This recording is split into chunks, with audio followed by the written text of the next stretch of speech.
Reborn in 1971 on Xiangjiang Island, I said one sentence to my father Lei Luo, "It's time to wash ourselves clean." Everyone thought I had lost my mind. He is the chief Chinese inspector, a legend who dominates both the underworld and the official world. Yet I know this era is about to change completely.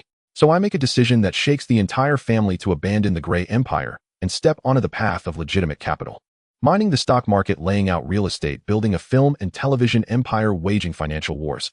I lead the family step by step from the shadows of the Grey Underworld to the pinnacle of capital. While others are still fighting over turf on the streets, I am already harvesting the world in the financial markets. From the Xiangjiang Stock Exchange to an entertainment empire, and finally heating clashes with British-funded financial consortia. One capital war after another has its ending completely rewritten by me. In the end, I unite all Chinese capital in Xiangjiang, founding a Chinese business alliance and launching global expansion.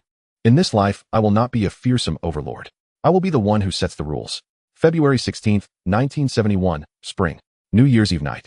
In the ultra-luxurious villa district of Shabanshan on Xiangjiang Island, where every inch of land is worth its weight in gold on Pashan Road, stands the Lei residence. At this moment, the villa is ablaze with light, and under the dazzling lamps, the extravagantly opulent interior glitters with splendor. At the dining table sit more than a dozen middle-aged men. In the main seat is Lei Luo himself, who not long ago seized control of half the Xiangjiang police force and made both black and white bow their heads before him. In the Jianghu, everyone respectfully calls him Lok Gore. He wears a perfectly tailored dark gray suit, a refined bow tie at his collar.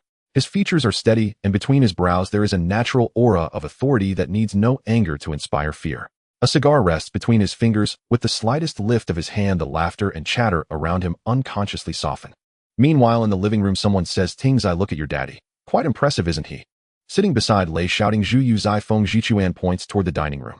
Back then, every cop in all of Xiangjiang had to rely on your daddy to eat. They were all people he personally raised up. The original Lei Shaoting, Lei Luo's eldest son, had been sent early on by Lei Luo to Britain to study finance and law. He rarely lived in Xiangjiang and knew very little about his father's affairs. But the current Lei Shaoting, in essence, is no longer the same Lei Shaoting. He is the soul of a seasoned lawyer from the year 2026 who has crossed over and taken possession of this body. It has been more than a month since the transmigration. When he learned that he had crossed over and that he had arrived in Xiangjiang of 1971, becoming Lei Luo's son, he was genuinely shocked, almost unable to believe it.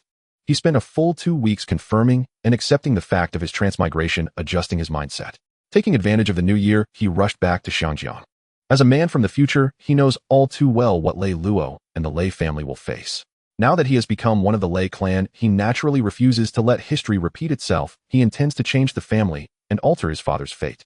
Nor does he wish to go through life bearing the label of a wanted man's son, constantly the target of pointing fingers. I know, Lei Shaoting replies calmly without the slightest hint of surprise. Those men are either chief Chinese inspectors or big bosses of the society's right.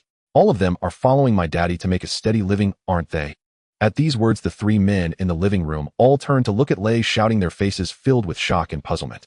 These three are Lei Luo's three great lieutenants, Feng Jichuan, Zhu Yuzai Feng Jiu, also known as Feng Jichang Shapaigo, and Feng Jidong Yang Miedong. They are real brothers by blood. Zhu Yuzai serves as Lei Luo's external spokesman, known as his personal rent collector. He is responsible for collecting rent from the major societies and gray industries, then distributing the money to every level within the police system. Although he holds no police rank, he can walk in and out of any station in the entire colony at will. One might even say he comes and goes more freely than the governor himself. For him, every district police station feels like home. He is low-key and smooth in manner with a vast network of contacts. He cares little for status. So long as he takes a liking to you, he can chat a while even with a stray dog by the roadside and end up calling it brother. Yet he is utterly loyal and never flaunts his wealth. The second brother, Shapai Go Fengjio, is Lei Luo's outward-facing blade, the sitting boss of Donglian society in Xiangjiang. He holds stakes in most of the gray industries across the Yao Tsimong district. He oversees large underground vegetable markets and the Ningbo Street big stalls, one of Hong Kong's 3 grand luxury casinos, controlling off-track, betting, loan sharking, and protection rackets. Beyond that, whenever someone grows dissatisfied with Lei Luo or threatens the boss's safety, Feng Jiu steps in from the shadows to make the problem disappear.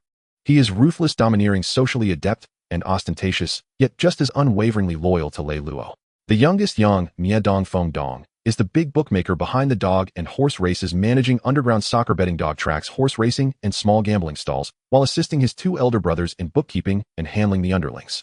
He is open-handed and generous, famous for treating his little brothers, while so many willingly follow him. He is also a formidable fighter, known as the wolf in sheep's clothing, at Lei Luo's side. Ting Ziyu. Zhu Yuzai is stunned, a hint of hardness flashing across his face as he asks, how did you find out about all this? Who told you? Lei Shaoting merely smiles. Uncle Feng, I've grown up. I'm not an idiot, he answers calmly. All these years daddy's had no proper business, just a cop's salary, yet the money keeps piling up. I got curious, so I did a bit of digging. This. Zhu Yuzai is left speechless.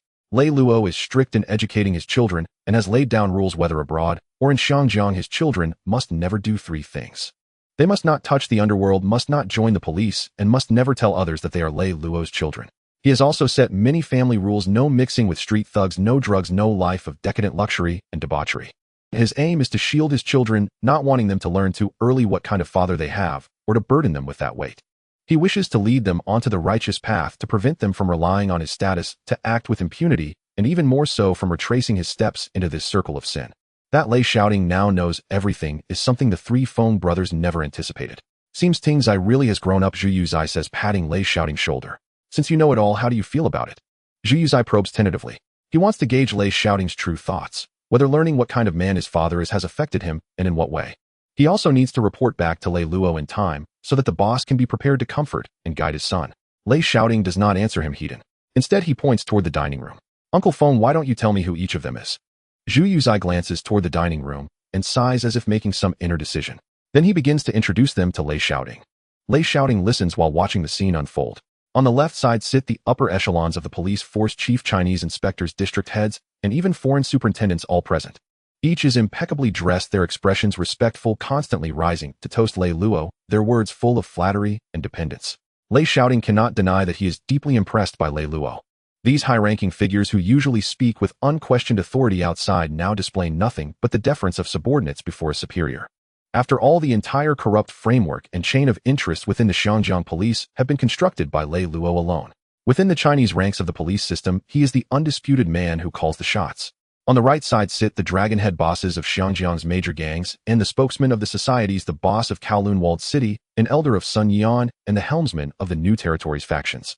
At this moment, whether you are Chaozhou Gang, Guangdong Gang, Minnan Gang, Jiangsu Gang, or a local syndicate, these underworld magnates who usually hack and slash fighting over turf and business now have all reigned in their ferocity. They wear proper long gowns or suits, polite smiles fixed on their faces. In the 1960s, with Lei Luo's rise, he unified all the rules of the underworld in Xiangjiang. Relying on himself alone, he fed the entire police force, stabilized the mixed blood serpent's nest of societies, and allowed them to develop in relative peace, reducing incidents of public disorder. Some say Lei Luo did all this merely to make it convenient for him to skim off the top to facilitate his corruption. Yet it is undeniable that only because Lei Luo stepped forward and set standardized fees did he change the rampant chaos of the time, when bloodshed was daily and savage and cries to kill rang out constantly. Many may not truly grasp how chaotic Xiangjiang was then. In any case, it was a level of chaos beyond imagination.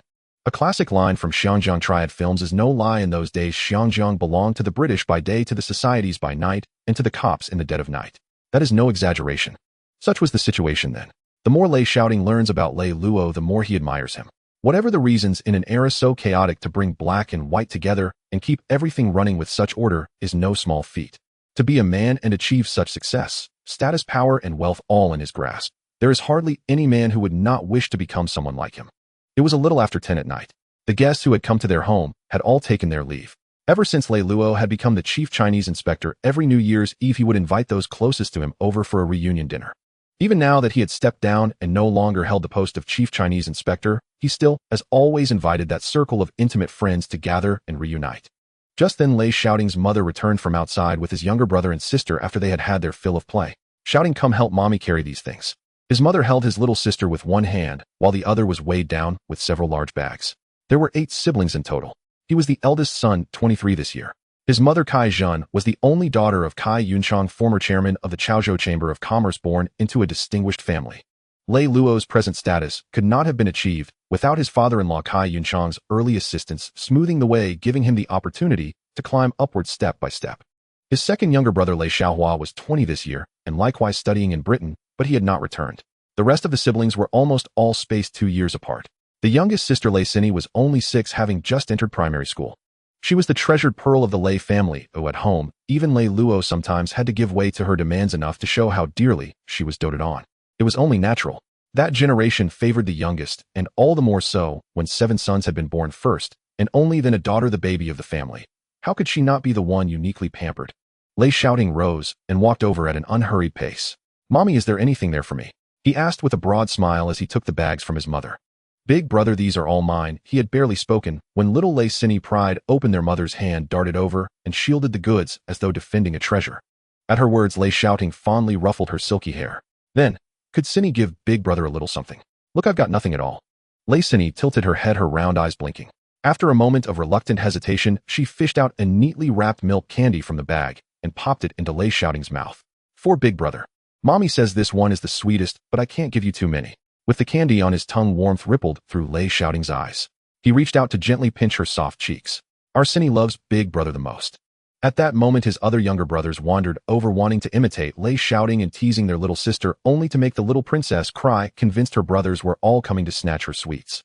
Incensed, Lei Shaoting sprang to his feet and drove them all away with a kick apiece. In the Lei household, as the eldest brother, his authority was still formidable. Watching this scene, Kaijin smiled with helpless happiness. Honestly, the lot of you, already so big, yet still fighting with your little sister over things. Come on, all of you, help me carry these into the kitchen and put them in the icebox. The brothers all went over together, lifting the food they had bought and carrying it toward the kitchen. At the same time, Lei Shaoting saw Zhu Yuzai heading toward the dining room. Zhu Yuzai leaned close to Lei Luo's ear and whispered something. Even from where he stood, Lei Shaoting could feel that after listening, his father's gaze sharpened as it swept over him. He could guess that Zhu Yuzai was reporting that he knew about Lei Luo's affairs. Lei Luo did not immediately call him over, instead pretending nothing was amiss as he picked up his youngest daughter, doting on her and playing with her.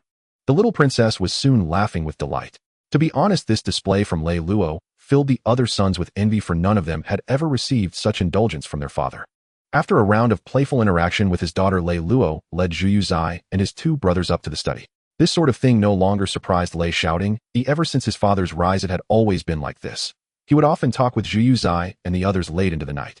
Lei Shaoting thought his father would not summon him tonight and planned to wash up and go to bed. Yet less than half an hour later, Zhu Yuzai came down to call him. Tingzai, come upstairs for a moment. At the words, Lei Shaoting slowly rose from the sofa and was about to head upstairs when his mother worried quietly reminded him, Tingzai, mind how you speak up there. Be cautious, and whatever you do, don't make your father angry, understand? Lei Shaoting gave a slight nod and entered the study. It was his first time stepping inside. This place was a forbidden zone for the brothers. Even his mother and younger sister were not allowed in. Inside, Zhu Yuzai and his two brothers were also present. Lei Shaoting walked over calmly. Daddy, Uncle Feng, ninth uncle, Uncle Dong. He greeted them all in one breath. Sit, Lei Luo said in a steady tone. Zhu Yuzai rose and personally pulled out a chair for him to sit down. Thank you, Uncle Feng. We're family, no need for courtesy. He sat quietly. Since his father did not speak, he too remained silent. After roughly half a minute, Lei Luo finally spoke slowly. Now that your studies are complete, do you plan to stay on in Britain, return to Xianjiang, or do you have some other idea? Hearing that his father did not directly ask why he had been investigating him, but instead inquired about his future plans, did indeed take Lei Shaoting by surprise. He had thought his father would rebuke him or else find some excuse to placate him. From this alone, it was clear that this so-called cheap father of his had not reached his current position by simple means. It was not merely external forces pushing him upward. He was truly a man of shrewd intelligence and strategy. I will stay in Xianjiang. Since his father had asked, Lei Shaoting stated his intentions frankly. Why? Lei Luo did not appear startled, his expression still serene as he personally poured his son a cup of tea. Tell me what you have in mind. Lei Shaoting lifted the hot tea his father had handed him, the warmth of the porcelain pressed against his fingertips. Facing Lei Luo's oppressive presence, his spirit could not help but grow somewhat taut. Even though he had lived a full life before and had been a barrister, someone long accustomed to the world's affairs, at this moment in the face of a warlord-like magnate, such as Lei Luo, he himself seemed terribly small. The Lei family's roots are in Xianjiang, Lei Shaoting said, setting down the cup. His posture was upright, his tone steady, nothing like that of a young man freshly returned from studying in Britain. Meeting Lei Luo's eyes without deference or arrogance, he continued, what is more, Xianjiang's prospects are bright, and our whole family is here. As the eldest son of the Lei family, it is only right that I stay by my family's side. He did not pause, but went on, furthermore, during my years studying abroad, I have kept a close eye on the situation in Xianjiang. Watching this place grow more prosperous day by day, I believe it far surpasses Britain. Only, Lei Shaoting broke off for a moment, his eyes still level on his father. Beneath the prosperity, I can't help but feel there are many hidden dangers. It is like a ship laden with heavy cargo, seemingly sailing smoothly, yet with reefs lurking beneath the surface. One careless moment, and it might strike a reef and capsize. Daddy, do you understand what I mean? At this, Lei Luo abruptly halted his motion of pouring tea, lifted his gaze with a serious expression toward his son, a faint furrow forming between his brows. Even so, he did not interrupt, only raising a hand for him to continue. But Zhu Yuzai, who had followed him for years, clearly saw the added depth and surprise in his employer's eyes. "Daddy, I feel the sky over Xianjiang is about to change," Lei Shaoting said, drawing a slow breath. "The handover of the governor is imminent. As the saying goes, each new sovereign brings his own ministers. The British have never truly sought stability, and Xianjiang only profit. Once the new governor finds the existing order an eyesore or simply wishes to seize control quickly, he will think of reshuffling the deck. And naturally, he will push some people forward as bargaining chips in that reshuffle." As he spoke, Lei Shaoting's gaze hardened, locking onto Lei Luo. Even while meeting his father's eyes, he did not flinch, forcing himself to finish his words.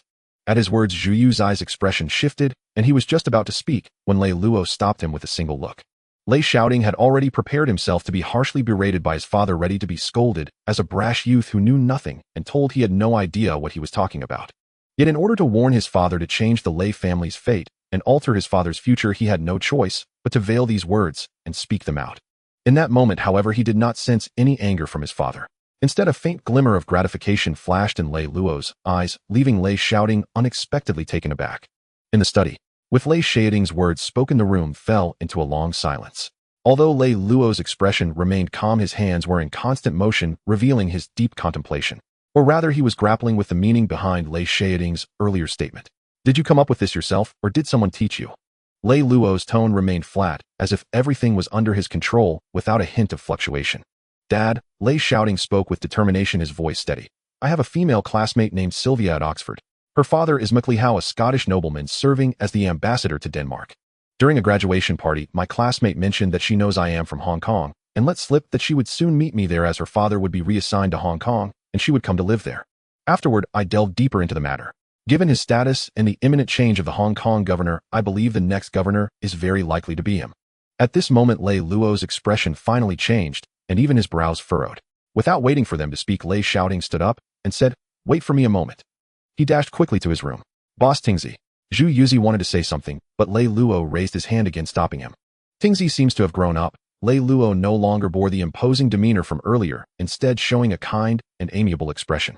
His ability to think of this possibility based on certain events proves that sending him abroad to study these years was indeed the right choice. Lei Shaoting was unaware that his father was currently very proud of him, a look of contentment on his face. After Lei Shaoting returned to the room, Lei Luo resumed his authoritative demeanor, sitting silently in the chair. "Dad, take a look at this." Lei Shaoting handed a document to Lei Luo. "This is personal information about my classmate's father MacLehow, along with his conduct methods and political achievements over the years. This information about MacLehow was investigated thoroughly before Lei Shaoting returned to Hong Kong, with the purpose of reminding his father today. Even if his father did not believe him, it could serve as a reminder, preparing him for what was to come. Once MacLehow truly took office, Lei Shaoting was confident his father would trust him. With his wisdom and strategies, he would naturally consider the implications of what Lei Shaoting had said. Even if he could not change the final fate of the Lei family, Lei Shaoting believed Lei Luo would initiate a series of changes, avoiding the chaotic escape and the wanted poster as in history. Even if he needed to prepare in advance, destroying some evidence and laundering certain assets to reduce incriminating evidence, he could regain much of the initiative. Even if he were still wanted in the end, Lei Shaoting believed it would at least ensure Lei Luo's assets in Hong Kong could be smoothly transferred, preventing a massive freeze of assets and being consumed by others. This was Lei Shaoting's plan. MacLeho's style of doing things is hardline, and his anti-corruption methods in Denmark have been ruthless. If he really becomes the governor of Hong Kong, do you think? Lei Shaoting did not finish his sentence. He believed that with Lei Luo's intelligence, he would certainly be able to deduce the rest of what he meant. The air in the study instantly became tense. Zhu Yuzi and the other two held their breath, unable to believe that Lei Shaoting had the courage to speak such words to the boss. Yet the boss not only did not get angry, but seemed to highly approve of his ideas. The three brothers exchanged glances frequently. After a long silence, Lei Luo finally spoke, his tone no longer as steady as before, with a hint of hoarseness, as he asked, "Then what do you think I should do to avoid what you believe might happen?" Lei Shaoting met Lei Luo's deep gaze without a trace of panic, instead appearing resolute.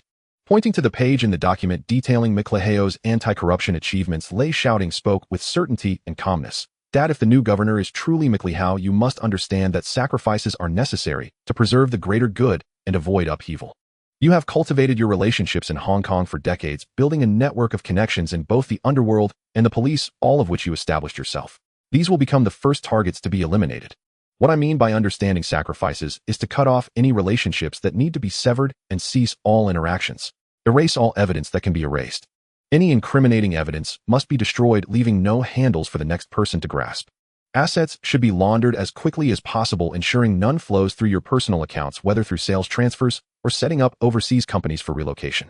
In any case, your personal assets should only reflect your income over the years. Externally, you can claim that all assets are from your mother's dowry and investment earnings. You also need to quickly have overseas financial accounting and investment firms compile a detailed record of investment profits. Only investment income statements from overseas companies can make it impossible for anyone to trace.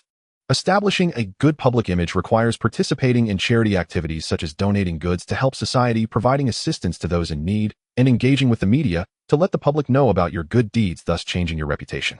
All of the above must be done.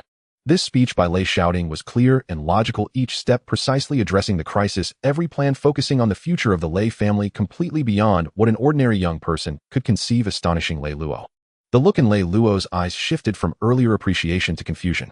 In that moment, he even doubted whether the son before him was truly his son. Lei Luo remained silent for a long time, leaning back in his chair, his eyes closed. After a moment, "How do you know all this?" Lei Luo squinted, an immense pressure bearing down on Lei Shaoting, as if he wished to penetrate his very being. Without panic, Lei Shaoting calmly replied, "Dad, the financial knowledge and legal studies I have pursued over the years were not in vain." He pulled out several certificates again. "In these years I have consistently placed in the top 3 in both majors. I wasn't wasting my time." Lei Luo quickly took the certificates from him, examining them earnestly. As he looked, he suddenly felt tears welling up, fully revealing the joy of a father. "These years it was Dad's fault." Lei Luo rarely lowered his head. "I paid little attention to you brothers, not even knowing that you had won so many awards. It was my mistake." He gently placed Lei Shaoting's certificates down, his gaze shifting from sharpness to tenderness. These certificates were not fabricated. They truly represented Lei Shaoting's accomplishments. He had performed excellently, and upon graduation Oxford even offered him further study and promised him a professorship, but he simply chose not to accept. Especially after he had crossed over, he would have never stayed to teach at Oxford. Although his social standing was quite good, having lived a second life, he desired freedom and wished to reach greater heights. "Dad, let's not dwell on the past. I understand you were working for the future of the family," replied Lei Shaoting. Hearing this, Lei Luo nodded in satisfaction, his eyes filled with paternal pride. "I am aware of this matter, but tonight you must not let a single word slip out." Lei Luo spoke gently to him, then shook his hand. "It's late, you should go back and rest now." "Okay, Dad." Having achieved his goal and seeing his father's attitude, Lei Shaoting believed that his father would remember this matter.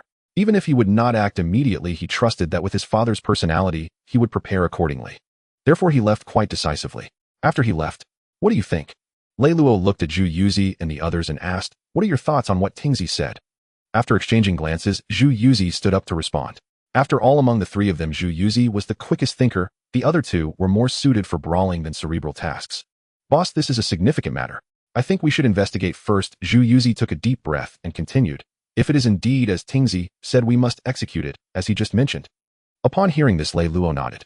"You will take care of this matter." "Understood, boss." Also, Lei Luo paused for a moment, and then said, "Since Tingzi has returned to live in Hong Kong, send someone to protect him in secret and ensure he is not implicated in our affairs." "Understood, I will make arrangements immediately."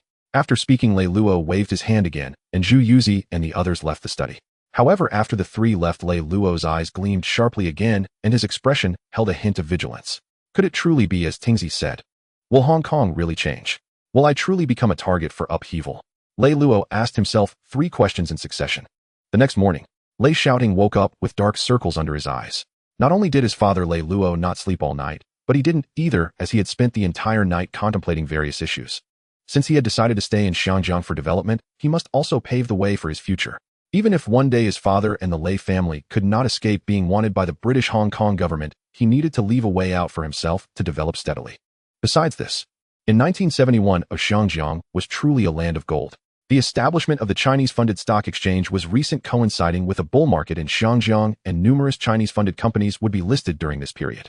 During this time, the stock prices of these Chinese-funded companies would almost all surge dramatically in the short term, and then continue to rise until the stock market crash of 1973. For example, in March 1971, the Crocodile brand went public with a capital of 100 million shares at an initial price of $1 Hong Kong per share. On the first day of listing, the stock price broke to 5 Hong Kong dollars, more than doubling. Within a month, the stock price rose to around 7 Hong Kong dollars, peaking at 35 Hong Kong dollars per share right before the stock market crash in 1973. As long as one participated in investing, the returns would come faster than robbing a bank. Additionally, from June to October and November of 1971, leading up to the 1973 stock market crash, numerous Chinese-funded companies went public, with almost every company experiencing a surge in stock prices before listing, allowing investors to reap substantial profits. In 1972, companies like Chung Kong Holdings, Sun Hung Kai New World Hang Lung, and Hopewell went public. Any of these listings would see their stock prices multiply several times before they were even listed. As long as one could grab these stocks, it was a surefire profit, and it felt like collecting money with a bag. How could Lei Shaoting miss such opportunities? The entire night before, he was either thinking about how to change the family's fate or organizing a list of companies that would soon go public. Surge in stock prices upon listing and were worthy of investment. Ultimately, he identified Crocodile. This company was set to go public on March 10th, and in just 20 days, its value would multiply sixfold, and with plenty of circulating shares, he was not worried about missing out. He even thought about how to acquire his first pot of gold, which would require asking his father. However, as a person from the future, Lei Shaoting was still a seasoned lawyer and understood very well the importance of asset division and protection. He would not directly ask his family for money for investments in the future. Otherwise, if he made money, who would it belong to? It should be noted that there are 8 siblings in the Lei family. If he asked for investment money, would the profits be shared with the family? If it were a small amount, it would be manageable. But his future was destined not to be ordinary. When he built a vast empire, it would be problematic to have to share with his siblings. He did not want to create discord among siblings and cause a family tragedy. Therefore, before investing, he needed to clarify these relationships. He would not directly ask his family for money to invest, but would instead obtain it through other means like loans. This way, he could ensure that all the money he earned in the future belonged to him, avoiding future disputes. Good morning, big brother. Lei Shaoting walked down the stairs as his younger siblings greeted him. Hey, big brother, why do you have panda eyes? Ha ha ha. Big brother has become a big panda. His sister exclaimed joyfully, clapping her hands upon seeing Lei Shaoting's dark circles. At the same time, his parents also looked at him. His mother Kaijin approached with concern, asking, have you not adjusted to the time difference? Is your sleep not good? Standing nearby, Lei Luo also wore a fatigued expression, but looked at him with care. However, he seemed to have guessed the reason his son was not sleeping well and did not inquire further. After pulling back his gaze, Lei Luo continued to focus on the newspaper in his hand, keeping abreast of societal issues. It's nothing, mommy. Lei Shaoting rubbed his eyes and lightly picked up his sister, saying, look who dares to tease big brother, he'll spank you. Mommy, daddy, big brother is hitting me. His sister Lei Sini cried out, breaking free from Lei Shaoting's embrace and running to Lei Luo. All right, let's have breakfast, said Lei Luo as he pulled out a thick stack of red envelopes from his pants pocket. Today is the first day of the new year. Whoever finishes eating first gets the biggest red envelope. Me. His sister Lei Sini was the first to raise her hand, quickly leaving her father's arms to sit at the table and eat. She ate so fast, fearing someone would snatch her food. Her adorable appearance made the whole family burst into laughter, and even Lei Luo couldn't help but smile dotingly, watching his little daughter. After breakfast, each of them received a large red envelope, and Lei Shaoting was no exception. In the Lingnan region, as long as one is unmarried regardless of age, they can receive red envelopes. This is a traditional culture. Not long after, ding dong, the doorbell rang in the house. One of Lei Shaoting's younger brothers ran to open the door. The visitors were the Zhu Yuzi 3 brothers along with their wives and children. Happy New Year, brother Luo's sister-in-law. Happy New Year, brother Luo's sister-in-law. As soon as they entered, the Zhu Yuzi brothers all greeted Lei Luo and his wife. Good, Happy New Year to everyone. Another round of red envelopes showered down, landing in the hands of Lei Shaoting and his siblings. But that wasn't all. As time gradually passed, more and more people came to his home, including his father's sworn brothers, such as Chief Inspector Zhong Chanyu from Causeway Bay and Chief Inspector Zhang Xiu from Yaomati. There were also numerous Chinese police officers, detectives, and even foreign inspectors who came to pay their respects. Naturally, the heads of various organizations, clan leaders, and many businessmen were also present, leaving Lei Shaoting dazzled. It was evident that his father still held significant power at this time. One could only imagine how formidable he must have been during his peak. The entire first day of the new year, Lei Shaoting spent at home, helping to welcome guests. On this day, they received so many red envelopes that their hands grew tired. Each envelope was larger than the last. Even someone as experienced as Lei Shaoting felt astonished. No wonder Lei Luo, during his short time in power, could amass billions.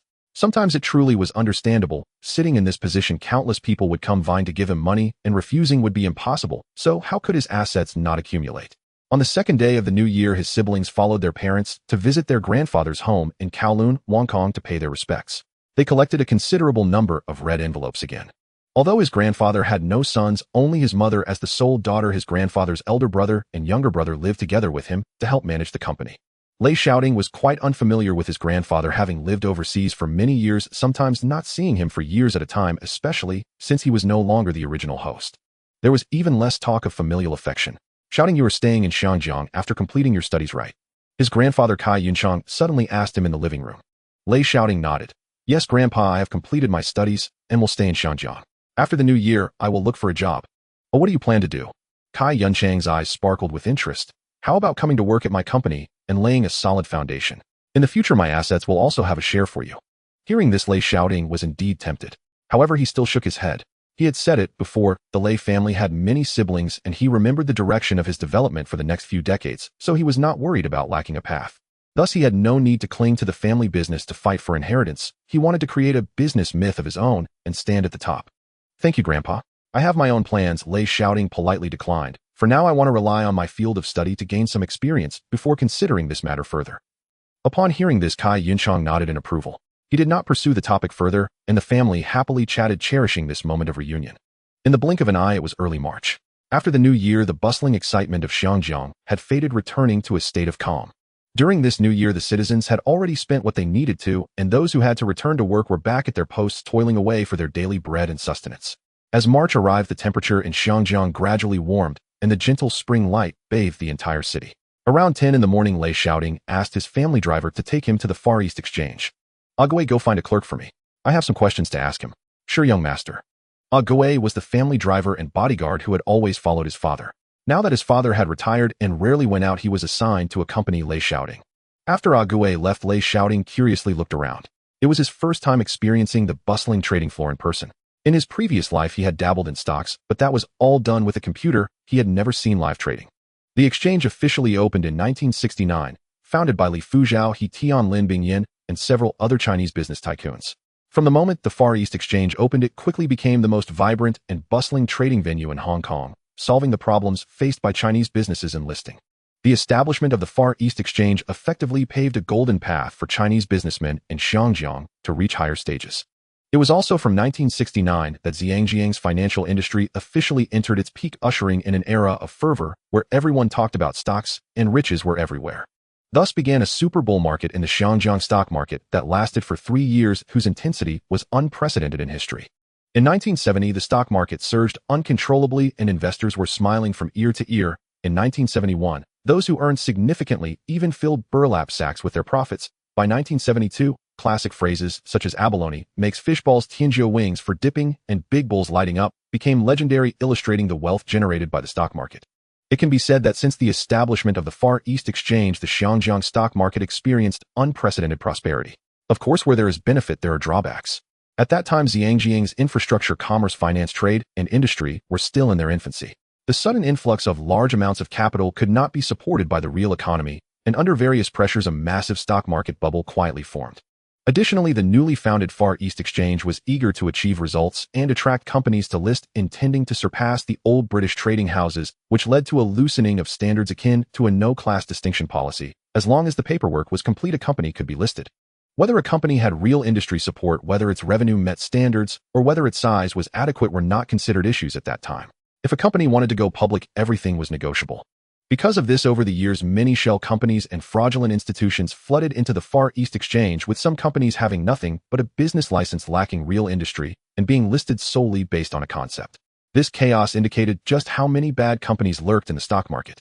Among the most classic cases was the Xinjiang Antenna Company, which exploded in popularity in 1973 and eventually collapsed. This company relied solely on the concept of producing high-tech products for speculation.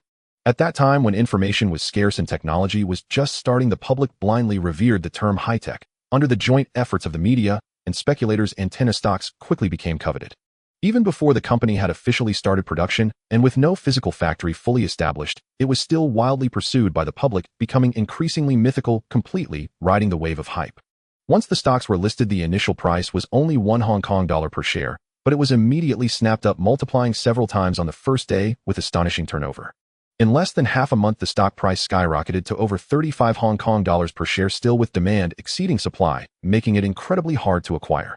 A rise of more than 35 times in half a month. What an exaggerated myth. Investing $1 would yield a profit of $34 in just half a month. How could the whole nation not go wild? A company with no real industry and no products even launched could be listed and driven to sky-high prices, even reaching a market capitalization that once surpassed established British firms, completely disrupting the market. At that time, the Xinjiang stock market had indeed gone mad. Even with experts, financial analysts, and high-ranking officials from HSBC, the financial secretary, and the Hong Kong government, all urging investors to remain calm, to be wary of concept stocks lacking real industry support, and to guard against the risks of collapse, investors still turned a deaf ear, blindly following trends and believing that buying meant profit. Ultimately, antenna stocks were once driven to 50 Hong Kong dollars per share, an unbelievable height. This was precisely on the eve of the 1973 stock market crash. That epic collapse was a blood lesson for an entire generation of Xinjiang investors, as well as the consequence of the lack of regulation in the exchange at that time. Lei Shaoting looked at the nearly frenzied investors in the trading hall and shook his head lightly with a sense of helplessness. But he would never be foolish enough to step forward to advise them to invest cautiously. Once such words were spoken, not only would they not be well received, but he might even be surrounded and blamed by the fervent crowd. As the saying goes, good advice is hard to give to the damned. He naturally wouldn't take on such a thankless task. He randomly found a seat and directed his gaze toward the quotation board in the center of the hall. At that time, the Xinjiang exchange did not have electronic displays. All opening prices, latest transaction prices, and trading changes were updated manually with chalk on a blackboard. HSBC 88 Hong Kong dollar share. Jardine Matheson 28 Hong Kong dollar share. Swire Group 19 Hong Kong dollar share. Chung Kong 16 Hong Kong dollar share. Kowloon Warehouse 11 2 Hong Kong dollar share. Xinjiang Electric Light 21 Hong Kong dollar share. Before the merger of the four associations, the Far East Exchange could view quotations from various foreign firms, but direct trading was not allowed. Looking at these giants that would soon monopolize half of Xinjiang now, with shockingly low stock prices, Lei Shaoting couldn't help but feel tempted.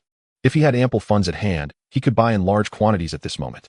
Later, without doing anything, just relying on the appreciation of stock prices would be enough to make him carefree for life and become a wealthy man. But he was only thinking about it.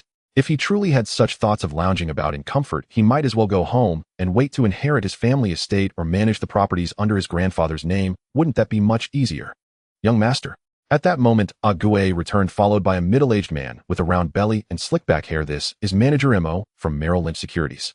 Hello, Manager Mo. Young master. Upon hearing Ah Gui call him young master, Manager Mo was taken aback. In the financial world, not to mention being keenly observant, he was at least well-versed and knowledgeable. He certainly knew who Ah Gui was, the famous bodyguard of Lei Luo in Xinjiang. And who else could make Lei Luo's bodyguard call him young master? It was undoubtedly the son of Lei Luo, the eldest son of the Lei family. He hurriedly wiped his hands, saying, "Hello, young master Lei. My name is Mo Jiahua, and I'm honored to serve you." "There's no need for that, Manager Mo," Lei Shaoting replied indifferently, not accustomed to the mannerisms of wealthy families. "Just call me Xiao Leishing. I'm here today just to understand the stock market." "All right, Xiao Leishing, this way, please." Then Lei Shaoting followed the broker to a private room on the second floor. "Are you planning to invest in the stock market?" "Yes." Lei Shaoting nodded and asked directly, "Are there any companies with potential preparing to go public recently? Do you have a way to obtain unlimited original shares?" Upon hearing this, Manager Mo was immediately delighted. Yes. He repeated that there were then opened a folder on March 10th. The Chun family's crocodile shirt brand will be going public. The day after tomorrow, we will start confirming the amount of subscriptions. If Xiao Leishing needs it, I have a way to get unlimited original shares. Lei Shaoting was waiting for this very statement. "Please elaborate on the situation." "Sure." Manager Mo turned to another page with detailed data about the crocodile shirt brand. Lei Shaoting listened carefully. After all, he really did not understand the rules for trading stocks during this period, and he didn't even know how to operate. He also took the opportunity to learn a bit. In the VIP room on the second floor, Manager Mo laid the folder on the coffee table, patiently explaining to Lei Shaoting, his fingertips tracing the densely packed text and numbers.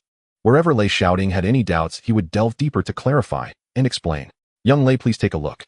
Manager Mo pointed to the data regarding the crocodile shirt. This time, the crocodile shirt is going public with a total share capital of 100 million, and the Chin family holds 51 million shares, of which 25 million are issued into the market as circulating shares.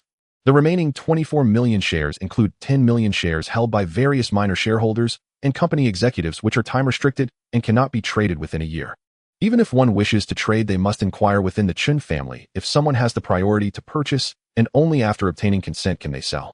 The other 14 million shares are reserved for the upcoming subscription financing. This approach allows for some funds to be recouped in advance, ensuring the company's normal operation and stabilizing the public listing, leveraging external forces for promotion. On the other hand, it hopes to attract more shareholders to join in the promotion, enabling the crocodile shirt stock to be better propelled after its listing, which can be seen as a preheating process. Usually we refer to this as resource integration. The initial offering price is 0.8 Hong Kong dollars per share, and starting the day after tomorrow, various banks and securities firms will set up tables for subscriptions, the whole city will surely scramble for it. After all, the crocodile shirt is currently the leader in the Hong Kong apparel industry, and the Chun family is powerful. The brand has a good reputation in Hong Kong. As Lei Shaoting listened, he nodded. He was very attentive to every explanation. Through this discussion, he learned quite a bit about the stock trading methods of this period. Although the operations are different, the general direction remains unchanged. One only needs to understand the rules of the matter clearly, and the rest will be manageable. How many shares can I get? How do I trade? Manager Mo paused for a moment, glanced around, and then lowered his voice. Currently, it seems that the subscription volume may exceed several times, meaning that public subscriptions will rely entirely on a lottery. For an ordinary person, getting a few thousand shares would be considered a stroke of luck. However, what I can secure for you is not the publicly drawn scattered shares, but the reserve quota given to bank employees and connections by the Chun family, which amounts to 3 million shares from our bank. However, the price will be 0.9 Hong Kong dollars per share, of which 0.1 Hong Kong dollars is our service fee, but the offering price will be noted as 0.8 Hong Kong dollars for trading, and there are no restrictions. Trading can occur at any time. For the brokerage to earn him 0.1 Hong Kong dollars per share, he can understand this. After all, that is how they make money, and charging him 0.1 Hong Kong dollars per share is not unreasonable, even somewhat generous. No, it should be said that it is due to his father's connections, though otherwise how could he encounter such a good opportunity? Without waiting for his response, Manager Mo continued, in addition, there is another condition. The reason why the Chun family allows our bank to have so many original shares is because there is a task involved. What task? Lei Shaoting asked. For our batch of crocodile shirt stocks, it is stipulated that the turnover rate must be driven up within a week of listing to help stimulate the entire market. How do we operate? This point Lei Shaoting truly did not understand. In his previous life, he could trade stocks, but he knew nothing about market speculation and manipulation. Moreover, he was not at that level yet. It's quite simple, Manager Mo explained patiently. At that time, we only need to conduct trading with different real name accounts, meaning you sell with one hand and buy with the other, swapping several times to meet the task requirements. This operation can stimulate the heat of stock trading. As long as the task is completed, the Chun family will not care who I sell this batch of stocks to. And you, young Lei, will only need to pay the trading fees, which won't be much. Upon hearing this, Lei Shaoting finally understood. The situation Manager Mo just described implies that his company operates like a distributor in later years, specifically responsible for planning for listed companies, handling the promotion of listed stock speculation and market control. In the end, it is just a front. Fine, there is no problem with this, but Lei Shaoting said seriously, where can I find so many real name accounts to operate the turnover? This is easy, just leave it to me, but it will require some fees. Is it safe, Lei Shaoting inquired, unconcerned about the extra fees. As long as he can successfully acquire a large portion of the internal original shares, he does not mind this fee. Young Lei, please rest assured, I guarantee safety. We have always operated this way without any issues. Upon hearing this, Lei Shaoting nodded. Then he asked, how do we trade? As for trading, it's not very complicated. At that time, just spend a bit more money, find a few more accounts within the prescribed subscription limits, and distribute private subscription agreements without reporting to the exchange. Everything will be done privately within the bank. You can sign and transfer the stocks on the same day, directly recording them in different securities accounts, and later slowly consolidate them under your securities account. Lei Shaoting understood Manager Mo's intentions. He carefully reviewed what Manager Mo had just said in his mind, finding no loopholes, and he believed he wouldn't dare to deceive him. After all, his father Lei Luo's reputation is at stake. Who would dare to deceive the Lei family or Lei Luo's son unless they were seeking death? All right, let's do as you say. However, Lei Shaoting said again, can your bank advance the funds for this transaction? Of course, the interest will be charged as stipulated. Manager Mo looked at Lei Shaoting with confusion, his gaze even containing a hint of suspicion, questioning whether this person was truly the eldest son of the Lei family, and whether he was really Lei Luo's true son. Lei Shaoting certainly understood Manager Mo's gaze, and his expression suddenly sharpened. Manager Mo, there is no need to doubt my identity. I simply do not want my family to know that I am involved in stocks. If you doubt that I am the eldest son of the Lei family, I can invite you to my home as a guest. Lei Shaoting indeed did not want his parents to know that he was trading stocks. Though his father is a notorious figure, his family upbringing is strict with many family rules. To avoid causing trouble, he took this step. Initially, he even thought about having his father step in to guarantee a loan for him, planning to pay it back once he made his first profit. After accumulating his first pot of gold, it would be easier to deal with subsequent matters, but upon reflection, he abandoned this idea, not wanting his father to get involved. This is why he now has this idea. He hopes to leverage his father's reputation so that these financing companies will lend him the money. He does not mind if the interest is a bit high. No matter how high the interest is, it cannot exceed the speed at which he makes profits from investments. As long as they are willing to lend, that's fine. If it really doesn't work, he will find another way. Just as Lei Shaoting finished speaking, Gui, standing beside him, glared at Manager Mo with a fierce expression. Old Mo, how dare you doubt the identity of our young master? Are you looking for death? With that shout from Ague manager, Mo finally came to his senses. He remembered that this person was accompanied by Lei Luo's personal bodyguard. If he were not a member of the Lei family, how could he command such a figure? Frightened manager Mo quickly waved his hands. No, young master Lei brother Gue, it was my misunderstanding. If you want our bank to advance funds, that is fine, but... Manager Mo appeared troubled, hesitating to continue. But what? Given young master Lei's status, having our bank advance funds is completely fine. Oh, no collateral or guarantees or asset proof is needed. However, due to company regulations, you will need to provide proof to verify your identity. Additionally, the stock accounts you purchase will need to be monitored by our bank. Of course, when to buy and sell will still be at your discretion, young master Lei. Our bank will only act as a monitor. Upon hearing these conditions, Lei Shaoting did not feel unhappy. They could advance funds without any collateral or asset proof, which was already the greatest favor they could grant him. It is entirely normal for them to advance funds without any collateral or guarantees while controlling and supervising the accounts. After a moment of thought, he nodded, no problem. Hearing this, manager Mo let out a sigh of relief, thinking that Lei Shaoting would be unwilling.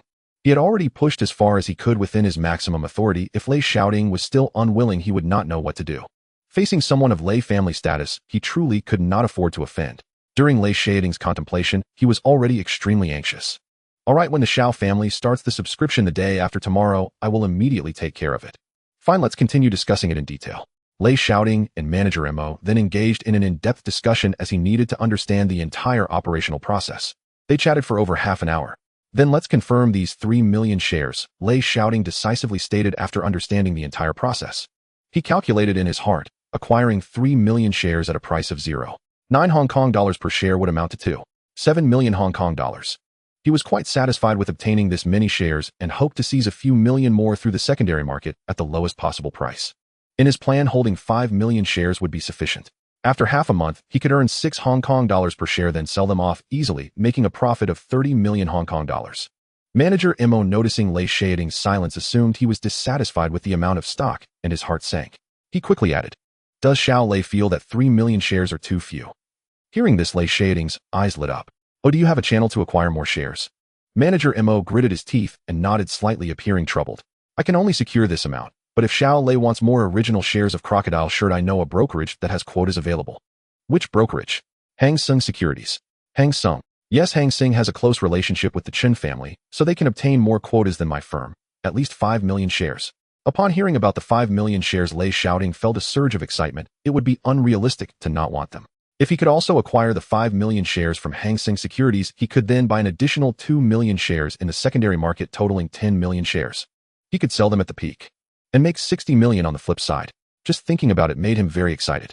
But soon he became troubled, as he naturally knew who He Sheng was. He Sheng, one of the top Chinese tycoons in Hong Kong during this period, was a co-founder and chairman of Hang Seng Bank, as well as a shareholder of Da Chung Hong and the Mira Hotel. In 1968, he was honored by the British Hong Kong government with the M.B.E. member of the Order of the British Empire. Although not a title of nobility, there are very few Chinese in Hong Kong holding such a title, marking him as a high-ranking Chinese businessman. At any rate, He Sheng currently has immense influence in Hong Kong, within the Chinese community, and in both political and business circles. In terms of status, social influence, and political connections, his father Lei Luo would indeed pale in comparison before He Sheng. Even if his father were to meet him, he would have to respectfully address him as He Sheng. This is why Lei Shaoting found himself in a predicament. If he were to rashly approach He Sheng, it would be surprising if he acknowledged him. Moreover, given his father's poor reputation, he was not someone whom prominent families would associate with. He believed that acquiring the original shares of Crocodile Shirt from Hang Seng would be a tough challenge.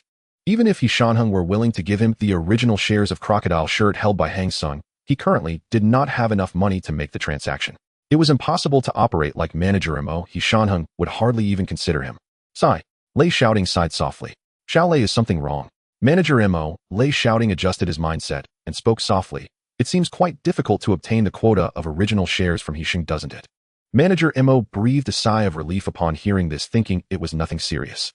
Xiao Lei doesn't know that although He Sheng oversees Hang Seng Securities, figures of his level only manage the overall direction and major deals. He wouldn't personally intervene in the trivial matters of stock distribution and quota transfers. Those are all handled by the managers and trading supervisors in the securities department. I've had a few dealings with Manager Zhang over there and have built some rapport. If Xiao Lei is interested, I can invite him for tea tonight and discuss this matter. The quota from Hang Seng doesn't necessarily require He Sheng's approval to be released. As long as the operator is willing to accommodate and follow normal private distribution channels, it's completely feasible. Upon hearing this, Lei Shaoting's eyes shifted slightly, and the difficulties he felt vanished considerably. He was completely unaware of the rules of the stock market in this era. The larger the institution or firm, the more operational space and trading methods it had. The boss only sets the strategy, and as long as the subordinates can profit, the transfer of quotas and private distribution can be negotiated. This is an unspoken rule in the underwriting circle. But Lei Shaoting was simply unaware of this. What about the price? He directly asked the crucial question, is it the same as your side 0.9 Hong Kong dollars per share? Manager Mo pondered for a moment before answering truthfully. The quota from Hang Seng is even more scarce, so it might not be possible to get it for 0.9 Hong Kong dollars. It's likely to be traded at the listing price of 1 Hong Kong dollar per share. Unless the other manager might consider Lei Shaoting's face and agree to trade at 0.9 Hong Kong dollars per share. Lei Shaoting understood Manager Mo's implication. It merely meant that when dealing with others, he could raise his own price, indicating that the reason for trading at such a low price with him was purely out of respect. This was a gesture of goodwill, a signal of flattery, and Lei Shaoting did not expose his little scheme. He gently patted Manager Mo's shoulder, his tone steady, carrying a hint of approval. Manager Mo, you have the right intentions. I will remember this favor. Hearing this, a more cordial smile appeared on Manager Mo's face, and he bent slightly lower. Young Master Lei, you are too polite. It is my fortune to be able to assist you. Lei Shaoting did not respond further to Manager Mo. His fingertips lightly tapped the table as his thoughts raced. He needed to get money first. Otherwise, if Hang Seng was willing to transact with him at 1 Hong Kong dollar per share for 5 million shares, that would be a total of 5 million Hong Kong dollars. How could he come up with that much money? This was no small sum, but just thinking about the stock price soaring to 6 or 7 HKD after going public made him itch to seize the opportunity. Suddenly an idea struck him. He looked up at Manager Mo and asked decisively, Manager Mo, if Hang Seng is willing to give me the original shares from the Chun family's quota, could your company lend me the funds? Manager Mo found himself in a dilemma again. With his status as the eldest son of Lei Luo, lending 2 to 3 million should be manageable, especially since it was within his own company, which significantly reduced the risk. However, now, Lei Shaoting was acquiring stocks externally, and it was as much as 5 million HKD. Such a large sum was not being handled within his company, so he truly could not take on that risk. Seeing that Manager Mo had not outright rejected him, Lei Shaoting understood that this matter had room for negotiation. Perhaps he was just worried about the risk, or that the profits were not enticing enough to persuade him. If that were the case, it would be easy to handle. The profits were insufficient, so he just needed to increase the stakes to make it enticing. As long as it could be accomplished, everything could be negotiated. A faint smile appeared at the corner of Lei Shaoting's mouth as he looked at Manager Mo calmly and said, if this deal goes through, I'll consider you a friend. I will continue to invest in the stock market in the future and will entrust everything to you. The benefits will certainly not be few. Indeed. As soon as Lei Shaoting's words fell, Manager Mo revealed a look of great eagerness, so much so that even an observant person could see that his breathing had become heavier. His fingers tightened slightly around the teacup, and the momentary difficulty in his expression was replaced by the prospect of benefits. Money makes the world go round. This ancient truth is unchanging. Individuals like Manager Mo can earn quite a bit just from commissions. As long as there are sufficient profits, these people can demonstrate their maximum value. At the same time, Manager Mo was indeed struggling internally. After years of navigating this industry, he understood that long-term stable clients were far more valuable than one-time commissions. Who is Lei Shaoting? The eldest son of Lei Luo with deep connections, resources, and an intricate network. If he could leverage the original shares from the Chun family to connect with the young master of the Lei family, he could walk with ease. Moreover, he mentioned that he would continue to invest in the stock market. If this were true, not only would he not worry about making money in the future, but he would also have the protection of the young master of the Lei family. Thinking of this, Manager Mo could no longer contain his excitement. He looked at Lei Shaoting with burning eyes, gritting his teeth as he made his decision. Since young Master Lei has said it this way, Mo will no longer pretend to be ignorant. I cannot personally authorize a lending of 5 million, but I am confident I can arrange it through the brokerage for financing. The interest won't be high. Upon hearing this, Lei Shaoting felt a great weight lift off his heart, and his smile deepened. Good. As long as this deal goes through, we'll be like family. I will continue to invest in stocks, and you can handle everything for me. To be honest, investing in crocodile shirt stocks is just the beginning. Stay with me, and you will be glad you made this decision today. Alright, I must be going now. Lei Shaoting patted his shoulder again. Prepare everything, and contact me. I hope you won't disappoint me. Rest assured, young Master Lei, please take your time. Manager Mo felt extremely excited and bowed deeply to Lei Shaoting, as if he had already taken on the role of a subordinate. Lei Shaoting said nothing further, turning to leave the exchange with the Gue.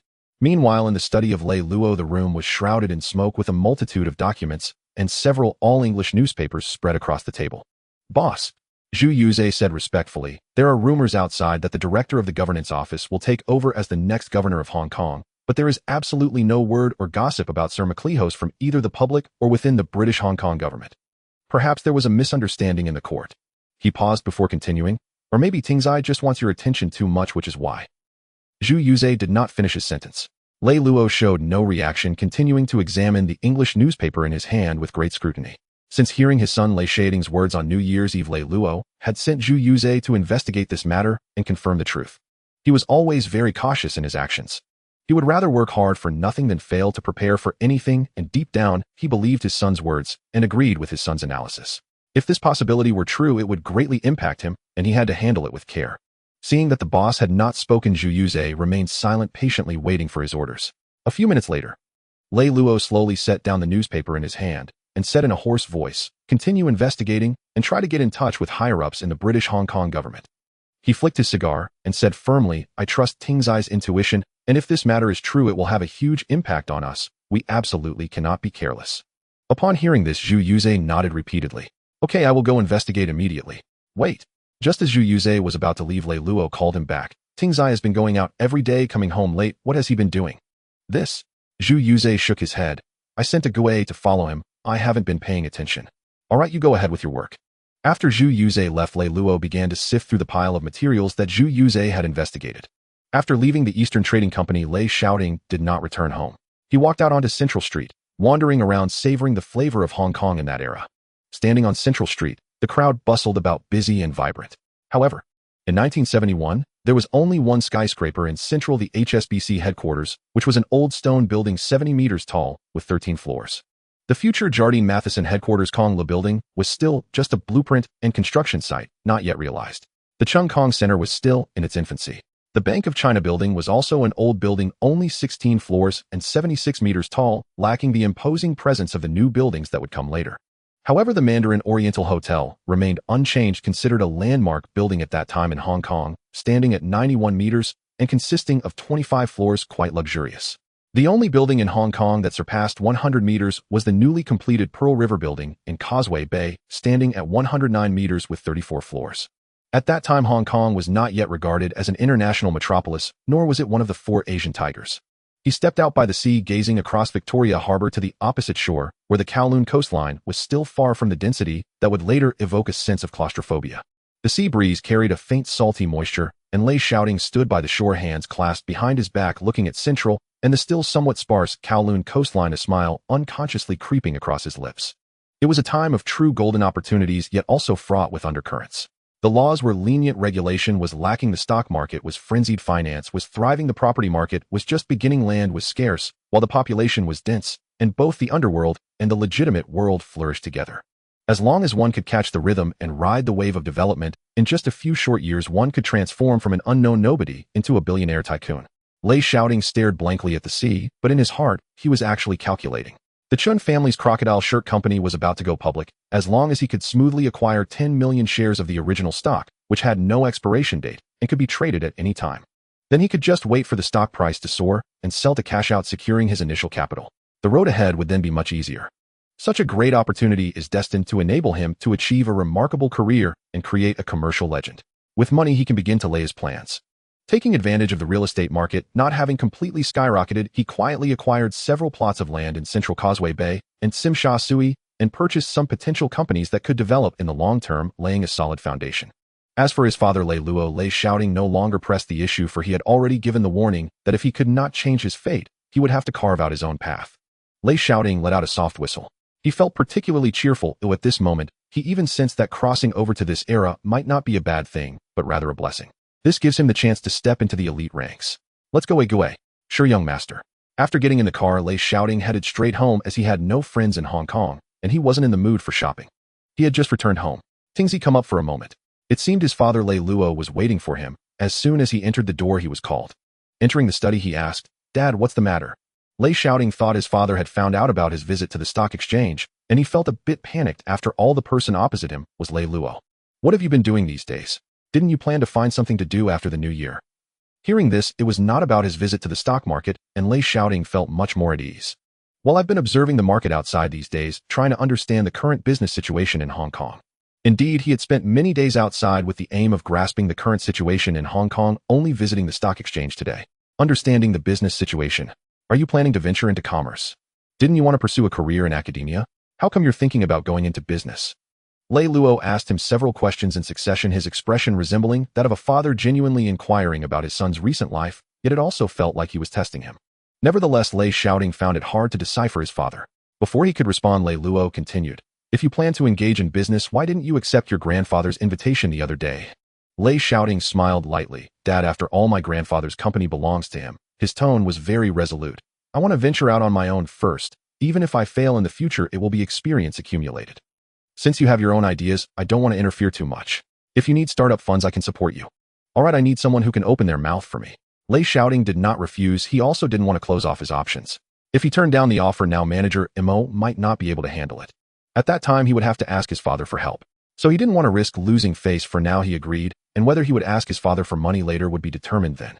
Seeing his son so confident, Lei Luo said no more, but suddenly changed the subject. "Understanding market trends is a good thing, but how did you come to have manager Mo from Merrill Lynch underwrite the purchase of the original shares of Crocodile Shirt?" Lei Shaoting's heart jumped. The panic he had suppressed earlier surged back. He had underestimated the watchfulness of this chief inspector. He could be certain that Ague had not reported him. Because Ague had been by his side all day today, without leaving, Lei Shaoting realized that his every move had likely been closely monitored by his all-seeing father. Truly, he was Lei Luo. Lei Shaoting thought to himself, "What are you afraid of?" Lei Luo asked him again, "Are you afraid he'll scold you, or are you upset about investing in the stock market, or are you hiding from me to borrow money from a financing company?" Since his father was already aware, Lei Shaoting decided not to hide anymore. He quickly adjusted his mindset and looked him in the eye. "Dad," Lei Shaoting replied calmly, "I'm not afraid of being scolded. I just have my own ideas and don't want to ask you for money to invest. I want to rely on myself." "Are you saying my money is dirty?" When Lei Luo said this, his imposing presence pressed down on Lei Shaoting. Lei Shaoting was taken aback once more. "Of course not, Dad, you misunderstood." "Then how is it? Since you want to rely on yourself, why borrow from me?" Lei Luo interrupted him directly. "If you weren't my son, Lei Luo, do you think the financing company would underwrite your stock trading?" With these words, Lei Shaoting was left speechless. He was suddenly at a loss for words. Lei Luo also realized he had gone too far. The person before him was his son, not a subordinate, and he silently adjusted his mindset. "Tingzi." At this moment, Lei Luo's tone became much gentler. "I'm not blaming you for trading stocks, nor am I upset that you use my name to make things easier. Rather, you shouldn't have hidden from me when borrowing money to trade stocks. Have you considered the consequences of failure? After failure, how do you plan to repay this money? Do you have the ability to repay it? It's good that you want to build your career with your own hands, but remember to act within your means. Go home and think carefully about what I've said," Lei Luo instructed sternly. "I have already spoken to manager Mo regarding your investment. He will handle it well without requiring any identification from you, but only this once." Huff. Hearing that, Lei Luo did not stop him from investing. Lei Shaoting let out a sigh of relief. However, he did not resent Lei Luo. In fact, he thought Lei Luo's words were very reasonable. Of course, this premise was that his words were directed at an ordinary person. But he was no ordinary person. He was an old soul who had lived for decades in a future timeline, fully aware of the direction of development in this world, and he had a solid grasp of this investment. 2 days later, on March 4th, Tuesday, around 9:30 a.m., Lei Shaoting went to the Central District Xiangjiang Securities Exchange with his manager Mo Jiahua. Today is the day for the public offering and subscription of Crocodile Shirt. As this brand is a well-established name in Xiangjiang, it has attracted numerous prominent businessmen, retail investors, and brokers from major securities firms flocking here to vie for shares. For a well-established brand like this, whether retail investors or securities firms, everyone believes that the stock will inevitably soar after the listing. Naturally, this draws countless people eager to subscribe. Entering the reception hall, the scene was crowded with people, and the noise was overwhelming. There were all sorts of people, some dressed in sharp suits, carrying leather briefcases, clearly professional stock traders. Some were simply dressed, clutching their long-saved money, their eyes filled with urgency and anticipation. There were also elegantly dressed women in kipeos and many middle-aged men. These people all had some spare cash for investment. There were also numerous securities brokers weaving through the crowd, quietly communicating with their clients, trying to seize the opportunity. Why are there so many people? Seeing the large reception room packed to the brim, making it difficult to move, Lei Shaoting couldn't help but exclaim. "It's normal," manager Mo replied with a smile. "This is just one of the subscription venues. There are other subscription points at various banks." Curious, Lei Shaoting found a spot to sit down. He wanted to see how the subscription process for listed companies operated in this era. He also wanted to know if the stock investors of this era were truly this crazy. As time passed, more and more people filled the venue. The noise grew louder, almost threatening to lift the eaves at the entrance. Everyone's goal was singular: to secure original subscription shares of Crocodile Shirt. At exactly 10 a.m., the doors to the banquet hall opened on time, and the notarizer from the exchange stepped out. The crowd surged forward instantly. The staff on site worked tirelessly to maintain order, yet could not contain the enthusiasm of the masses. The large subscription window was soon filled to capacity, everyone eager to be the first to subscribe and secure their purchase qualifications. Everyone, please be quiet. Please line up properly. This subscription meeting will take a lottery format. Those who draw a number can come up to register. Registration will not be conducted uniformly. Upon hearing the staff's call, the crowd finally quieted down, each person seated waiting for their number to be drawn. Lei Shaoting, standing by, was taken aback by the fervent scene. He finally understood just how crazed the stock investors of this era were. It was still early 1971, not yet reaching the peak of madness. In his memory, the most frenzied time in the Xinjiang stock market was from late 1972 to early 1973, when stock investors would prioritize stocks over money. At that time, the media reported that every morning before the exchanges opened, people would already be lined up outside with queues extending into the streets, disrupting traffic, which necessitated police presence for crowd control. He had once doubted this. He thought it was merely media hype. Now it seemed he had underestimated the situation. At the front of the reception hall stood a makeshift stage with a backdrop displaying the prominent Crocodile Shirt brand logo, along with a large inscription reading Crocodile Shirt Limited Public Offering Subscription Conference. On the walls to either side, red papers were affixed, clearly stating the details of this offering, with a public subscription price of 0.8 Hong Kong dollars per share. Subscriptions are limited to residents of Xinjiang, rejecting brokers and speculators from monopolizing the shares. Retail investors must fill out a subscription application form and pay a deposit to participate in the lottery allocation. Large investors can apply for internal quotas through the underwriting bank. The higher the quota, the greater the entry threshold. The retail investors gathered around the announcement board, craning their necks to read the details, fearful of missing any postings that would prevent them from subscribing. Once the subscription began, chaos erupted on site, resembling a battlefield. Mo Jiahua smiled at Lei, shouting, "Lei Shao, I wasn't lying to you. If you can manage to secure 100 shares through the subscription, that's already quite good." Lei Shaoting smiled, but did not respond. "Let's go." Manager Mo pointed to the side path. "We're going to find Manager Zhang from Hang Seng." "All right." The two slowly squeezed through the side VIP passage of the banquet hall. There was no other way. There were simply too many people. Along the way, Lei Shaoting noticed many people greeting Mo Jiahua, clearly indicating his small renown within the circle. After much effort, they finally squeezed past the crowd to the entrance of the VIP passage. Manager Mo turned his head and lowered his voice to Lei, shouting, "Lei Shao, for this Crocodile Shirt offering, Hang Seng Bank is the largest underwriter, holding the vast majority of internal quotas. As far as I know, Hang Seng does not intend to let this batch of quality quotas flow into the hands of retail investors. They plan to control the shares themselves after the listing. So, whether Hang Seng is willing to part with this batch of quotas, I'm really not sure." Lei Shaoting nodded slightly, his gaze sweeping across the bustling scene, his expression remaining calm. He clearly understood that in the currently chaotic Xinjiang, interests reign supreme, and everyone seeks to exploit loopholes and take shortcuts to earn big money. At this time, Hang Seng was indeed a powerful entity. It was only natural for them to have such intentions. Mo Jiahua continued, "However, Manager Zhang, in charge of this underwriting at Hang Seng, is a very astute individual. I believe he will give Lei Shao the courtesy of releasing the quotas." Hearing this, Lei Shaoting did not respond. Mo Jiahua spoke lightly, but Lei Shaoting understood in his heart that although he bore the title of Lei Luo's son, he was still just Lei Luo's son. With He Shanheng backing him, he was merely Lei Luo's son. If his father were to personally intervene, perhaps this matter would be more likely to succeed. He did not dwell on it. Whether it would succeed or not would be known after they met. The two passed through the relatively quiet VIP area. This place was in stark contrast to the outside noise, furnished with neatly arranged sofas and coffee tables accessible only to a few privileged individuals. Before long, a middle-aged man in a gray suit and gold-rimmed glasses raised his hand to greet them upon seeing them. The man had a sharp appearance and keen eyes, clearly a seasoned veteran in the financial circle. Mo Jiahua immediately stepped forward, a polite smile on his face, and extended his hand. "Manager Zhang, sorry to interrupt your work." Manager Zhang shook hands and returned, his gaze falling on Lei Shaoting with a hint of scrutiny. Mo Jiahua quickly stepped aside and introduced Manager Zhang. "This is Lei Shaoting." At this point, he deliberately lowered his voice. "He is the eldest son of the Lei family, Lei Luo." Hearing the name Lei Luo, the scrutiny on Manager Zhang's face instantly transformed into respect and enthusiasm, looking at Lei Shaoting with a glimmer of fear in his eyes. Although he received a phone call from Mo Jiahua last night, the latter only mentioned that a major investor wanted to discuss the original shares of Crocodile Shirt, without specifying that this person was the eldest son of the Lei family, so he was unaware. Now, upon learning that it was actually the eldest son of the Lei Luo family, the confident and composed demeanor he had just displayed vanished without a trace. "Hello, Lei Shao." Sorry for the interruption, Manager Zhang. You're being too kind, Lei Shaoting, this way please. The three of them moved to a quiet spot to sit down, during which Manager Zhang even had the attendants serve snacks and tea. In this corner of Xianjiang, the name Lei Luo holds significant weight among ordinary citizens and general individuals who would dare to show disrespect. Not only ordinary citizens, but even the bosses in the underworld and business and political circles, when encountering Lei Luo, would also have to show some courtesy.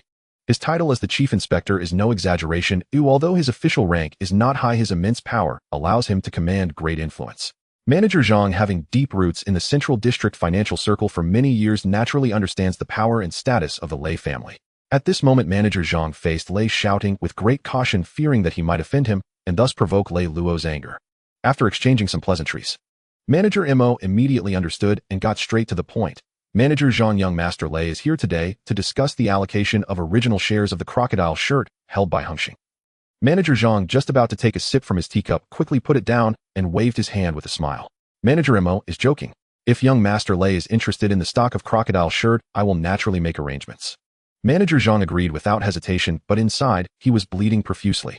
Given the explosive situation regarding the subscription for crocodile shirt, it was a certainty that there would be oversubscription. His plan was to take advantage of the hype sell after the listing and make a good profit. Although such operations are highly risky and generally avoided by distribution companies, Hengxing was very optimistic about crocodile shirt's prospects and had the strength to operate. But now, the person in front of him was the son of Lei Luo. Since they had come knocking, he had to give face even if he didn't want to. Not only did he have to give face, but he also had to do it decisively and beautifully. Manager Zhang took a big sip of tea, his tone very straightforward as he finalized the deal. This batch of shares was originally not intended for subscription. We planned to hold them until after the listing to sell. But since young Master Lei is interested, we can let go of some of this premium allocation. Wait, interrupted Mo Jiahua, smiling as he said, Manager Zhang, you misunderstand. Young Master Lei does not want a portion. He wants to acquire all of Hengxing's allocation of crocodile shirt shares. What? Young Master Lei, you want the entire allocation? Hearing this, Manager Zhang was completely taken aback. He had thought this young master from the Lei family had come to take a small slice of the pie, but he didn't realize the other party's appetite was so big, actually wanting to swallow the entire allocation of original shares held by Hengxing. At this moment, Manager Zhang couldn't help but furrow his brows. If the person sitting across from him wasn't Lei Luo's son, he would probably have exploded by now. Young Master Lei, this. Manager Zhang showed a difficult expression, hesitating to speak, wanting to refuse, but not daring to open his mouth. Agreeing would mean significant losses for him. Young Master Lei could clearly see his embarrassment.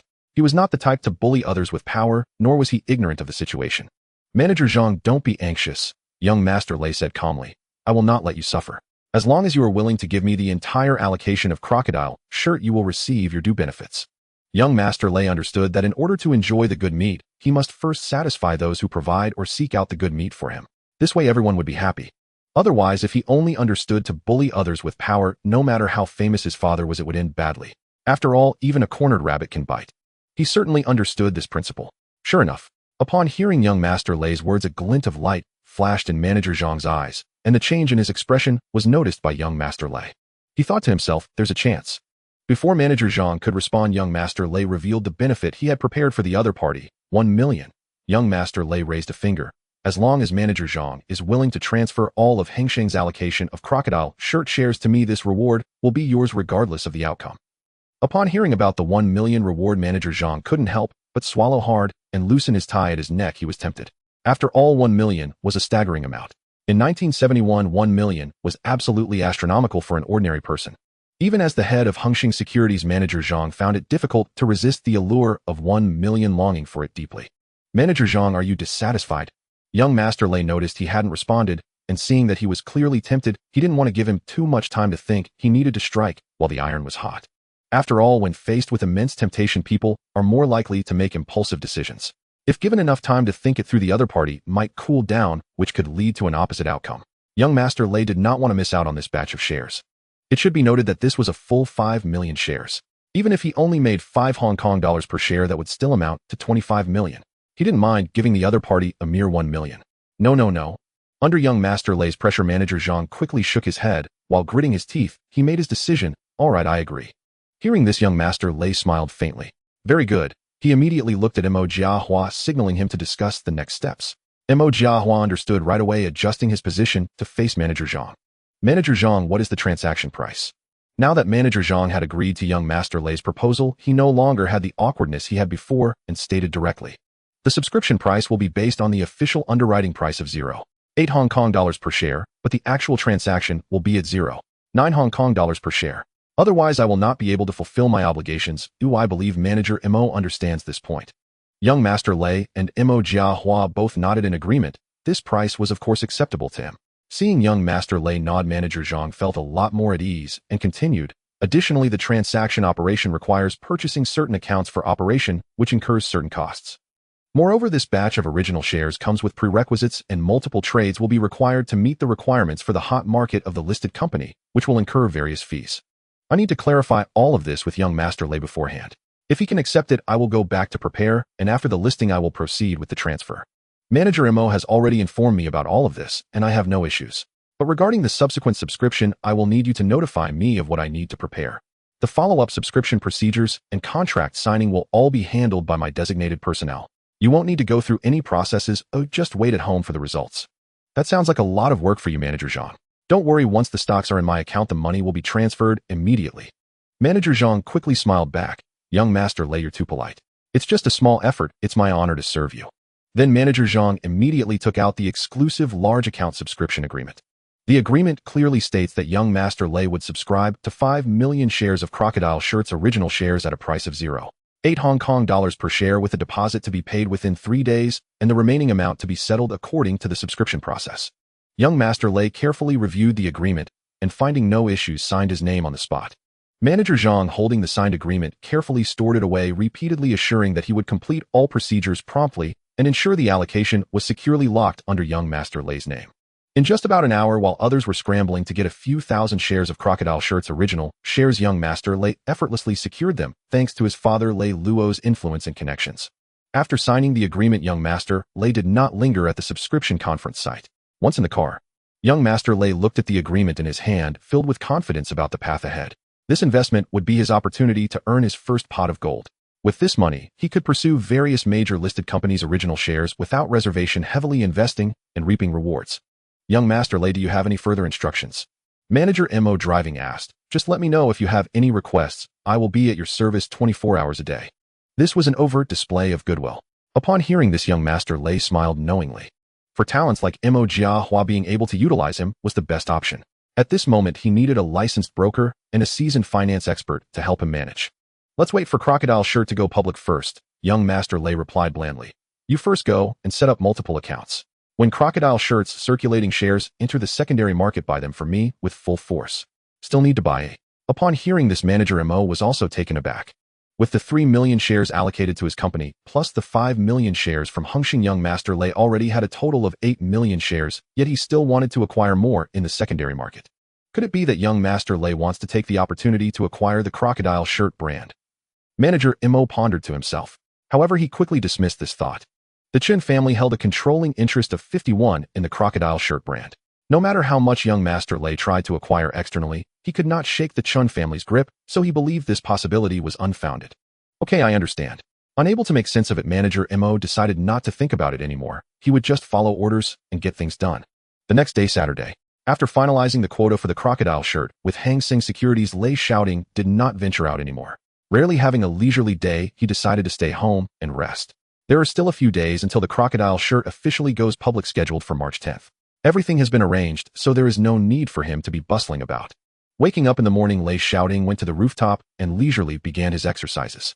The original owner was a disciplined person who had maintained a long-term workout routine, so his physical condition was already quite good, and he naturally wanted to continue this foundation. Moreover, the future Hong Kong will be filled with beautiful women and dazzling stars. Without a strong physique, how could he conquer the flowers he fancied in this glamorous world?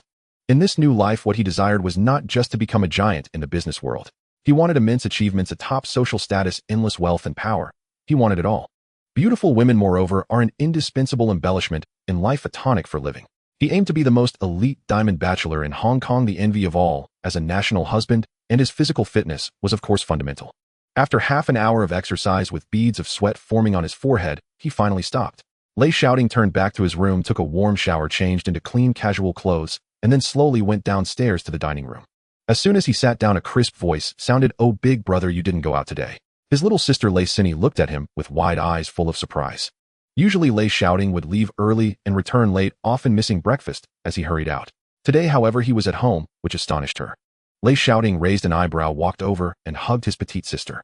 What's wrong? Don't you want to see your big brother? Come, let your big brother hug you. Hey, big brother, let me go. Lei Xin panicked, instantly pushing against Lei Shaoting with her small hands, her cheeks puffed. Let me go, you messed up my hair, it looks terrible. Mommy, help.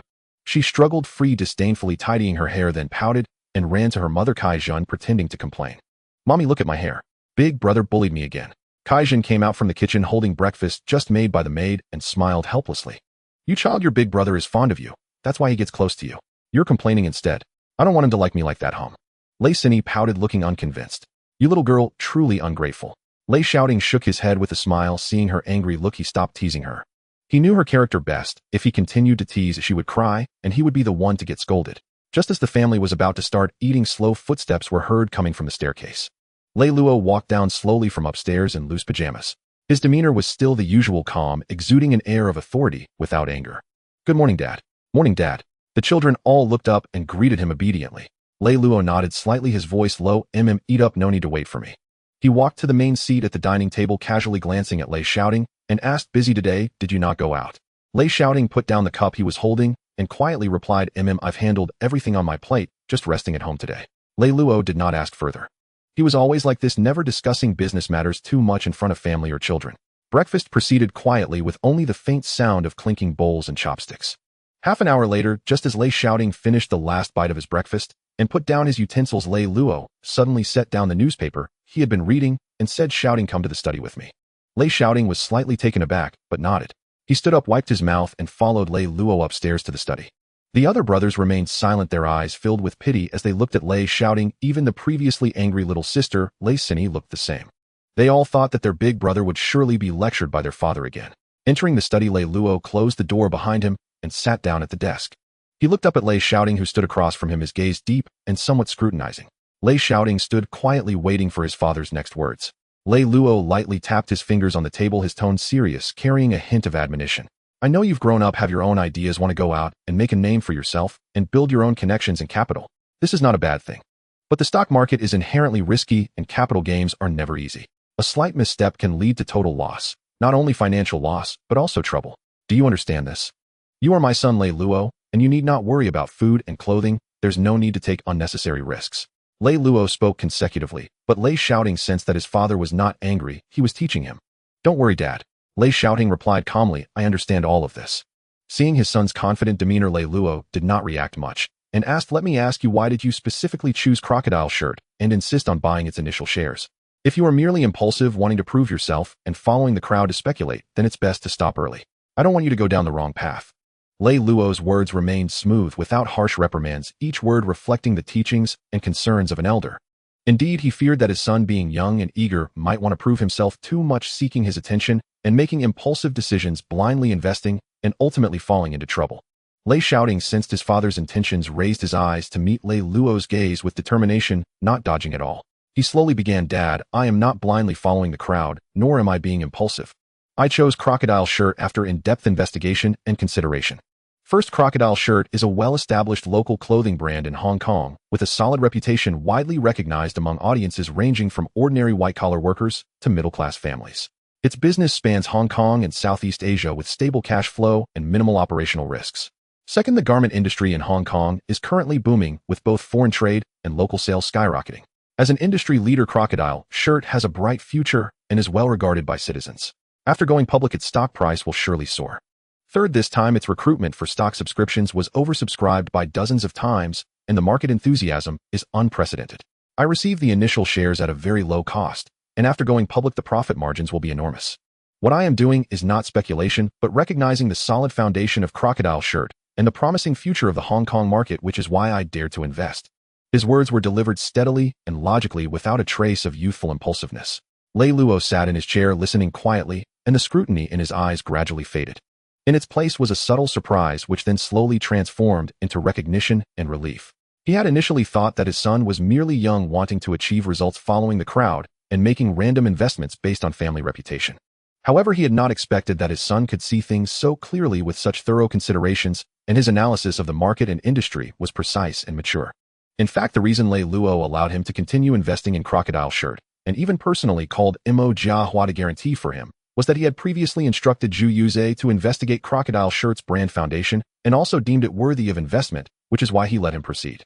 Today's conversation was also to gain a deeper understanding of his son's thoughts. He wanted to clarify whether his son's precise investment in Crocodile Shirt stock was due to following the crowd or a well-thought-out plan. Now, he finally breathed a sigh of relief, knowing that his son was not blindly investing and had a plan and considerations behind his investments. This gave him peace of mind. After a moment of silence, Lei Luo's lips curved into a faint smile, a rare expression on his face. Good, very good. I am very pleased that you have this vision and planning. Remember, in life and work, your vision must be accurate and your thoughts must be steady. Always plan before acting to ensure lasting success. Since you are determined, go ahead and do it. If anything happens, I will be there. Receiving his father's approval, Lei Shaoting felt a warm current flowing within him and replied, I will remember, Dad. The father and son exchanged a few more words before Lei Shaoting exited the study. Going downstairs back to the living room, several younger siblings were huddled together, discussing going out to play. Seeing Lei Shaoting come down, Lei Sini and her brothers immediately ran over, grabbing his arm. Big brother, are you okay? What could possibly be wrong with me? Lei Shaoting looked at his younger siblings in confusion. Dad didn't scold you. Why would he scold me? Lei Shaoting appeared bewildered. As long as he didn't scold you, let's go out shopping together and then maybe catch a movie. Looking at his siblings' eager expressions, Lei Shaoting's heart softened and he smiled, agreeing, all right, today big brother will take you out to play. Yay! All the younger siblings jumped up joyfully. He smiled broadly, stood up, and with his younger siblings greeted their mother Kaijan before heading out together. On the streets of Hong Kong in spring, the atmosphere was bustling with life, with a continuous flow of pedestrians. The shops lining the streets were numerous, and a variety of signs dazzled the eyes, exuding a vibrant energy. Lei Shaoting arrived on the street with his younger siblings like bandits, entering a city, first stopping at a dessert shop to buy their favorite treats and sweet soups. Then they indulged in various snacks. They explored every shop in sight. At the department store, he bought numerous toys and new clothes for his younger siblings. Everyone was carrying bags of all sizes. His youngest siblings were only 8, 10, 0, and 12 years old. Although the oldest was already 18, his gentle nature, perhaps due to strict upbringing, still made him fond of toys. Whenever they saw something they liked, Lei Shaoting would pay for it without hesitation, as money was not an issue, bringing them immense joy and laughter. However, it was a challenge for Lei Shaoting. He noticed that his younger siblings seemed inexhaustible, full of energy, wandering from Tsim Sha Tsui to West Kowloon. They explored the Yao Ma Ti and Mong Kok areas thoroughly. By the afternoon, thankfully, it was time for a meal, and Lei Shaoting finally got a moment to rest and recharge. He thought he could go home, but knowing his little sister was clamoring to watch a movie, he had no choice but to head to a nearby theater. Mong Kok Shanghai Street. This area was considered the most prosperous in Tsim Sha Tsui, bustling with people, handsome men and beautiful women, and street vendors, making the entire street vibrant. At the theater entrance, various movie posters were plastered, most of which featured Shaw Brothers martial arts and art films, with beautifully crafted posters that attracted many passers-by. A long line formed at the ticket counter, indicating the booming movie market in Hong Kong. What movie do you want to watch? I want to see the new One-Armed Swordsman. Let's watch the new One-Armed Swordsman. Yes, let's go with this one. Seeing their unified choice, Lei Shaoting did not argue and signaled to Ague behind him. Ague nodded and promptly went to the ticket window, quickly purchasing the tickets. They entered the theater, which was almost full. It was Saturday, and indeed there were many more people. As the lights dimmed, the movie began. The scenes on the screen were spectacular, captivating the audience below, who occasionally erupted in applause. Lei Shaoting sat in his seat, watching the movie on the screen with no interest whatsoever. Having experienced the high-definition films of the new era, he felt nothing from this screen. Moreover, the plot was extremely cliched, and action films were his least favorite. At this moment, his thoughts wandered. He glanced at the nearly full audience and suddenly conceived a bold idea. In today's Hong Kong, the entertainment industry was rapidly developing, and the film market was a vast blue ocean. Shaw Brothers dominated the market, profiting immensely, and soon the industry would usher in an unprecedented golden era. Lei Shaoting believed it was achievable. The film market was also a lucrative industry, most suitable for money laundering, which also carried social status, quick cash flow recovery, the ability to build connections, and the potential to cultivate stars, which would be beneficial for his future enterprise. Since I've been given a second chance and hold the initiative, why not delve into the film industry? He began to think deeply, his mind drifting far from the movie. He recalled that in 1971, aside from Shaw Brothers, the only film company that could compete was Golden Harvest, but at that time Golden Harvest was still in its infancy. In his memory, after Golden Harvest signed Li Dalong in June 1971, they produced The Big Boss and The Way of the Dragon, which helped them stabilize their position and compete with Shaw Brothers. And now it was only March. So Golden Harvest had not yet made a significant impact. Suddenly, Lei Shaoting thought of something. He remembered that the rise of Golden Harvest was partly due to taking over the once competitive Guangmao Film Company's studios and cinema chains. With an independent production studio and cinema chain combined with 2 successful films, it solidified their status. In this era, these resources were crucial for any film company aspiring to grow strong. They were even considered indispensable pillars. With this in mind, Lei Shaoting felt increasingly restless, eager to take immediate action to send someone to approach Guangmao Film Company and acquire its production studio and cinema chain. With these industries, he could establish a film company strong enough to compete with Shaw Brothers. Currently, the major cinema chains in Hong Kong were primarily controlled by Shaw Brothers' Golden Princess Guotai, also known as Guangmao, and the Feng family. Of course, at this time, there were many scattered cinema chains in Hong Kong, but actual sales ultimately depended on these prime locations. With this in mind, he already had a plan. He was determined to enter the film industry to establish his own film company, promote his favorite actors, produce blockbuster films that would go viral, and control the resources of the entertainment circle. Not only could he earn immense wealth, but he could also secure a foothold in the entertainment industry and meet various people, which was indeed quite appealing. Watching the flickering lights and shadows on the screen, listening to the cheers of the audience around him, Lei Shaoting's gaze gradually became resolute, and the idea of starting a film company quietly took root and began to flourish in his heart. As the movie ended, his younger siblings were still reminiscing about the plot, chattering excitedly. However, Lei Shaoting had lost the mood to continue shopping. He held Lei Sinyi's hand and led a few younger brothers home. All the way, the thoughts of his film company never ceased. In his heart, he had already begun to silently plan the blueprint for his future film company. Just as they returned home, "Tingzi, you're back." "Yes. Hello, Uncle Feng." Zhu Yuzi had just come down from upstairs, apparently reporting to his father. Although Lei Luo had retired and no longer participated in collecting rent in society, he still had a vast estate under his name, which required management and rent collection. Zhu Yuzi was still managing these properties for his father, responsible for the entire operation. "All right, you all take a break. Uncle Feng has things to attend to, so I won't chat with you for now." "Okay, Uncle Feng." After he spoke, Lei Shaoting suddenly thought of something and immediately turned to call out, "Uncle Feng, wait a moment." "What is it, Tingzi?" Zhu Yuzi paused and turned back. "Uncle Feng, can we talk privately for a moment?" Zhu Yuzi nodded. The two of them stepped outside to the garden. Lei Shaoting did not hide anything and bluntly asked, "Uncle Feng, do you know anyone from Guotai Film Company? Are you familiar with the situation of this company?" "Guotai. The Guotai of the wealthy Lu family." "Yes." "Tingzi, why are you inquiring about Guotais?" Zhu Yuzi did not answer, immediately looking at Lei Shaoting with confusion. "Uncle Feng, I plan to open a film company, and Guotai has a production studio and cinema chain, so I wanted to find out if they would be interested in transferring them." "You want to start a film company?" Zhu Yuzi was momentarily stunned, but then recalled the boss attitude towards Lei Shaoting in the study, as well as his approving words, and quickly adjusted his tone. "I know the current chairman of Guotai. Since the Lu family's plane crash a few years ago, the Lu family's interests in Hong Kong are entirely managed by Zhu Guoyang. I have a good relationship with him and can arrange a meeting to discuss matters." "That's great." Lei Shaoting's face lit up with excitement. "Uncle Feng, please help me arrange it." Zhu Yuzi nodded. "All right, I'll handle this matter first and contact you once it's arranged." "Okay, Uncle Feng, you're busy." Watching Zhu Yuzi leave, Lei Shaoting's smile grew wider. He held Zhu Yuzi in high regard and considered him a trustworthy person. Historically, after the establishment of the Independent Commission Against Corruption, he bore all the responsibilities alone and never exposed Lei Luo and his brothers. Such a loyal, capable, and reliable person who navigated human relationships and social dynamics with such insight was indeed a rare talent. To be honest, Lei Shaoting envied Lei Luo for finding such excellent helpers from the Feng family. At this moment, he even entertained the idea of enticing Zhu Yuzi and his brothers to work for him. However, he reconsidered and decided against it. At least until his father severed all previous ties, eliminated all evidence, and cleared his name, he dared not let Zhu Yuzi associate with him. Wouldn't that invite trouble? Time flew by. In the blink of an eye, it was March 10th. Monday. On this day, Hong Kong was drenched in heavy rain from early morning, seemingly welcoming the arrival of the spring equinox. As is widely known, the southern regions enter the rainy season starting in April, and with Hong Kong being near the coast, storms and heavy rains are quite common. However, despite the sudden downpour, the Hong Kong Stock Exchange was still packed with people this morning, as today marked the listing day for Crocodile Shirt Company. Compared to the potential for making huge profits, what does the rain matter? Even if it poured, citizens would still flock to the exchange to snatch up shares of their desired stocks. As Lei Shaoting arrived at the exchange, he saw a large number of shareholders waiting at the entrance with umbrellas or raincoats, braving the downpour. Even though their clothes were soaked, no one was willing to leave. The crowd was packed in layers, and the shouts and calls could be heard clearly through the rain, creating a chaotic yet fervent scene. Such a sight truly surprised him. "What is this, young master?"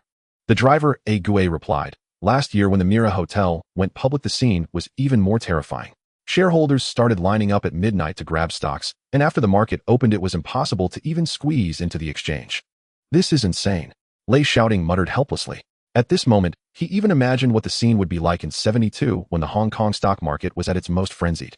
Everyone was speculating on stocks regardless of wealth or market trends, only knowing that buying would bring profits, and the entire Hong Kong was engulfed in a frenzy of capital.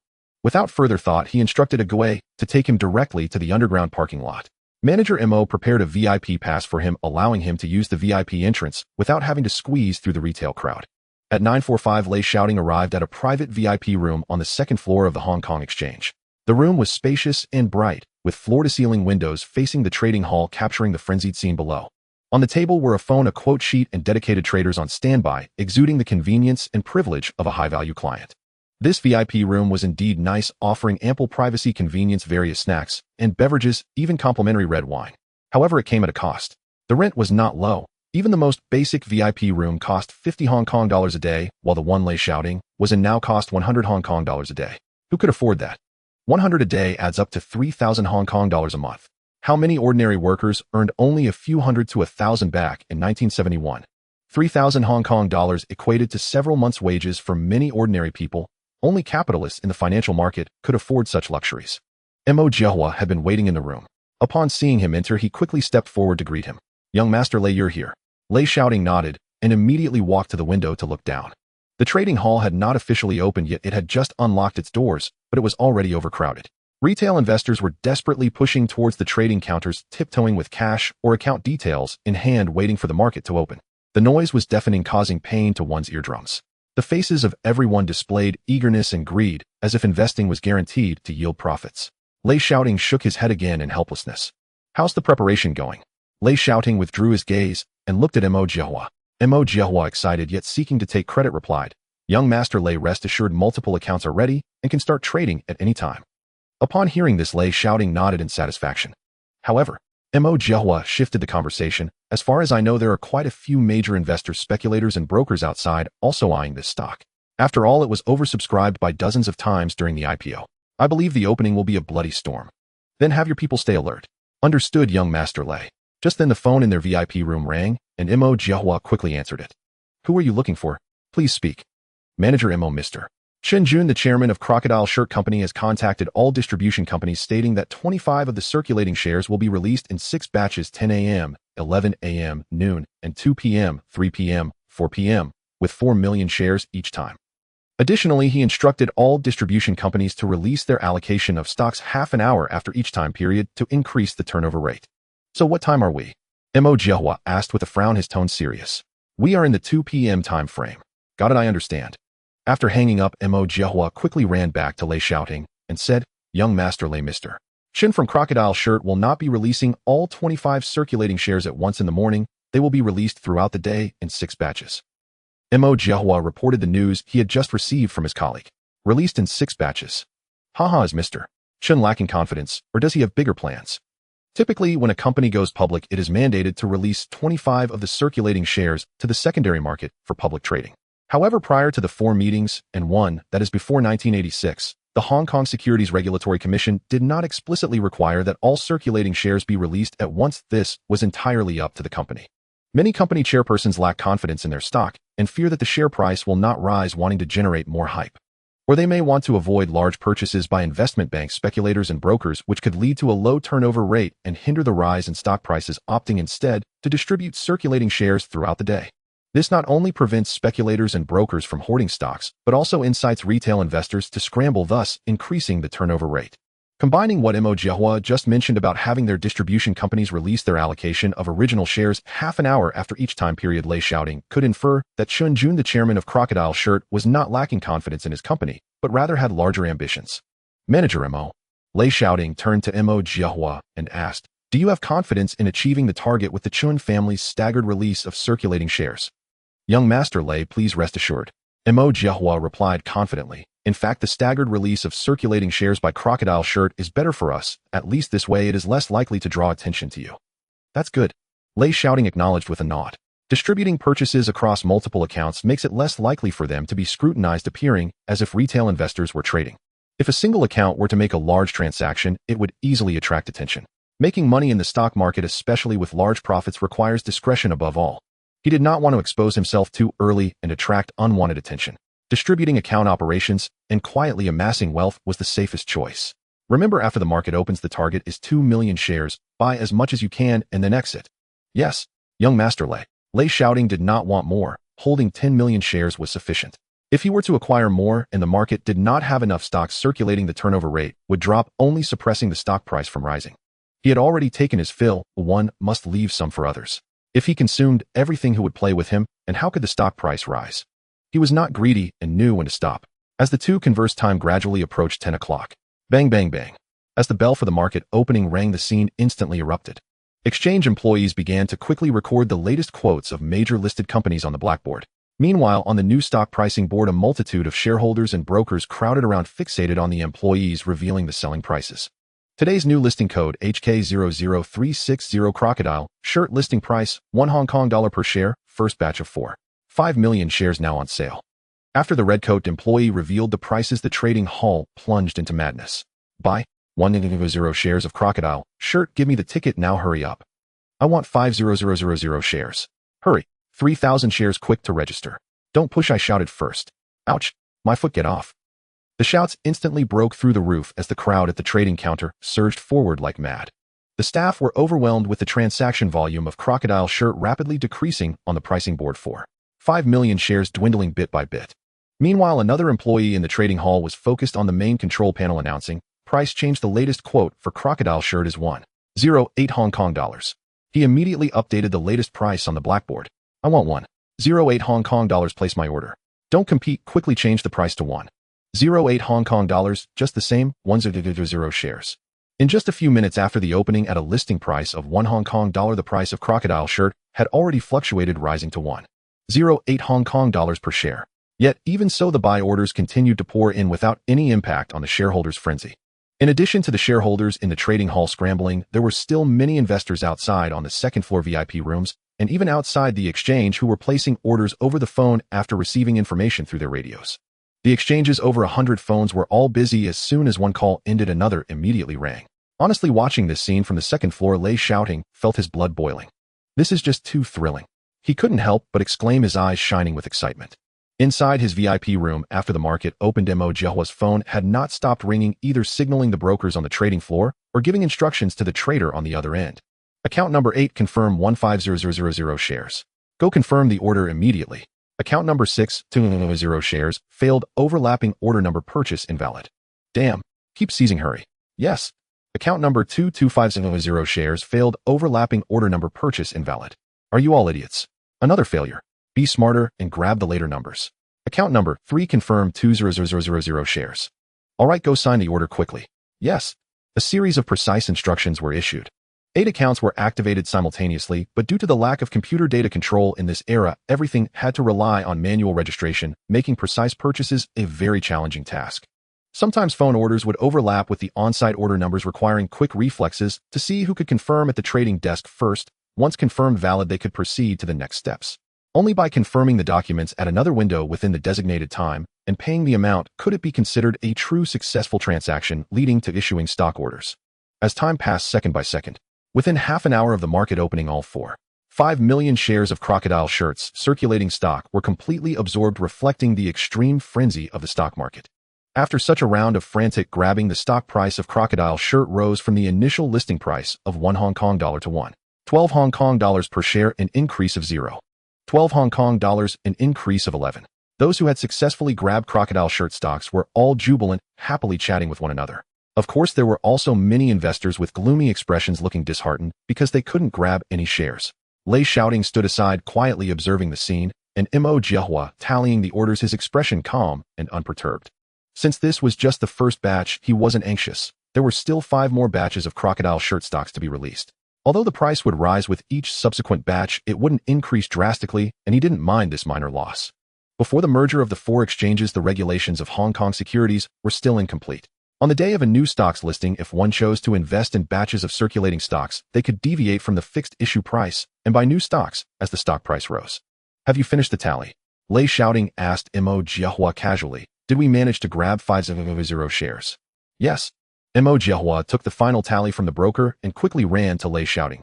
We managed to grab a total of 500 shares, and we are in the process of confirming the orders. Good, not bad.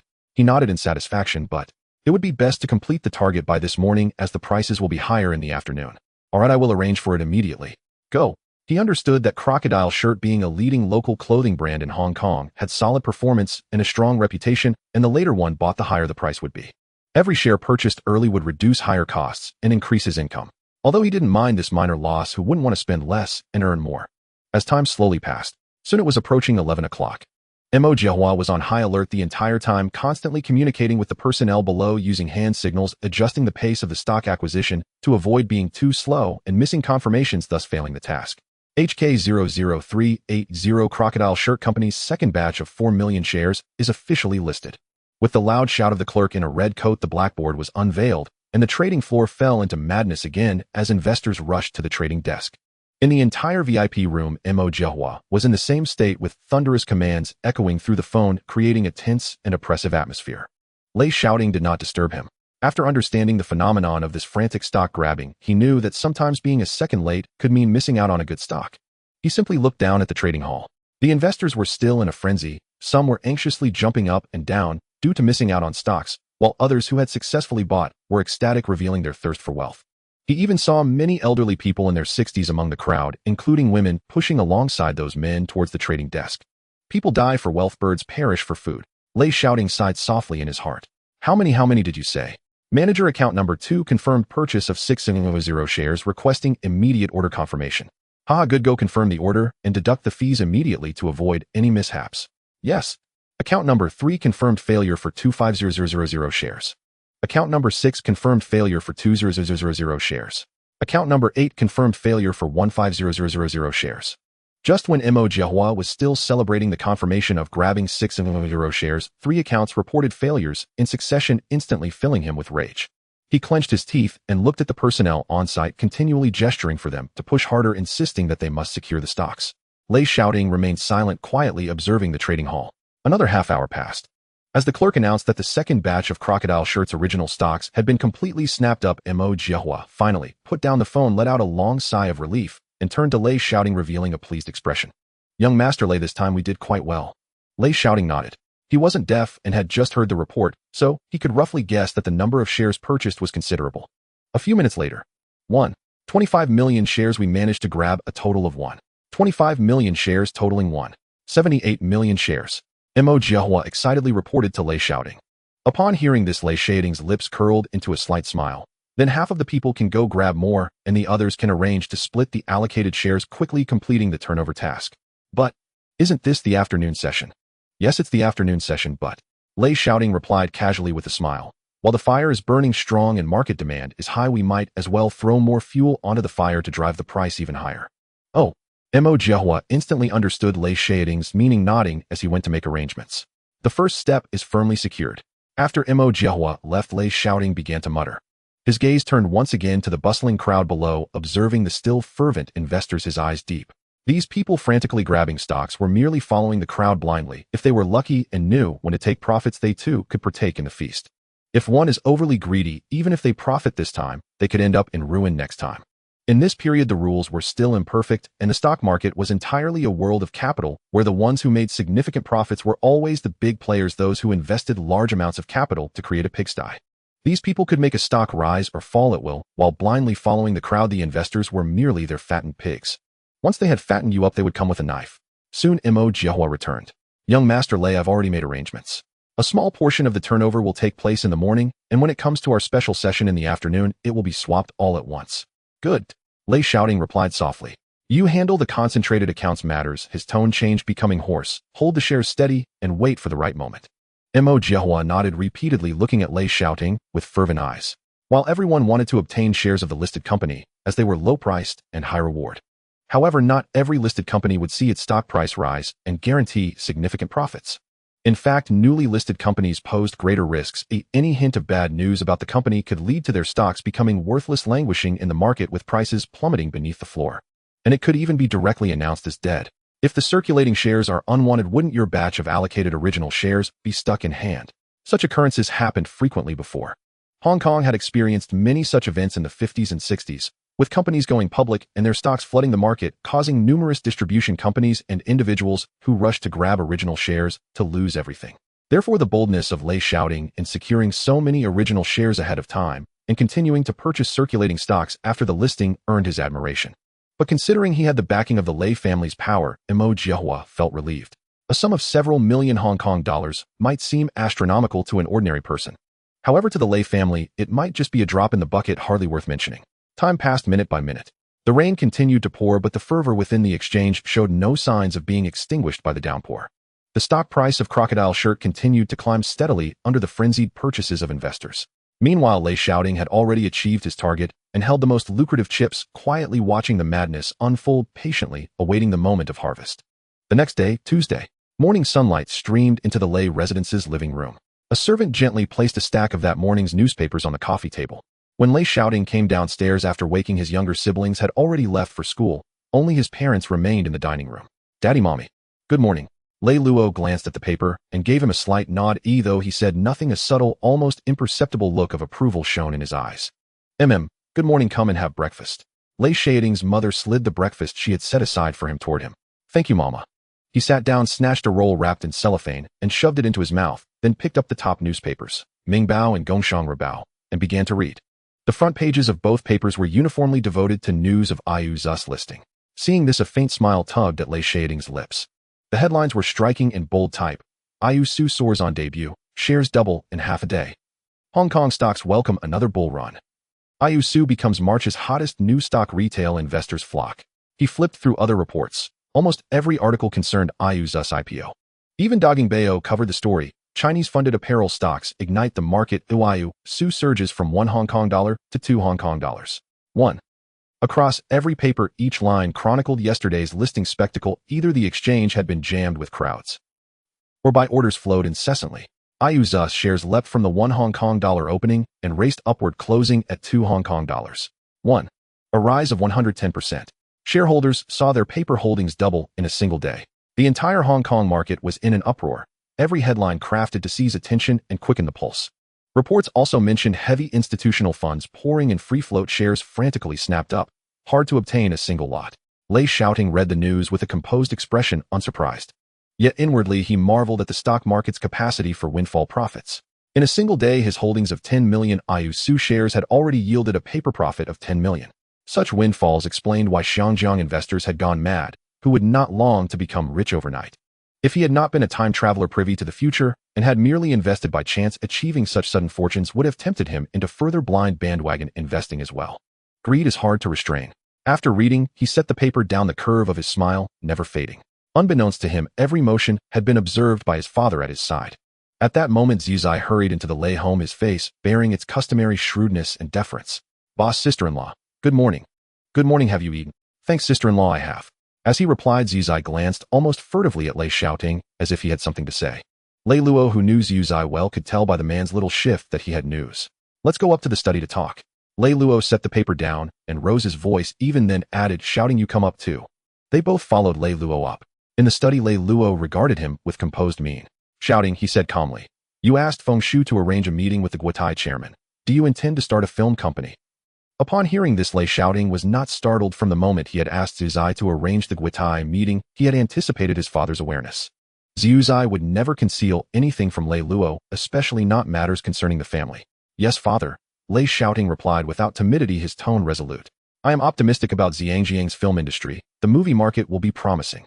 He did not mention the more convenient prospects for money laundering. Until he was sure his father truly believed that Zhangjiang's fortunes would change, he would not press the matter further.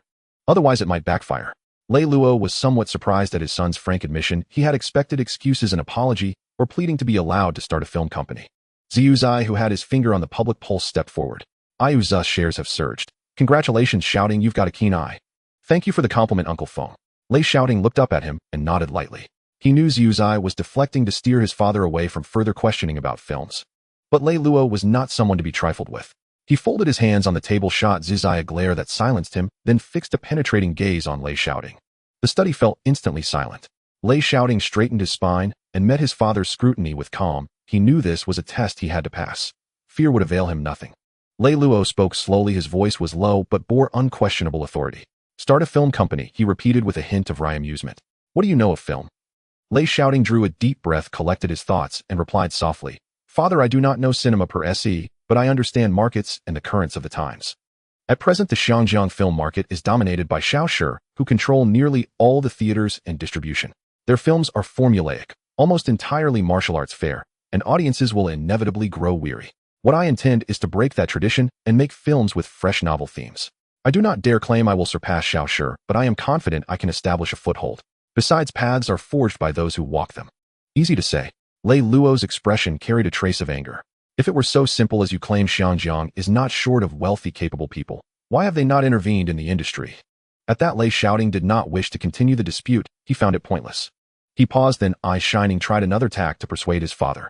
Father, consider this view: my starting a film company as an opportunity to gain business experience. Moreover, acquiring Guotai Film Company at a low price would be a sound investment. Think about it, Guotai studios are vast. Even if the land were sold later, it would not result in a loss. Furthermore, they own several prime flagship cinemas. Do you imagine no one would take those over? Lei Luo fell silent at that. Zhu Zai, watching, turned his eyes and added, indeed, boss, real estate has been booming these past years. Prices change by the day. If you buy Guotai Film Company, even if the film business fails, the land and downtown properties alone would keep you from losing money. Lei Luo was silent for a beat, then the faintest smile finally appeared on his face. You too. Lei Luo wagged a finger at them, shaking his head. It seems if I refuse, you'll keep trying to persuade me, won't you? After speaking, Lei Luo resumed his authoritative expression and looked at his son. I do not oppose you starting a film company. Indeed, if you wish to pursue any legitimate enterprise, I will support you. But, Lei Luo's tone shifted, growing sterner. I have to tell you, you may go into business, you may build an enterprise, but there are 3 bottom lines you must etch into memory. Speak, father. I will remember. Lei Shaoting straightened and listened intently. First, no touching heroin, no gambling dens. I want every penny you earn to be clean. Do not follow my old path. Second, out in the world, do not trade on my name. It is not that I fear you will affect me. Rather, I have too many enemies. But you must not be bullied. When necessary, you may be forceful, you may use means, but never lose measure. Do not be arrogant or overbearing. Third, and most important, always leave a way out. Do not act so absolutely that reconciliation becomes impossible. But if you have truly made an irredeemable enemy with no possibility of return, then do not be soft. Leave yourself no future peril. Be it Shaoshi Jiahe or other major studios, they are intertwined with deep connections to various factions. If you intend to enter this industry, you must be prepared to confront such people and always ready to respond. Before Lei Shaoting could respond, Lei Luo paused, his tone softening somewhat. You have a keen eye, you are bold and ambitious. Your father has noticed all this. Take, for example, your investment in Iu. Su, you handled it well, proving you are not someone given to rash impulses or impatient schemes. I will not stop you from starting a film company. If you need capital connections or to settle any trouble, I can have a few feng shuis assist you. Upon hearing this, warmth filled Lei Shaoting's chest. He sensed that Lei Luo was not an unfeeling, selfish man. He nodded firmly. Father, I will remember your teachings. I will not disappoint you. Lei Luo regarded him and finally inclined his head, slightly, genuine pleasure softening his features. Very well. Talk among yourselves. With that, he rose and left the study, giving them space to speak with Zhu Zai. In the study, only the 2 of them remained. After Lei Luo left, the atmosphere became much less tense and both of them appeared noticeably more relaxed. Lei Shaoting eagerly asked, Uncle Feng, has the chairman of Guotai agreed to meet? Zhu Yuzi nodded emphatically. With me, Uncle Feng, handling things, rest assured it's all taken care of. Taken care of? What do you mean taken care of? Isn't it just a meeting? Lei Shaoting asked in confusion. Zhu Yuzi smiled mysteriously. With me, Uncle Feng, handling matters, how could it be just a beginning without a conclusion? I've already met Zhu Guoyang and conveyed your intentions to him. Upon learning you are the eldest son of the Lei family, Zhu Guoyang was very accommodating. Moreover, he is also interested in selling the Hong Kong properties and has agreed to meet at the Peninsula Hotel's tea hall at noon today to discuss further. Hearing this, Lei Shaoting was overjoyed. The Guotai organization, controlled by the Liu family, had multiple prime locations after the restructuring of Hong Kong Electric. Before the upheaval in the Liu family, the Electric Film Company was the only company in Hong Kong capable of competing with Shaw Brothers. Unfortunately, after the incident with the Liu family, they became like headless flies with no one to take charge, and the industry was in disarray. Although Zhu Guoyang is merely the brother-in-law of the head of the Liu family, with the Liu family having no heirs, he successfully became one of the heirs. With the Liu family's core business in Singapore and them being wealthy merchants there, Zhu Guoyang had little interest in managing the film business here. After a few years, the Electric Film Company gradually withdrew from the market, allowing Shaw Brothers to dominate, and they only contemplated selling off their assets. Historically, Guotai Electric Film Company cinemas and studios were all taken over by Golden Harvest. Now, with his involvement and Zhu Yuzi facilitating, coupled with the influence of his father Lei Luo, he felt that the negotiation was already more than half successful. Thank you, Uncle Feng. Lei Shaoting expressed his gratitude to Zhu Yuzi. For the meeting at noon, I may need to trouble you to be there as well. Zhu Yuzi nodded in satisfaction, shouting there's no need to be so polite with Uncle Feng. He continued, regarding Zhu Guoliang, I've also inquired indirectly. The asset valuation won't be very high, possibly below market price, so when you meet later you can have a better idea. Lei Shaoting responded nonchalantly. You say? Zhu Yuzi immediately took out the asset price list he had organized before coming. He pointed while speaking. First, the Kowloon Niaoqi One Yonghua film studio, fully owned by Guotai, occupies an area of 1.6 million square feet, approximately 1,500 square meters. It contains 3 professional studios, a full set of vintage filming equipment, a costume and props warehouse, post-production facilities, and a developing studio, with an overall transfer quote of 3.8 million Hong Kong dollars. Second, Guotai's self-operated cinema line consists of 16 theaters, including 5 core cinemas. 1. Guotai Grand Theater. Located on Shanghai Street in Tsim Sha Tsui with 1,300 seats in a prime location, it is one of the top theaters in Hong Kong, with a transfer quote of 1.65 million Hong Kong dollars. 2. Dahua Theater. Located on Nathan Road in Mong Kok with 110 seats, a high foot traffic area, and a daily full house, transfer quote 1.3 million Hong Kong dollars. 3. Nanhua Theater. Located near Temple Street on Jordan Road, with 880 seats in a densely populated residential area, stable customer flow, transfer, quote, 1 million Hong Kong dollars. 4. Guanghua Theater. Located on Leighton Road in Causeway Bay, with 950 seats in a core business district on Hong Kong Island, high customer flow, transfer, quote, 1.3 million Hong Kong dollars. 5. Bull Theater. Located on Kings Road in North Point with 900 seats in an area where Fujianese immigrants gather, stable box office, transfer, quote, 950 HKD. 6. The remaining 11 theaters are located in various districts concentrated in Shamshui, Pachai, Wan in the East District, Wang Tai, Sin Kun Tong, and Sha Tin. The package price for these 11 cinemas is 5 million Hong Kong dollars.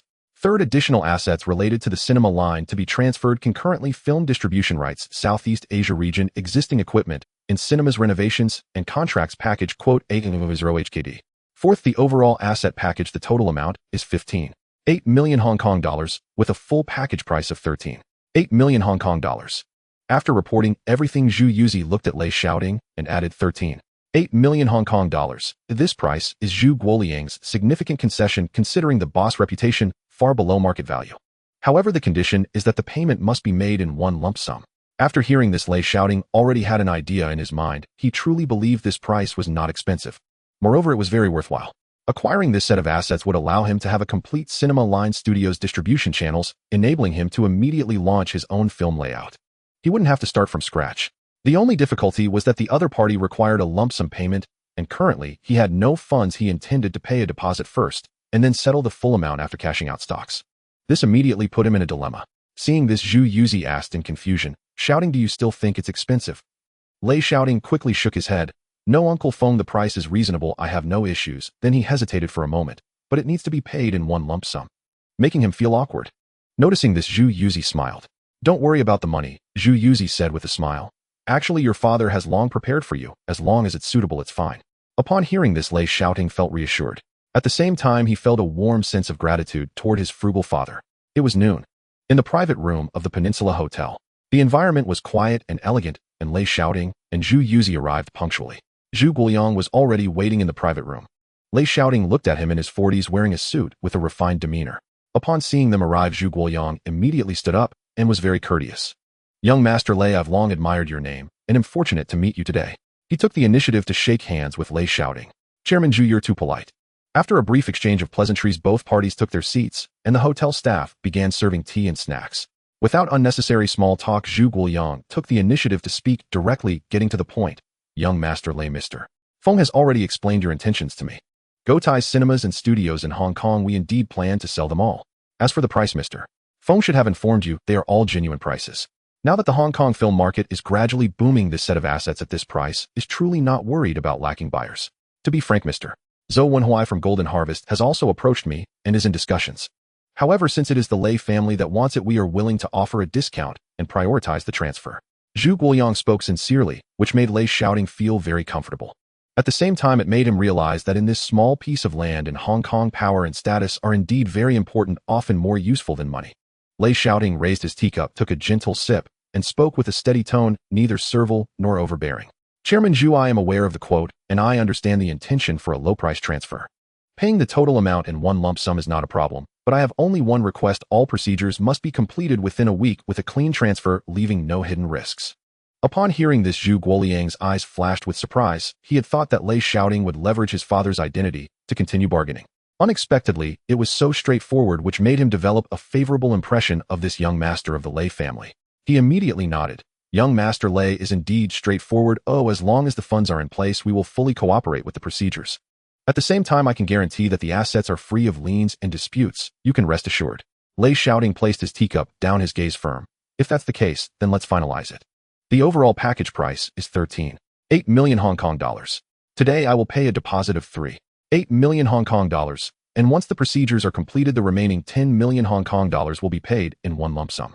Zhu Guoliang was thoroughly reassured and smiled as he extended his hand. Pleasant cooperation. Young Master Lei is young and promising. You will surely achieve great things in the future. Lei Shaoting shook his hand in return. Pleasant cooperation, Chairman Zhu. You flatter me. I must also thank you for making this possible. In just half an hour, a transaction involving over 10 million HKD was successfully concluded. There were no disputes, no back and forth. It was entirely based on the reputation of the Lei family and Lei Shaoting's decisiveness. Zhu Guoliang left first. Lei Shaoting sat in the tea hall looking out at the bustling streets of Central, his thoughts clear. The skyrocketing stock price of Crocodile Shirt had given him ample funds. Acquiring Guitai Cinema Line and the studios would allow him to start from the film company and take the first step in business development. With control over the cinema line, he wouldn't have to worry about film scheduling, nor would he face exclusion and rejection from his peers. Owning studios would allow him to produce films independently. Along with the distribution channels in Southeast Asia, he believed that with his prophetic abilities and a complete film industry chain, he would soon be able to stand shoulder to shoulder with Shaw Brothers and future Golden Harvest. In the Hong Kong film market of 1971, it marked the beginning of the golden era. This step of his also aligned perfectly with the tide of the times, allowing him to seize the market first. At least this gave him a head start over Golden Harvest. In the future business and film industry of Hong Kong, there would certainly be a place for Lei Shaoting. And all of this was just the beginning. A week later, March 19th, Wednesday. During this time, Lei Shaoting has devoted himself entirely to handling matters related to the film company. Today, the transfer has officially been completed. Young Master Lei, Zhu Guoliang sat at the entrance of the administrative hall, shaking hands tightly with Lei Shaoting. From now on, this film company belongs to you. Congratulations in advance on your prosperous business.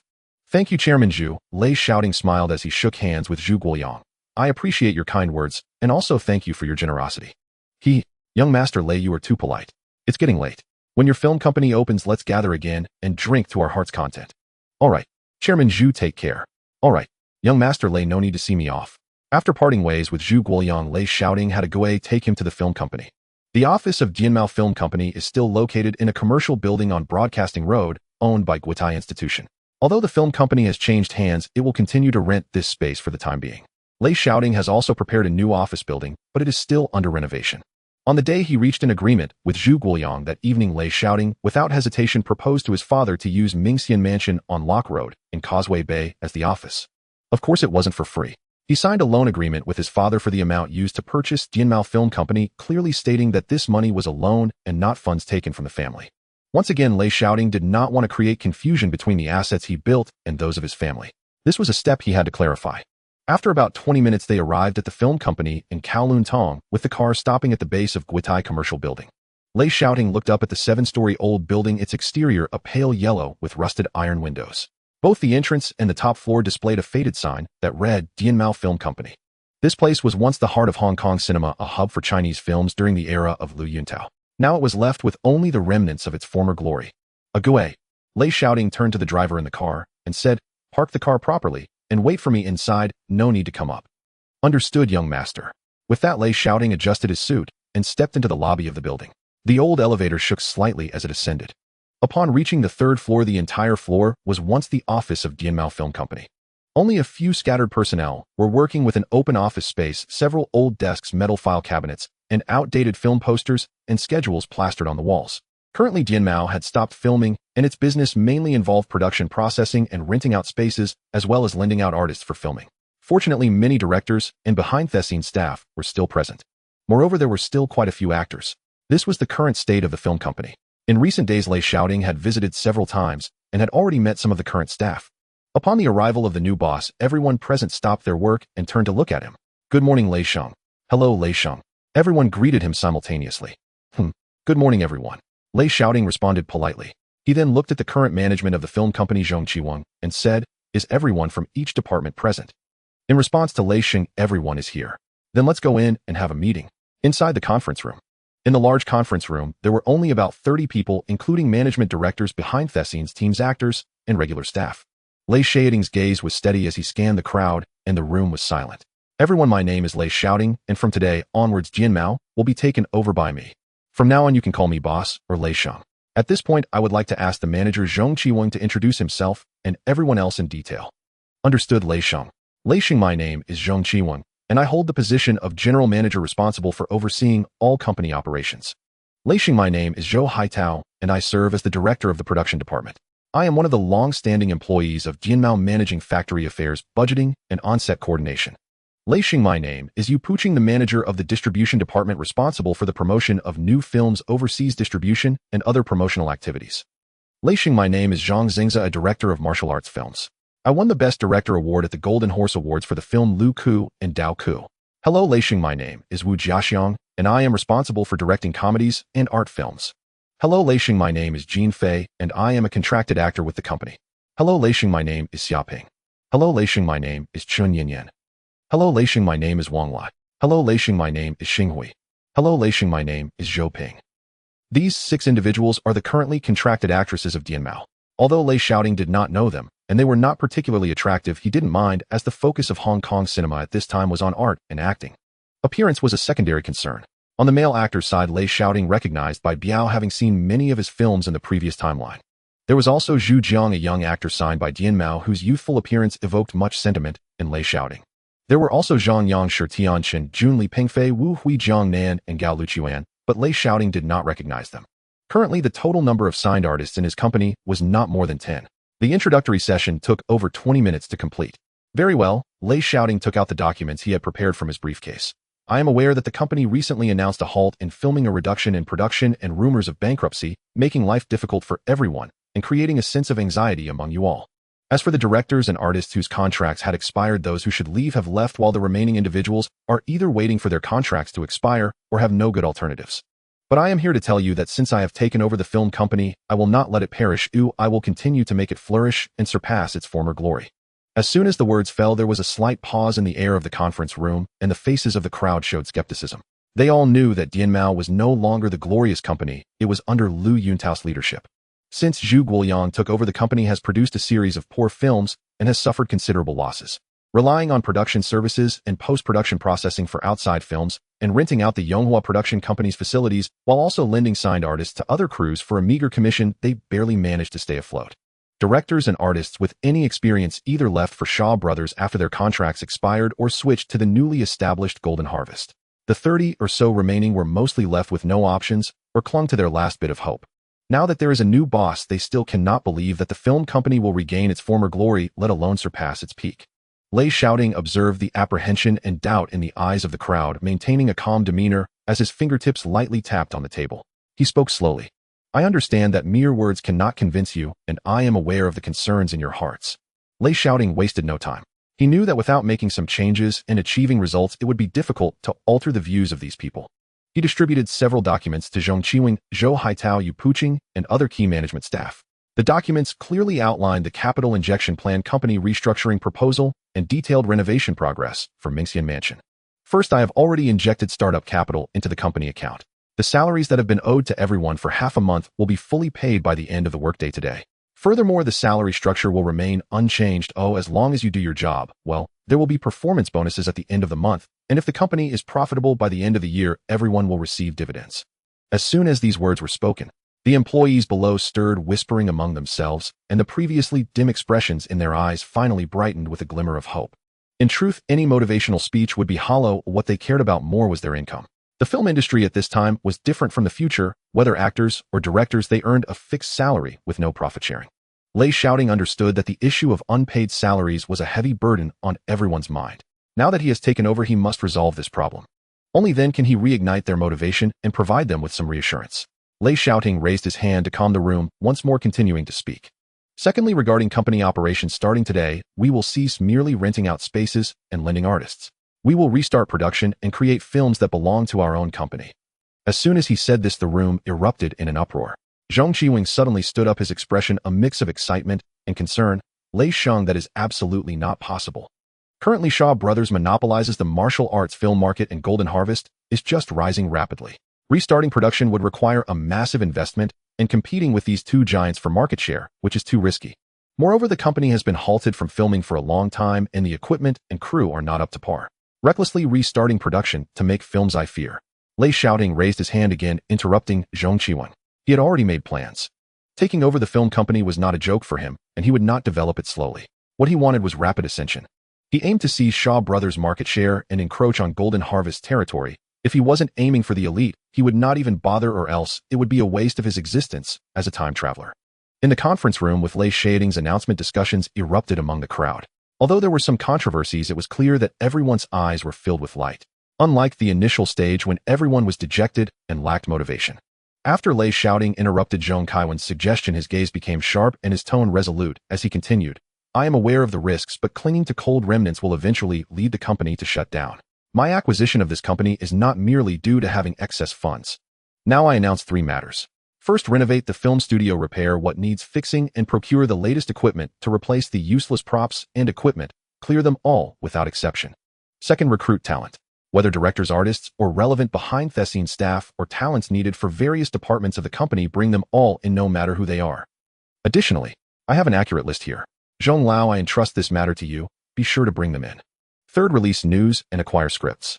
As long as we find good scripts, we will procure them all. We must develop first. Good scripts are absolutely essential and cannot be lacking. I can clearly tell everyone that I am not short on money. As long as the funds are used appropriately and yield returns, I can invest even more. However, my money is not blown in by the wind. I do not wish to make a failed investment. What I need is a return. Do you understand? Upon hearing this, the crowd exchanged glances, but soon, with Zhong Qiwing responding, everyone began to show signs of excitement and started whispering among themselves. Lei Shaoting waved his hand again to stop their chatter, and the room fell silent once more. His gaze swept back and forth over the directors and artists. Although Lei Shaoting did not know director Zhang Zhengzi from the director group, he learned from his earlier self-introduction that director Zhang was skilled in action martial arts and kung fu films with a solid foundation, and even won a Golden Horse Award. This made him feel much more assured. He slowly spoke. Director Zhang, the company's first film will be a kung fu movie, which you will be fully responsible for. However, I will provide you with the list of main actors. You just need to be prepared. Lei Xing, is that true? Hearing this, Zhang Zhengzi felt extraordinarily excited. Prior to this, he had even planned to retire. Even with a new boss in the company, he had no new hopes. After all, he was already of a certain age, and the boss had just said that he was not short on money and would be recruiting outside talents. People like him were bound to be eliminated sooner or later, and now the boss actually named him to prepare for the company's first action film. How could he not be excited? Director Zhang, I'm not joking. I'm serious, Lei Shaoting calmly responded. As for Director Wu, for the comedy and art films, once the company acquires suitable scripts, you will also be responsible for filming. You won't be left idle. Upon hearing this, Wu Jiaxiang was equally excited, and a hint of fervor could be seen in his eyes. He stood up and bowed, saying, Thank you, Lei Shang, for your trust. I will definitely give my all. Lei Shaoting nodded at him and then looked at the group of artists. If you don't want to leave, the company will also do its utmost to nurture everyone, providing you with ample opportunities to act.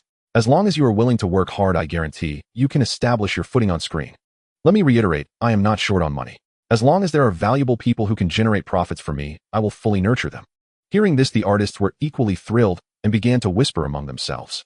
Sure, Tian, young and impetuous, immediately straightened his back, his eyes shining. Bai Biao and Zhu Jiang could hardly conceal their excitement. They had been idle in the company for a long time and finally had a chance to act.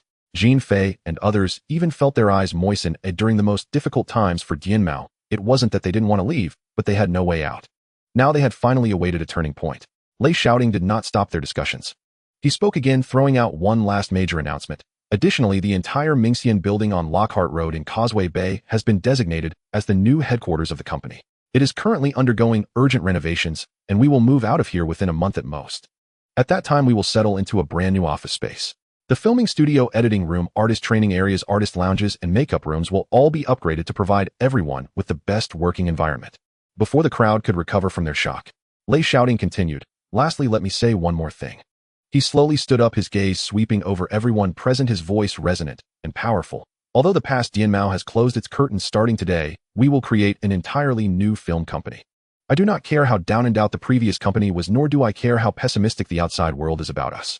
As long as everyone works together, I guarantee that it won't be long before our company reclaims its place in the film market and even surpasses the peak. Alright, today's meeting is concluded. Aside from a few management personnel, the rest may disperse. The meeting ended, and everyone left. The originally lifeless office area instantly became lively with sounds of joy rising.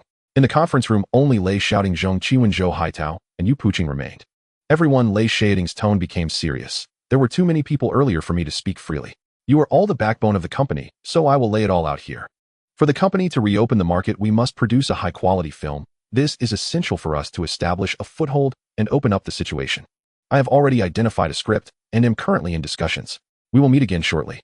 However, there is one thing I must assign to someone, and it requires flying to the United States to recruit someone back. Who is willing to go? Lei Shaoting's gaze swept over the three of them. Go to the U.S. to recruit someone.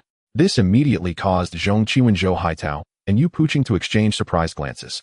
Recruiting someone from the U.S. is indeed a large undertaking and quite unexpected. Zhong Qiwen was the first to suppress his curiosity and asked, Lei Xing, may I ask if this person is a major Hollywood director or a top-notch talent in cinematography and special effects? Can our new company afford to attract such figures? Zhou Haitao also nodded, saying, Yes, Lei Xing, the circle over there is quite exclusive. It's difficult for Chinese people to establish themselves there, let alone bring someone back to Hong Kong. If the other party is a big name, the conditions they propose are probably not small. Yu Puqing did not speak, but had a furrowed brow, clearly sharing the same concerns. Lei Shaoting smiled faintly, lightly tapping the table with his fingers, his tone firm and mysterious. You can rest assured, although this person is not a Hollywood big name right now, he is worth more than many big names. He is currently struggling in the U.S., possessing great skills, but without recognition, and is in the most difficult stage of his career. Zhong Qiwen, more curious, hurriedly asked, May I know who this person is? Zhou Haitao and Yu Puqing did not speak up to ask, but their eyes also turned to Lei Shaoting, filled with anticipation to know who it was. You don't need to know the name for now. When he arrives, you will naturally understand. Lei Shaoting stood up, walked to the window, and looked out at the slightly worn street. What matters most now is to send someone who is steady, socially adept, and can fully represent me to go there. This matter must be kept confidential, not a whisper should leak out. If we are intercepted by another film company, the losses will be significant. Lei Shaoting knew that the person he wanted to recruit was already being courted by other film companies trying to send someone to make contact.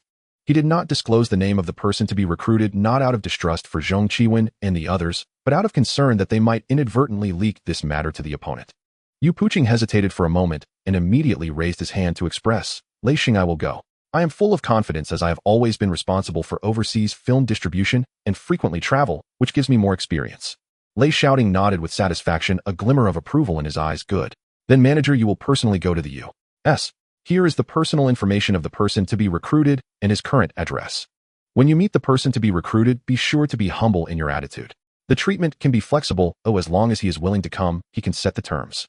Remember, the person we are recruiting is not just an employee, but a cornerstone who can support the future of our film company. Yu Puqing's expression grew serious as he solemnly clasped his hands together. Rest assured, Lei Xing, I will not disappoint you. I will surely bring the person back to Hong Kong intact. Lei Shaoting nodded, slightly standing up and gently patting Yu Puqing's shoulder. When you bring the person back, it will mark the official start of our new company's first film. After confirming that Yu Puqing would go to the U.S. to recruit, the few of them continued to discuss the company's reforms, elaborating on the conditions for recruitment. As they talked, several hours passed. It was only in the afternoon that Lei Shaoting left the film company, visited the Mingxian building to check on the renovation progress, and then returned home. Lei Shaoting had just returned home. The entrance was filled with luxury cars, causing him to furrow his brow. He guessed that it must be his father's associates coming over again due to their interests. He slowly opened the door and walked into the house. The living room was shrouded in smoke, with a group of people gathered on the sofa. His father sat in the main seat, while the three brothers of Zhu Yuzi stood beside him, their expressions respectful, yet betraying a hint of unease. The appearance of Lei Shaoting was like a stone thrown into still water, instantly breaking the liveliness of the living room. The previously boisterous conversation came to a halt, and everyone's gaze turned towards him.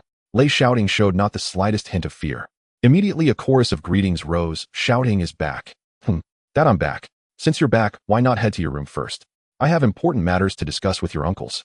Lei Shaoting slightly nodded, quickly scanning the room with his peripheral vision. He recognized most of the people present. Many of those sitting on the sofa had attended the family dinner on New Year's Eve. The most eye-catching was a man sitting on the right, dressed in a floral shirt paired with suit pants, sporting a thick gold chain around his neck, which piqued his curiosity.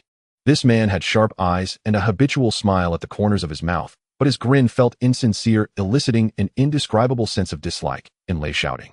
Just as Lei Shaoting was about to head upstairs, a voice called out from the living room, prompting him to stop and turn around. He saw the middle-aged man in the floral shirt staring at him, saying, "You must be Tingzi. Wow, you've grown so much." "Who are you?" Lei Shaoting asked curiously. "Tingzi, how rude." His father Lei Luo interjected, "Quickly greet Uncle Hao. When you were little, Uncle Hao often played with you. He's a good brother of your dad." Uncle Hao. At first Lei Shaoting couldn't recall who it was, but the man limped toward him. Upon seeing this, a notorious figure from that era immediately surfaced in Lei Shaoting's mind. "He's Bumpy Hao." "Ha ha ha. Good lad." Bumpy Hao arrived in front of him, giving his shoulders a hearty pat. "Not bad, you've grown tall and handsome like Brother Luo. In just a few short years, Tingzi is already taller than me." "Someone." Bumpy Hao waved his hand to someone behind him, and immediately a man in black brought over a box. "Uncle Hao isn't good with gifts, so I didn't prepare anything special. Here's a box of money for you to take. Buy whatever you like, consider it a gift from Uncle Hao." This. Lei Shaoting looked at the box filled with Hong Kong dollars, estimating it to be over $1 million. He was genuinely surprised that Bumpy Hao would give such a sum so casually. With a sum of over $1 million on the line, it was no wonder he was called Bumpy Hao. A wealthy man truly was a wealthy man. Lei Shaoting was indecisive, so he turned his gaze to his father for help. "How?" Lei Luo raised his hand and waved it at him. "Tingzi is still young, why give him so much money? Are you trying to spoil him? Take it back." Lei Luo's tone was firm and left no room for rebuttal.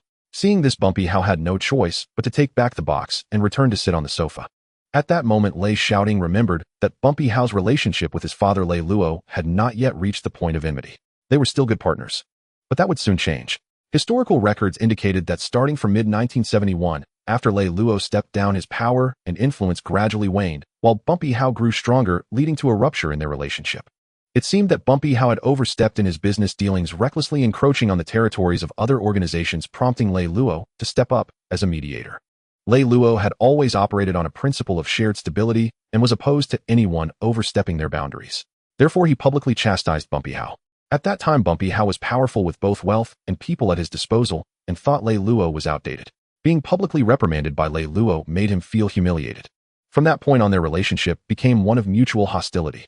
Furthermore, Lei Shaoting knew that in the future, after the establishment of the Independent Commission Against Corruption, Bumpy Hao would become the first target of arrest. It was also because of him that many incriminating evidence against Lei Luo would be revealed, leading to Lei Luo being hunted down by the commission. Thinking of this, Lei Shaoting looked at him with displeasure. This person must not be allowed to remain. At that moment, for some unknown reason, this thought arose in Lei Shaoting's mind. "Tingzi, come here for a moment." At this time, his father's voice interrupted his thoughts. He walked over slowly, and Lei Luo whispered, "These are your father's brothers. Have you met your uncles?" Following his father's instructions, Lei Shaoting stepped forward, and under the introduction of Zhu Yuzi, greeted everyone one by one. However, he noticed that his usually composed and authoritative father seemed to have lost some of his dominance, with a trace of lingering heaviness in his eyes. This piqued Lei Shaoting's curiosity. What could trouble his father so? But he didn't dare to ask, as it was not appropriate for him to speak in such a setting. After completing his greetings, he moved to stand beside the Zhu Yuzi brothers. At this time, the conversation resumed in the living room, and Lei Shaoting listened intently. "Luo Gu, I personally believe that your birthday banquet should be grand, and inviting prominent guests to join the festivities. Zhang Yu's suggestion is spot on." An old detective sitting next to the main seat immediately chimed in. "Ah, Luo, you were once the chief detective of the Central Police. Even though you've retired now, how can we let you suffer? I think we should book the Peninsula Hotel, invite a Cantonese opera troupe, and include some respected figures from the community. The event will definitely be a grand spectacle." Hearing this, Lei Shaoting finally understood why these people had come. It turned out that his father was about to celebrate a big birthday. Lei Shaoting thought about the upcoming appointment of MacLehose at the end of the year, and it was likely that there were already his spies gathering information in the city.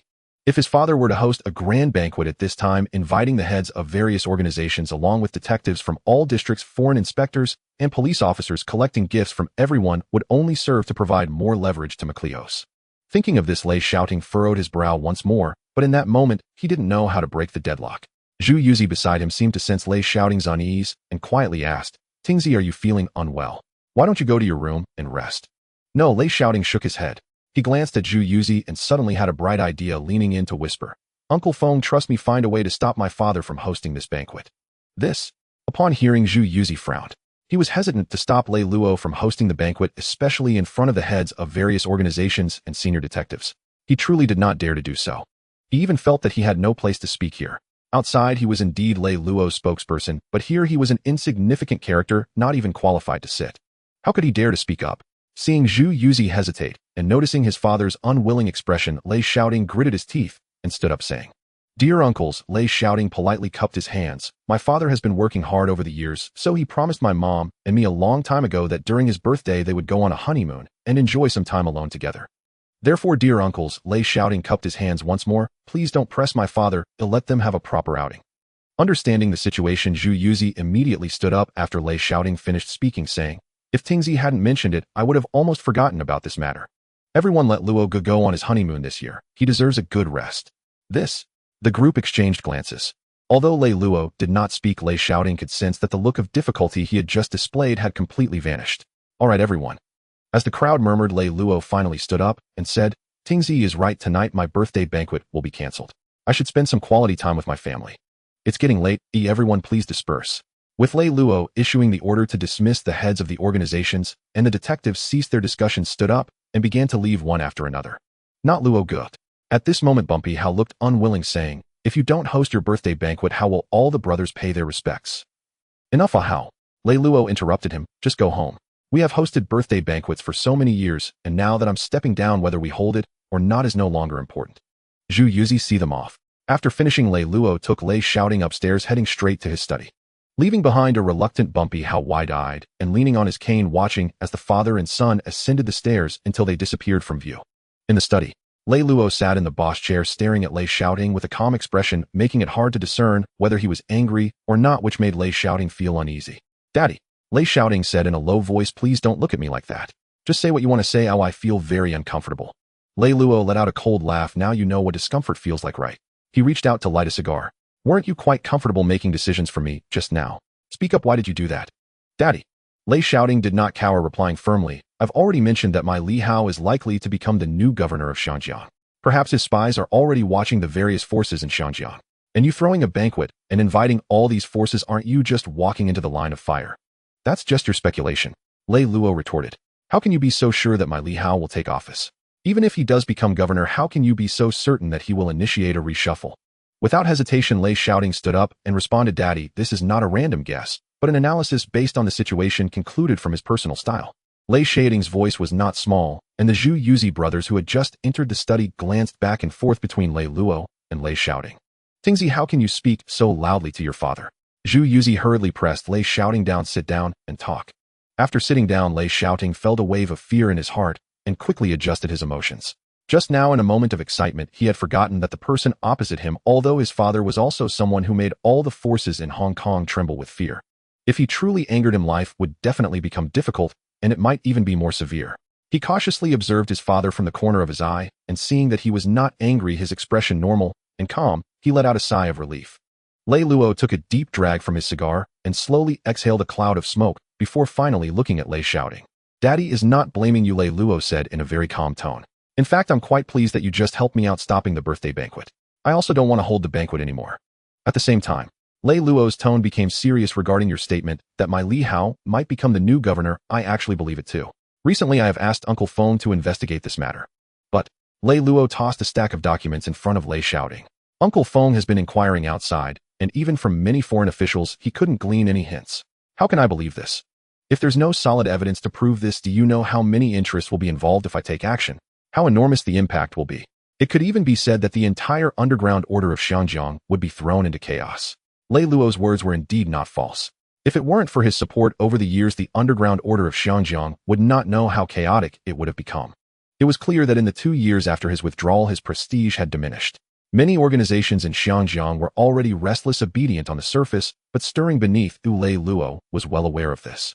If he announced his retirement at this moment and cut ties with all forces, he was confident that within 3 days the underground order of Xinjiang would fall into complete disarray, and fighting for territory would be the least of their worries.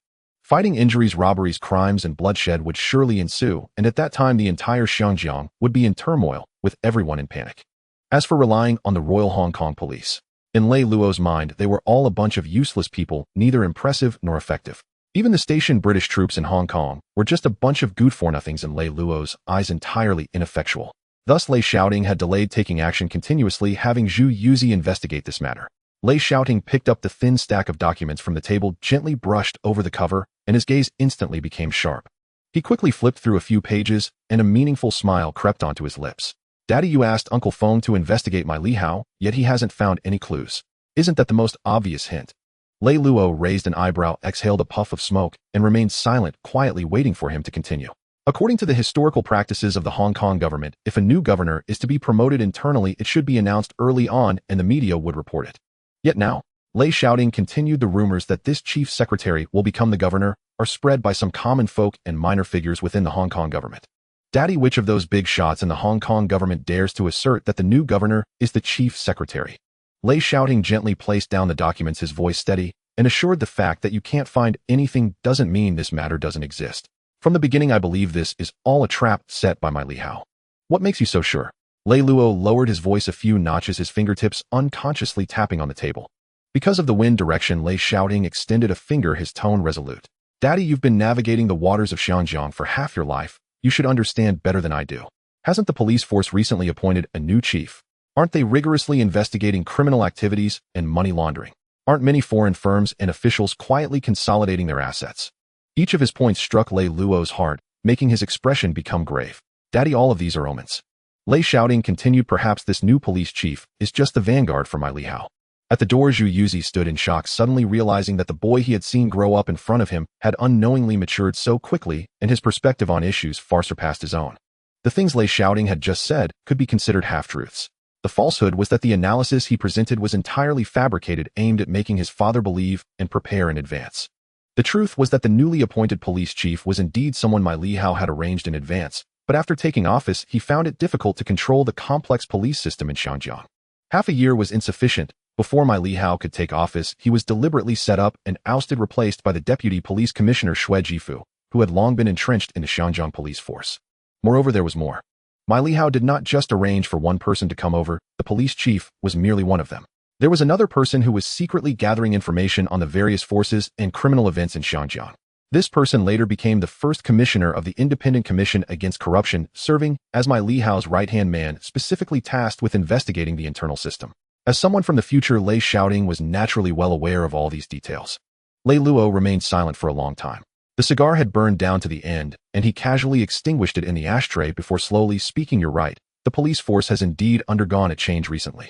A person named Jida was suddenly parachuted in as the new chief, and he has been cracking down hard, blocking several old routes.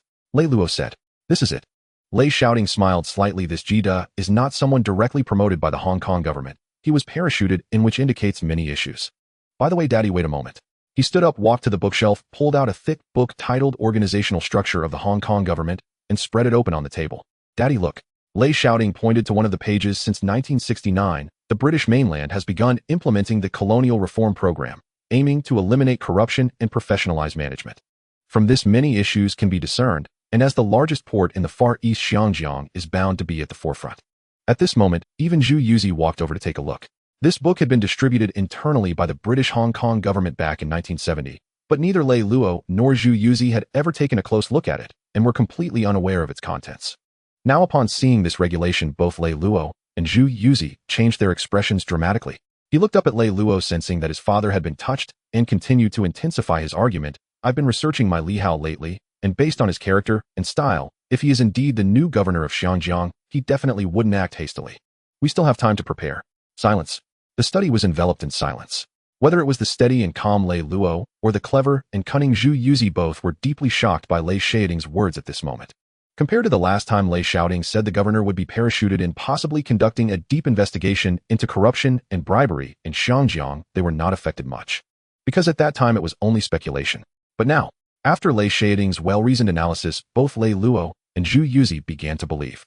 Neither of them was foolish. On the contrary, they were both quite intelligent, and they had already realized that if this matter was indeed as Lei Shaoting analyzed, then it would be serious. Their conversation continued. They talked until after 8 p.m., during which they did not even pause for dinner. This showed how much Lei Luo cared about this matter. At the same time, he also began to trust his son's analysis more and take the matter seriously. Half a month passed in the blink of an eye. On April 3rd, a Monday, after this intense preparation, Lei Shaoting's film company was fully ready.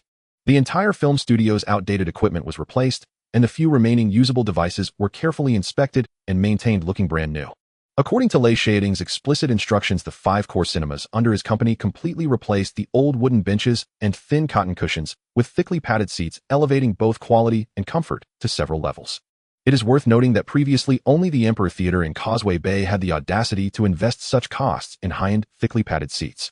Now all 5 leading cinemas under Lei Shaoting had stepped into the ranks of top-tier cinemas. It wasn't that other cinema owners were unwilling to invest or unable to bear the costs. Rather, at that time, the cinemas in Hong Kong had no rules against smoking or littering, leading to chaotic viewing conditions. After the cinema opened, it was often filled with smoke, especially in the budget cinemas in the suburbs where the air was thick with a mix of smoke and snack crumbs. It was common for audiences to smoke while watching movies, chat loudly, and throw sunflower seeds everywhere, with even brawls breaking out from time to time. Thickly padded seats were easily damaged by cigarette butts and stains, leading to high maintenance costs and complicated management. Thus, the vast majority of cinema owners preferred to use cheap and durable cotton-covered seats. Although less comfortable, they saved a lot on costs and were much easier to maintain. At 9 o'clock in the morning, Lei Shaoting walked into the company. After half a month of large-scale recruitment and poaching from the industry, the previously quiet office area had come to life, with all departments staffed and employees bustling about, each attending to their duties in an orderly and busy atmosphere. "Good morning, Lei Shang." "Morning, boss." "Good morning, Lei boss." As soon as he entered the door, surrounding employees bowed and greeted him with utmost respect. Lei Shaoting nodded slightly, responding in a calm tone, "Good morning, everyone." Just as he reached the office door, the newly appointed secretary quickly stepped forward and respectfully reported, "Good morning, Lei Shang. 10 minutes ago, manager, you called from the United States. Everything is settled. He will fly to Hong Kong with the target character today and will arrive by tomorrow evening." Hearing this, a faint smile appeared on Lei Shaoting's lips and a glint of determination flashed in his eyes. "Very well, I understand." Pausing for a moment, he immediately instructed, "By the way, go call Director Zhang, Manager Zhong, and Manager Zhou to my office, and also inform Mr. N.I. Kwong that the lead has been invited and the company will soon commence filming the script." "Understood, Lei Xing, I will arrange it right away." Before long, Zhong Chiwen, Zhou Haitao, and Director Zhang Zhengza all entered together, bowing as they greeted Lei Shaoting. "Good morning, Lei Shang." "MHM, take a seat." Lei Shaoting gestured with his hand. Once the 3 were seated, he got straight to the point. "Each of you report on your current work and tell me what aspects of the company still need improvement." Zhong Qiwen spoke first, his tone pragmatic. "Lei Shang, the structural framework of all departments has been completed and personnel have been mostly recruited. The only issue is that the current office space is cramped, with all departments squeezed together, causing many inconveniences in operations.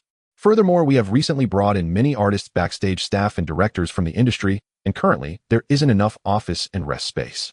The handover of the new headquarters needs to be expedited." Lei Shaoting nodded slightly, responding gravely, "The handover of the new headquarters will be completed in about a week. Just wait a little longer, and this issue will be thoroughly resolved." He then asked, "How is the progress on the script preparation?" "After we publicly solicited scripts, we received a large number of submissions and are currently screening and reviewing them one by one. At the same time, we have also recruited several well-regarded senior screenwriters from the industry who are now working on creating new scripts." Zhong Qiwen reported honestly. Lei Shaoting's expression remained calm, but his tone carried undeniable authority. "My requirements are simple. As long as the script is of high quality and the writer is capable, I will give preference to both new and experienced writers, with remuneration at the highest industry standard. The same goes for directors. Those with real talent will be promoted, while those who merely occupy a position will be eliminated. I only care about ability and the actual performance of the company." After saying this, he turned to Zhou Haitao and solemnly inquired, "Have the preparations for the film studio and equipment been finalized on your end?" Zhou Haitao immediately straightened his posture, speaking with certainty. "Rest assured, Lei Sheng, the entire film studio has been completely renovated. All core shooting equipment has been replaced with the latest models available globally, and the remaining usable equipment has also been fully serviced. Our film studio's hardware standards are now on par with Shaw Brothers." "Good, just make sure everything is ready." Lei Shaoting said, his expression slightly easing. He then stated seriously, "I called you here today to arrange 3 urgent matters that must be implemented as quickly as possible. First, finalize the company's new name as soon as possible and go register it immediately. Once we move to the new headquarters, we will hold a formal opening ceremony to establish the company's reputation. Second, manager, you just called from the U.S. The mission has been successfully completed and he and the invited lead will arrive in Hong Kong tomorrow evening. We will initiate the preparation for shooting the first film immediately. Third, streamline all channels for theater distribution, public relations, shooting preparation, and actor coordination. All departments must cooperate fully to ensure everything is ready for the company's inaugural project." As soon as he finished speaking, Zhang Zhengza beside him could hardly contain his excitement, leaning slightly forward and eagerly asking, "Lei Xing, what about the script? Have we finalized the script for our first film?" Seeing Zhang Zeng's eager expression, Lei Shaoting chuckled softly and replied slowly, "Director Zhang, don't worry. I've already prepared the script." He stood up and walked to his desk, retrieving a neatly bound stack of scripts from the drawer and gently placing it on the table. The words on the cover were clear and strong, reading "The Big Boss of Tangshan." "This is the script I purchased for a high price, and it will be the company's first film. I hope it can become a groundbreaking work that sweeps through the Hong Kong film industry." Zhong Qiwen and the others turned their attention to the script, their eyes filled with curiosity and anticipation. This script was specially crafted by the renowned writer N.I. Kwong for Bruce Lee after multiple private discussions with Lei Shaoting. Historically, the boss of Golden Harvest only sent someone to the U.S. to find Bruce Lee and May returned to Hong Kong to sign a contract in June and started shooting The Big Boss of Tangshan in July. However, Lei Shaoting had traveled back in time, and the timeline was several months earlier. Since he had also entered the film industry, he was certainly going to seize this opportunity. After all, after Bruce Lee returned to Hong Kong, he would break multiple box office records in Hong Kong cinema, raising the standard for action films. If he didn't recruit someone like him, and instead foolishly waited for Golden Harvest to do so, that would be ludicrous. Lui Shaoting lightly tapped the cover of the script, his tone steady. "The story outline, core plot, and character settings for this film are all finalized. I will contact the scriptwriter to refine the script details and write the complete dialogue. You just need to prepare the roles and shooting arrangements. The lead role is exactly Bruce Lee, whom I asked manager you to invite back from the U.S.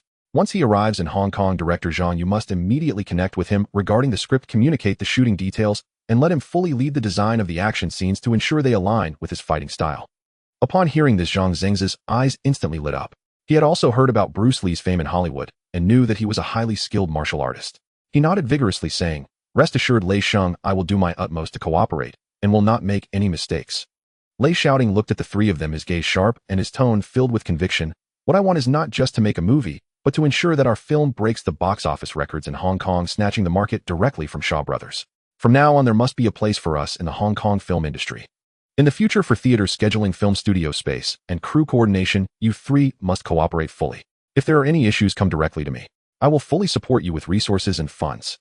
Zhong Qiwen, Zhou Haitao, and Zhang Zengza exchanged glances, seeing determination in each other's eyes, and they all stood up in unison, responding, "Rest assured, Lei Sheng, we will not let you down." Lei Shaoting looked at the energized three, understanding in his heart. In 1971, the Hong Kong film industry was dominated by Shaw Brothers, while Golden Harvest was just starting out. With Bruce Lee's participation, he believed that once The Big Boss of Tangshan was released, it would undoubtedly ignite a storm that would revolutionize the Hong Kong film industry. With Bruce Lee, they could quickly start filming The Way of the Dragon, The Big Boss, Enter the Dragon, and other films, swiftly capturing the market. Especially for Enter the Dragon, which became a global sensation in his past life with a production cost of several $100,000 US dollars. It astonishingly grossed over $200 million US dollars internationally within just 2 years. He recalled that by 2025, Enter the Dragon had a total worldwide revenue of $500 million US dollars. What a terrifying fact. He wasn't concerned about the future income since that was too far off. He only cared about the next 2 years, during which Enter the Dragon could bring him a net profit of over $100 million US dollars, while also raising the company's profile. In 1973, what did it mean for a film to earn over $100 million US dollars in pure profit? It would undoubtedly entice those high-flying foreign firms in Hong Kong. While Lei Shaoting convened a high-level meeting at the company to arrange the filming of the first movie in the office of the president of Shaw Brothers Film Company at the Qing Shui Bay Film City. In the large room, the atmosphere was stifling. The semi-retired second brother Xiao Zunren, chairman Xiao Renmei, and president Xiao Yifu sat around a rosewood desk, each flipping through a thin stack of documents, their brows furrowed and faces extremely grave. The documents on the desk all pointed directly to the new force that had suddenly emerged in Xinjiang, the information on Lei Shaoting. Acquiring the Guotai Film Studio along with the 5 cinemas under its banner was executed decisively, without any hesitation. Xiao Zunren put down the document in his hand, lightly tapping the table with his fingertip, his tone laced with surprise. In just half a month, he has continuously poached several well-known directors, veteran screenwriters, and top-tier behind-the-scenes teams in the industry. Even many technical staff from the film studio have been lured away with high salaries.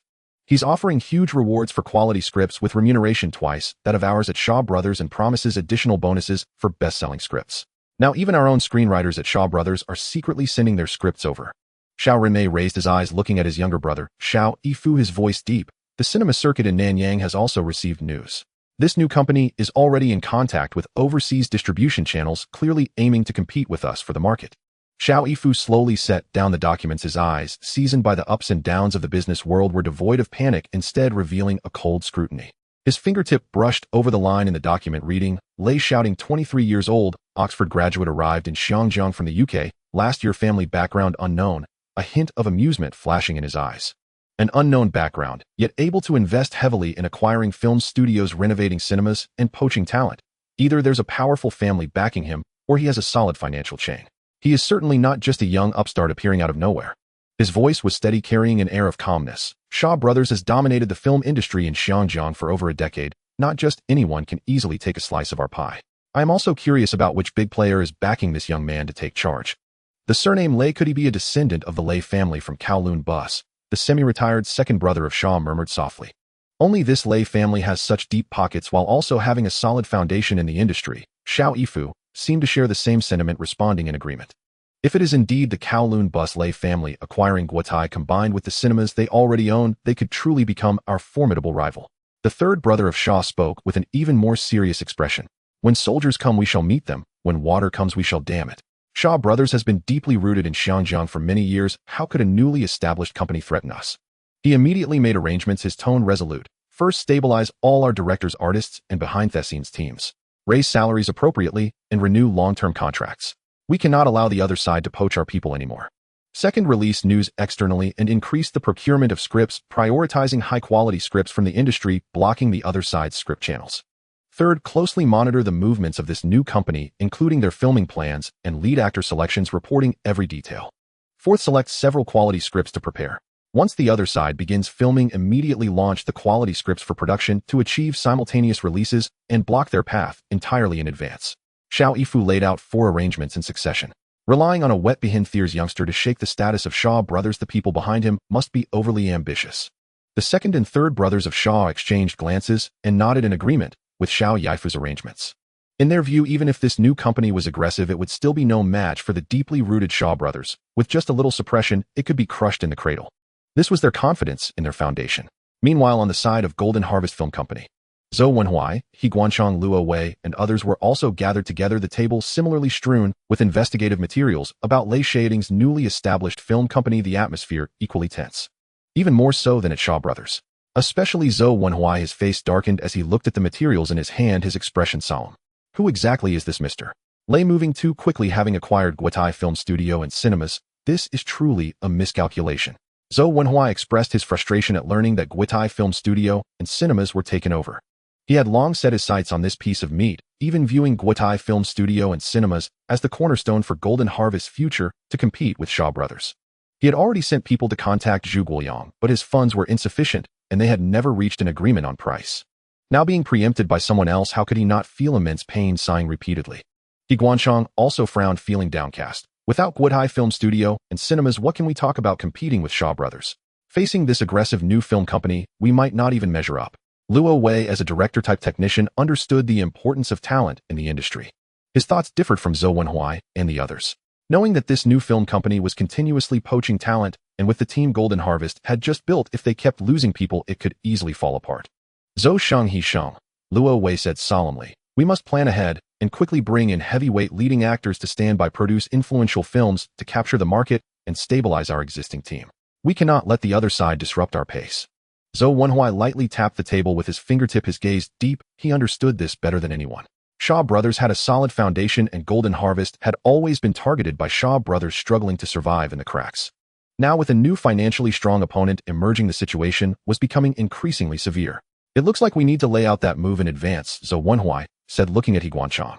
He Guanchang nodded. That's the only way, and then added, additionally, I suggest we implement a box office profit-sharing and collaboration scheme to retain core personnel and stabilize our team's morale.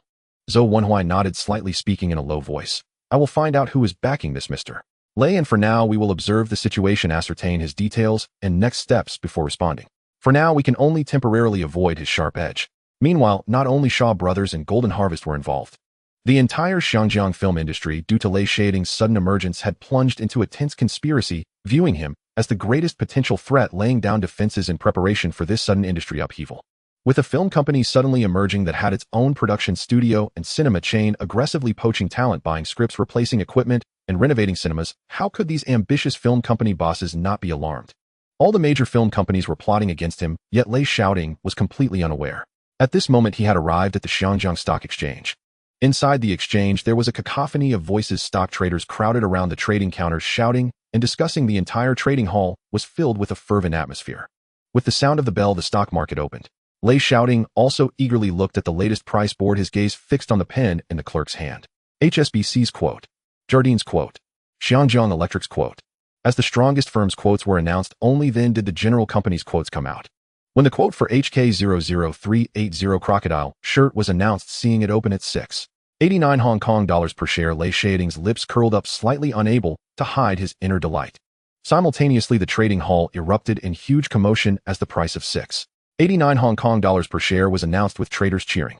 A large number of Crocodile shirt stocks were listed for trading, but were quickly bought up by traders. With the turnover rate rapidly increasing, the stock price of Crocodile shirt continued to rise, stabilizing at 7 Hong Kong dollars per share in less than 10 minutes. Lei Shaoting stood in the observation area on the second floor of the exchange, overlooking the bustling scene below, his expression calm, without a ripple. His accompanying broker, Mo Jiahua, quickly walked to his side, lowering his voice to report, "Mr. Lei, Crocodile shirt stock price is stable at 7 Hong Kong dollars, and trading volume is continuously rising. Now is the right time to sell?"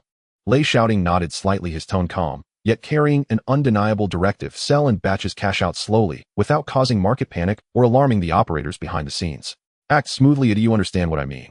Understood. I will take care of it immediately. Go ahead. Mo Jiahua did not dare to delay, immediately following Lei Shaoting's instructions to inform all brokers to get ready and execute the plan. Meanwhile, Lei Shaoting's gaze remained on the quote board, a faint smile lingering at the corners of his mouth, but his excitement was hard to suppress. From acquiring at a low price to the stock price multiplying several times, now this stock market investment had already brought in substantial profits in a short period. Although Crocodile shirt stock price would continue to rise after the initial surge to 7 Hong Kong dollars per share, the growth would slow down, and he didn't have time to wait any longer. After cashing out this batch of stocks, the funds could be invested in the filming projects of his film company, expansion of cinema chains, and development across the entire industry chain. In the short term, it would also assist him in developing his business and establishing his commercial foundation in Xinjiang. Time flowed silently, second by second, yet the clamor within the exchange showed no signs of diminishing. Investors were still fervently engaged in trading. Before long, it was 11:30 a.m. There was still half an hour left before the exchange's lunch break. Just then, broker Mo Jiahua appeared, anxious, his footsteps slightly hurried as he approached Lei Shaoting, bending slightly at the waist, his tone tinged with unmistakable regret and difficulty. "Young Master Lei, Mr. Chen Jun, the chairman of Crocodile shirt, wishes to meet with you." "Meet me?" Upon hearing this, Lei Shaoting's eyes flashed with a hint of surprise, but soon returned to calm. "Why does he suddenly want to see me?" He spoke softly, curiosity lacing his tone, yet his heart had already formed a conclusion. It must be related to his sale of Crocodile shirt stocks. "I apologize, young Master Lei, it was my oversight." Mo Jiahua quickly lowered his head to apologize, his expression growing more guilt-ridden. "I followed your instructions to sell slowly, deliberately controlling the trading volume, yet I was still targeted by Chairman Chen's people at the exchange, who asked me to convey his desire to meet with you." Lei Shaoting fell silent for a moment, lightly rubbing the cuff of his sleeve, and after a brief contemplation, he made a decision. "Very well." He nodded calmly, his expression unruffled. "Please invite Chairman Chen over. I will wait for him here." From beginning to end, he had acted within the bounds of propriety, merely engaging in normal stock market transactions. Moreover, he had specifically instructed Mo Jiahua to liquidate in batches without impacting the stock price or affecting the market value of Crocodile shirt, never doing anything detrimental to the company, so there was no need to evade. If Chen Jun considered this, they would simply have a polite conversation.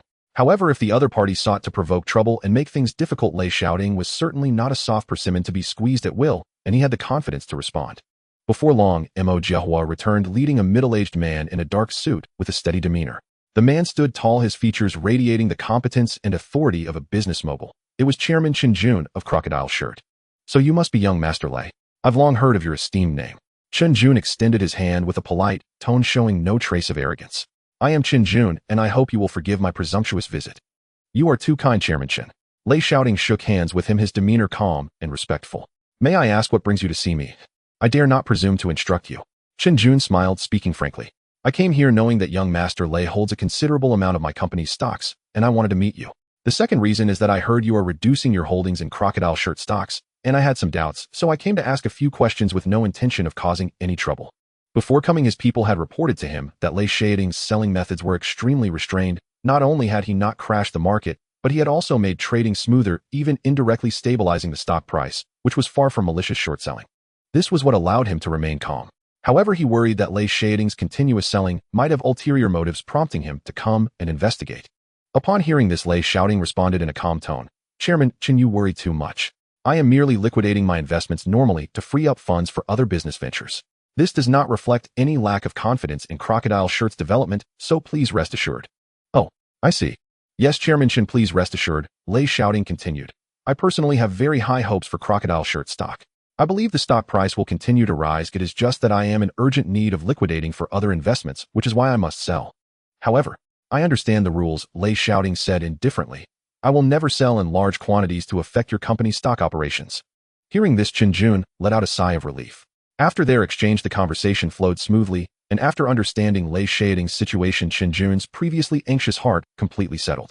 After some pleasantries about recent business conditions, they bid farewell politely, without further entanglement. Once Chen Jun departed, Mo Jiahua finally felt at ease while Lei Shaoting stood on the observation deck of the exchange, gazing out at the street scene of Shangjiang, his expression suddenly becoming profound. During his conversation with Chen Jun, they had discussed the situation in Shangjiang and the stock market, mentioning how foreign firms should unite. This perfectly reminded Lei Shaoting of something. During this period, the ownership of foreign firms was scattered, and he could completely invest in foreign firms, seizing such a great opportunity for acquisition. Ultimately, Lei Shaoting set his sights on Wharf Holdings. Given his current strength, he knew he could not take on the parent group of foreign firms. He could only target the subsidiaries. Wharf Holdings was the most suitable target. Wharf held vast and scarce land in Tsim Sha Tsui Central on Hong Kong Island, Causeway Bay, North Point, and Kowloon Tong. They controlled key industries such as ports, docks, freight, warehousing, and hotels.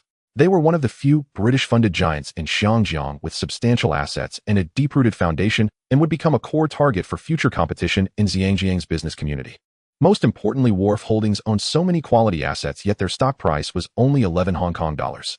6 per share, with a total share capital of 50 million shares and a total market value of just 5.8 billion Hong Kong dollars, which was severely undervalued. Moreover, this price was manageable for him. At the same time, from his memory, he recalled that during this period, Jardine Matheson did not hold much stock in Wharf, as most of the shares were scattered among various small shareholders, with at least 50 of the shares circulating in the secondary market. This provided him with an opportunity for acquisition. In his past life, he was aware of Li Kairen's covert acquisition of Wharf Holdings. Li Kairen managed to acquire 18 of Wharf's shares through the secondary market in just a few months without being discovered by Jardine Matheson. Had it not been for the media leak causing Wharf's stock price to soar and prompting Jardine Matheson and HSBC to intervene, perhaps Wharf would have been quietly acquired by Li Kairen. Now was the perfect time. If he could lay the groundwork early and secure the controlling stake in Wharf, he could dominate Xinjiang's core real estate and port resources, far exceeding his plans for the film industry, solidifying his commercial dominance. Using Wharf as a cornerstone, he could expand his layout and establish his foundation in Shangjiang. Lei Shaoting quickly calculated in his mind, his eyes growing sharper. Looking again at Wharf's current stock price, 11 Hong Kong dollars. 6 per share, with a total share capital of about 50 million shares, the company's total market value was 5.8 billion Hong Kong dollars. To achieve control and dominate the company's decision-making power, according to the current rules of the Xinjiang stock market, he only needed to acquire 30 of the shares to become the largest shareholder, surpassing other scattered shareholders and major British shareholders. This would give him the opportunity to take control of Wharf and become its chairman. However, to thoroughly secure control and eliminate the risk of counter-acquisition, he must obtain 51 of the shares to be absolutely safe. In 1971, the company laws in Xinjiang were not yet fully in place. Even if he acquired 74 of the shares, it would not trigger a mandatory offer. It was only after the stock market crash that in 1975, Xinjiang formally introduced the Takeover Code, copying the British takeover regulations for enforcement. Following the introduction of the British takeover regulations, once a company reaches 40 ownership, it triggers a mandatory offer where minority shareholders or investors must sell their stocks at the highest price in the last 6 months. Once he acquires 51 of the shares, achieving full control, he could lift the mandatory offer. By the time he reaches 75 ownership, it goes without saying that he would have absolute control and must privatize. He continued to calculate precisely. Even if calculated at an average price of 13 Hong Kong dollars per share, acquiring 51 of the shares would require about 300 million Hong Kong dollars, an amount he could fully manage. His only concern was being discovered during his covert acquisition of Wharf's scattered shares, leading to a situation like Li Kairen's. Otherwise, even if it cost him 500 million Hong Kong dollars, as long as he could fully control Wharf, he would be willing. Wharf's value was severely underestimated. Spending 300 million Hong Kong dollars to gain control was absolutely worthwhile. Taking advantage of the current market where Wharf's scattered shares were abundant was the best time for low-cost accumulation. If missed, there would be no such excellent opportunity for layout again. A determined smile slowly crept across Lei Shaoting's lips, his eyes flashing with a sense of inevitability. Once he liquidated all crocodile shirt stocks, the film company would no longer be his first step in business layout. Acquiring Wharf Holdings would be his true trump card for establishing himself in Hong Kong's business scene, shaking the foundations of British giants, and building his own commercial empire. Manager Mo, Lei Shaoting turned, instructing in a steady tone. Once all crocodile shirt stocks are liquidated, I need you to handle a major task.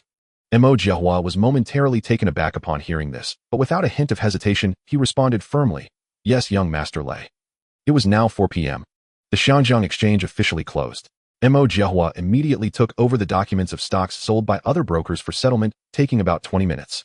Mo Jiahua returned with a beaming smile, walking up to Lei Shaoting. Young Master, all settlements are complete. Today a total of 36 million shares were sold at an average price of 7 Hong Kong dollars.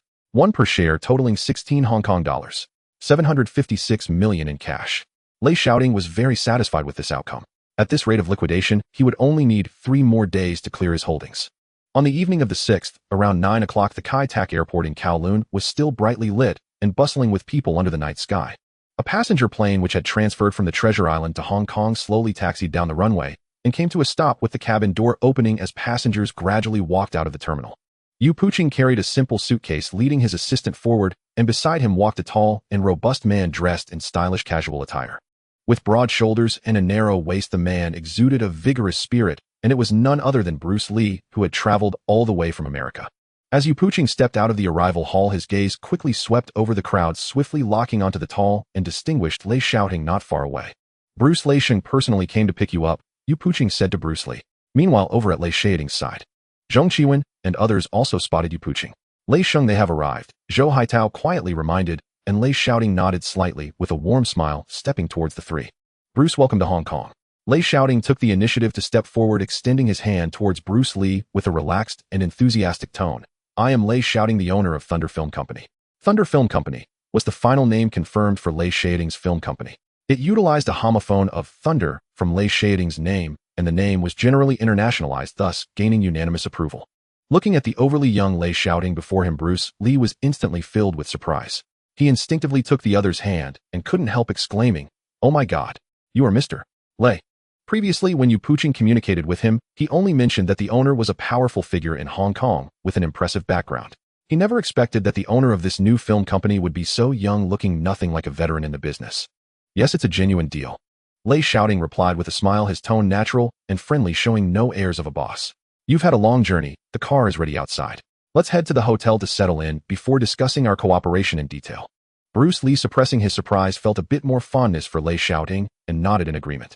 The group drove to the pre-booked Peninsula Hotel. After Bruce Lee rested briefly and had something to eat, they officially began the cooperation negotiations in the hotel suite's reception room.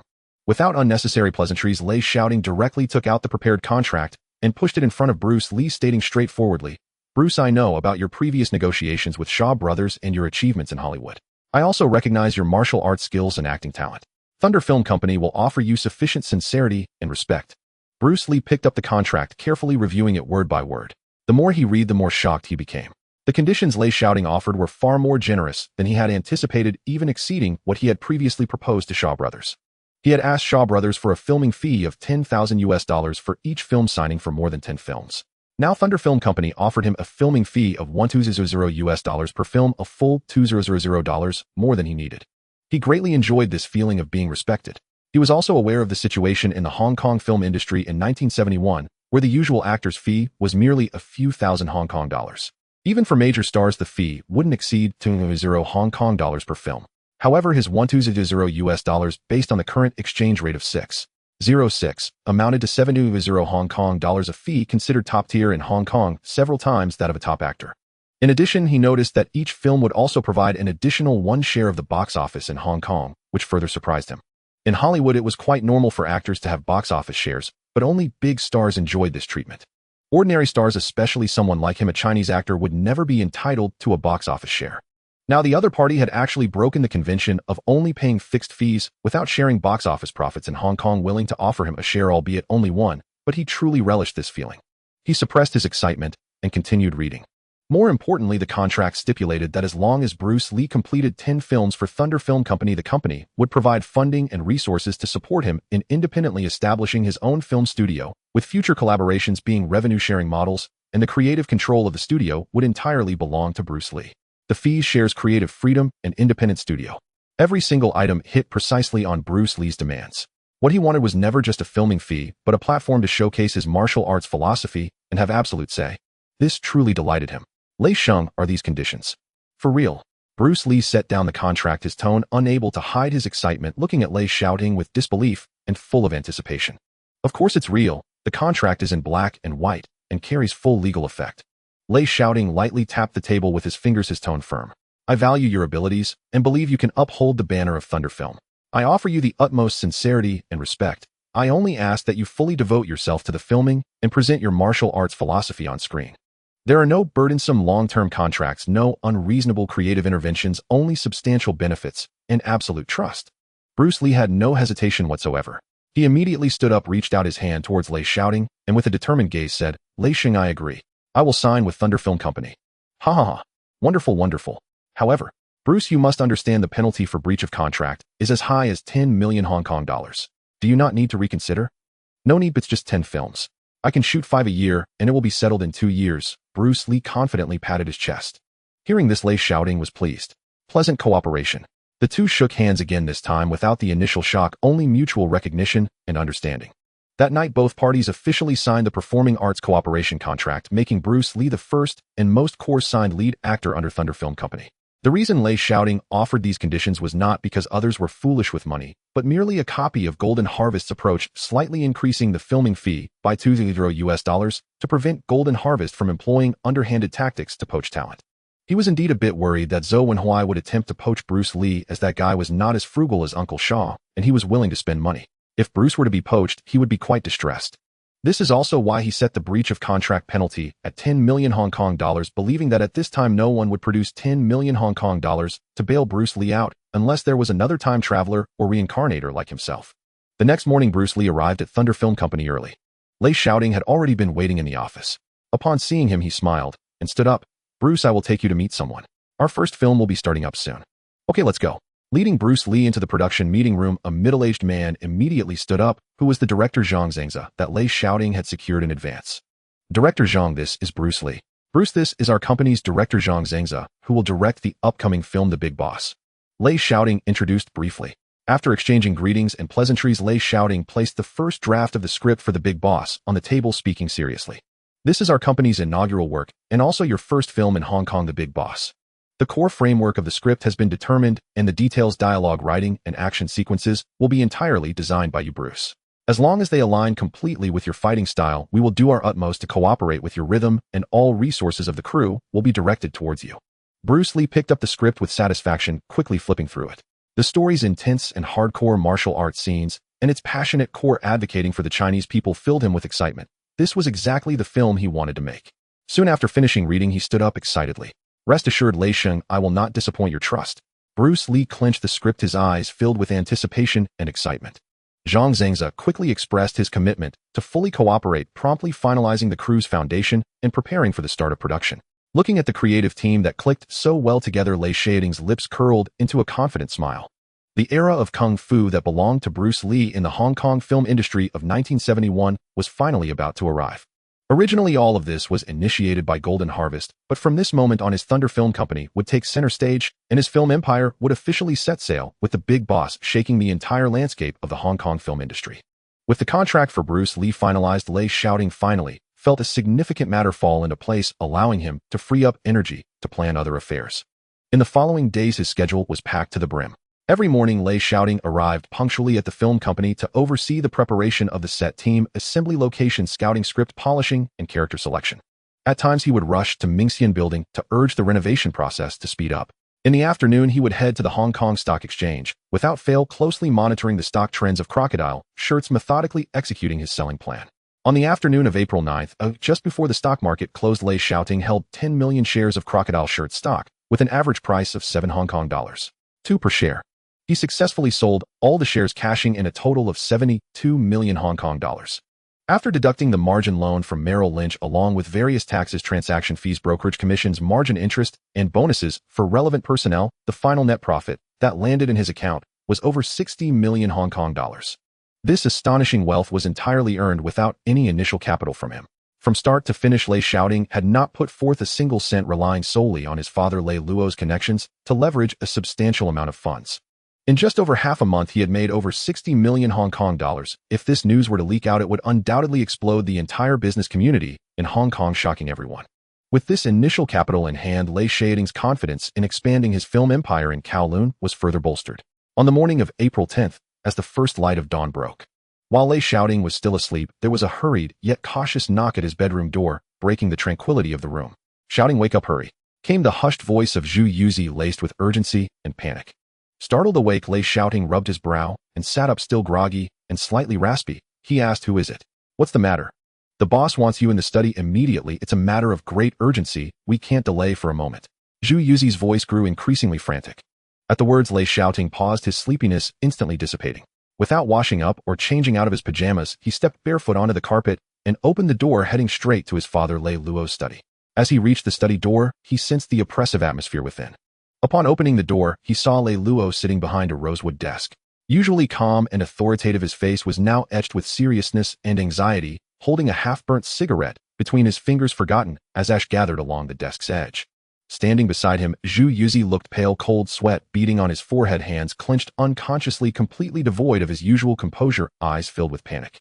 On the desk lay a freshly printed copy of the Hong Kong Daily, the headline glaringly obvious. He read it to say the British and Hong Kong governments officially announced that Mak Lihos will take over as the new governor of Hong Kong. Upon seeing this content, he understood what had thrown his normally composed father and Zhu Yuzi into disarray. "Dad, is it because of the new governor's appointment that you called me over in such a hurry?" Lei Shaoting walked calmly to the desk, his tone steady and composed, appearing particularly calm. Lei Luo looked up at his son, his usually sharp gaze filled with gravity, even a hint of barely concealed panic. "Tingzi, your analysis is correct." Lei Luo spoke heavily, his voice laden with worry. In this moment, he fully trusted his son's analysis. For many years, he had sat firmly in the position of chief inspector, controlling everything, amassing untold wealth, but behind it all lay countless hidden criminal evidence. Receiving kickbacks, colluding with the underworld, abusing power for personal gain, and facilitating corrupt transactions. Each and every case was enough to ruin his reputation and land him in prison. In the past, governors had turned a blind eye to police corruption, balancing various forces, allowing him to rest easy. But this Mak Lihos was known for his iron-fisted, incorruptible reputation. Once in office, as his son had said, he would govern fairly and launch a cleansing storm, leaving him utterly defenseless. "Tingzi, I came over as soon as I saw the newspaper this morning. You need to think of a way." Zhu Yuzi interjected hastily, his voice trembling. He was inextricably linked to Lei Luo's fortunes, and if Lei Luo fell, he would certainly face dire consequences. At this moment, faced with the sudden catastrophe, both Lei Luo and Zhu Yuzi were filled with utter panic, their first thoughts immediately turning to Lei Shaoting. During this time, Lei Shaoting had displayed vision, strategy, and methods far exceeding his peers, his every move precise and meticulously planned, which had long since earned the complete trust of both men. In their minds, although Lei Shaoting was young, if he could deduce from a mere thread that the next governor would be Mak Lihos, he surely had thought of a way to help them escape this predicament. Lei Luo extinguished his cigarette, looking at Lei Shaoting with complete trust and reliance, his tone shedding all paternal authority. "Tingzi, I know you are capable. Tell me what to do, and I will follow your lead. You arrange it, and I will act immediately." Lei Shaoting observed the two men's panicked expressions, maintaining a calm and composed demeanor, and slowly spoke with firm conviction. "Dad, Uncle Phone, don't panic. We still have ample time to prepare. As I mentioned last time, first, cut off all ties with major forces and cease any dealings with them. Second, all criminal evidence of corruption, any incriminating material, should be arranged to be cleaned up immediately, leaving no trace if possible. At the very least, we must ensure no physical evidence remains. Thus, even if there are witnesses, without material evidence, the British and Hong Kong government will have no recourse against you.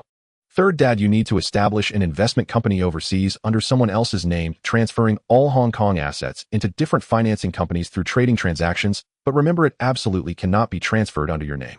If you have assets exceeding your salary from these years, whether cash or property, immediately conduct transactions locally, then transfer them to the overseas investment company.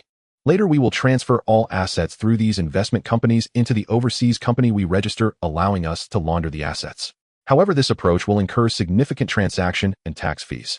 Fourth, we will need to hire a reputable accounting, finance, or investment firm overseas to provide a multi-year investment statement which must detail all property information. Fifth, from now on, both you and mother should participate more in charitable activities in Hong Kong, whether it's welfare organizations, the Leung Kook old age homes, donating to schools or hospitals, or providing funds for the police to purchase new equipment, essentially creating a charitable persona. Meanwhile, I will acquire a newspaper to promote your charitable deeds, changing your image and reputation among the citizens of Hong Kong. These are things we must do. We must completely erase all criminal evidence and incriminating material before MacLehose takes office, ensuring a smooth escape. He stepped forward, pointing at the documents on the desk, speaking clearly. First, the criminal evidence that needs to be cleared includes the ledgers from years of receiving kickbacks, documents of collusion, proof of corrupt transactions, and secret agreements, regardless of whether they are in the house, the company, or other hidden places, must all be gathered and burned completely, leaving not a single ash behind. The connections and networks within the police force can remain inactive for now, but do not reveal any abnormalities to avoid alarming the snakes. Next, we must immediately launder the assets in our hands. Lei Shaoting's tone was steady as he continued to outline the plan. All assets we hold, whether cash, property, shops, or overseas deposits, are dirty money that must be converted into clean assets through legitimate business immediately. Cash can be invested into my film company stocks and other legitimate industries following the proper financial flow, paying taxes and accounting step by step, washing the dirty money into legal income. His words were clear and methodical, each point hitting the nail on the head, instantly reassuring the panicked Lei Luo and Zhu Yuzi. Lei Luo nodded repeatedly. His panic completely dissipated, leaving only trust in his son, and he immediately declared, "All right. We will do as you say. Tingzi, I entrust everything to you. Do as you see fit, and Uncle Feng will follow your orders, fully cooperating." "Yes." Zhu Yuzi responded immediately, his expression gradually calming, looking at Lei Shaoting with admiration. With his father's words, Lei Shaoting felt a surge of confidence. With his skills, and given that it was still 1971 before MacLehose took office and the Independent Commission Against Corruption was established, he had ample time to operate and pull his father out of the mire. On this day, Lei Shaoting went nowhere. Other than during meals, they remained in the study discussing plans in detail. A week later, April 18th, Wednesday. Just after 6 in the morning, the sky had brightened, and the area before Mingxian Building at 390 Lockhart Road, Wan Chai, had already become a clamorous scene. Festive wreaths were arranged in neat rows on both sides of the building entrance. A scarlet carpet ran straight from the curb to the lobby doors.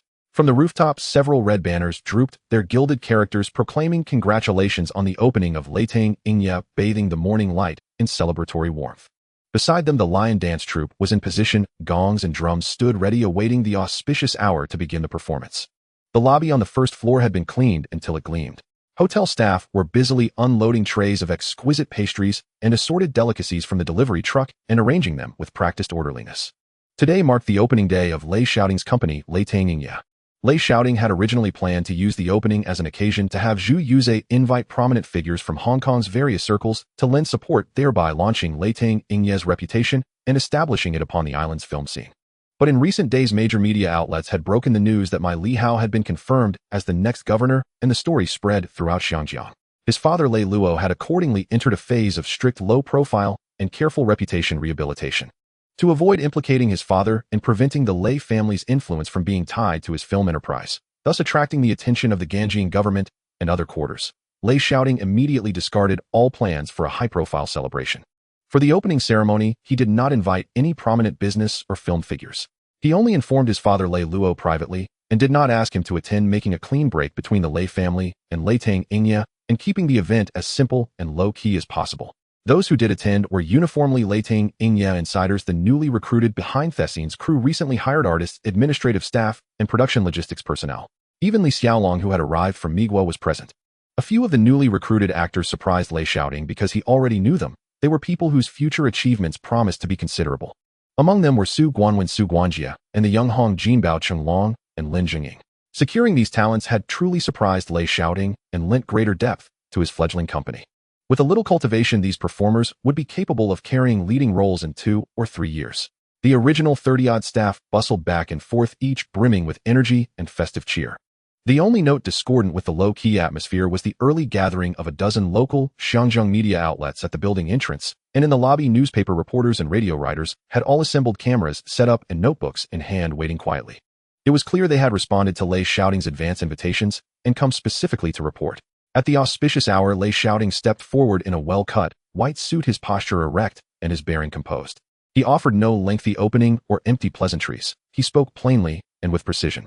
Thank you to my colleagues and friends from the media for taking time out of your busy schedules to witness the opening of Leiting Ingye today. His voice was clear and strong as his gaze swept slowly over his company's staff, an unshakable certainty shining in his eyes. Our company is modest in scale, and we have not been in the business long, but I firmly believe that before long Leiting Ingye will carve out a path of its own in the Xinjiang film world. When his words fell neat, and enthusiastic applause rose from the assembly, not raucous, but heartfelt approval and solidarity. Lei Shaoting then turned slightly and invited Li Xiaolong forward. In front of all the reporters, he officially announced on this opening day, I also wish to announce to all of Xinjiang that Leiting Ingye has completed a contract with Mr. Li Xiaolong Beluosi Li, who will become a member of Leiting Ingye. Reporters brightened, instantly raising cameras as shutters clicked in rapid succession. The room filled with an unableto-contained murmur of excitement. Li Xiaolong had previously tried his luck in Hollywood and already had some renown within Xinjiang's kung fu circles, so his signing with a new film company was undeniably heavyweight news for the island's film scene. Lei Shaoting gestured to calm the stir and continued, next the company will devote itself wholly to producing our first film Tangshan Daxiong. Mr. Li Xiaolong will star, Mr. Zhang Zhengzhe will direct, and the crew is fully prepared to begin filming soon. We will spare no effort to craft a hard-edged kung fu film that truly belongs to Xinjiang and to the Chinese people. His remarks were concise and clear. When he finished, the media surged forward with questions about collaboration details, the plot, and the filming schedule. Lei Shaoting answered each briefly and with perfect poise. Li Xiaolong stood beside him, confident before the cameras, and pledged to devote himself wholly to the production in order to bring authentic, fierce Chinese kung fu to the big screen. In barely half an hour, the opening ceremony concluded smoothly. Reporters left clutching their scoop, exhilarated, no doubt, by the next morning headlines proclaiming Leiting Ingye's opening. The signing of Li Xiaolong and the start of Tangshan Daxiong would echo through Xinjiang's streets and alleys. Company staff dispersed to throw themselves into the subsequent preparations, and the once lively lobby gradually returned to quiet. Watching the modest conclusion to the ceremony, Li Xiaolong felt puzzled. He stepped closer to Lei Shaoting and could not help but ask, Lei, the opening of a company is such an important day. Why not invite more industry friends to boost visibility? Lei Shaoting smiled faintly and replied with calm equanimity, filmmakers must ultimately let their work speak. No matter how grand the spectacle, nothing is as solid as a genuinely successful film at the box office. When Tangshan Daxiong premieres and achieves striking results, that will be Leiting Ingye's true showcase, and the way it will stand firm in Xinjiang. He knew better than anyone that the Lei family was in a sensitive phase of responding to my Li Hao's appointment, destroying incriminating evidence and whitening tainted assets. They could not afford high-profile exposure, nor risk dragging Lei Luo into the affair, for any unwanted attention could unravel the entire plan. At this moment, a low-key opening and silently focusing on film production, letting the work establish their footing in the film world, was the wisest course. With Leiting Ingye officially launched and the signing of Li Xiaolong announced, the news was poised to ferment. The Shao-dominated landscape of the Xinjiang film scene had quietly been pierced. As expected, the next morning, major Xinjiang newspapers splashed the opening of Leiting Ingye across their entertainment pages. The images showed Lei Shaoting beside Li Xiaolong, and headlines proclaiming the new studio signing of Li Xiaolong and the imminent start of Tangshan Daxiong ignited public opinion throughout the city. Inside Xiaoshi Film's office, Xiao Yifu flicked his finger against the tabletop as he read the paper, his expression unreadable, though a faint surprise passed through his eyes. To him, Li Xiaolong was merely a frustrated fighter in Hollywood who had once refused Xiaoshi's low offers. Now that a new company had signed him, Xiao Yifu felt a stir of curiosity. His assistant standing nearby cautiously suggested whether to take action, but Xiao Yifu waved his hand and said mildly, "A small new company like this cannot stir up much. Let's watch. Whether one film succeeds will be decided by the box office." At that time, Xiaoshi was still the undisputed hegemon of the Xinjiang film world, possessing vast studios and a top roster of actors, and they paid little heed to the fledgling Leiting Ingye. Even with Li Xiaolong on board and the company's background difficult to trace, Xiao Yifu remained supremely confident. He believed Xiaoshi's deep foundation could not be displaced by a newly established studio. At Jiahe Film Company, Zhou Wanghuai's face darkened the moment he saw the newspaper, and he gripped the pages until his fingertips whitened. He had intended to approach Li Xiaolong next, determined to sign him in order to counter Xiaoshi. To find himself beaten again by Leiting Ingye filled him with rage. He was seething with anger. Squinting, he turned to his two partners with a grave look. "Have we not yet uncovered the background behind Leiting Ingye? What were the precise terms of Li Xiaolong's contract? See if we can poach him." He Guanchong beside him sighed softly and shook his head. "We found nothing. This fellow seems to have appeared out of nowhere." Of course they could not find anything. Lei Shaoting had been sent to Britain to study since childhood, and Lei Luo had been meticulous in protecting details about his children. Those who had seen the children were almost exclusively his innermost circle. No trace of his identity could be found. For a time, the Xiangjiang film world seethed with undercurrents, Xiaoshi's aloofness and Jiahe's anxiety, all converging upon the newly risen Lei Tangye. But Lei Shaoting paid no mind. He shut out external distractions and poured himself entirely into preparing Tangshan Daxiong. With cast and crew in place, filming locations, selected props teams, and stunt units confirmed one by one, training began at once. Funding was ample and preparations proceeded with remarkable speed. Li Xiaolong immersed himself completely in the production, spending every day at the set designing bespoke fight choreography and refining each martial move to present the truest, most incisive kung fu scenes. Within a few days, the Tangshan Daxiong crew had completed all preparations. The start of filming was scheduled for 3 days, hence, everything was ready, and only the call to shoot remained. The next day, inside the private room of the Jiulong Peninsula Hotel. In April, the weather in Xiangjiang gradually warms up, and the afternoon sun slants through the glass window, casting a warm glow in the room. The private room is elegantly furnished with only 2 cups of freshly brewed black tea on the table, the steam curling up and quickly dissipating into the air. Lei Shaoting invited Mo Jiahua, a senior broker from Malin Securities, to this place. The spacious room has only the 2 of them from beginning to end. Lei Shaoting looked at him seriously, saying, "Manager Mo, I'll get straight to the point.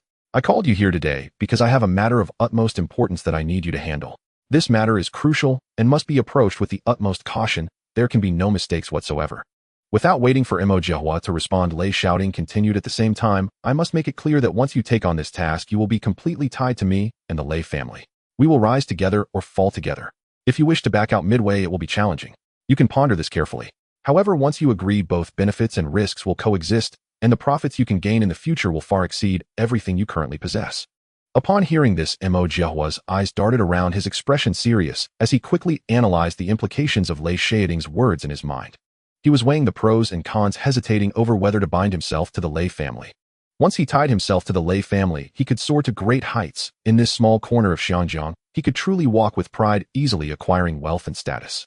Of course, given the gravity with which Lei Shaoting spoke, the task he wanted him to undertake would undoubtedly carry significant risks which he must face. At this moment, his heart was indeed in turmoil. He yearned for wealth and status, but feared that Lei Shaoting would ask him to do something dangerously reckless. Having navigated the financial circles of Xiangjiang for many years, he had witnessed various kinds of capital operations and was well aware of the Lei family's influence in Xiangjiang. Lei Luo, previously the chief detective, had a hand in both the underworld and the legitimate world, and the wealth and power he amassed were enough to shake Xiangjiang. However, precisely because of this, the highly confidential matter Lei Shaoting spoke of must be deeply entangled. Any slight misstep could lead to irreversible consequences. Yet he also realized that being chosen by Lei Shaoting was a once-in-a-lifetime opportunity. Lei Shaoting's precise handling of the crocodile shirt stock, which netted tens of millions with minimal effort, had already won Mo Jiahua's complete admiration. This young man before him was no ordinary person. Following him would allow Mo Jiahua to ascend to greater heights and have a chance at success. Thinking of this, Mo Jiahua gritted his teeth, a determined look appearing on his face. He slowly set down his teacup, sat up straight, and spoke with resolve. "Young Master Lei, I have thought it through. I agree to your request. I, Mo Jiahua, have been in Xiangjiang for so many years, and I can distinguish between what is beneficial and what is detrimental. I trust in your abilities, young Master Lei. From now on, I will follow your arrangements without question." He spoke casually, but inside he was still anxious. He decided to take the plunge. He was betting his entire future and fortune on Lei Shaoting, gambling that he could help him carve out a place in the world, betting that he could radically change his life by leveraging the Lei family's influence. Seeing Mo Jiahua's resolute attitude, the sharpness in Lei Shaoting's eyes dulled slightly, replaced by a hint of approval before he regained his composure. "Very good," Lei Shaoting nodded in satisfaction. "Since you have made up your mind, you will henceforth be my person. While I cannot guarantee everything, you will certainly lack neither wealth nor status." Lei Shaoting leaned forward slightly, patting Mo Jiahua's slightly trembling body, and said with a smile, "There's no need to be afraid. The tasks I will assign to you are neither about killing nor arson, nor are they dangerous. However, this matter is extremely significant for my Lei family, and you must handle it with caution. No one, including your family, can know about it." Hearing that there was no real danger, Mo Jiahua finally let out a huge sigh of relief. A brilliant smile finally broke out on his face. "Young Master Lei, please rest assured. Just give me the orders, and I guarantee no one else will know." All right. First, you need to set off immediately to overseas to select the most secure and confidential location to register an offshore investment company. Prioritize Panama, the Bahamas, or Switzerland for the registration. These locations have relaxed regulations for offshore companies, and the information of shareholders and directors is completely confidential. Without a local court's order, no one has the right to access it. With a steady pace, Lei Shaoting clearly outlined the details. All the procedures for registering the company must be handled personally by you. You will be the sole shareholder and director, while the company legal representative must be registered at a reputable law firm or trust company in that location. This offshore company is the core of all plans and the foundation for all subsequent operations. It must be kept absolutely secret with no traces left that can be linked to me or the Lei family. Mo Jiahua listened intently, pulling out a notebook to record every instruction from Lei Shaoting word for word. The pen raced across the paper, ensuring that no word or detail was overlooked. Next, Lei Shaoting continued outlining the second step. Once the offshore company is registered, you will use this overseas company's name to establish a wholly owned subsidiary in Xinjiang, also registered as an investment company with the business scope stating real estate acquisition, stock investments, and asset management. Remember to follow the regular legal business procedures, pay taxes, and maintain proper accounting. On the surface, it should appear as an ordinary overseas capital investment institution established in the harbor, unremarkable and not drawing anyone's attention, especially not the British and Hong Kong governments. At this point, Lei Shaoting's tone grew serious, his eyes becoming grave as he finally spoke. The most critical objective after the Xinjiang subsidiary is established, you will immediately take charge and sort out the assets under my father's name. Additionally, there are many assets registered under others' names, such as my grandparents and my father's relatives. All these assets must be transferred. These assets include shops, residences, office buildings, factories, and restaurants across Hong Kong and Kowloon, as well as various overseas deposits, gold, and securities, all of which must be acquired by the Xinjiang subsidiary at market fair prices one by one. Each asset acquisition must be formalized with a legitimate sales contract following the bank's public transfer process, leaving a complete transaction trail and tax payment certificate, ensuring that all procedures leave a traceable record. Essentially, it must be the most normal commercial asset transaction, leaving no trace of illegality. Do you understand what I mean? Mo Jiahua nodded heavily. At this moment, he had already guessed the general idea. Lei Shaoting continued in a steady tone, the purpose of my actions is to transfer all those hidden assets of my father to the name of this Xinjiang subsidiary through legitimate commercial transactions, completely severing ties with my father and cutting off all connections. Subsequently, I will arrange for you to use the Xinjiang subsidiary to legally transfer these assets and funds to the offshore company's account under the guise of overseas investments, profit distributions, and project collaborations, dispersing them into different countries' banks, or purchasing overseas real estate, gold, antiques, and other easily preserved and concealed assets. He paused, looking directly at Mo Jiahua, stating word by word, I believe you can guess what I'm doing without me explaining it. Now that you know, there is no way to back out. Upon hearing this, Mo Jiahua was already breaking out in a cold sweat. Young Master Lei, rest assured. Mo Jiahua's body trembled again. I guarantee that no one else will know about this matter, and I will handle it thoroughly and cleanly for you. I'm reassured by your words. At this moment, Mo Jiahua was drenched in cold sweat, finally understanding why the young master of the Lei family had been so cautious at the beginning. It turned out he was to launder black assets. Yet amidst his panic, he had to admit that this plan for asset laundering was remarkably flawless, tightly interconnected, and meticulous. As Lei Shaoting directed him to carry out these tasks, Mo Jiahua did not feel like he was boarding a pirate ship. Instead, he felt incredibly fortunate to be on board with Lei Shaoting and the Lei family. For Mo Jiahua and those in the Xinjiang industry, this was not a big deal at all. Rather, they considered it a stroke of luck, a significant opportunity. In the current era of Xinjiang, such matters are commonplace. In their line of work, who is truly clean? Without engaging in some trickery, one simply cannot make money. Just as Mo Jiahua was lost in contemplation, a crucial detail suddenly struck him. His brows furrowed slightly as he fixed his gaze upon Lei Shaoting and asked in a low, solemn voice, Young Master Lei, I only need to compile and verify the assets publicly registered under Lei Sheng's name. No handling or disposal is required at this stage, correct? An excellent question. Lei Shaoting lifted his eyes, meeting Mo Jiahua's with a look of quiet understanding and unambiguous affirmation. The assets formally attributed to my father are already slated for separate arrangements. A formal charitable foundation will be established shortly. All properties and commercial premises under his name will be appraised at market value, liquidated, and the full proceeds deposited into a dedicated charitable account. Donated to a charitable account. Mo Jiahua recoiled in shock, his face frozen in utter disbelief. He had assumed Lei Shaoting would go to great lengths to conceal and transfer those assets through layers of obfuscation, never imagining they would be donated outright.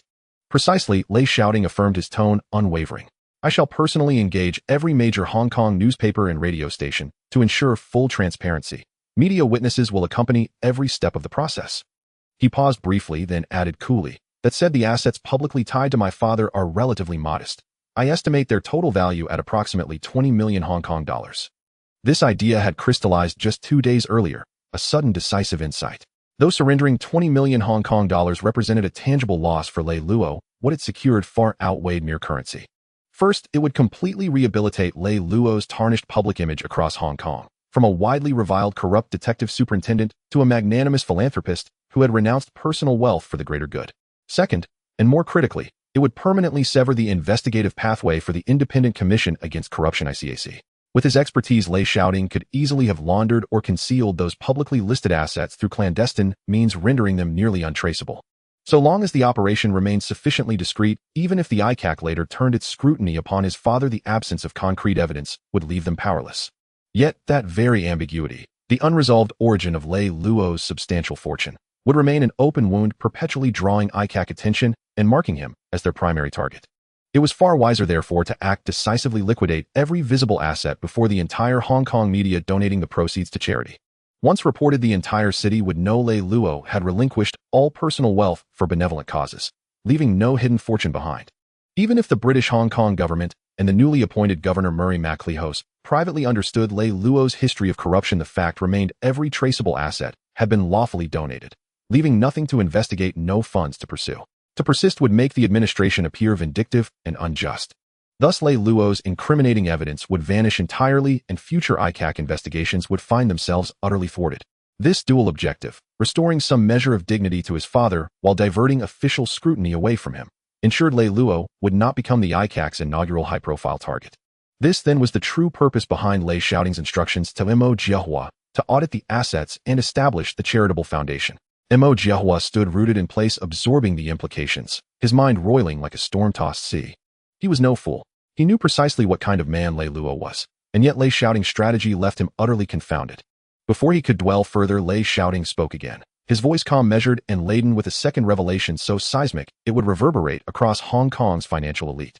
Beyond offshore laundering and charitable donation, you bear one final paramount responsibility, one demanding absolute secrecy and flawless execution, with not a whisper leaking to the outside world.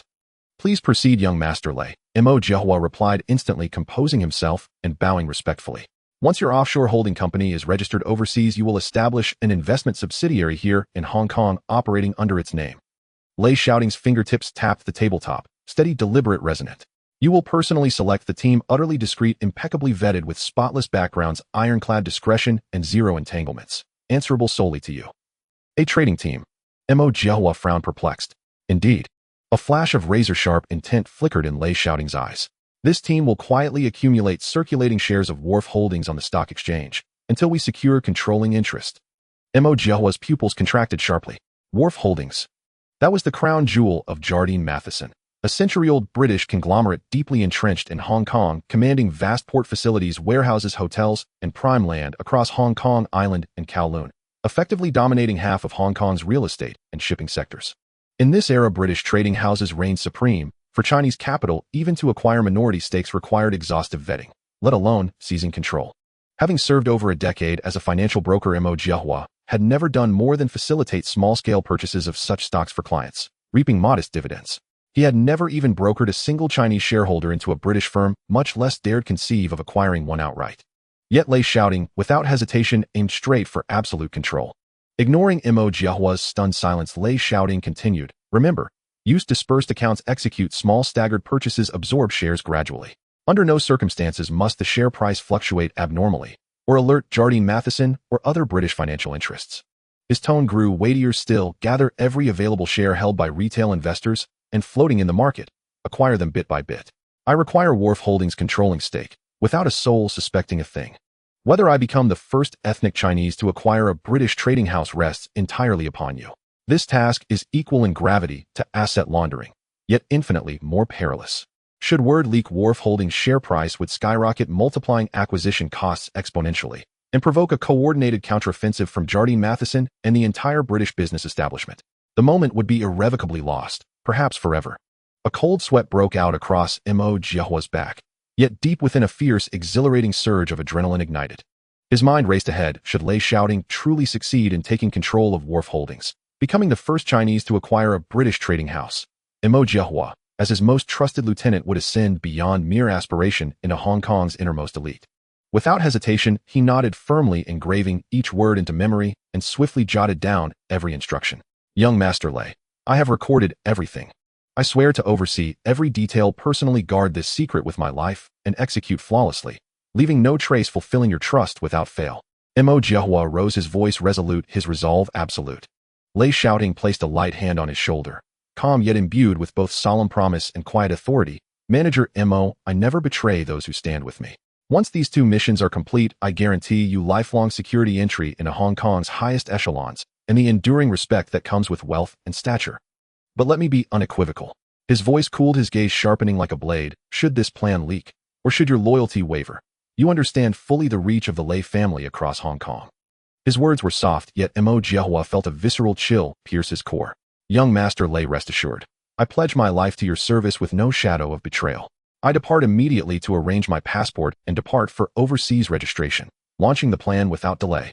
Lei Shaoting gave a slight silent nod, then said no more. Mo Jiahua, seeing the gesture, wasted no time. He carefully stowed his notebook and exited the private room, closing the door softly behind him, leaving Lei Shaoting alone in the hushed contemplative stillness. Over recent cooperation on crocodile garment stock, Lei Shaoting had developed a foundational trust in Mo Jiahua, recognizing his competence, reliability, ambition, and sharp, all-seeing acumen. At present, neither he nor his father possessed a financial confidant versed in offshore structures and capital markets, making Mo Jiahua the ideal candidate to cultivate as a precise, loyal instrument. He harbored no fear of betrayal. Mo Jiahua's entire family, wife, children, elders, lived securely in Hong Kong. His social roots, professional network, and livelihood were all anchored there. Defection would cost him everything. Mo Jiahua was intelligent enough to grasp this reality instinctively. Thus, for the foreseeable future, he could be entrusted without reservation. After Mo Jiahua left, only Lei Shaoting remained in the private room. Sunlight streamed through the glass window and spilled onto the table, with steam slowly rising from the teacup. Lei Shaoting picked up the black tea, took a gentle sip, and gazed out at the bustling Victoria Harbor, lost in thought. He repeatedly reviewed the entire plan in his mind, scrutinizing every detail, for it concerned the future of the Lei family, and he dared not afford any negligence.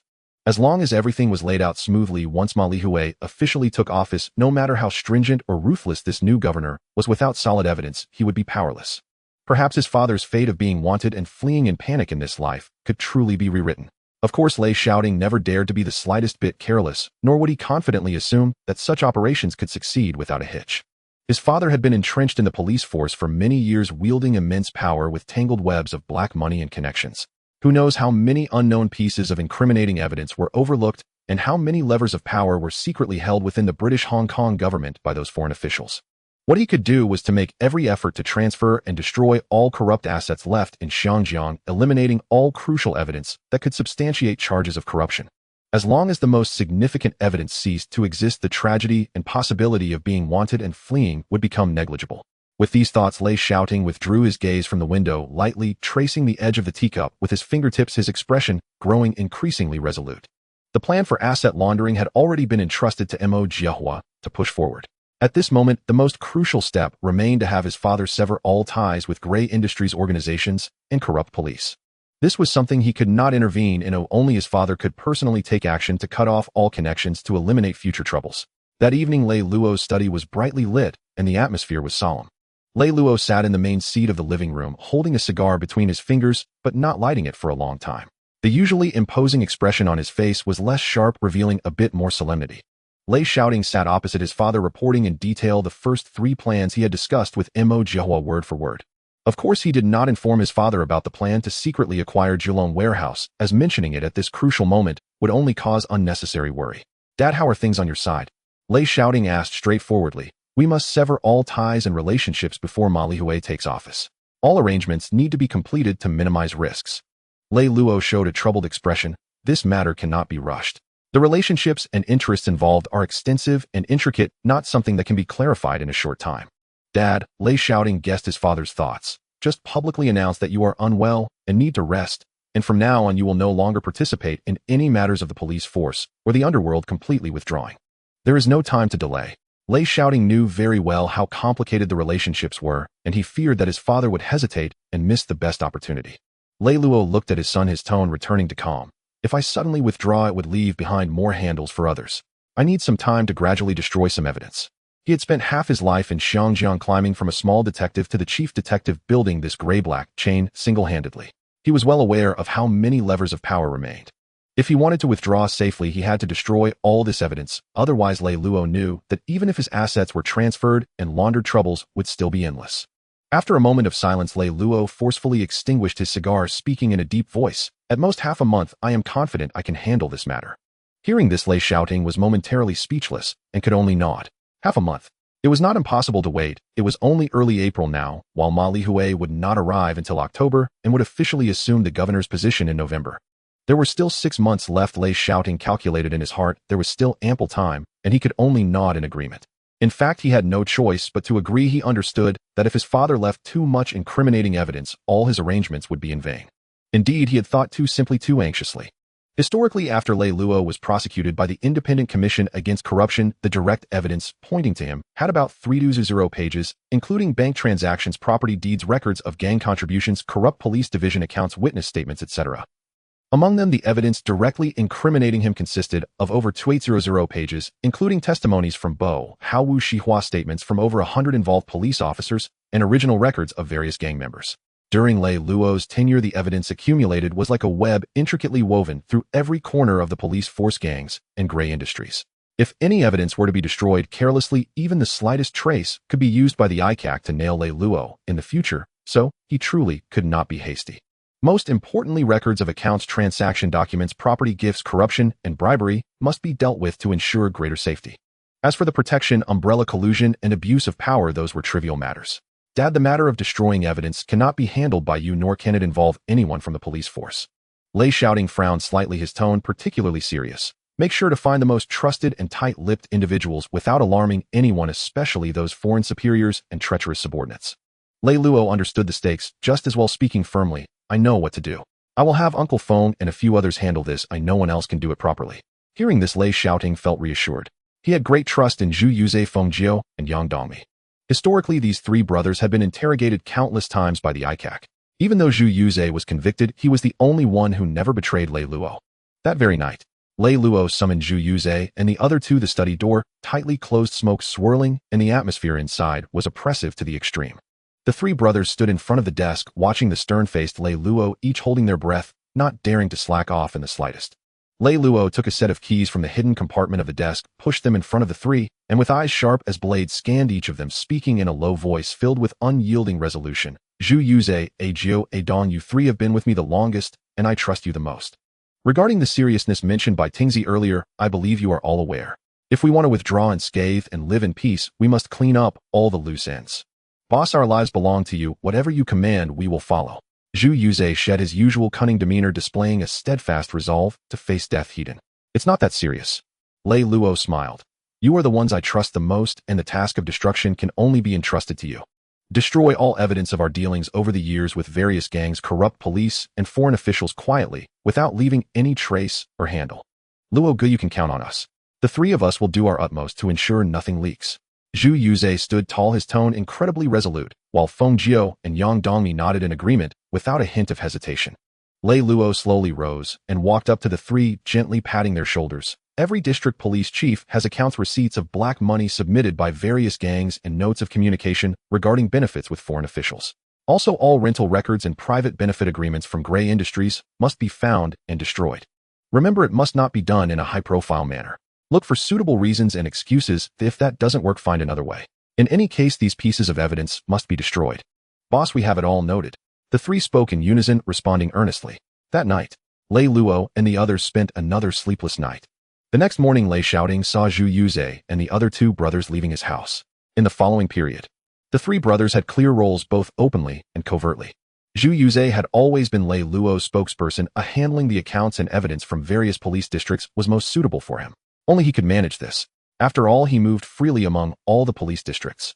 Feng Jiao was responsible for navigating through various gangs, leveraging personal relationships to retrieve all the stubs and profit-sharing agreements of black money submitted over the years under the pretext of reconciling accounts and settling old debts, quietly gathering all paper evidence and easily taking away the incriminating material. Yang Dongmi, on the other hand, was rooted in various gray industry strongholds, methodically cleaning up rental records, private profit-sharing documents from shops, dance halls, and casinos, quietly confiscating all evidence that could prove Lei Luo's involvement in gray industries and collection of black money. At the same time, he also handled the assets that Lei Luo received through bribery, locating evidence of those who entrusted Lei Luo with work and gifted properties. The three had clearly defined roles, operating cautiously at night. Every late night, they would gather at Lei Luo's home to destroy all the incriminating evidence collected that day in front of him. Thick ledgers, countless receipts, signed agreements. All gradually turned to ashes in the flames. Thus half a month passed. In the span of merely half a month, time quietly slipped away amid silent and secretive operations. By early May, the spring had completely departed, and the essence of summer quietly arrived. In fact, the temperature in Xianjiang had already risen significantly in April, necessitating short sleeves during midday.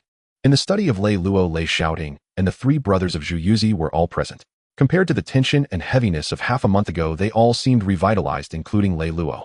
After these 2 weeks of actions, Lei Luo's most damning evidence had nearly been destroyed, lifting the heavy burden off his shoulders and naturally improving his mood. Daddy Lei Shaoting spread out the materials he brought back from Mo Jiahua, who was overseas. The overseas investment company is ready, and I am about to start transferring assets there. Lei Luo took the materials for a close look and nodded with satisfaction after a moment, saying to his son Lei Shaoting, "Tingzi, you have worked hard during this time. Go ahead and do it." At the same time, he cast a comforting glance at him. "Okay, Daddy." After responding, Lei Shaoting left the study, leaving the three brothers to have a private conversation with Lei Luo. Under the meticulous operations of the three brothers of Zhu Yuzi, they had almost completely destroyed all the core damning evidence regarding their own corruption within these 2 weeks, all without alarming any factions, quietly accomplishing the task without a trace. However, they all understood that it was ultimately impossible to completely erase all the evidence accumulated over the past decade. Lei Luo had been mingling in the police force since 1958, rising from a small investigator to the position of chief inspector, handling countless black money bribes and benefits, with time passing long ago. Even he could not remember the intricate details of each transaction. Those scattered, long-forgotten pieces of evidence were simply nowhere to be found and could not be thoroughly cleaned. Fortunately, the most lethal ledgers, bribery documents, profit-sharing evidence with gangs and corrupt police, and records of interactions with high-ranking officials in Britain and Hong Kong had all been completely destroyed. The remaining scattered, inconsequential traces, even if uncovered in the future, would not be sufficient to form an ironclad case for conviction. After all, in this era of Xinjiang, how many in the official and police circles could truly claim to be clean? The British Hong Kong government had long been permeated by corruption, with officials at all levels, foreign executives, and high-ranking police, all sharing in the murky waters. If the Independent Commission Against Corruption were to truly be impartial and investigate thoroughly, the entire British Hong Kong government system would likely collapse from the governor down to the grassroots police officers. None could remain unscathed. If it came to that, Xinjiang would inevitably descend into chaos, with street riots, gang uprisings, and police disbandment, leading to a complete breakdown of the meticulously maintained rule by the British in Hong Kong. The British would absolutely not dare to do such a thing. Lei Shaoting was even more aware of the historical trajectory, feeling quite confident in his heart. He clearly remembered that in 1977, the ICAC launched a large-scale anti-corruption campaign, capturing over 200 police officers in a single operation, causing widespread fear and anxiety within the police force. Ultimately, on October 28th of that year, thousands of police officers marched on the streets with their families, even directly storming the ICAC headquarters, vandalizing offices, and assaulting ICAC staff, resulting in a shocking police corruption conflict that stunned all of Hong Kong.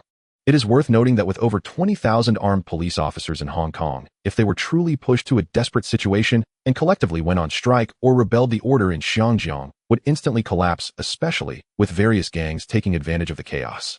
To preserve the foundation of their rule in Xinjiang and prevent the situation from spiraling out of control, the British headquarters immediately ordered the Hong Kong government to halt aggressive anti-corruption efforts and subsequently issued a pardon. The pardon exempted those involved in corruption before January 1, 1977, who had not been prosecuted, had not fled overseas, and had not been pursued by the ICAC from past offenses. Lei Luo's sworn brothers at the time, Chief Inspector Zhong Chanyu from Yao Ma Ti and Chief Inspector Zhang Xiao from Wan Chai, both backed by Lei Luo, amassed wealth in their respective jurisdictions, with the amounts of corruption being staggering. At that time, they had already been targeted by the ICAC and were preparing to flee in a panic, only to encounter the pardon, which directly granted them immunity, allowing them to remain in Xinjiang and continue living a life of luxury. With such historical precedents, and the fact that Lei Luo's most core evidence had already been destroyed, along with a well-prepared reputation for charitable donations, Lei Shaoting was certain that his father's safety was significantly high. As long as there was no solid, irrefutable evidence, the British Hong Kong government would never rashly prosecute Lei Luo, nor would they risk the entire ruling order of Xinjiang just to bring down one person. At that time, as long as there was no prosecution and they could steadily endure until the outbreak of the police corruption conflict and the issuance of the pardon, his father Lei Luo would be able to rest easy without fear of any reckoning. Meanwhile, while destroying evidence, Mo Jiahua's layout overseas was also taking root rapidly, with everything progressing extremely smoothly. Mo Jiahua meticulously followed Lei Shaoting's instructions, personally traveling to Panama. Utilizing the connections he had accumulated over the years in the financial circle, he completed all the registration processes for the offshore investment company at the fastest speed, preparing to launder the assets. At the same time, with the introduction of a local legal team, he collaborated with an accounting firm, a cashier, and an investment company from Xinjiang, compiling a 10-year record of investment flows and profits. These records of flows and profits were prepared by Lei Shaoting as a precaution should his father still be targeted by the British Hong Kong government for the assets that had been transferred out. This investment flow would come in handy. Moreover, since the flows were all processed through an overseas cashier company, even if the British Hong Kong government were to investigate, they would at most trace back to the investment company in Xinjiang, lacking the authority to delve into the authenticity of the offshore investment company's data. Thus, it provided an additional layer of security. After Lei Shaoting left, he went straight back to the film company to meet Mo Jiahua. "I'm sorry to keep you waiting." "Lei Shao, you're too polite." Mo Jiahua waved his hand repeatedly and then handed him the prepared materials. "Lei Shao, this is the list of all the Lei family's assets not under Lei Sheng's name, and this one is the asset list under Lei Sheng's name. Please verify." Before going back to see his father, Lei Shaoting had entrusted Mo Jiahua to organize and categorize the Lei family's entire assets, preparing for the transfer. He opened the materials to verify and was taken aback upon seeing the assets listed, unable to believe that his father had such an enormous fortune.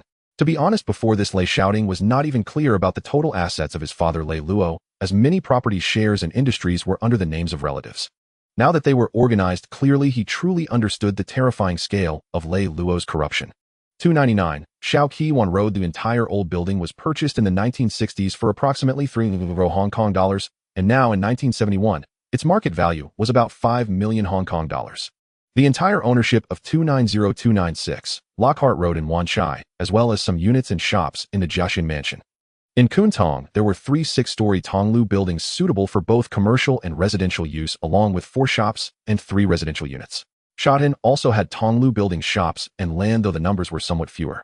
In Tsimsha Sui, there were over 40 street-level shops, 18 residential units, and 2 large office buildings, warehouses, and so on.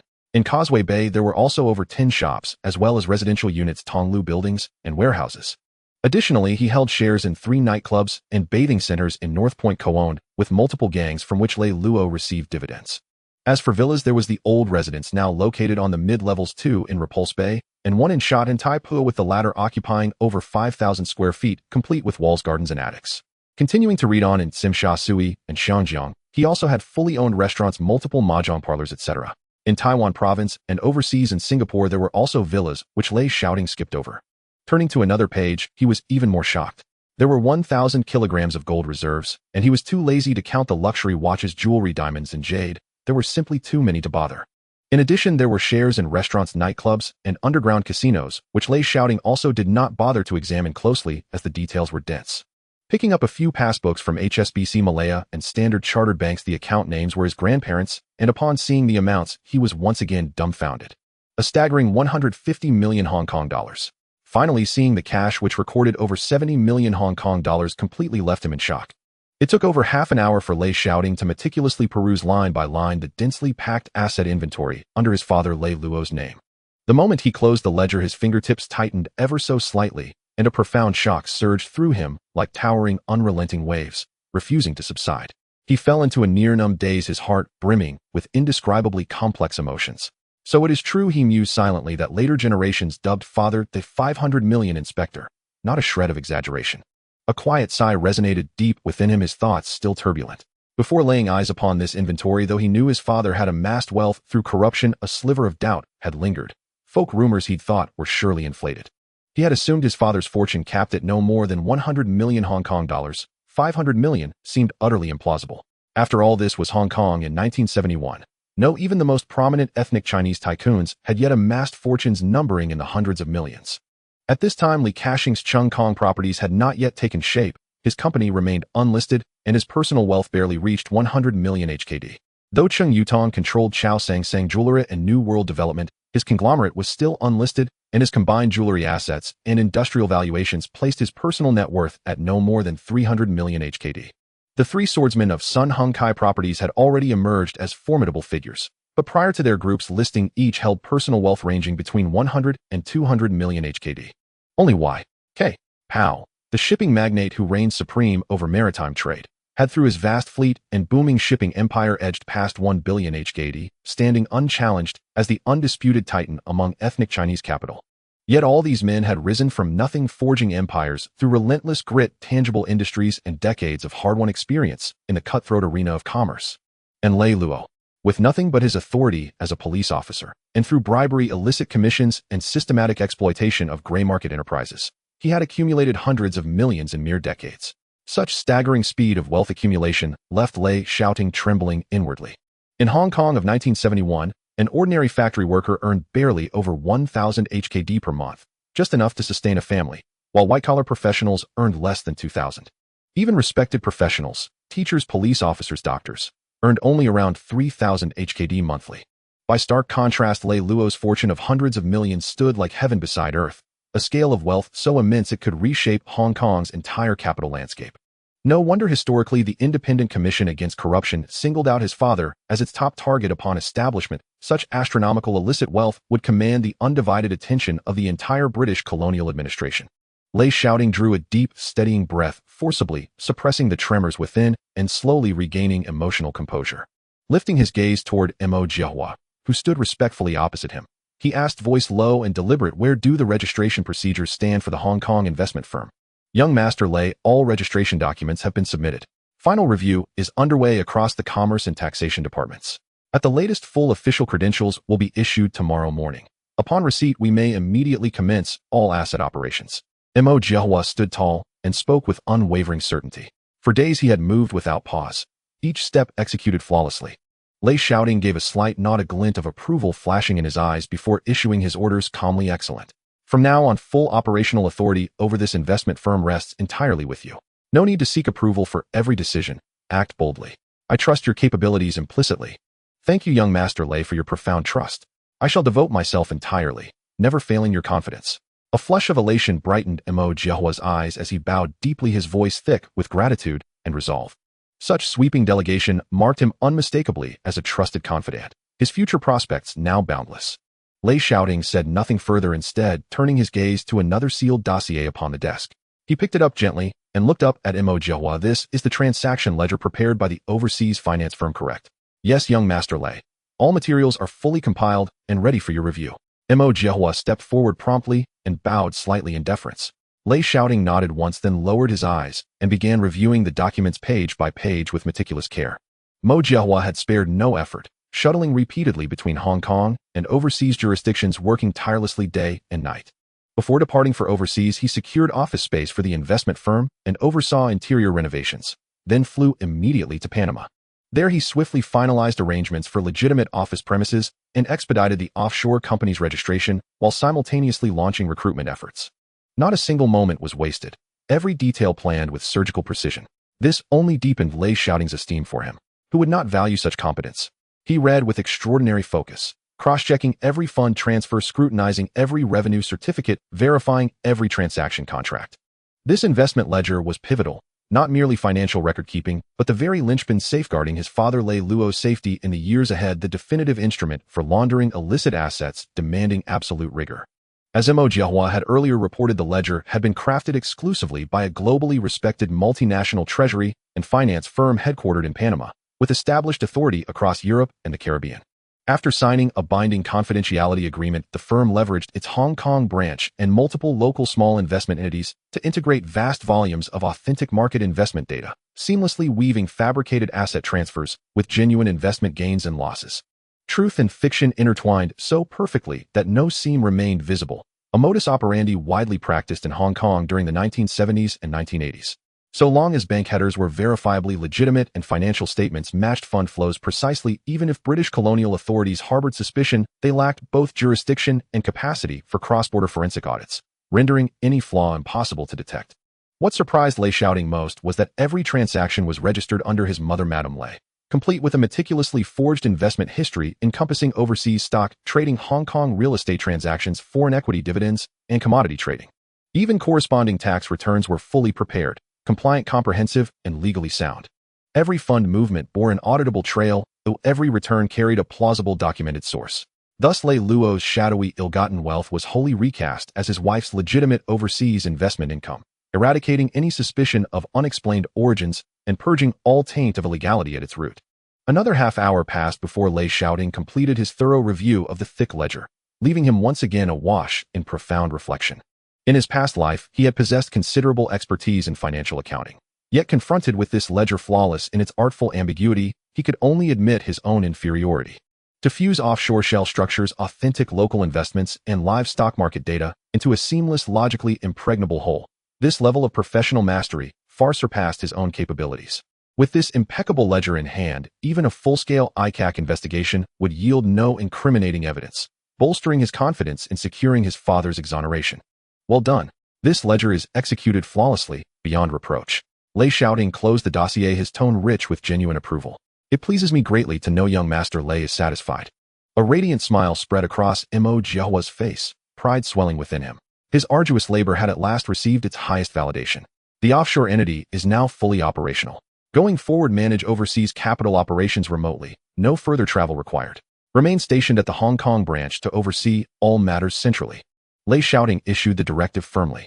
Mo Jiahua instantly grasped the strategic intent behind retaining him in Hong Kong. First, to maintain seamless coordination with the overseas finance firm, continuously refining the fund flow loop and eliminating future vulnerabilities. Second, to discreetly execute sensitive operations, including stock market manipulation and strategic asset acquisitions, balancing dual responsibilities with unrivaled stability. Understood. I follow young Master Lei's instructions without reservation. Mo Jiahua responded immediately. By the way, has the registration for the Charitable Welfare Foundation been finalized? Lei Shaoting suddenly recalled another critical matter and asked. Fully completed. Mo Jiahua replied without hesitation. All registration formalities were processed under Madame Lei's name, fully licensed and compliant with all regulations. The office premises have been selected and are undergoing accelerated renovation.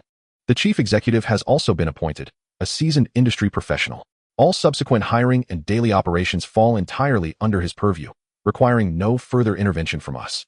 Excellent. Everything is proceeding perfectly. Lei Shaoting's expression softened with satisfaction as he lightly patted Mo Jiahua's shoulder, his heart filled with quiet pride. Though he himself understood the procedural intricacies, handling these tasks personally would have consumed tremendous energy and likely resulted in delays and imperfections. Mo Jiahua's demonstrated competence far exceeded expectations, making Lei Shaoting feel profoundly fortunate to have secured such an exceptional ally. In the ensuing time, the two once again reviewed the inventory list, meticulously counting the public assets belonging to Lei Luo in the harbor. The transaction plan was ultimately finalized. At the market's fair price, all properties and securities under his father Lei Luo's name were to be sold in a single transaction to Shangjiang Investment Company. The entire process was witnessed by the media across the territory, with formal contracts signed on site. The transaction funds were fully deposited into a dedicated account for the charity foundation, not entering any private pockets. This approach was both legal and transparent, completely severing Lei Luo's connection to the assets. Simultaneously, it solidified the reputation of being enthusiastic about charity and publicly destroyed the origin of the substantial unexplained assets held under Lei Luo's name, closing off any future avenues for investigation once the Commission Against Corruption was established. Lei Shaoting decisively approved the plan, deeming it the most prudent solution. A week later, May 9th, Monday.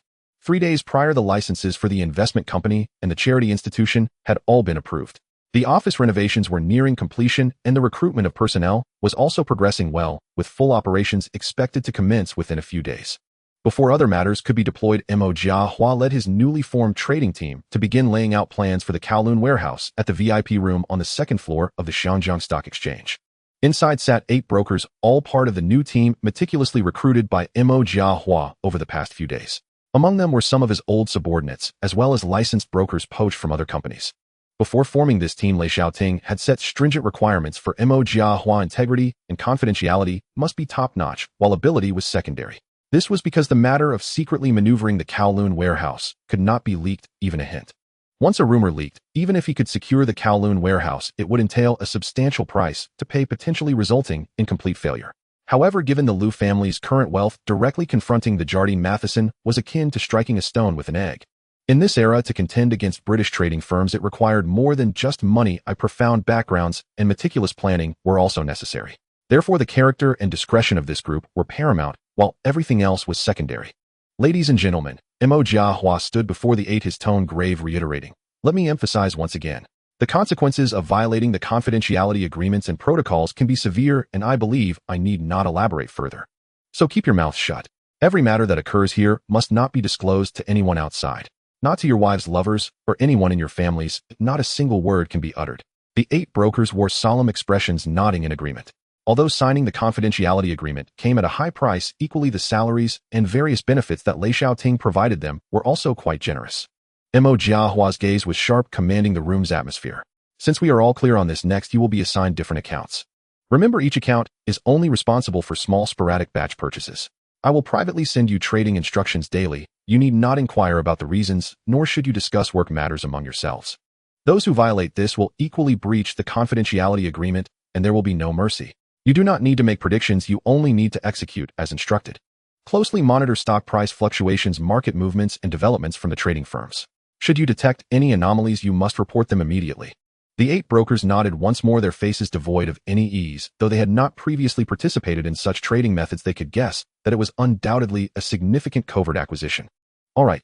Mo Jiahua turned around, producing a stack of documents to distribute. These are your dedicated accounts and trading permissions along with your respective trading time slots, which each of you must memorize.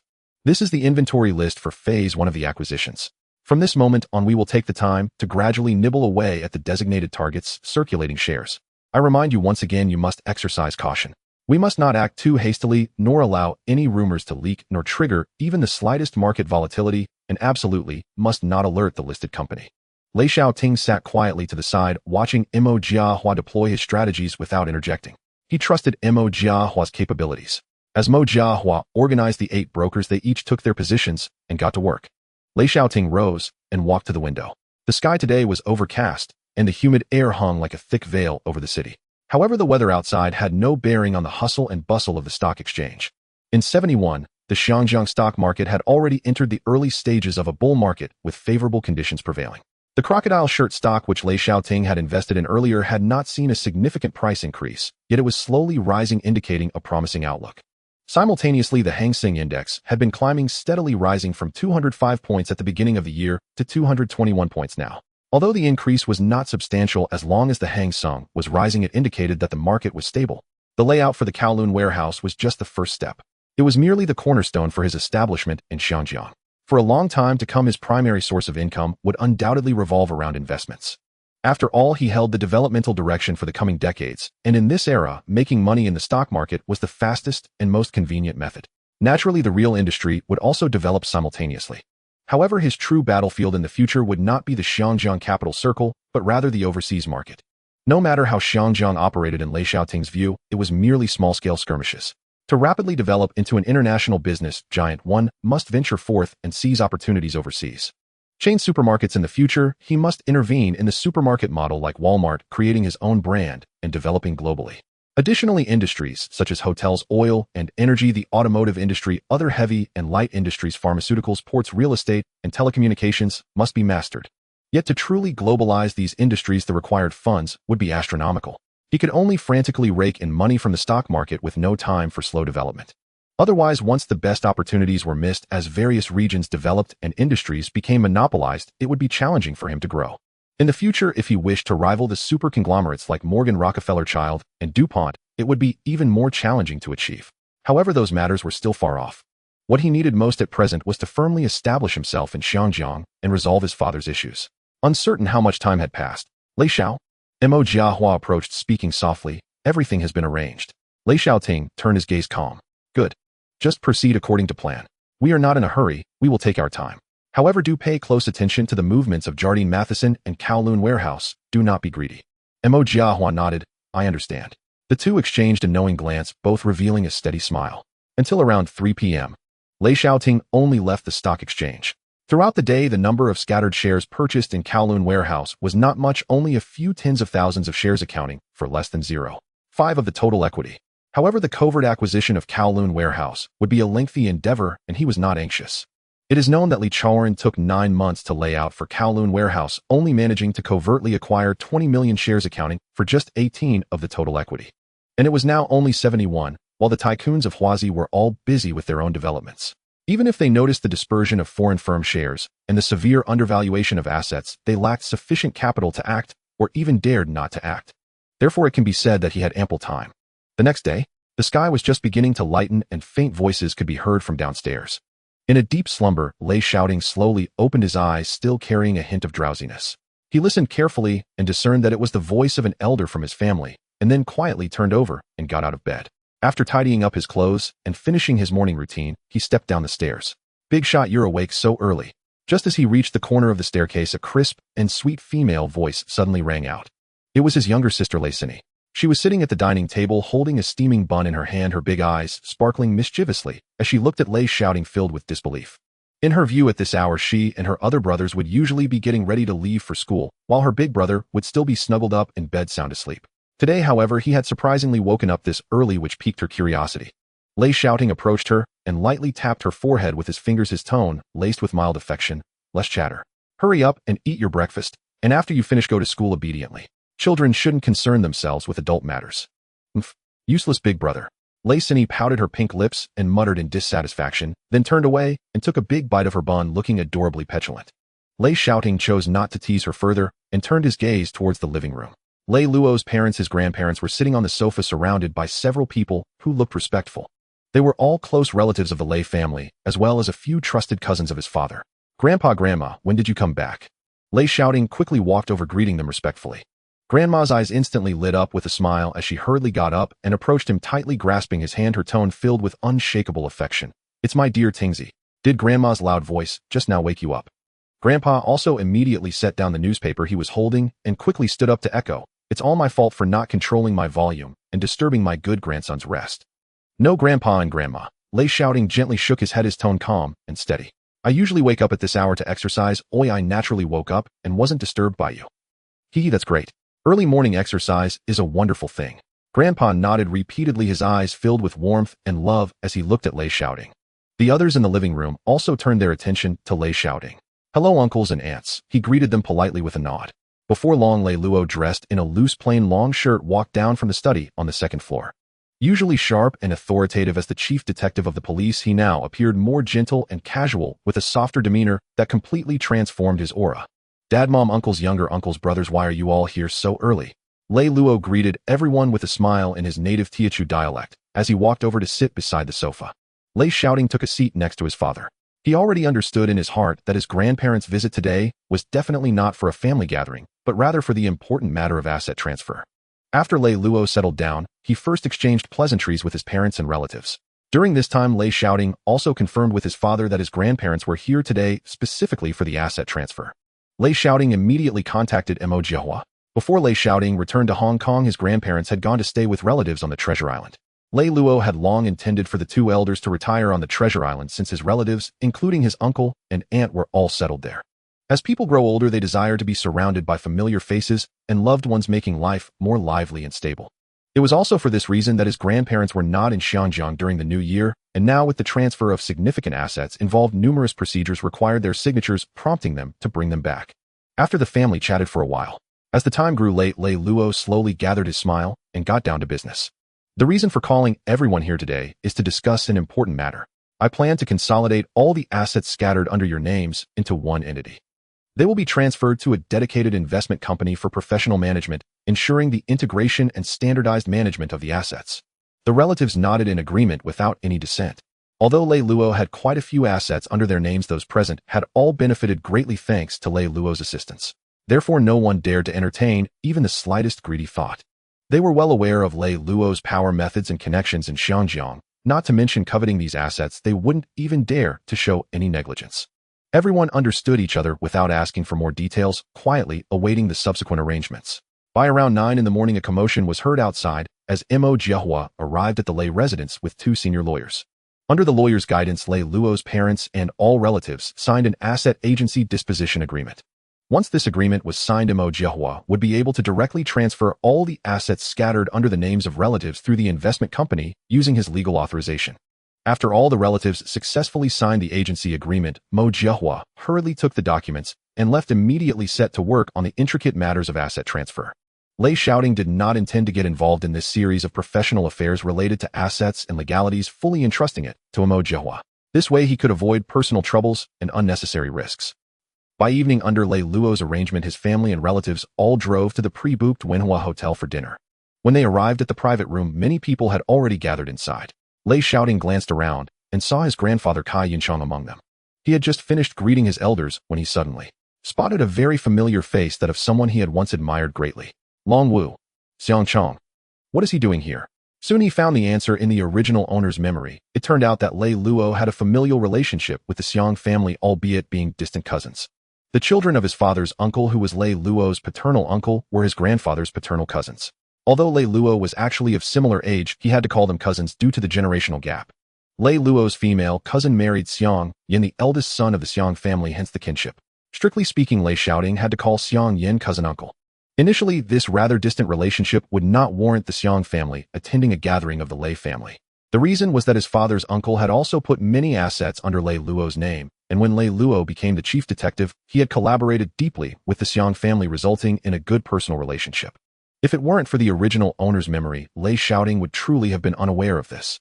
He had always thought that Lei Luo and the Xiang family supported each other simply because they were both from Chaozhou.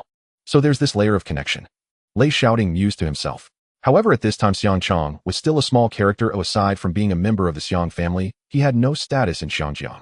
Moreover, the current head of the Xiang family was not him, but his elder brother Xiang Yan. Just as he was organizing these relations in his mind, a voice interrupted his thoughts. Uncle Auntie Luo Ajun, you finally made it.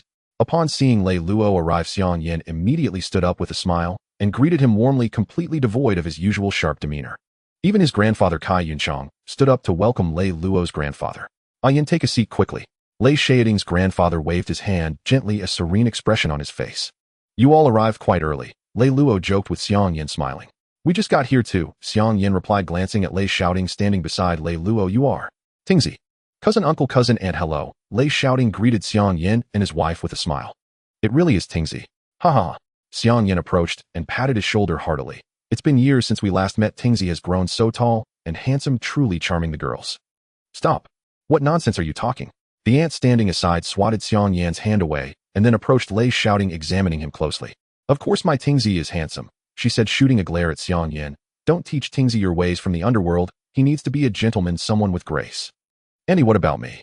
At this moment his little sister Lei Sini jumped out again. I want to be a gentleman too, a person of grace. Ha ha ha. Lei Sini's words made everyone in the room burst into laughter. At this time his grandfather Kai Yunchang looked at her with affectionate eyes, smiling as he approached and picked up Lei Sini. Sini, you've grown taller again since we last met. Grandpa, your beard is so prickly. Ha ha. Another wave of laughter erupted in the room. After putting the little one down, Kai Yunchang looked at Lei Shaoting. Have you found a suitable job? If you haven't found one yet, just come and help Grandpa with the business. It's a good way to gain experience. Hearing this, Lei Shaoting smiled lightly. He recalled a joke he had seen online in his past life. If he didn't work hard, he would have to return to inherit the family business. He felt this way now. Before he could respond, his father Lei Luo spoke up for him. Dad, Tingzi already has a suitable job, so don't push him to inherit the family business. Let him gain experience out there. You? Kai Yunchang shot a fierce glare at Lei Luo, who pretended not to see. After everyone exchanged pleasantries, the younger generation also greeted the elders. Only then did Lei Luo wave his hand to the others, and they took their seats. At this moment, the hotel staff brought in various delicacies and gourmet dishes. During the meal, no one discussed serious matters. They all engaged in casual conversations. Lei Sini remained the most favored one, surrounded by elders who inquired about her well-being, occasionally making everyone burst into laughter. The next day at noon, Lei Shaoting slowly opened his eyes. Last night at the family gathering, as the eldest son of the Lei family, he was repeatedly toasted by numerous relatives and close friends. After several rounds of drinking, he lost track of how he returned home in his drunken stupor. This was his first time getting thoroughly drunk since he had crossed into this era. After the hangover, his head felt heavy and swollen, with a constant buzzing echoing in his ears. He rubbed his aching temples, got up, and walked into the bathroom to take a cold shower. The icy water washed over him, finally dispelling the alcohol and fatigue, making him completely sober. After a simple lunch at home, Lei Shaoting did not head to the stock exchange. Currently, Mo Jiahua was focused on overseeing the transfer of all Lei family's assets and the procedures for transferring properties to offshore investment companies, so there was no need for him to keep a constant watch. Thinking about his newly established film company, which had been neglected recently, he decided to take a trip there today, seeing that he had no other urgent matters at hand. After tidying up and changing into formal attire, Lei Shaoting had a Gue drive him directly to his film company. The car stopped steadily at the foot of the office building, and he took the elevator straight to the third-floor office area. Upon seeing Lei Shaoting, the employees quickly paused their work, bowed, and greeted him respectfully. Lei Shaoting nodded slightly in acknowledgement and headed straight to the office of General Manager Zhong Qiwen. Lei Xing, you finally made it. Upon Lei Shaoting's entrance, Zhong Qiwen looked as if he had seen the backbone he had been waiting for with a respectful smile on his face. He hurried over and placed a neatly bound script on the desk. This is the alternative script just sent over by Mr. Ni Kwong. I read through it carefully and found the story quite good. I specifically brought it for you to review, hoping to ask for your thoughts on whether we can proceed with the project and start filming. Lei Shaoting casually took a seat and reached for the script on the table. The cover was simple and ancient, with the two prominent characters boxing glaring at him. Boxing. He murmured the name, a wave of familiarity washing over him. The name seemed reminiscent, as if he had seen it somewhere, but he couldn't recall where. He didn't dwell on it and opened the script, slowly reading through the text.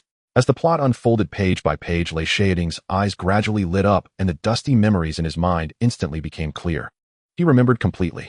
This was indeed a popular film from 1971 in Hong Kong, directed by Zhang Che and written by Ni Kwong, featuring the classic action duo of Di Long and Zhang Dawei. In his previous life, he had also enjoyed watching it and had seen the movie more than once. To put it in modern terms, he must have watched this film at least 5 times. In the film, Di Long played the passionate boxer Fan Wen Lai. The entire movie broke out of the traditional martial arts framework, using the backdrop of Thai boxing rings to tell a story of love and brotherhood among professional boxers, with a novel theme and intense fight scenes. At present, the Hong Kong film scene was filled with either outdated art films or monotonous period martial arts and old-fashioned kung fu films, leaving audiences utterly fatigued. However, boxing stood out with its realistic Thai boxing highlights, a tight plot, and a brisk pace, completely aligning with the audience's desire for fresh visual experiences. Lei Shaoting believed that this film would definitely perform well at the box office after its release. Nevertheless, even if it didn't make money, he still wanted to film this movie. He was keen on this subject matter. Lei Shaoting was well aware that in this era, the peak box office for a film would only be a few million Hong Kong dollars. Even if it became a hit, the money earned would be a drop in the bucket for him, now not really significant. His intent in starting a film company was never to make quick money from a single film. His real goal was to leverage the momentum to establish the company's reputation. Under Shaw Brothers' monopoly of the Hong Kong film industry, he intended to forcefully carve out a space for himself and seize market share. As long as the company gained fame, the subsequent operations for going public and holding film capital would be the real source of wealth. Meanwhile, Zhong Qiwen stood quietly, not daring to breathe, patiently waiting for Lei Shaoting's decision. He felt anxious, uncertain whether this young boss would appreciate the script. After a moment, Lei Shaoting closed the script, his expression calm as he looked at Zhong Qiwen and slowly spoke. "Do you think this script is worth filming?" Zhong Qiwen felt a slight tightening in his heart at the words, fearing that the boss did not have a favorable opinion of the script. After hesitating for a few seconds, he candidly replied, "Lei Shing, I really believe it's good. The theme is novel, the plot is engaging, and it's different from the films currently on the market, with great potential for success." He was already prepared for reprimand, fearing that the boss would think his judgment was shallow for choosing an unworthy script. Seeing Zhong Qiwen's cautious and uneasy demeanor, Lei Shaoting calmly said, "Since you believe it's worth the investment, why not make the decision yourself?" He gently placed the script on the table. "As the general manager of this film company, selecting scripts and initiating projects is within your authority." Zhong Qiwen was momentarily speechless, unsure how to respond. As the general manager, he indeed had the power to independently initiate projects. However, since the company was newly established and its foundation was still shallow, he dared not make decisions on his own. If the script flopped, the new company would stumble at the very beginning, a responsibility he couldn't bear. It was precisely for this reason that he had to wait for Lei Shaoting to arrive before daring to make a decision. "Manager Zhong." Lei Shaoting's tone grew slightly serious, his gaze steady. "I hired you with a high salary to oversee the company because I trust your professional ability and industry insight. I hope not to see this situation again. Occupying a management position requires the necessary confidence and decisiveness." With that said, he shifted his tone back to calm. "This script is fine, we can start filming."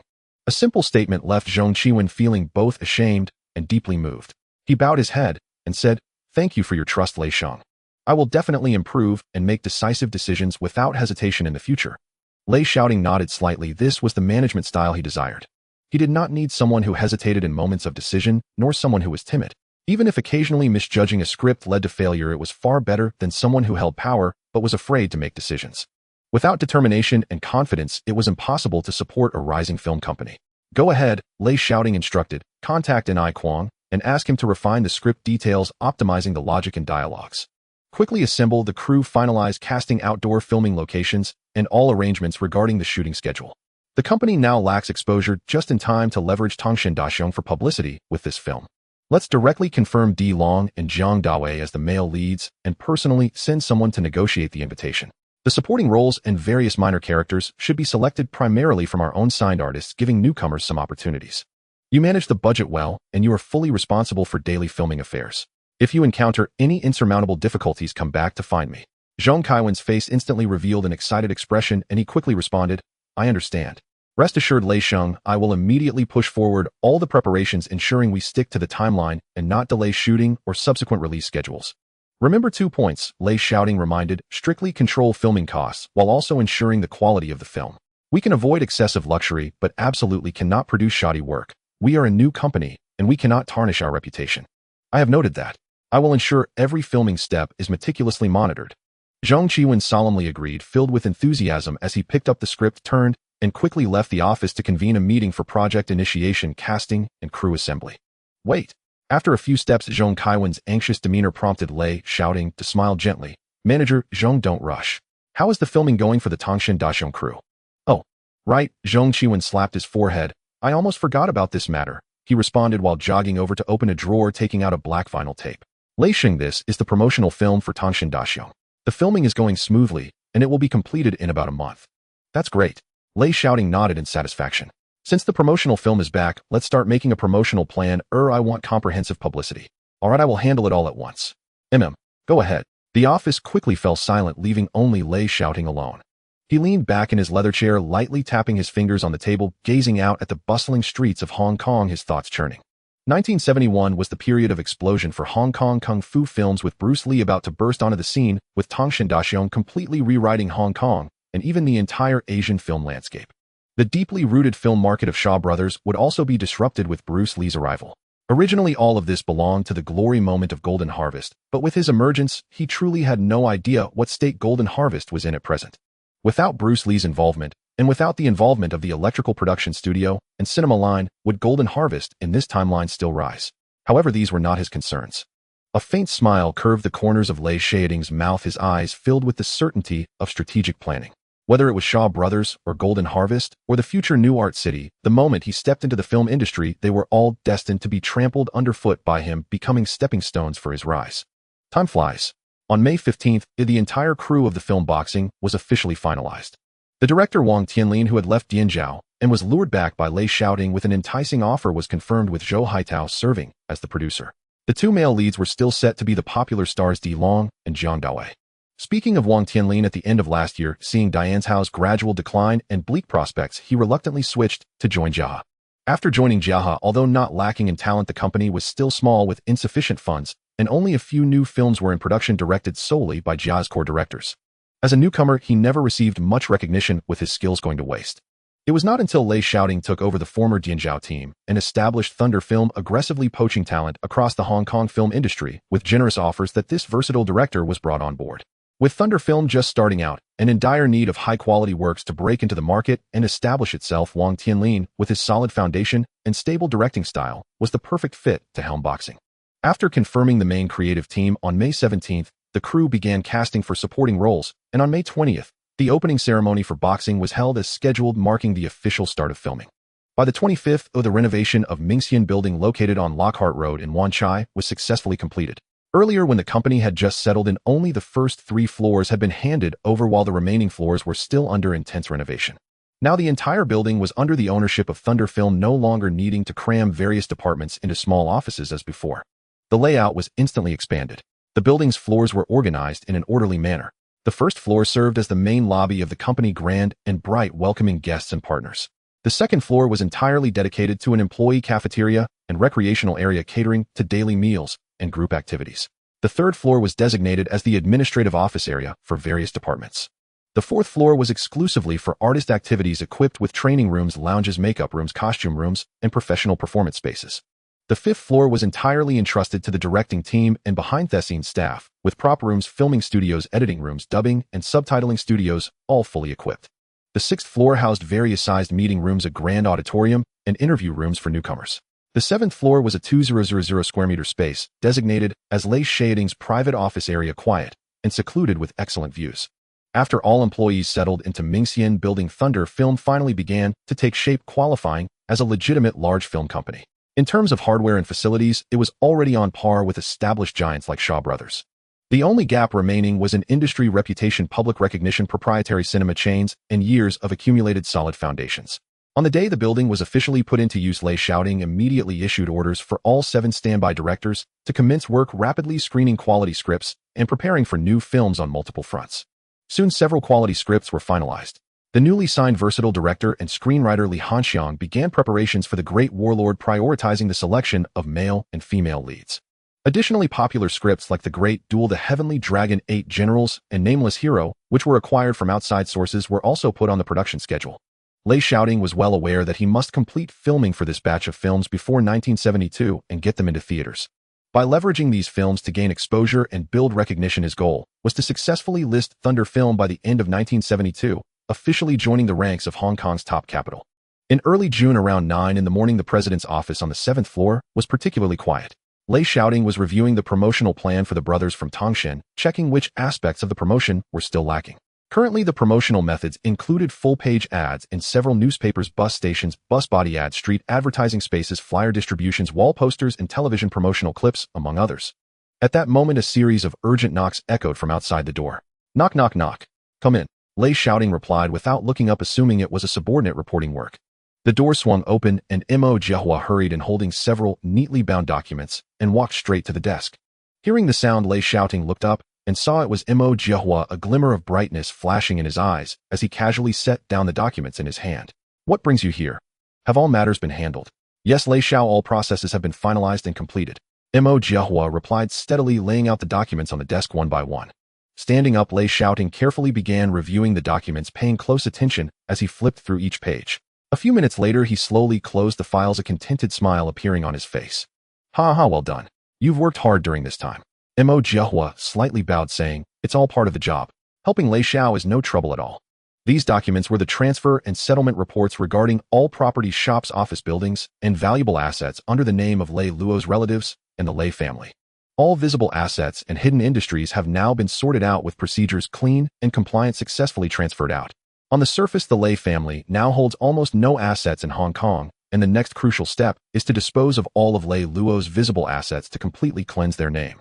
It's not just about cleansing, but on the surface, Lei Luo has no assets, which can significantly reduce the risk of being accused by the Independent Commission Against Corruption in the future. Lei Shaoting looked at Mo Jiahua, his tone firm. "Jiahua, we can proceed with the next arrangements." Mo Jiahua immediately focused and nodded vigorously. "Please speak, Lei Shao. I will have someone contact mainstream newspapers, radio stations, as well as relevant staff from public welfare committees and social services."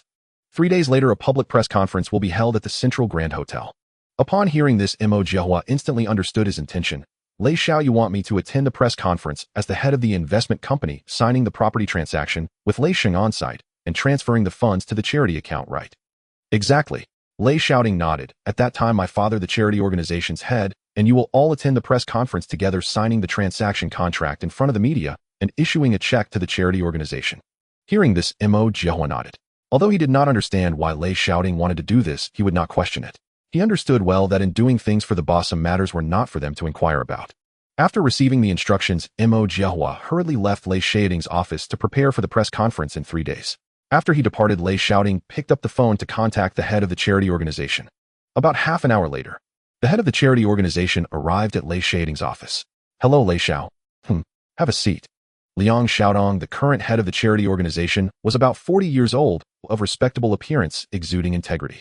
Previously worked at the Poliang Kuk in Hong Kong, then transferred to the Tsim Sha Sui Community Service Center. By his standards, he would definitely have a future in the civil service, but he was poached by Mo Jiahua. Once Liang Shaodong was seated, Lei Shaoting handed him a plan document. "This is the operation plan for the Lei Charity Foundation. Please take a look." Liang Shaoting nodded as he accepted it. After reading for over 10 minutes, he closed the plan, looking slightly surprised as he asked, "Lei Shao, according to the plan, will the Lei Foundation take a high-end charity route?" "Exactly."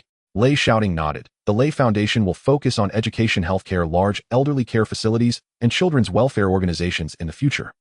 Currently, the foundation has limited funds, so we are temporarily screening for more suitable welfare donations that meet the current needs in Hong Kong and have actual social significance. Do you have any thoughts or suggestions?"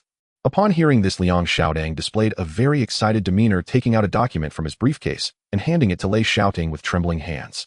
"Lei Sheng, take a look at this plan." Liang Shaodong pushed the proposal towards Lei Shaoting, looking very hopeful. "This is a charity plan I developed while working in the community, but unfortunately, I haven't found an investor yet." Lei Shaoting curiously took it. "Hope Education Academy. Elementary School, grade 16, With an estimated 10 classes per grade, 50 students per class, a total of 60 classes, enrolling 3,000 students. Targeting impoverished families, orphans in welfare institutions, and mildly disabled children, hearing impaired, physically weak, for free enrollment. Management entrusted to Tonghua Group of Hospitals Pa Leung Kook. Operational funding sourced from the UK and Hong Kong governments, social charity organizations, and donations from caring individuals. Location: Kwun Tong Shatton. New town. Government reserved land is abundant and easiest to approve. A 6-story teaching building, a grand auditorium, standard soccer fields, basketball courts, various sports venues, a library, dormitory buildings, and medical rooms. Land application for free allocation from the UK and Hong Kong governments for permanent educational use. Construction cost: total building investment estimated at 8 million Hong Kong dollars, with annual operation and maintenance costs estimated around 1 million Hong Kong dollars. Lei Shaoting read through each item. The more he read, the more interested he became.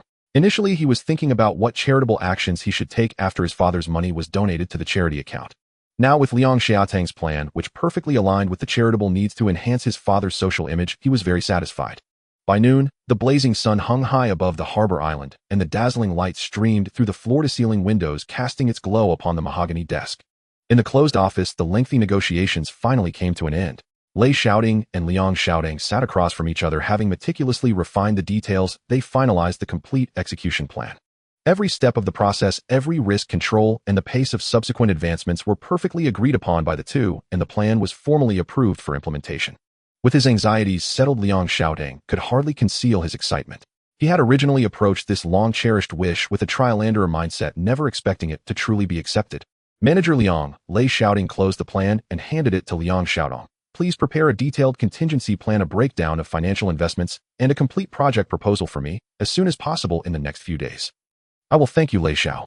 As he stood to take his leave, Lei Shaoting straightened his back, his demeanor filled with spirited confidence, walking with a slightly buoyant gait. After bowing in gratitude to Lei Shaoting several times, he joyfully left the office, eager to return and prepare for the subsequent matters. As the office door gently closed, silence returned to the room in an instant. Lei Shaoting picked up the cool tea from the table, took a sip, and gradually regained his composure. After seeing Lei Shaoting off, he walked to his desk and picked up the old-fashioned rotary phone, leisurely dialing the familiar number. The phone rang a few times before being answered, and a slightly hoarse, yet steady voice came through. "Hello, this is Lei Luo." "Dad, it's me. Ting." Lei Luo sounded a bit surprised on the other end. "Why are you calling at this time? Is there something urgent?" Lei Shaoting spoke calmly and got straight to the point. "Dad, regarding the assets." "Wait a moment," Lei Luo interrupted before Lei Shaoting could finish. "Are you busy right now? If not, let's talk about it at home." Upon hearing this, Lei Shaoting felt somewhat puzzled, but soon he guessed his father's intention, which made him smile wryly. After hanging up, Lei Shaoting couldn't help but complain. "Is it possible that my father has done so many bad things that he feels guilty and thinks talking on the phone is unsafe, fearing that he might be bugged?" He shook his head helplessly. He had seen spy movies set in Hong Kong and knew how they love to install bugs on opponents' phones. But he did not believe that such melodramatic events would happen to him. Nevertheless, he heeded his father's advice and tidied up the office before heading home. In the study, Lei Luo appeared stern, his tone filled with an educational flavor. "From now on, sensitive topics like these must never be discussed over the phone." Lei Shaoting did not refute, nodding. "I understand, Dad. Go ahead, what is it?" "All the assets have been transferred, and we can proceed to the next step of the plan." Upon hearing this, Lei Luo immediately softened his stern expression, speaking in a calm tone. "Go on. I have arranged everything for a public press conference in Central at a top hotel 3 days from now." Lei Shaoting elaborated on the plan. "At that time, you will need to personally attend and officially announce 3 matters to all the press, radio, and political media in Hong Kong. First, you will publicly announce the establishment of a Lei Family Charity Foundation. Second, on that day, all your visible assets, including property, shops, office buildings, bonds, and cash deposits, will be collectively appraised and liquidated. All funds will be collected on-site by the charity organization's representative and transferred entirely into a dedicated charity account for charitable purposes. Third, it will be announced that soon the Lei Family Foundation will fund the construction of a fully free primary school expected to accommodate 300 students. This large primary school, expected to invest 10 million Hong Kong dollars, will enroll students from impoverished families, orphans, and children with mild disabilities across Hong Kong. Building a school. Yes, Dad, this kind of charity contributes more to society and enhances your image better, making it easier to gain social recognition. Upon hearing this, Lei Luo fell into deep thought. After a long while, "Continue." Lei Luo remained unfazed. Lei Shaoting continued. "I will have someone prepare the detailed speech for the press conference, conveying the idea that you have spent your life in public office, now seeing through the superficiality, and are determined to give away your fortune, to give back to the society of Hong Kong, focusing on charitable work, to help the people and do real things. Lei Shaoting's words again rendered Lei Luo silent, and even a hint of unusual expression surfaced on his face, as if he were mocking himself. Auting, your arrangement should not just be about whitewashing me, but rather have a deeper purpose, right? Lei Luo was no fool. He could surely sense the deeper meaning behind his son's actions. This time Lei Shaoting did not deny it, revealing his true thoughts. Dad, for me, cleansing your identity is just a process. My real plan is to have you re-enter the system. I can still enter the system. Of course, Lei Shaoting replied with confidence. As long as the visible matters are handled well, your social status will naturally rise. If the British Hong Kong government deems you valuable, then nothing is impossible, and we can achieve what we desire. And engaging in high-end charity is the easiest way to establish social standing and gain social recognition. As long as you obtain the title of Justice of the Peace within a year, the path ahead will be basically secure, and you will have a chance to enter the system. Easier said than done. Lei Luo wore a sardonic smile. Even if the British Hong Kong government no longer has evidence against me, the things I've done in the past cannot be changed. The police will never take me back. The police. Lei Shaoting smiled faintly. Dad, times have changed, Lei Shaoting said, brimming with confidence. In the past, everyone wanted to be a cop because the dirty money came fast. But it might not be the same in the future. Maybe being a cop will just be a profession, but one thing is certain: the power of the police will definitely not be as great as before. And my desire for you to re-enter the system is not for the police, but for the judiciary. The Department of Justice. Exactly, Lei Shaoting affirmed. I sense that Hong Kong will follow the policies of the UK in the future, so the judicial department is very promising.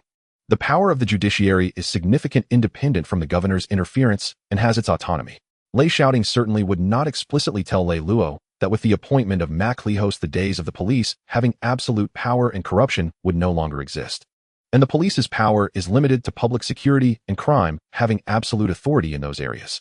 After the rule of law is implemented, the judiciary will be the real place of power.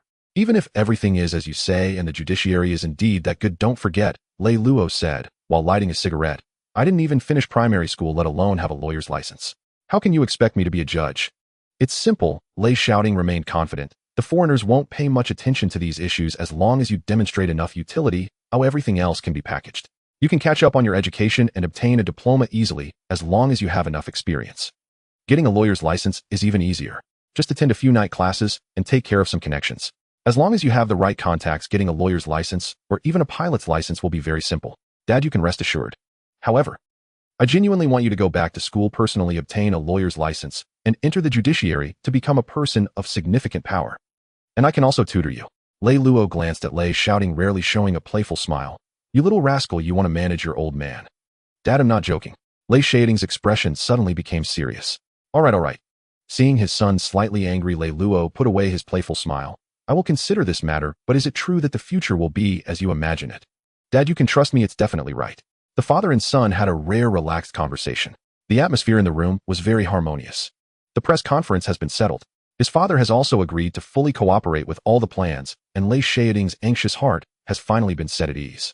What he was most worried about before was that his father, out of vanity and concern, would refuse to cooperate with this plan to withdraw completely. He then shifted the subject, his tone suddenly becoming serious. Dad, these 3 days before the press conference are the most critical buffer period. You must immediately sever all ties with various associations, corrupt police, and all gray forces. This time Lei Luo did not hesitate at all, showing no signs of difficulty on his face. He nodded solemnly, his tone unwavering. Tonight, I will invite all the heads of various forces to our home. You tell me what to do to completely clear our connections, and I will follow through. At this moment, Lei Luo appeared more like a humble junior seeking guidance, fully obeying his son's arrangements. Lei Shaoting did not dwell on it too much, contemplating for a moment before slowly giving orders. In short, all associations we have dealt with in the past, whether old friends or factions with conflicting interests, must from this moment onward eliminate all private meetings and phone calls, cutting off all secret dealings. In public settings in the future, at most we can acknowledge each other with a nod, but all private benefits and personal ties must be completely cleared. We must not leave any evidence for others to use against us. We must withdraw entirely. Second, we must thoroughly reorganize the internal connections within the police force. Those colleagues and corrupt police who have been involved in accepting bribes and operating in the gray area must also be distanced from us. We will no longer participate in any illicit activities. To withdraw and return to the shore, we must cleanse ourselves of all unclean associations, leaving no hidden dangers behind. I have noted it down. Lei Luo showed no hesitation, his tone resolute as he firmly nodded in agreement. In these 3 days I will handle everything one by one, severing personal ties with the associations and clearing all dealings with corrupt police, completely extricating myself. It must be clean and swift, leaving no traces. Lei Shaoting reminded him repeatedly, but be careful. We must not let anyone detect that we are withdrawing in advance to avoid trouble. After the press conference, you should take Mommy to travel to the Treasure Island for a while and also spend some time with Grandma and Grandpa. Once the charity school starts construction, you can come back and focus on philanthropy. This way you can stay away from this murky water and also have a good rest and relaxation. After a moment of silence, Lei Luo slowly spoke. Tingzi, actually before this your mother and I also discussed the idea of letting go of everything in Hong Kong and immigrating to Canada. Since you are worried that my Li Hao will be detrimental to me after taking office, I might as well just immigrate and leave Hong Kong. If I leave Hong Kong, then what is the meaning of all my efforts? Lei Shaoting replied helplessly. If that were the case, he could have simply transferred Lei Luo's assets from the beginning. Why bother planning charity and making all these arrangements? He put in so much effort to reshape his father's image and reputation, hoping to transform his father from a corrupt inspector into a benevolent philanthropist who could even venture into politics in the future. Dad. Lei Shaoting's tone was particularly serious. Immigration is a retreat, but can you really bear to leave Hong Kong like this? Just do as I say. Lei Luo remained silent for a long time, but ultimately nodded and agreed to his son's arrangements. Their discussion lasted the entire afternoon. Even in the evening after Lei Luo announced his withdrawal from the Underworld, they predicted how various forces would react and had already drafted countermeasures in advance. As night deepened around 8 o'clock, luxury cars kept arriving outside Lei Luo's hillside mansion, and figures who wielded power in Hong Kong's underground world began to enter the mansion one after another. Xiang Xingyu arrived quite early. As Xiang Yin just got out of the car, he heard a call from ahead. He looked up and saw the person approaching, a slight smile appearing at the corner of his mouth. It's Liang Sheng. You look well and in good spirits. Thanks to you, I'm doing all right. Xiang Yin was the leader of the Sun Yi'an, followed by the association elders Lin Jing and Lin Sheng. The one greeting him was the newly appointed leader of the 14K, Liang Guanyin, known in the underworld as the Big Boss Yu. Behind him stood He Guangding, the head of the 14K Kowloon area, nicknamed Big Nose Deng. The former leader of the 14K, Gu Zhixiong, was timid and unable to control the massive association despite inheriting it, and had been forced out of office by Liang Guanyin earlier this year. Now the 14K was already fragmented internally, with various big bosses acting independently, ignoring the leader's orders akin to a pile of loose sand. Moreover, since the 14K and Sun Yi'an have been competing for territory for years with constant disputes behind the scenes, if it weren't for Lei Luo suppressing them, the two major associations would have long erupted into a large-scale clash. Their words were laced with sarcasm, and just as the atmosphere was tense, several more luxury cars arrived. Xiang Sheng, Liang Sheng, you all came quite early. Just arrived. Li Sheng is not late either. I'm getting old, I'm slow, not as quick as you youngsters. The newcomer was Li Guohua, the leader of He Sheng, he known as the regent of He Sheng, he within the association, and called Shafa in the underworld. He was the one holding actual power in He Sheng He. Following him were association elders Chun Kuan, nicknamed Fatty Kuan, Sun Yi'an, 14K, Oi, and He Sheng. He have been the three major gangs in Hong Kong since the 1960s, each entrenched with deep-rooted influence. Before long, another luxury car drove in. The big bosses present showed disdain upon seeing the license plate, with a hint of hatred hidden in their eyes. Ladies and gentlemen, long time no see, my apologies for being late. The car door opened, and the voice came first. Then a man still wearing sunglasses and dressed flamboyantly stepped out of the car with a cane exuding an ostentatious aura. The newcomer was Bo Hao. In recent years, Bo Hao's laundry powder business has grown immensely with strong and powerful subordinates, and his power has become overwhelming, making him increasingly arrogant.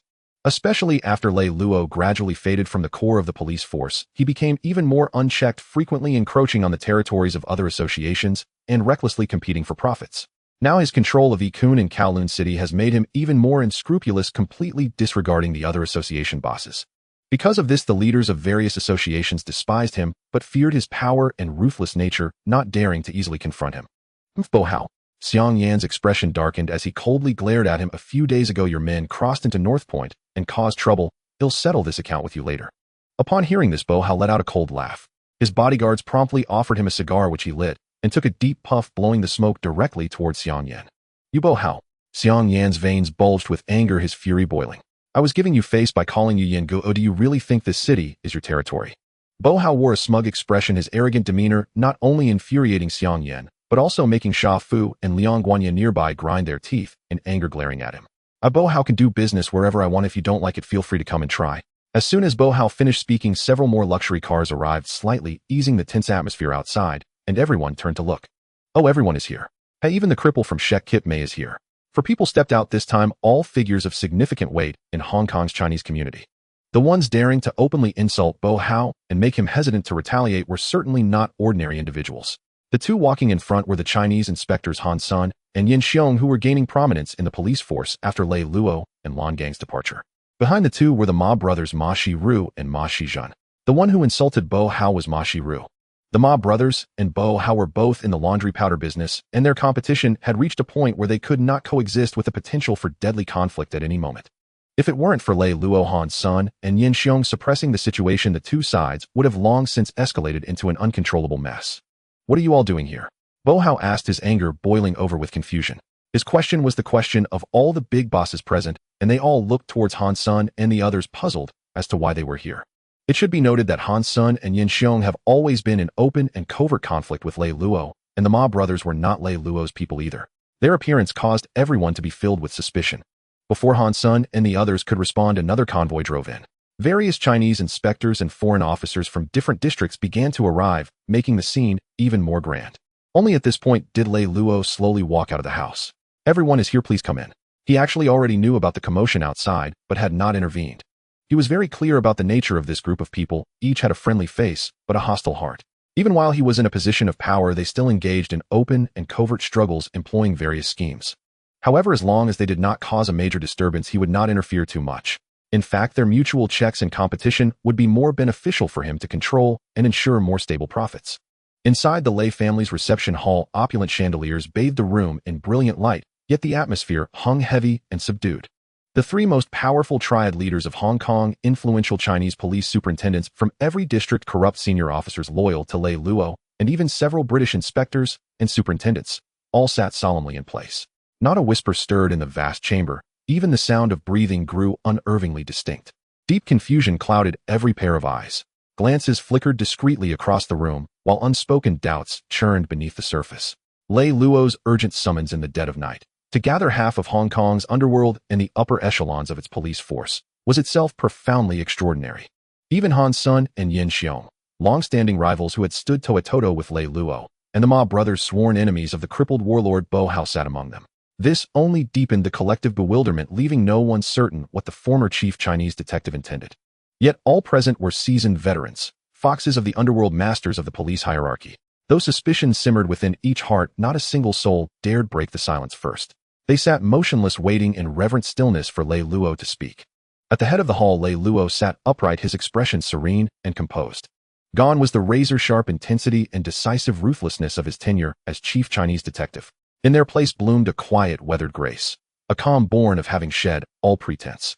Though he now exuded no overt menace, the sheer weight of authority he had wielded over Hong Kong's dual realms, light and shadow, for decades pressed upon the room like an invisible tide, commanding absolute deference.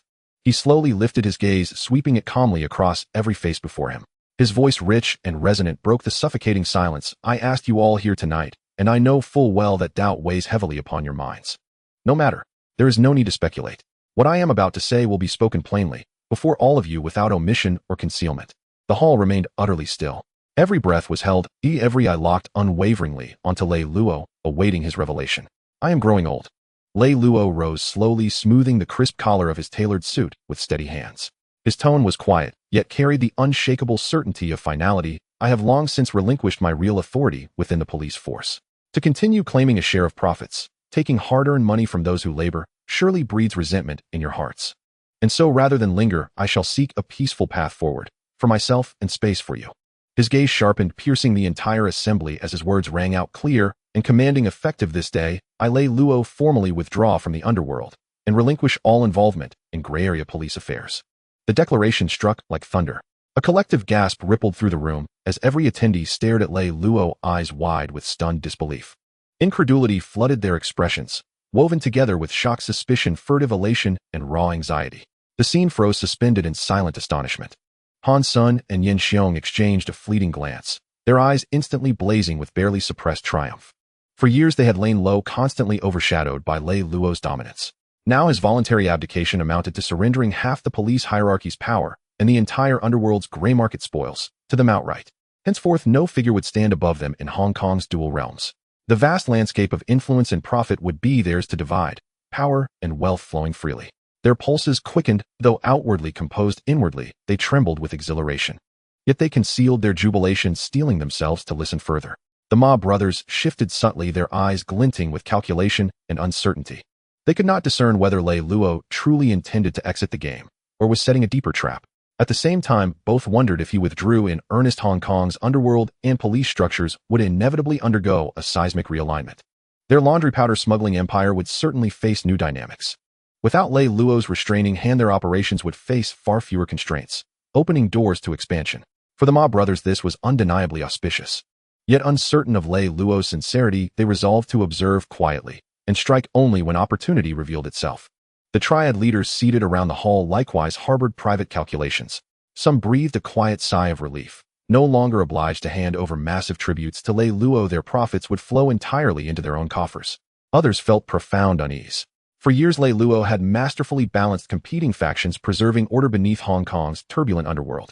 His withdrawal would unleash a ruthless scramble for dominance, ushering in chaos, bloodshed, and endless strife. Several British inspectors and superintendents sat with furrowed brows and grim expressions. Lei Luo had been their most effective asset among the Chinese community. Through him, they had reaped countless illicit gains while maintaining de facto control over Hong Kong's underworld and public order. His sudden retirement severed their lifeline, spiking the risk of systemic collapse and uncontrollable volatility. Yet seeing the iron resolve in Lei Luo's eyes, they knew resistance was futile. Swallowing their discontent, they remained silent, waiting to see how he would orchestrate the transition. The foreign superintendent's concerns were straightforward. They cared little about who held power, or even whether Lei Luo stepped aside. Their sole priorities were steady income and stable public order in Hong Kong. Powerhouse, seated among the crowd, turned ashen. His brow knotted tightly, his fingers clenched so hard his palms glistened with cold sweat. His entire rise, the power he wielded, the status he enjoyed, rested entirely on Lei Luo's unwavering patronage.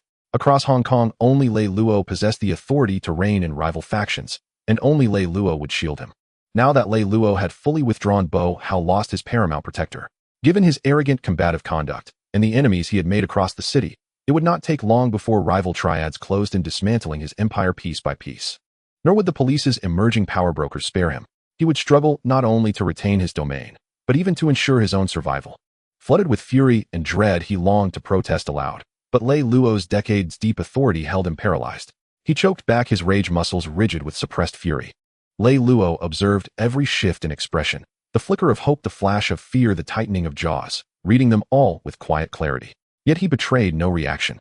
Without waiting for questions, he continued, voice low and steady. Henceforth, I will take no part in, nor inquire after, the collection of protection fees, territorial demarcations, commercial dividends among Triads, or the flow of illicit funds and gray market dealings within the police force. This is no jest. I have labored half my life. Now I wish only to travel the world with my family and live out my days in quiet repose. They knew Lei Luo well. His tone brooked no ambiguity, his gaze unflinching. This was no trial balloon. It was an irrevocable decree. Glances passed between them, thoughts racing, schemes igniting, but no one dared voice dissent. Lei Luo's decades-long dominion over Hong Kong's dual realms had forged an aura of such profound authority that, even now stripped of office, his presence alone commanded absolute obedience. To oppose him here would be unthinkable. Lei Luo rose once more, surveying the assembly with quiet finality. What needed saying I have said. From this day onward, may each of you proceed in peace, undisturbed and undisturbing. As his words settled, he paused, as if recalling something, and fixed his gaze directly upon Han Sun and Yin Xiong. One more matter. To prevent disorder in the police and underworld following my departure, and thereby safeguard your interests, I hereby recommend Chief Inspector Han Sun and Chief Inspector Yin Xiong to assume responsibility for maintaining balance within the force and coordinating interfactional affairs. A fresh wave of murmurs swept the hall. Regardless of reactions, Lei Luo turned deliberately toward the British police leadership. Superintendent Harrington, what is your view? After all, these foreigners were the true superiors. Any succession required their formal approval. Without it, Lei Luo's recommendation held no weight. To put it bluntly, though Lei Luo appeared formidable to these British superintendents, he was ultimately expendable. A single command could strip him of all standing. So long as our interests remain intact and public order holds, I raise no objection. Excellent. Lei Luo nodded satisfied, then turned again to Han Sun and Yin Xiong. Both men snapped upright, eyes alight with flustered gratitude and soaring ambition. Superintendent Harrington, rest assured, profits will not diminish and order will not falter. Thank you, Brother Luo, for your trust and guidance. They bowed their heads respectfully to Lei Luo. Others watched in silence, faces shifting with veiled resentment, yet none dared object openly. No one wished to become the sacrificial lamb who provoked Han Sun and Yin Xiong. Guests arrived swiftly and departed just as quickly. Immediately after his pronouncement, Lei Luo dismissed the assembly. Only his closest loyalists remained Zhong Chanyo Zhangxiu and Bo Hao. In the study of Lei Luo, the dim light flickered. Bo Zhong Chanyo Zhangxiu along with the three brothers known as Zhu Yuze sat in their respective places, the air thick with smoke and an oppressive atmosphere that made it hard to breathe. Lei Luo sat in the main seat, leisurely brewing tea and boiling water. The water boiled vigorously and the aroma of tea wafted through the air, yet it could not dispel the heaviness that hung in the room. Everyone's hearts were swirling with countless doubts, yet they all remained silent, their gazes frequently falling upon Lei Luo, no one daring to be the first to break the suffocating silence. Bull sat at the lower end, his face as dark as the bottom of a pot, an aura of hostility swirling around him. He stared fixedly at Lei Luo, his eyes filled with confusion, anger, and unwillingness. His lips moved several times attempting to question him, but ultimately, he suppressed his anger and waited for Lei Luo to explain. Finally, Lei Luo set down his teacup and spoke plainly, breaking the silence in the room. If you have something to ask, just go ahead. No need to hold back. His tone was indifferent, his expression calm, as if the matter of announcing his retirement and severing all ties with the world had nothing to do with him. As soon as the words left his mouth, his sworn brother, Zhong Chanyu, couldn't contain himself. Leaning slightly forward, his tone was filled with urgency. Brother Luo, what on earth happened tonight? Everything was fine, so why did you suddenly announce your withdrawal from all affairs and sever all sources of income? After so many years of planning, with so many brothers relying on these for their livelihood, what will happen to them if you just pull out with a word? This is too sudden. We had no preparation at all. Zhang Xiu echoed, his brows tightly knitted. Yes, Brother Luo, your retirement at this moment is akin to cutting off your own arms. And you plan to give such a large piece of the pie to Han Sun and Yin Xiong. What are you thinking? Zhang Xiu could say no more, letting out a frustrated sigh and sitting down with an expression full of gloom. Meanwhile, the three brothers known as Zhu Yuze sat quietly, not uttering a word, as if they did not exist. Their words were filled with confusion and worry, but more so a sense of unwillingness. Only Bull remained silent, his expression growing increasingly sullen. However, Lei Luo did not immediately respond to the two, and the study fell silent once more. Seeing this, Bull suddenly raised his eyes, his gaze sharp as a knife, staring directly at Lei Luo, his voice hoarse and laden with suppressed anger. Lei Luo, give us a straight answer. What exactly do you want to do? At this moment, I won't even call you Brother Luo. I directly call you Lei Luo, showing how dissatisfied I am. If you want to retire, that's your business, but you should have told us earlier so we could arrange a way out rather than being caught completely unprepared like this. Have you ever considered us as brothers? Have you ever thought about us? Bull finally stopped holding back. The respect he once had now completely gone. Lei Luo raised his eyes, casting a calm glance at him, and replied, now that it has come to this, there is nothing more to say. I will say it again, I just want to retire and not concern myself with worldly affairs. Retire. Bull suddenly stood up, his leg disability causing him to sway slightly, but it did not diminish the hostility around him. He took a step forward and questioned sharply, if you retire, will you not care about our lives? I am what I am today because of your support. Now that you withdraw, Han Sun, Yin Xiong, and those big shots from the gangs will all be eyeing this piece of fat meat. Will they let me off? This is not retirement, it is pushing me into a pit of fire. You want me to die? Bull shouted loudly. Lei Luo did not get angry, lightly tapping his finger on the table, his tone turning a few degrees colder. The path is chosen by oneself. I have never forced you. As he said this, Lei Luo hesitated for a moment before slowly saying, the circumstances have changed. My sudden withdrawal is for future stability. He then changed his tone, over the years we have all made a decent amount. As my brothers, I just want to say one more thing, take this opportunity to consider retirement as well. The suggestion to retire completely ignited Bull's fury. His eyes turned red, staring hard at Lei Luo, the bond of years collapsing in an instant. What a suggestion to retire. Bull sneered coldly, his voice full of sarcasm and hatred back. Then I followed you into life and death, fought for territory, collected dirty money for you, and took on all the dirty and messy jobs. Now that my career is just starting to rise, you actually asked me to retire. Bull extended his leg, pulling up his pant leg to reveal his extremely unsightly leg. Remember, this leg was ruined because of you. Now that you've achieved success and want to retire, do you think you can just kick me aside? Lei Luo, I misjudged you. Between the two, an invisible barrier was instantly drawn. The past affection completely vanished, leaving only a sharp hostility and a reckoning of past feelings. Seeing this, Zhu Yuze and the others quickly stood up, wanting to mediate, but were stopped by a glance from Lei Luo. Lei Luo slowly rose, his gaze icy as he looked at Bull, his aura still imposing. In these years, I have given you opportunities and advised you.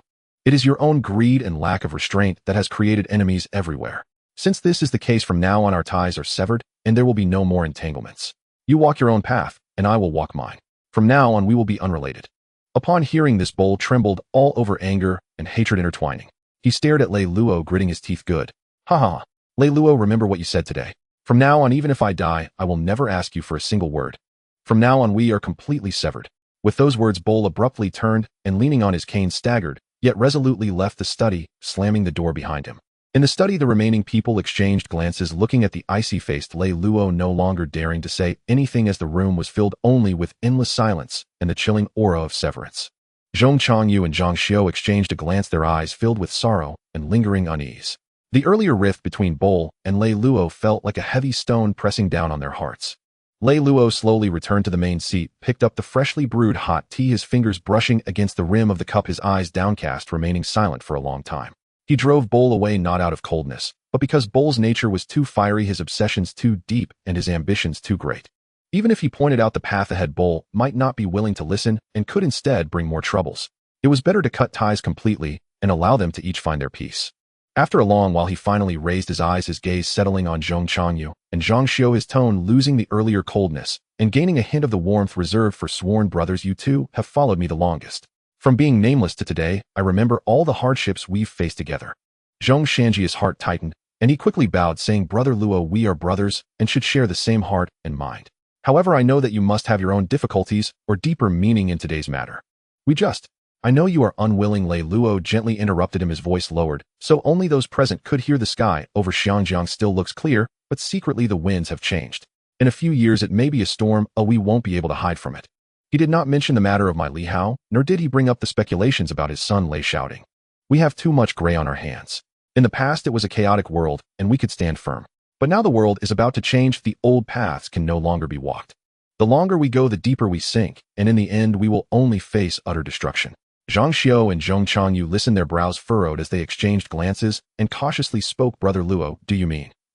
You are both smart men. Lei Luo raised his eyes, his expression serious, his words sincere. Take advantage of the current situation before it stabilizes and retreat completely. As for the power in your hands, let it go when it's time. In the police force, find a suitable reason to resign. As for the businesses, you have clean up the aftermath. Convert what you can into cash, buy some secure properties, and take your families to a quiet place to live peacefully. You have earned enough money, why continue to participate in this murky water? As you grow older, peace and stability are more important than anything else. He paused and added, as brothers, since we've come to this point, it's up to you to choose. Zhong Changyu and Zhang Xiu fell silent, pondering Lei Luo's words. Both had been in the police and the underworld for many years. Although Lei Luo's words were not explicit, each sentence carried deeper meaning, and they certainly understood, they just weren't clear on the deeper implications. Seeing the serious expressions on their faces, Lei Luo knew they understood and did not say more. Some things were best left unsaid. The path ultimately had to be chosen by themselves. All he could do was remind his closest brothers. He lifted the teacup, taking a gentle sip, his tone returning to calm. All right, I've said all that needed to be said. You should think it over carefully. It's late. You should all head back. Zhong Changyu and Zhang Xiu stood up, deeply bowing to Lei Luo, without saying more, their hearts full of contemplation, leaving only the three brothers Zhu Yuze in the study. After Zhong Changyu and Zhang Xiu left, Lei Luo stood up, walked to the floor-to-ceiling window, gazing out into the dark night, and sighed deeply. The brothers turning against each other and the division of power was not what he wished to see, but in the face of the approaching storm, he could only do so much, hoping only to protect those around him and seek stability for the Lei family. 2 days later, Lei Luo kept his word, completely severing all connections to the Jianghu and refraining from any involvement with gray forces. News of this quickly spread in the underground circles of Hong Kong. The black police attached to him and the heads of various gangs attempted several contacts and probes, all of which were firmly rebuffed by Lei Luo, who ceased all communication.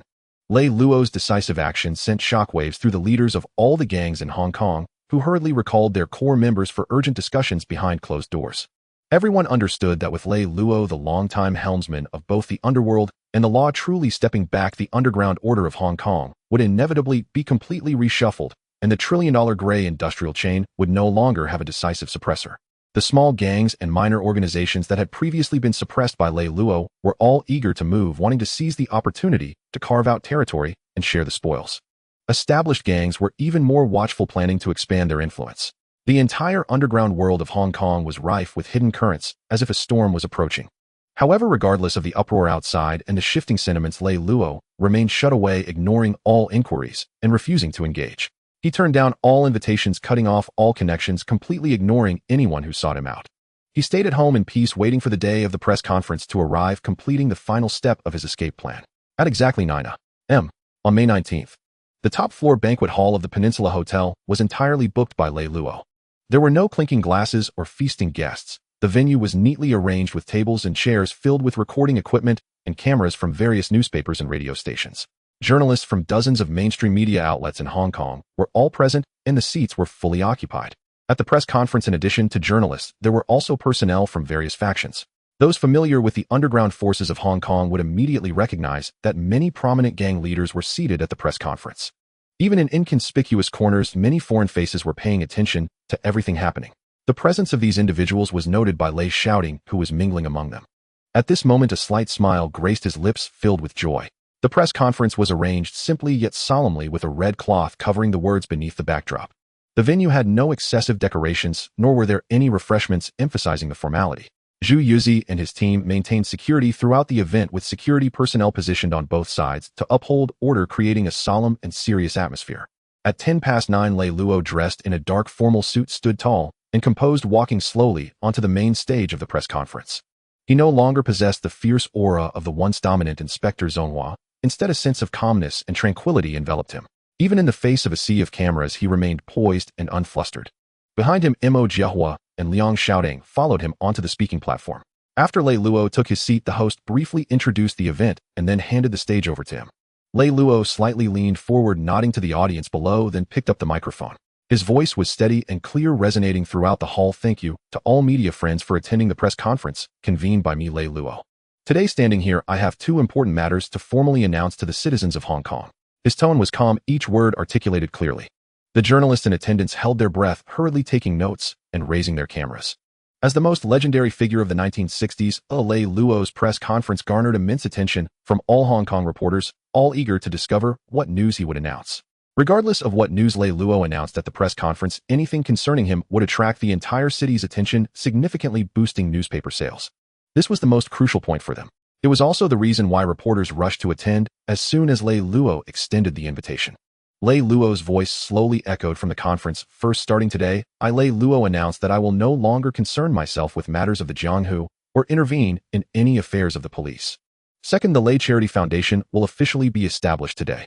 In the future, my wife Kai Zhen and I will wholeheartedly devote ourselves to charitable endeavors." At this point, Lei Luo paused, and Zhu Yuzi behind him immediately pulled aside the red cloth, revealing the large lettering of Lei Charity Foundation, prompting a flurry of photography from the journalists. Once the journalists had taken enough photos, Lei Luo scanned the crowd below, his tone solemn.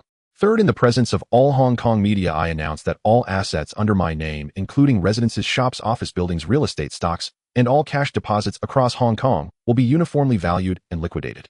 All proceeds will be donated to the designated account of the Lei Charity Foundation, leaving not a single cent behind. This money will be entirely dedicated to charitable causes to assist those in need in society." With these words, the hall erupted in astonished murmurs, and the sound of camera shutters filled the air. No one expected that Lei Luo would not only announce his withdrawal from the Jianghu at this press conference, but also pledge his entire fortune to charity. This was something no one had anticipated.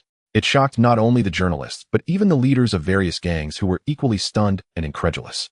Even the foreign onlookers hidden in the corners wore expressions of shock. In short, the news Lei Luo announced greatly shook everyone. Lei Luo allowed the commotion in the venue to subside before continuing, "From now on, I will devote myself entirely to the operation of the foundation, focusing solely on public welfare and doing my part for society. However, fourthly, I announce that the funds from my personal asset donation will be projected to amount to tens of millions of Hong Kong dollars to establish a Hope primary school capable of accommodating over 300 students. Once completed, this school will enroll students from all over Hong Kong with tuition entirely free, prioritizing families in need, orphans, and mildly disabled children.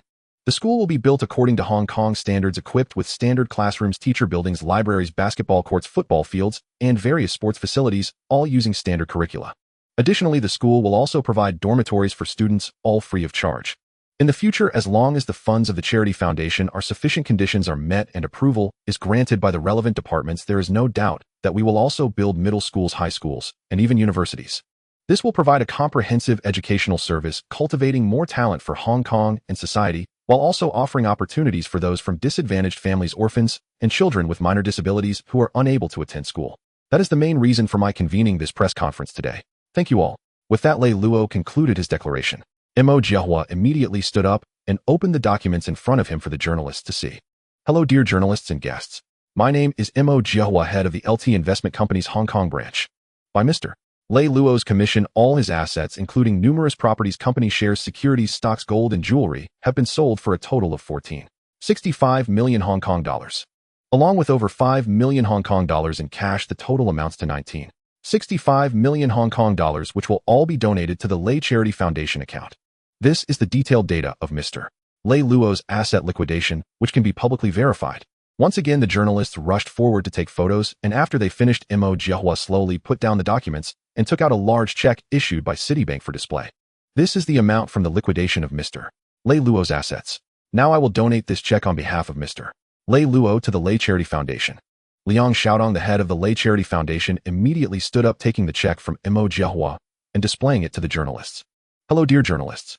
I am Lei Shaoting, head of the Lei Charity Foundation. First of all, we feel gratitude for Mr.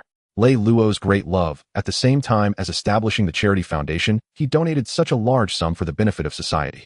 This money is already in the Lei Charity Foundation account supervised by the relevant departments in Hong Kong and absolutely cannot be used for any personal allocation. Furthermore, at Mr.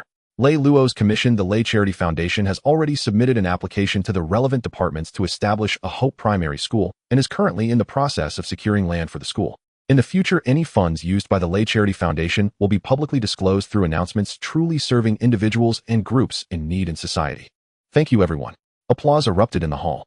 At this moment, everyone ceased to care about who Lei Luo had been or what he had done. At this moment, everyone sincerely offered their sincerest applause for Lei Luo's grand gesture. The applause at the press conference continued for a long time.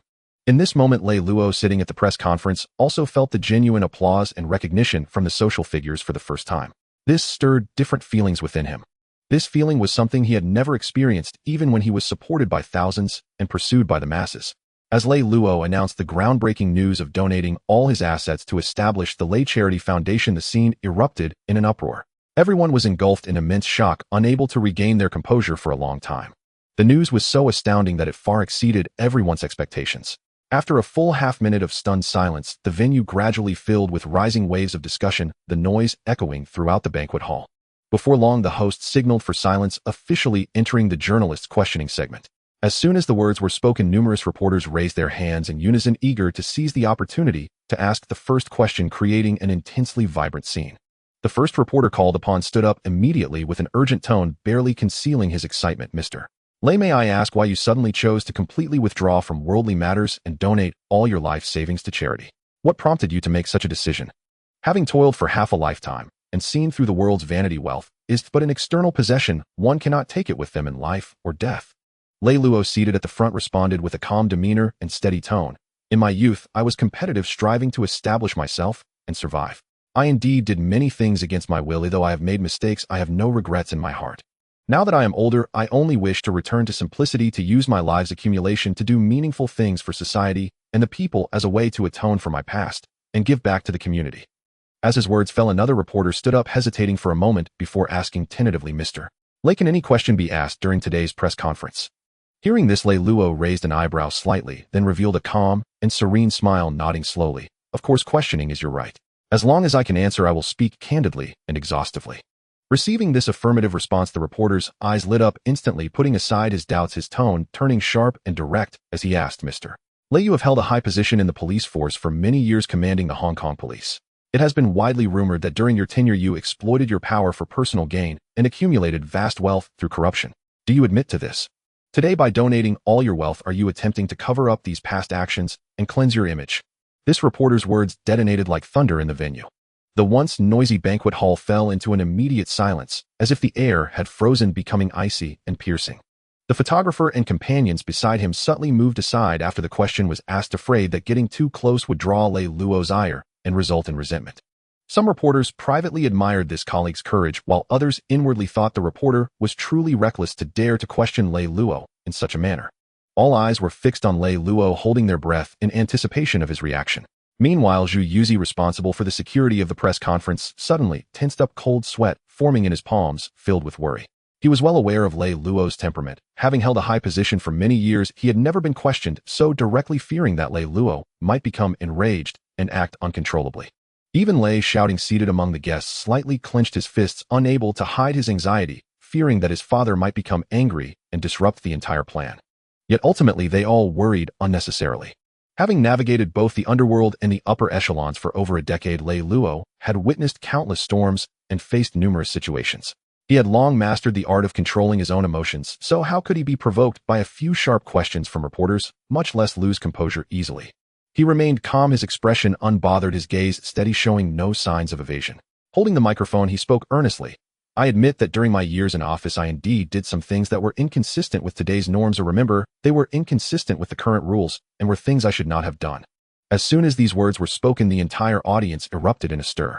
All the reporters widened their eyes in disbelief, and the venue once again buzzed with excitement as everyone murmured to each other. They had imagined countless possibilities, speculating that Lei Luo would fly into a rage and leave vehemently rebuttal or even order the press conference to be terminated. Yet they had never anticipated that he would so graciously and openly admit it. Although the wording carefully sidestepped some information conveying that what he had done previously did not align with current regulations, it was difficult to say definitively. Observing the commotion in the venue, Lei Luo sighed lightly, his tone carrying some resignation from having experienced the world, the overarching environment of that era. I believe everyone here has heard of it or even experienced it firsthand. It was not something I alone could change. The situation was such, the social atmosphere was like this, and the entire governance system of Hong Kong and the operational rules of the police force were not something I could single-handedly reverse. Being in that position required balancing the internal police force, reconciling various factions, and considering the livelihood of the common people, leaving me with many choices that were beyond my control. In order to maintain public security in Hong Kong and ensure that the common people could live stable lives, I had to make many choices that contradicted my true feelings, and I indeed committed many mistakes.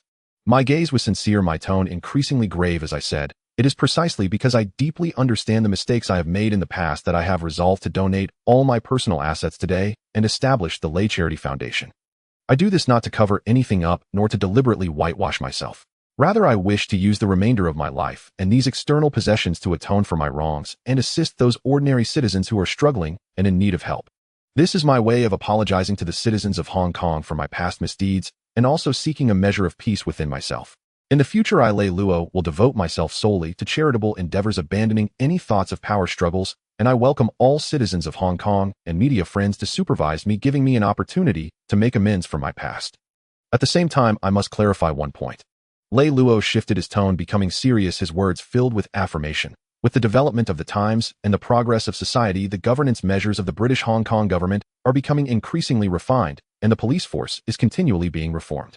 Today's Hong Kong enjoys stability and prosperity, flourishing in every aspect, and the future will undoubtedly become better and better.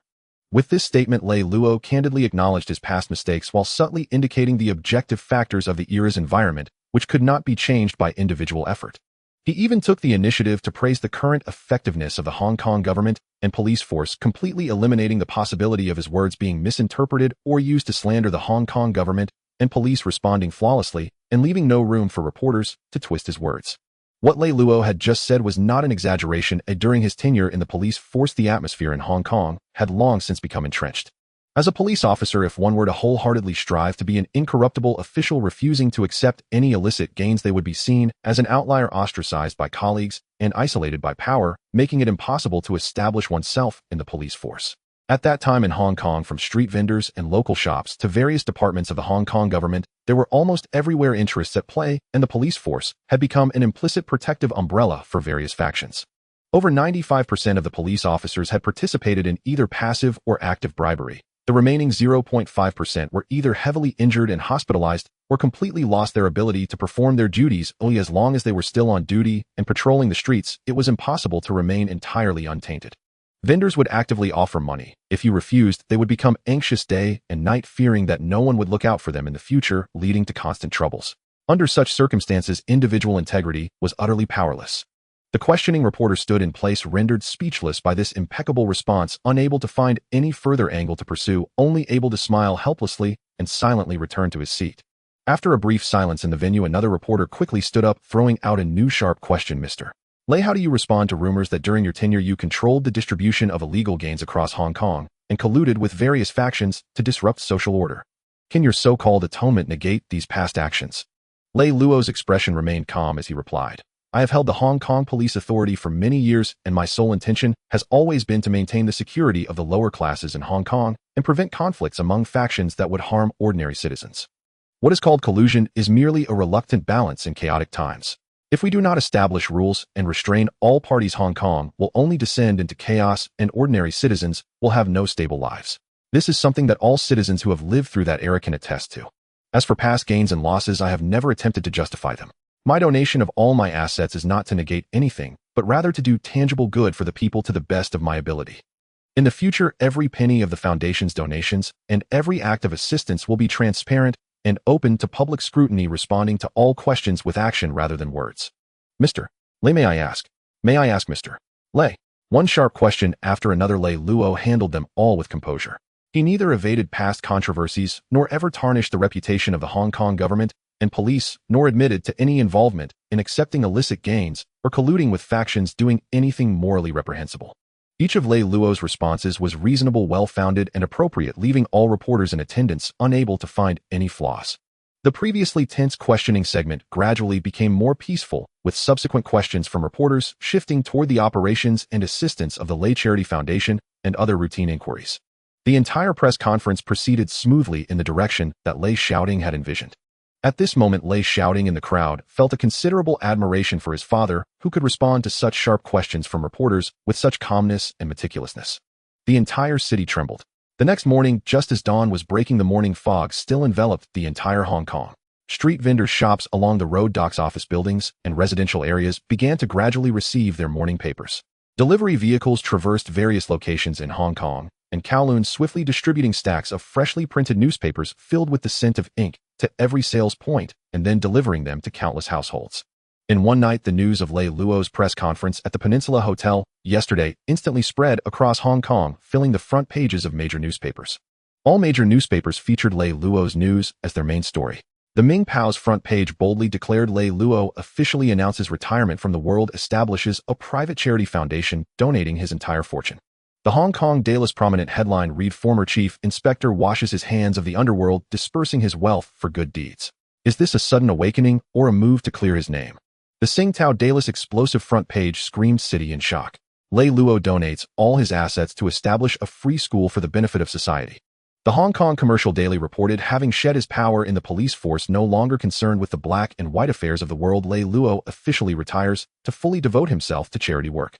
The Chung Pao stated, after a lifetime of ups and downs in the world, Lei Luo completely withdraws, giving back to society. The Xian Pao remarked, the dynamics of Hong Kong are set to change dramatically as Lei Luo steps down, allowing for a reshuffling of the underworld. The Overseas Chinese Daily noted, once ruling half of Hong Kong, now retiring to do good for future generations, Lei Luo's life takes a major turn. The Daily Times reported live coverage from the press conference where Lei Luo candidly addressed his past, admitting that it was the times that left him with no choice. Dozens of newspapers, large and small, all placed Lei Luo's story in the most prominent position on their front pages, with various speculations abounding. With differing titles and angles, some objective, some slightly speculative, some expressing astonishment, and others delving into deeper discussions. But without exception, they all told the same story. The long-reigning chief inspector of the Hong Kong underworld, Lei Luo, retires, withdraws, donates his entire fortune, and from now on only engages in charity work, seeking peace of mind, and no longer interfering in underworld affairs. Once the newspapers were released, the entire Hong Kong erupted within a mere morning. On the streets and alleys, in tea houses, Dai Pai Dongs markets, and ferry terminals, the voices of citizens discussing the news could be heard everywhere. Ordinary citizens held newspapers, cursing while reading, while others were filled with astonishment. Everyone knew Lei Luo's significance in Hong Kong and had heard numerous past rumors about him. Now, seeing him voluntarily step down and donate all his wealth for charity, some marveled at the unpredictability of life, others lamented the end of an era, while some privately speculated that Lei Luo was merely putting on a show. There were even those who claimed that Lei Luo was just finding a different way to make money, with charity being nothing more than a facade, merely a means to gain a better reputation. In the streets, discussions rose and fell, spreading wider, with various versions circulating. The major organizations in Hong Kong were thrown into uproar, sparking even greater commotion. Who in the underworld doesn't know who Lei Luo is? The leaders of various gangs like Sun Yi on 14K, Washing, Wahihi Tong, and Yi Kun were all stunned upon reading the newspaper this morning. The younger members of these gangs were equally surprised. If you said Lei Luo was armed and went to rob HSBC alone, perhaps some would still believe it, but not to this extent of shock. Good grief. A man who specialized in integrating all the gangs in Hong Kong, responsible for overseeing the collection of dirty money, actually doing charity work. Moreover, he donated his entire fortune. How could this not astound these gangsters? Everyone sat in their meeting halls, gripping newspapers, discussing fervently, with disbelief evident in their eyes. They were like the housewives in the streets, speculating on the reasons behind Lei Luo's sudden actions, analyzing why he chose to do so. However, those gang leaders and elders did not care about Lei Luo's reasons for choosing to donate his assets and perform charity work. Each of them furrowed their brows, knowing in their hearts that the underworld in Hong Kong was about to descend into chaos. With Lei Luo's departure, the balance maintained for years was instantly shattered. Without this towering figure to maintain order, the various territories' protection fees and gray interests would inevitably be contested once more, and the entire underworld of Hong Kong would likely become chaotic. The minds of various gang leaders began to churn. At Repulse Base, Xiang Yin looked at the newspaper in his hand. Though his expression was calm, the furrow in his brow revealed his inner turmoil. "Alua, what exactly are you playing at?" Xiang Yin gently set down the newspaper and walked to the floor-to-ceiling window, lost in thought. Meanwhile, on Bo Hao's side, he was woken early by his younger brother, who brought him the newspaper. Upon seeing the report, Bo Hao was immediately furious. He smashed valuable decorations in his home to the ground, as if they were worthless junk. "Lei Luo, what exactly do you intend to do?" Bo Hao continued to roar in his home. Within the police force, inspectors and heads of various districts, upon seeing the morning newspaper, were equally shaken. Those who relied on Lei Luo felt uneasy, unsure of what to do now that their backing was gone. Senior officials of the British Hong Kong government, police commissioners, and high-ranking foreigners were equally shocked upon receiving the news early in the morning. They had originally thought that Lei Luo would at most slowly relinquish power and gradually fade away. No one expected that he would use such a clean and straightforward method to completely withdraw. Not clinging to power, not greedy for wealth, voluntarily retiring, donating his assets for charity, presenting a beautiful narrative, and maintaining a dignified appearance, leaving no room for criticism. For a time, the entire British high-ranking officials were discussing this matter privately, unable to grasp Lei Luo's true intentions. In the office of the police chief, "Harry, what on earth is going on with Lei Luo?" He held the newspaper, squinting at the police commissioner responsible for liaising with Lei Luo. "Sir, I'm not sure either," Harry replied, lowering his head. However, he actively relinquished power in front of various gangs last night, recommending Han Sun and Yin Xiong to take his place. "Humph." The police chief coldly snorted, "I don't care what tricks Lei Luo is playing, nor do I care who takes his position. I just want Hong Kong to maintain order and for you to manage those gangs well." "Yes, sir." Meanwhile, on Han Sun and Yin Xiong's side, the two feigned calm upon seeing the report, but secretly their hearts were already turbulent, quietly plotting their next moves. The two appeared to be very close, but due to the pressure from Lei Luo, they had to cooperate merely to counter him.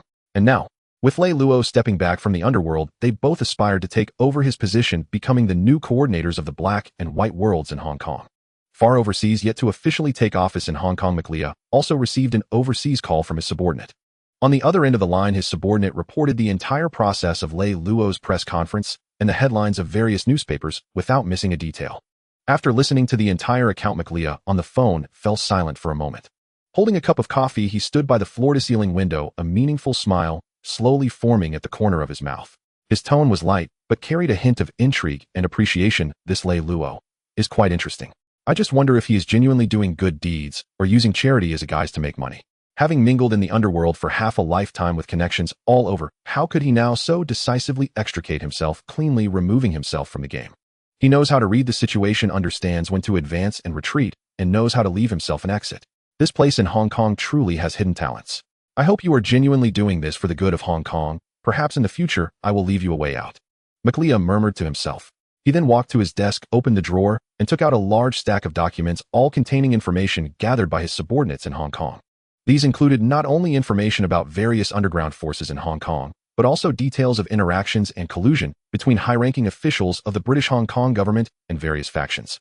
Initially, he thought that Lei Luo would be the hardest nut to crack.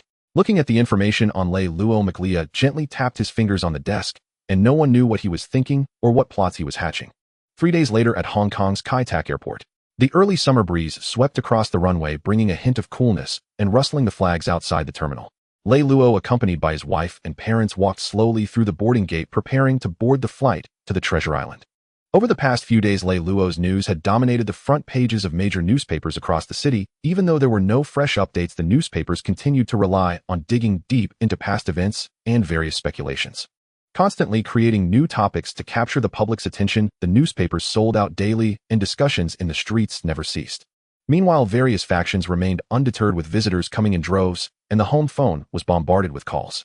They all aimed to probe Lei Luo's true intentions, seeking to attach themselves for future favors, hoping to ride on the last remnants of the Lei family's power.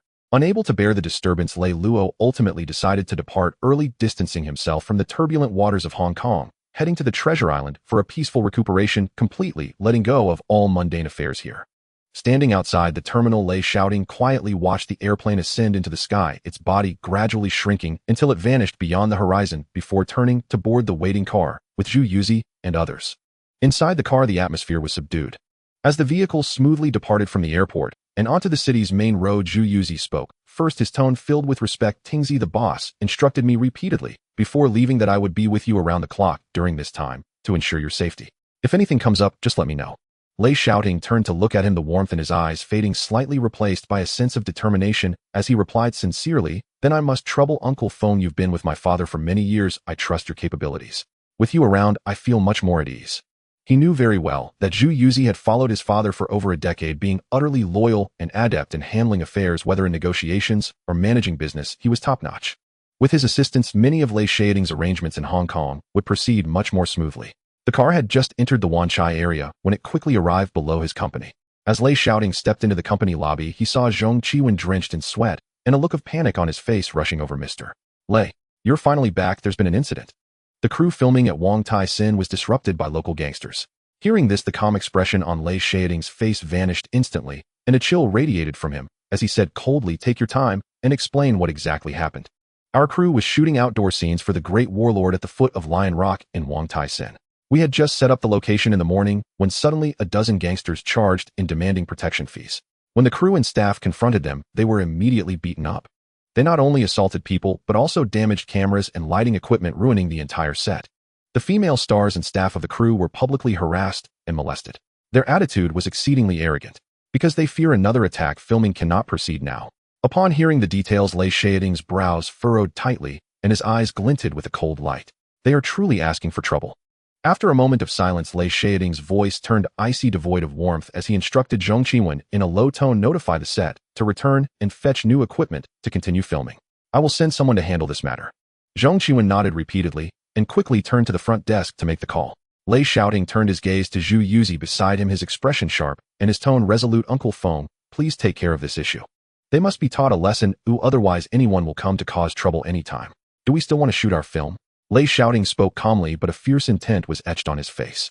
Alright, I'll take care of it right away. Wait.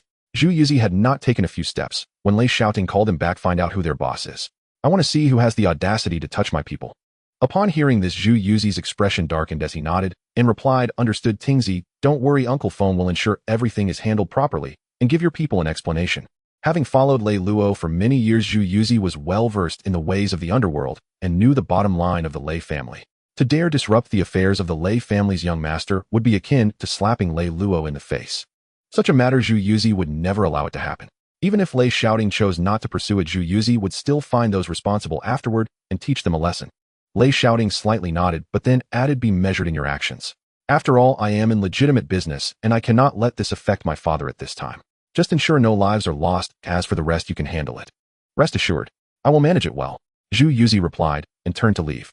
Back in the office, Lei Shaoting immersed himself in work, completely unbothered by the previous incident, believing that Zhu Yuzi would handle it easily. Meanwhile, Zhu Yuzi first contacted Feng Jiao, informing him of the situation and asking him to bring people over. He himself drove directly to the scene. When he arrived at the outdoor filming location, the troublemaking gangsters had already vanished. Looking at the damaged equipment and the injured crew members, a murderous intent surged in Zhu Yuzi's eyes. Who is in charge here? Zhu Yuzi quietly asked the crew members. As Zhu Yuzi inquired, the crew members immediately tensed up and surrounded him. Who are you? What do you want with our person in charge? Everyone glared at Zhu Yuzi, suspecting he might be another troublemaker. Seeing this, Zhu Yuzi did not get angry but smiled and said, no need to be nervous, I am from Lei Shao's side. He introduced himself, then added with a heavier tone, do you know the gangsters who just caused trouble for the crew? Which gang do they belong to? Hearing that he was sent by the boss, the crew members finally relaxed. I know. One of them stepped forward. They are from the Chung Yi Tong, and the one leading the trouble is Fat Bo, while the boss is Sang Hui. Chung Yi Tong, the gang of Biao Hao. Zhu Yuzi frowned. Chung Yi Tong was merely a small gang. Dealing with them posed no difficulty, but this small gang was affiliated with Biao Hao's organization. Belonging to a stronghold for Biao Hao's distribution in Wong Tai Sin, if they were to take action against this gang, it would undoubtedly lead to a confrontation with Biao Hao. Moreover, this came at a time when Biao Hao had just fallen out with Lei Luo, which made Zhu Yuzi hesitant. After a moment of hesitation, Zhu Yuzi revealed a determined expression for in his eyes, regardless of whether it was Chung Yi Tong or Biao Hao. If they offended a member of the Lei family, they must be made to answer for it. Having made his decision, he immediately drove away. In less than 10 minutes, Zhu Yuzi stopped in front of a mahjong parlor on Wang Tai-sin Avenue. Arriving at the entrance of the mahjong parlor, Zhu Yuzi did not rush in, but instead walked to a nearby phone booth and called Feng Jiu again. "Hello, this is Zhu Yuzi. Is Feng Jiu there?" "Mr. Feng Jiu Yi and Dong Ge have already taken people to find you. Then immediately send someone to catch up with Jiu Yi and have them turn around to the Chung Yitong headquarters on Wang Tai-sin Road." "Okay, Mr. Feng." After hanging up, Zhu Yuzi still did not hurry to enter, but took out a cigarette, lit it, took a deep puff, just one puff before tossing it away and extinguishing it with his foot. He then strode into the mahjong parlor. "Sang Hui, come out." Entering the mahjong parlor, Zhu Yuzi shouted, driving away the players at the first table, then sat down himself, placing his feet on the table, tilting his head, and lighting another cigarette. His expression and arrogant demeanor were so striking that even the Crow brother felt inferior. His voice, though not loud, carried the oppressive aura cultivated from years of following Lei Luo, cutting through the noise of the mahjong parlor, landing squarely in everyone's ears.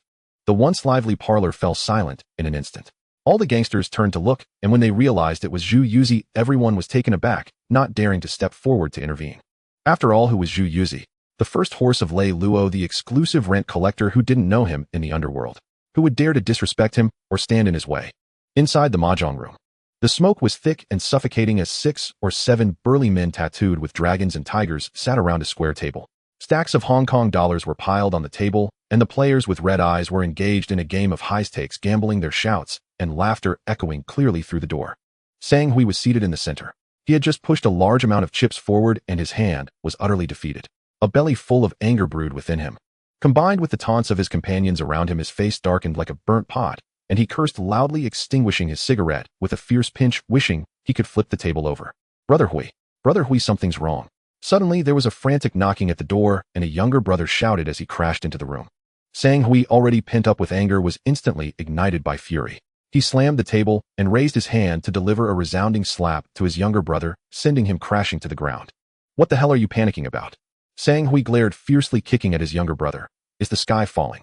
Can't you see I'm playing cards? Your ghostly wailing has made me lose 3 rounds in a row, cursing my luck." The younger brother, blood streaming from his mouth and nose, curled up on the ground, shivering as he cried, "Brother Hui, I want dare again. It's Zhu Yuzi. He's out in the lobby looking ferocious, specifically asking for you." "Zhu Yuzi?" Sang Hui paused, his brows furrowed, a flash of hatred crossing his eyes, but he concealed it well and lifted his foot to head outside. "Wait." A burly man with a face full of flesh and a tattooed neck slowly rose from the table. He was the capable underling of Bo Hao known as Bao Long. He squinted slightly, his gaze cold and fierce as he looked at the younger brother on the ground, asking in a deep voice, "Are you sure it was Zhu Yuzi who came?" "Yes. Absolutely, Brother Bao Long." The younger brother nodded eagerly. Sang Hui felt a pang of unease in his heart and turned to Bao Long. "Brother Bao Long, Zhu Yuzi usually stays close to Brother Luo. If he suddenly comes looking for me, could it be that I offended him?" At this moment, Sang Hui was filled with dread. Who was Zhu Yuzi? The top horse by Lei Luo's side.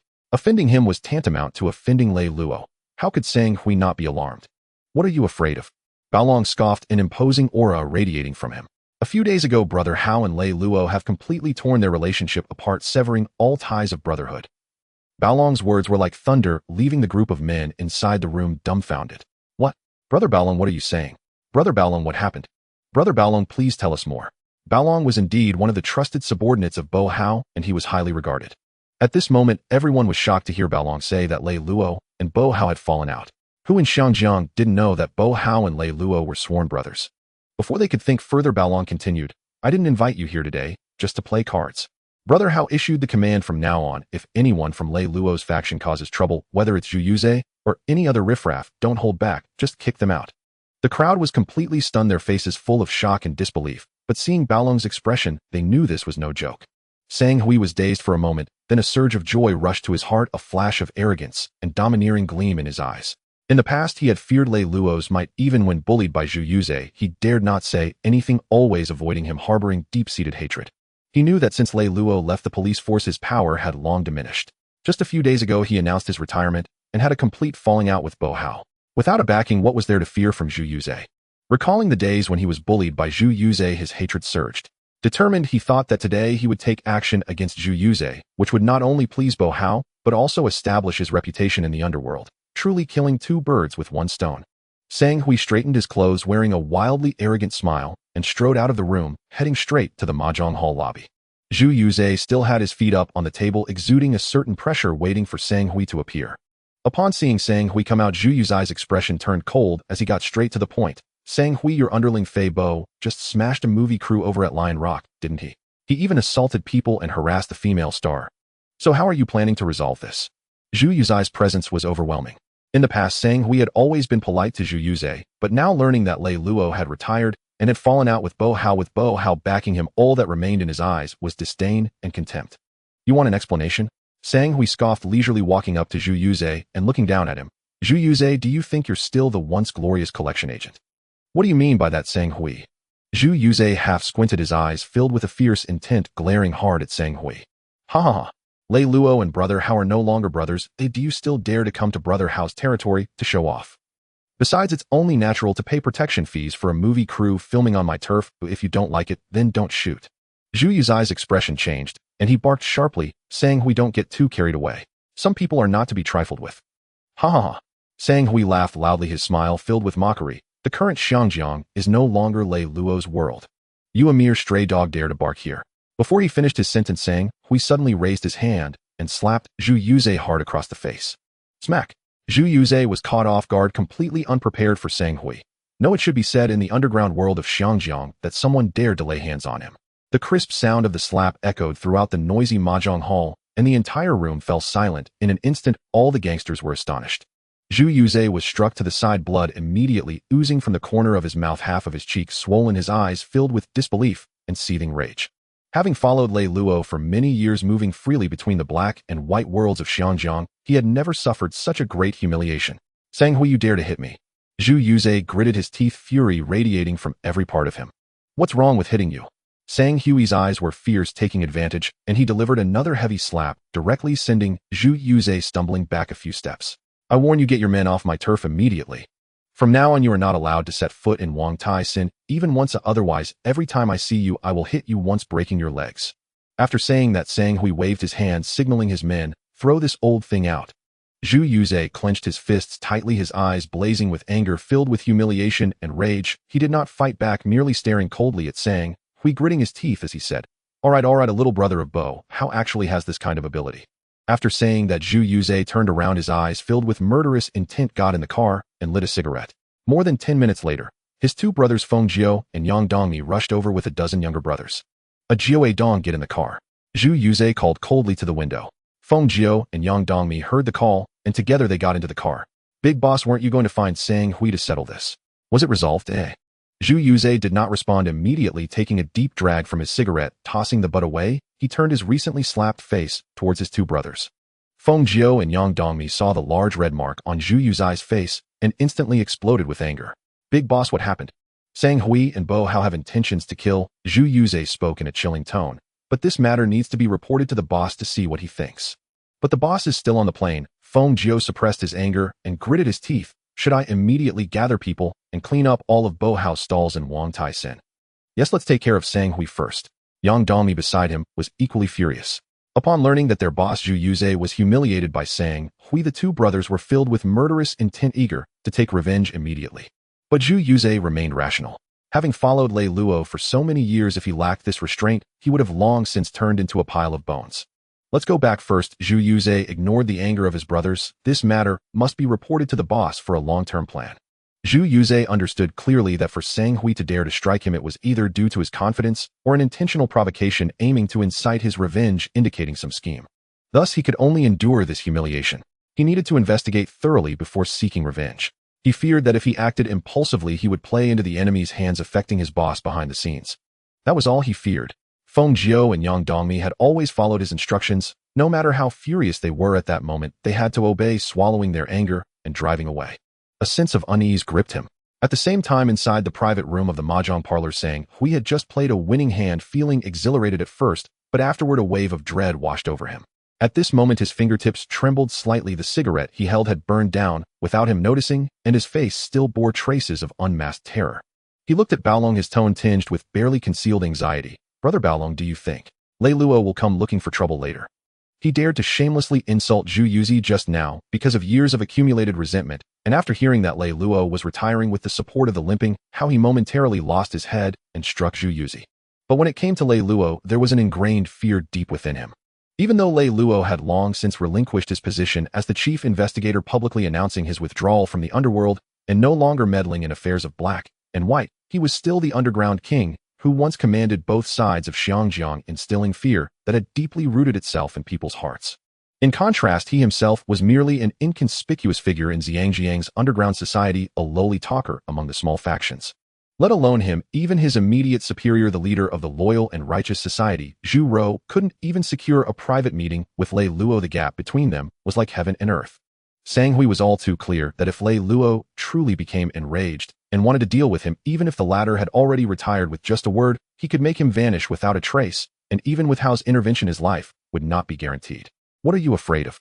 Baolong shot him a sidelong glance, his expression calm and composed, then lowered his voice, his demeanor turning grave. You can rest assured today, Hao Gu sent me over to give you peace of mind. Hao Gu has already established a connection with Han Sun. As long as we join forces to eliminate Yin Xiong and his two horse brothers, the entire Golden Triangle's laundry powder business from Xiangjiang will be ours. Really, Brother Baolong?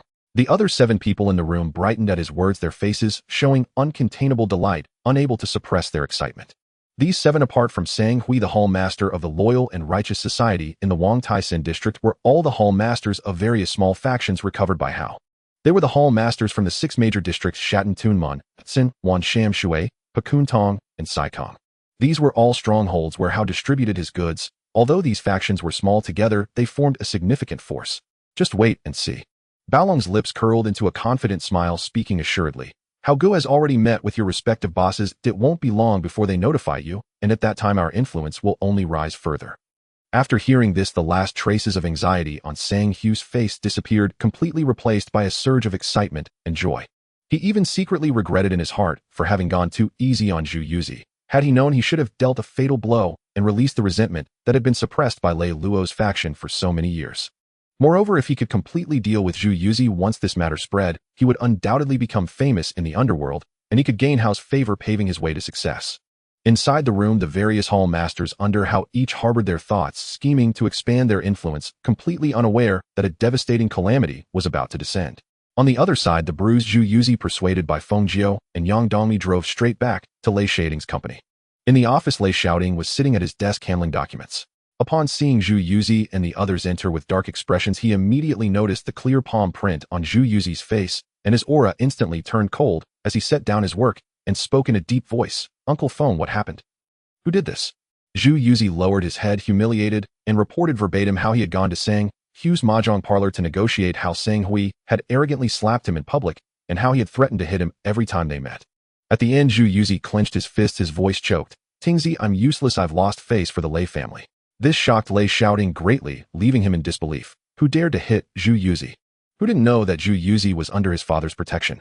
Let alone small factions, even the leaders of the 3 major factions in Xiangjiang probably wouldn't dare slap Zhu Yuzi, making him sense something unusual. Uncle Feng, Lei Shaoting lightly tapped his fingers on the table, a chilling glint in his eyes. Did you just say that the loyal and righteous society belongs to Bao Hao? Yes, it is a major small faction under Bao Hao in the Wang Taisin district. Upon hearing this, Lei Shaoting understood. This must have been done with Bao Hao's approval, which was why Sang Hui dared to hit Zhu Yuzi. Lei Shaoting closed his eyes, recalling the history of Lei Luo and Bao Hao's fallout, which indeed led to frequent conflicts and direct confrontations were common.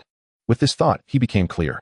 He couldn't believe how audacious Bao Hao was. His father had only just retired a few days, cutting off their ties, and Bao Hao dared to shamelessly insult the Lei family, clearly intending to slap the Lei family in the face and step on them to rise.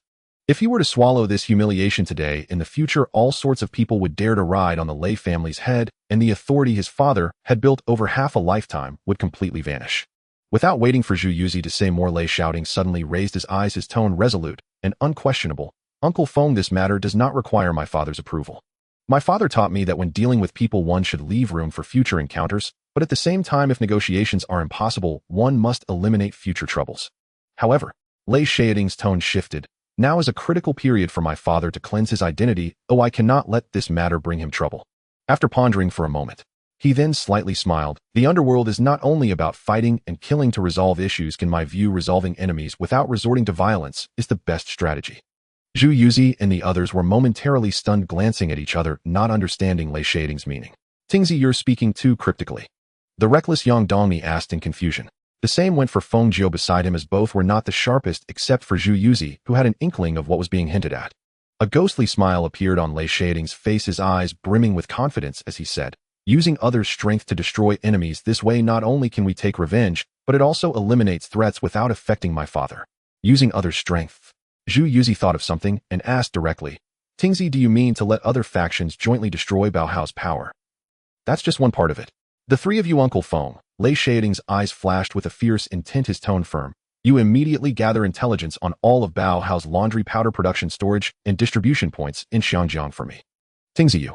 Zhu Yuzi immediately understood what Lei Shaoting intended, letting out a gasp of surprise. "Don't worry, Uncle Feng," Lei Shaoting interrupted Zhu Yuzi. "I have my own calculations for this matter. If my father questions it in the future, I will take full responsibility. Since Baohao chooses to be an enemy of Lei Luo, then there is no need for him to exist anymore. If he doesn't die, I cannot find peace." As a future person, Lei Shaoting understood Baohao's character very well. He was ambitious and would stop at nothing to achieve his goals. Most importantly, after the establishment of the Independent Commission Against Corruption, he was the one who exposed the most evidence of Lei Luo's crimes, making it absolutely necessary to eliminate him.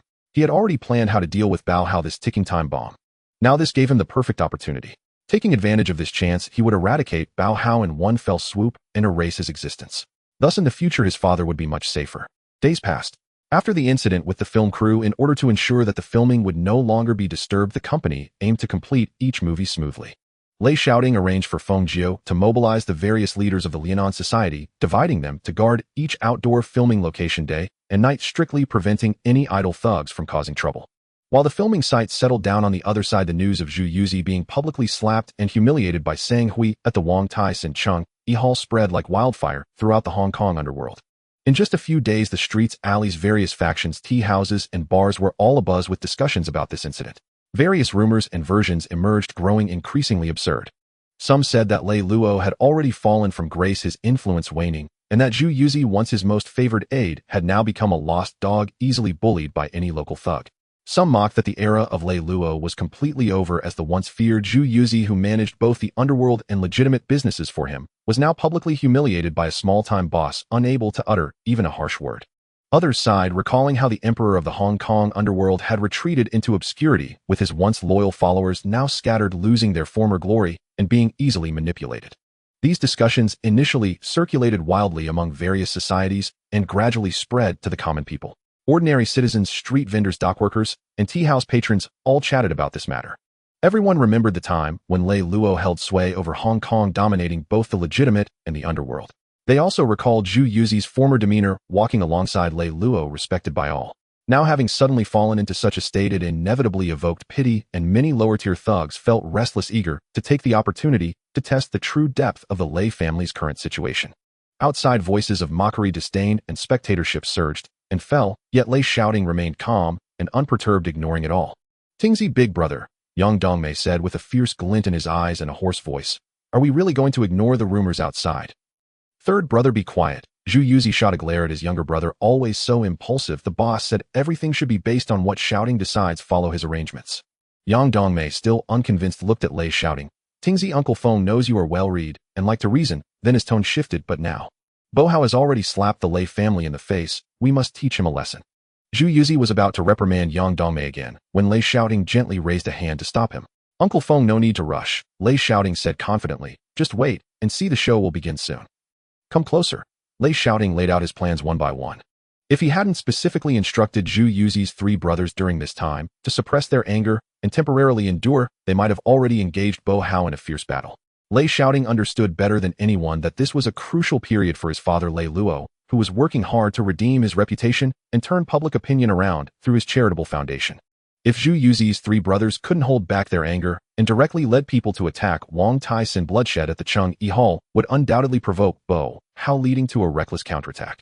If it came to that, the two major forces would clash heat in, dragging the entire Hong Kong underworld into chaos to a point where it could not be halted. In terms of strength, the Lei family was not afraid of Baohao. The foundation left by his father Lei Luo was far more than just the Liaonan Society, supported by Feng Jiu. There was also the Xiang family and the new Yihong as external support, and Lu Taigong Lei Lu was also a big figure in the society, as long as the Lei family called these former allies would undoubtedly come to assist. However, if multiple societies went to war, all of Hong Kong would descend into chaos, which was precisely what the British Hong Kong government feared and could not tolerate. In this day and age, almost everyone in the police force was involved in grey dealings. Corruption had become the norm, and this sort of old matter would only be turned a blind eye. But if a large-scale street brawl or bloody conflict erupted, disrupting public order, and it was widely reported in the newspapers, the news would reach the British headquarters, and the foreign officials stationed in Hong Kong would face severe accountability, suffering direct blows to their careers. At that time, these British officials would surely push someone out to take the blame for their own self-preservation, and his father would definitely be the prime target. By then, there would be no need to wait for MacLehose to officially take office as governor, nor for the ICAC to be established. The current batch of foreign officials in Hong Kong would probably take action first. Using the chaos as a pretext to completely pin the blame on Lei Luo, all the efforts to redeem his image and establish a charitable reputation would be in vain. Considering the pros and cons, Lei Shaoting could only suppress his anger, avoiding direct confrontation and choosing a more cautious and ruthless path, secretly laying plans to completely topple Bo Hao's entire influence through external forces. While Lei Shaoting remained patient and schemed in the shadows, a new round of open and covert struggles had quietly erupted between the Hong Kong police and the underground world. Since his father Lei Luo vacated the chief inspector position, it had become the most coveted prize in the eyes of all Chinese inspectors. Moreover, with Lei Luo announcing his withdrawal from the underworld and severing all ties with various societies and police forces, the lucrative collection work across Hong Kong was left vacant, needing new people to take over. Han Shun and Yin Xiong were currently the two most prominent Chinese inspectors in the police force. Originally, both had long been secretly vying for the chief inspector position, appearing cordial on the surface, but secretly wary and sabotaging each other, both wanting to step on the other to climb up and smoothly attain the chief inspector's throne, taking over most of the connections and gray territories left by Lei Luo. At this moment in Han Sen's mansion, Sun Gu, when will we take action? Bo Hao still had his arrogant demeanor, wearing sunglasses indoors, holding a cigar in one hand and sitting on the sofa with his arms spread wide. No rush, Han Sun replied calmly. Right now, there hasn't been any word from the foreigners about who will take over Lei Luo's position. I don't want to stir up too much at this moment, which could affect my ascension. Whether it was Lei Luo, Han Sun, or Yin Xiong and the other Chinese inspectors, they all understood that the foreign officials did not want major public security issues in Hong Kong. Thus, no matter how much they disliked each other or how fierce their struggles were, these Chinese inspectors would always resort to underhanded tactics, never daring to fight openly. Since Bo Hao completely fell out with Lei Luo, he knew that without his former backing, he had to find a new protector within the police force. After careful consideration, he proactively approached Han Shin, offering generous gifts and promising long-term benefits, firmly establishing a connection with Han Shin. He hoped to leverage Han Shin's protection in the police to maintain the status quo of his laundry business, smuggling sources, and operations across various territories. He even aimed to encroach upon the market of the Shuangma brothers. On the other side, Yin Xiong was also well prepared. At his home, brother Yin Damama said heavily, Bo Hao is already mixed with Han Sun. If we don't take action soon, I'm worried things will change, and the foreigners will choose Han Sun. That's right, brother Yin, Xiao Mama anxiously said from the side. How about I take my brothers to sweep Bo Hao's turf while you bring people to capture him and clear out all his bases? The Shuangma brothers had been in the laundry powder business longer than Bo Hao, having been the largest distributors of laundry powder in Hong Kong since the late 1950s. The two brothers complemented each other, with the elder brother Ma Shiru being very intelligent, ruthless, and strategic, serving as the behind-the-scenes advisor and decision-maker, the true power broker. The younger brother Ma Shizhen was fiery, forthright, bold, and daring, more of a warrior type. For any matter, he preferred to use his fists, earning a reputation in the underworld as a fierce general mad dog. When comparing the Shuangma brothers to Bo Hao in the laundry powder business in Hong Kong, it could be said that the Shuangma brothers were involved in wholesale, while Bo Hao was just a distributor selling in bulk. Thus, Bo Hao always viewed the Shuangma brothers as a thorn in his side, constantly wanting to eliminate them and seize their market and channels. However, having developed in Hong Kong for many years, the Shuangma brothers had deep roots and complicated relationships with various societies. They were the primary suppliers under the oldest society in Hong Kong, the Triads, specifically Hian Lu and Fu Yixing, and they also controlled the new Yihong society. Because of this, even when Bo Hao had Lei Luo's support and was rapidly developing, he did not dare to touch the Shuangma brothers in the slightest, merely encroaching on their market share in secret. No, absolutely not. Yin Xiong immediately shook his head in refusal, knowing that if they did so, it would lead both sides into a death struggle and the foreigners would inevitably explode with anger. At that point, neither he nor Han Sun would be able to bear the consequences. Thus, he promptly rejected Ma Zizhen's proposal, unwilling to launch a major offensive against Han Sun. However, just as Han Sun and Yin Xiong sought to determine the outcome in the shadows, Lei Shaoting would not give them the opportunity, as he had already quietly begun to take action. As Bolli Hao leaned against Han Sun and Yin Xiong relied on the support of his twin brothers, the two major heads of the Chinese detective agency secretly plotted their strategies, vying for the vacant position of the underground emperor after Lei Luo's abdication. An invisible hand had quietly infiltrated the territories of both factions, slowly pushing towards the core of their camps, all to ignite a long-planned conflagration of war. In mid-June, the air in Hong Kong was stifling, and even the wind sweeping through the streets bore a scorching heat. Inside the study of the Lei family's villa, the doors and windows were tightly shut, completely isolating the outside noise, creating an atmosphere that was both solemn and heavy. Lei Shaoting sat before the desk, tapping his fingers lightly on the surface, his gaze deep and inscrutable, exuding a calmness and ruthlessness that belied his age. He raised his eyes to look at Zhu Yuzi, Feng Jiao, and Yang Dongmi, his voice lowered to a whisper as he confirmed, "Uncle Feng, Uncle Jiao, Uncle Mia, those people are reliable, right? The people we bribed are trustworthy, right?" Zhu Yuzi patted his chest confidently, replying, "Rest assured, I will not make the slightest mistake in my duties." Lei Shaoting nodded slightly, the corner of his mouth curling into a cold smile. "Then let's proceed immediately. Split these individuals into two groups and act according to the plan." "All right, we will head out right away." The three brothers, Zhu Yuzi, turned and left the study, their eyes betraying an excitement that they could not hide.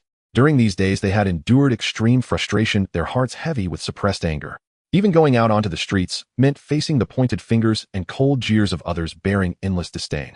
But for the sake of their boss Lei Luo's quest for redemption, they had no choice but to forcibly suppress their boiling rage, obediently following Lei Shaoting's arrangements, quietly awaiting the moment when Han Sun and Yin Xiong's competition for the position of chief detective reached its peak, ready to strike and pierce through the last defenses of both sides.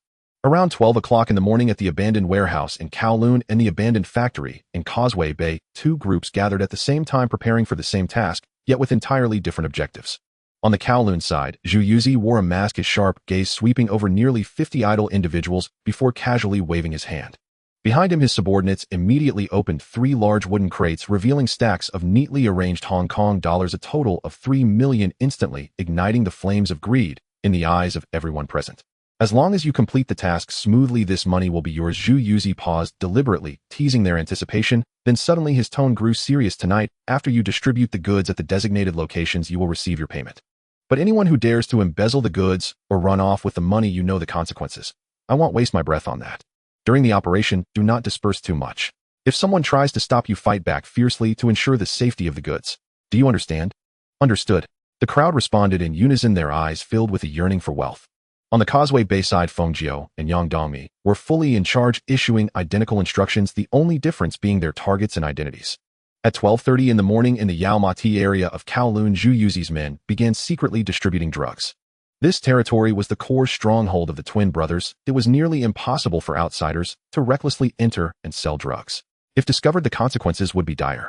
Meanwhile, at Chunyang Street in North Point, Hong Kong Island, the personnel arranged by Feng Jiao quietly infiltrated, starting their secret distribution. This was indeed Bolli Hao's territory. While both factions operated in secret, Lei Shaoting, Zhu Yuzi, and the others sat in an inconspicuous car, hidden at a street corner, quietly observing all developments. "Uncle Feng, we can notify both sides to act now. Remember, the more chaos, the better." Lei Shaoting spoke in a calm tone, yet with an undeniable decisiveness. "All right, I'll arrange it right away." Zhu Yuzi excitedly pushed open the car door and quickly walked towards the phone booth.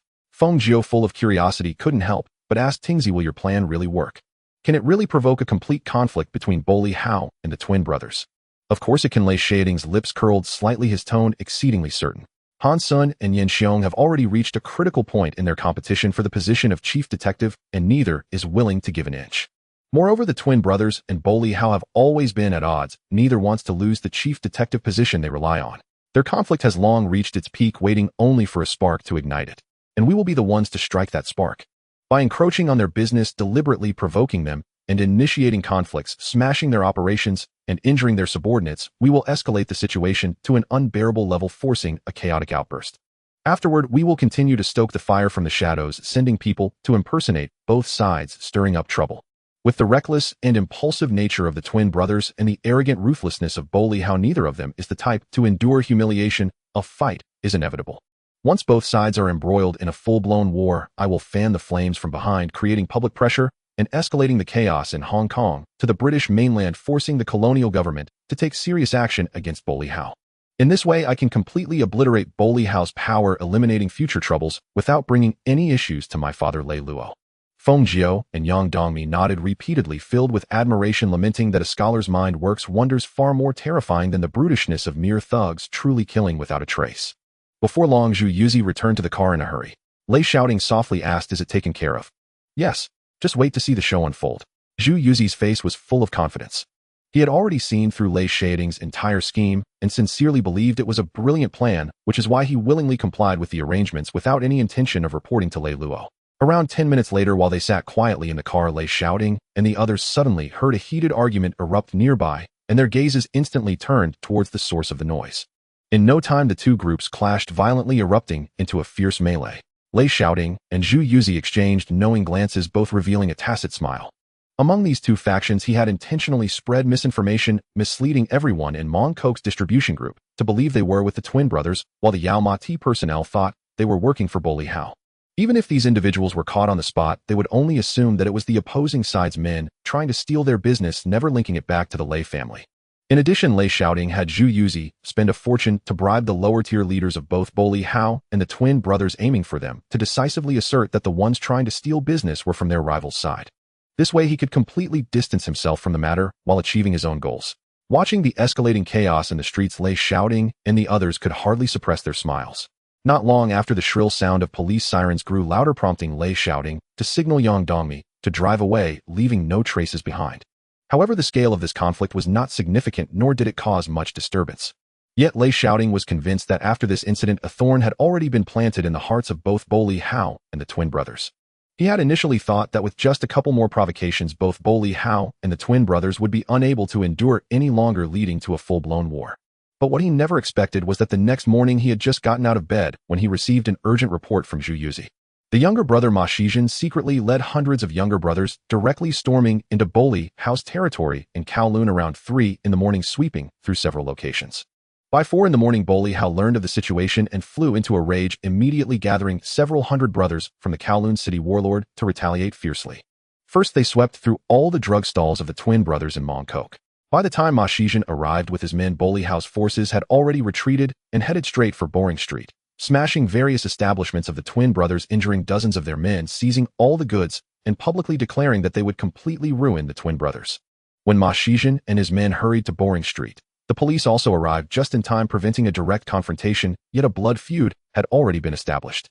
Upon hearing this news, Lei Shaoting was taken aback, then couldn't help but marvel at how the younger brother Ma Shizhen was indeed a reckless warrior. He had originally thought that with the wise elder brother Ma Shiru around, he would be able to suppress the younger brother's impulsiveness, needing to provoke them step by step to instigate a full-blown conflict between the twin brothers and Bo Li Hao. But now it seemed that even heaven was helping him.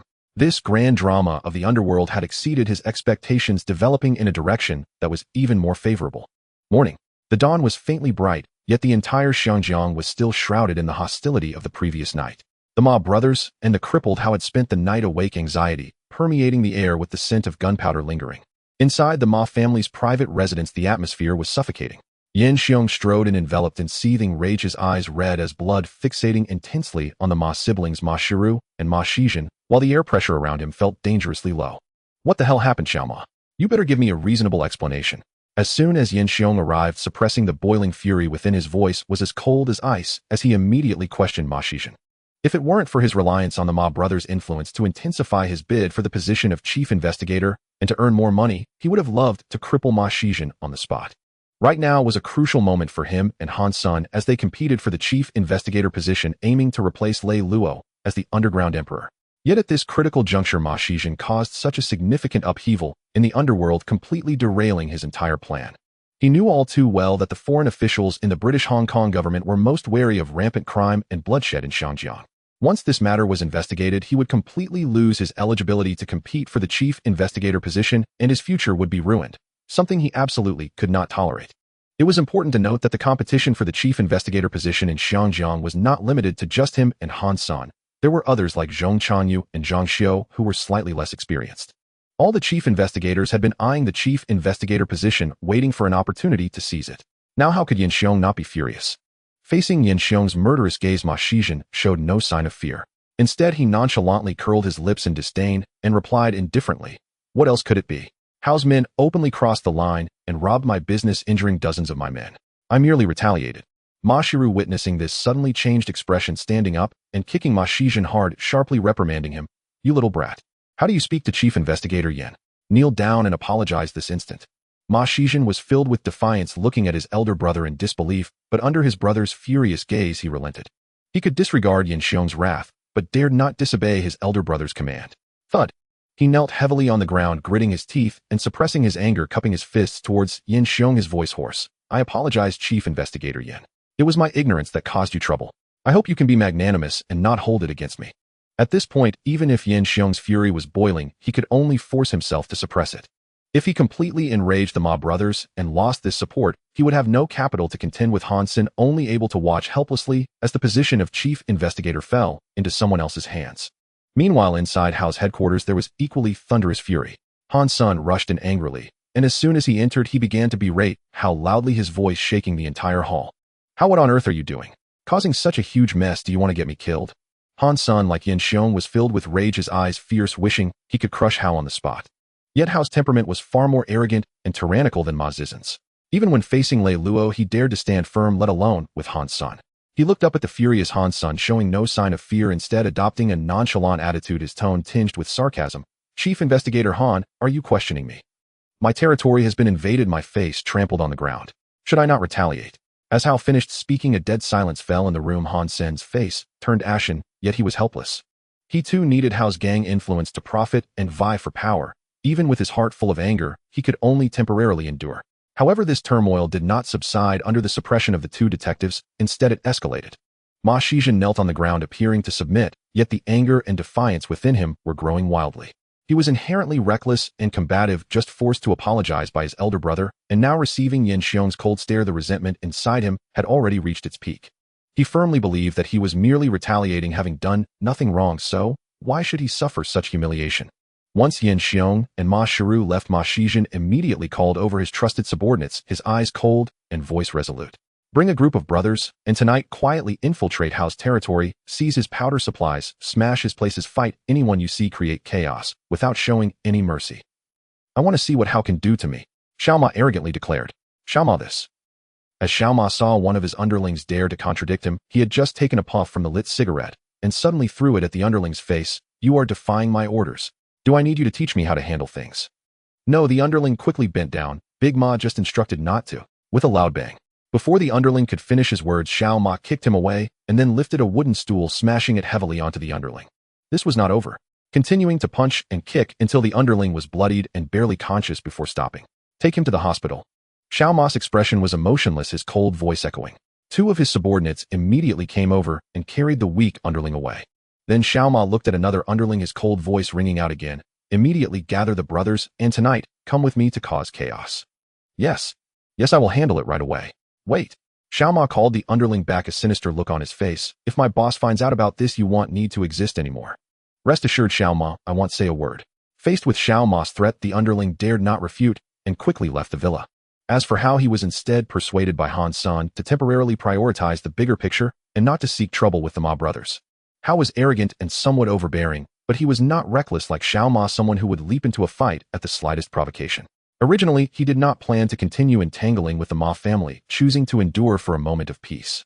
However, by midnight, Xiangjiang entered a period of gang domination. Xiao Ma led a continuous stream of underlings into Hao's territory, wordlessly smashing and robbing laundry powder, and in just half an hour Hao suffered heavy losses.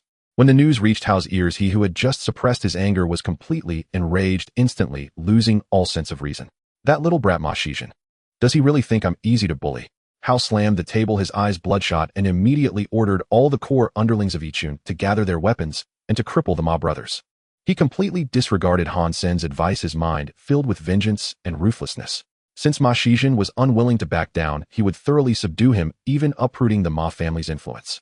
That night, in multiple districts of Kowloon and Mongkok, the new Yixing of the Ma brothers and Hao's Yichun formed a confrontation. Both sides, armed with sticks and knives, clashed heated in the streets, with neither party exchanging words nor hesitating in the slightest, erupting into a massive and bloody brawl. That night, whether in Kowloon or on Hong Kong Island, the sounds of shouting, wailing, and shattering objects echoed throughout the streets, with blood flowing freely, and the scene was utterly chaotic and out of control.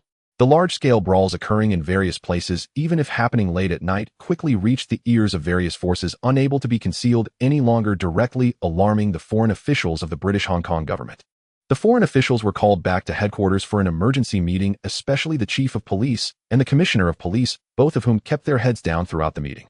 The governor of Hong Kong slammed the table in anger, reprimanding them almost directly, pointing at their foreheads. In the end, the governor issued a stern order to them demanding a swift restoration of public order and to minimize the adverse impact of this incident. Furious, the chief of police and the commissioner cursed Hao and the Ma family countless times. They had never expected that under Lei Luo's governance the gangs in Xinjiang had not experienced such large-scale conflict for many years. Just as he announced his abdication, a gang dared to disregard the laws of the Hong Kong government and openly incite large-scale bloodshed, causing them to be scolded mercilessly by the governor. In an instant, the Ma brothers and Hao were both targeted by the chief of police and the commissioner of police. And when Lei Shaoting received this news, he certainly was not idle. He immediately arranged for Zhu Yuzi to take his new recruits and directly raid Hao's ice-making workshop in Kowloon City. At the same time, Feng Zhou brought another group of people to storm the Ma family's laundry powder storage point in West Kowloon, setting fire to all the laundry powder stored by the Ma family. Only in this way would the conflict between Hao and the Ma family lose any room for negotiation. This was the situation he desired. Dawn breaks. A thin mist still envelopes the streets of Xinjiang. Newspaper stands are filled with the day's papers, the scent of ink mingling with the morning humidity. The front page headlines are without exception filled with images of last night's street gang brawl. Scattered debris in the streets, fallen sticks and knives, bloodied bodies lying on the ground, and photographs of two groups battling fiercely are prominently featured in the most eye-catching spots of various newspapers.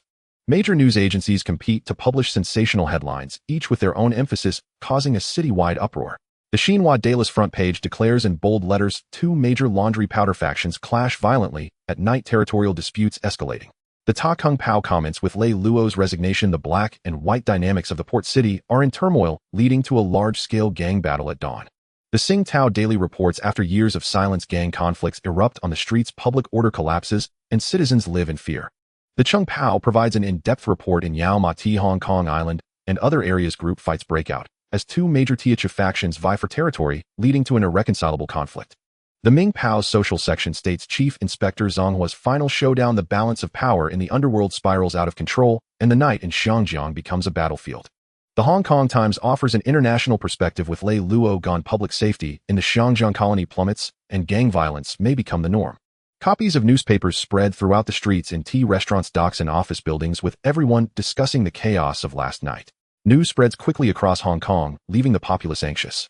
This melee has become common knowledge, causing a storm in the city, and the police can no longer remain idle. Han Sun and Yin Xiong, seeing the issue escalate to all the newspapers, know that if they allow this to continue, it will only lead to trouble for themselves. The two immediately communicate privately, deciding to step in and mediate. At noon that day, at the Teochew Grand Restaurant in Xianjiang's Kowloon. This restaurant is owned by a highly respected Teochew figure. Even when Lei Luo was in power, he was treated with utmost respect here for any significant discussions. This individual is the former president of the Teochew Chamber of Commerce, the president of the Teochew Overseas Chinese Chamber of Commerce in Xinjiang, and the president of the Teochew Friendship Association. Among the Teochews in Xinjiang, he is undoubtedly a true authority. In the restaurant's reception room, there are several tables set up. On one side, Han San is accompanied by Bo Hao and several core members of the righteous group, while on the other side, Yin Xiong sits with Ma Shiru and the hot-tempered Ma Shijin brothers.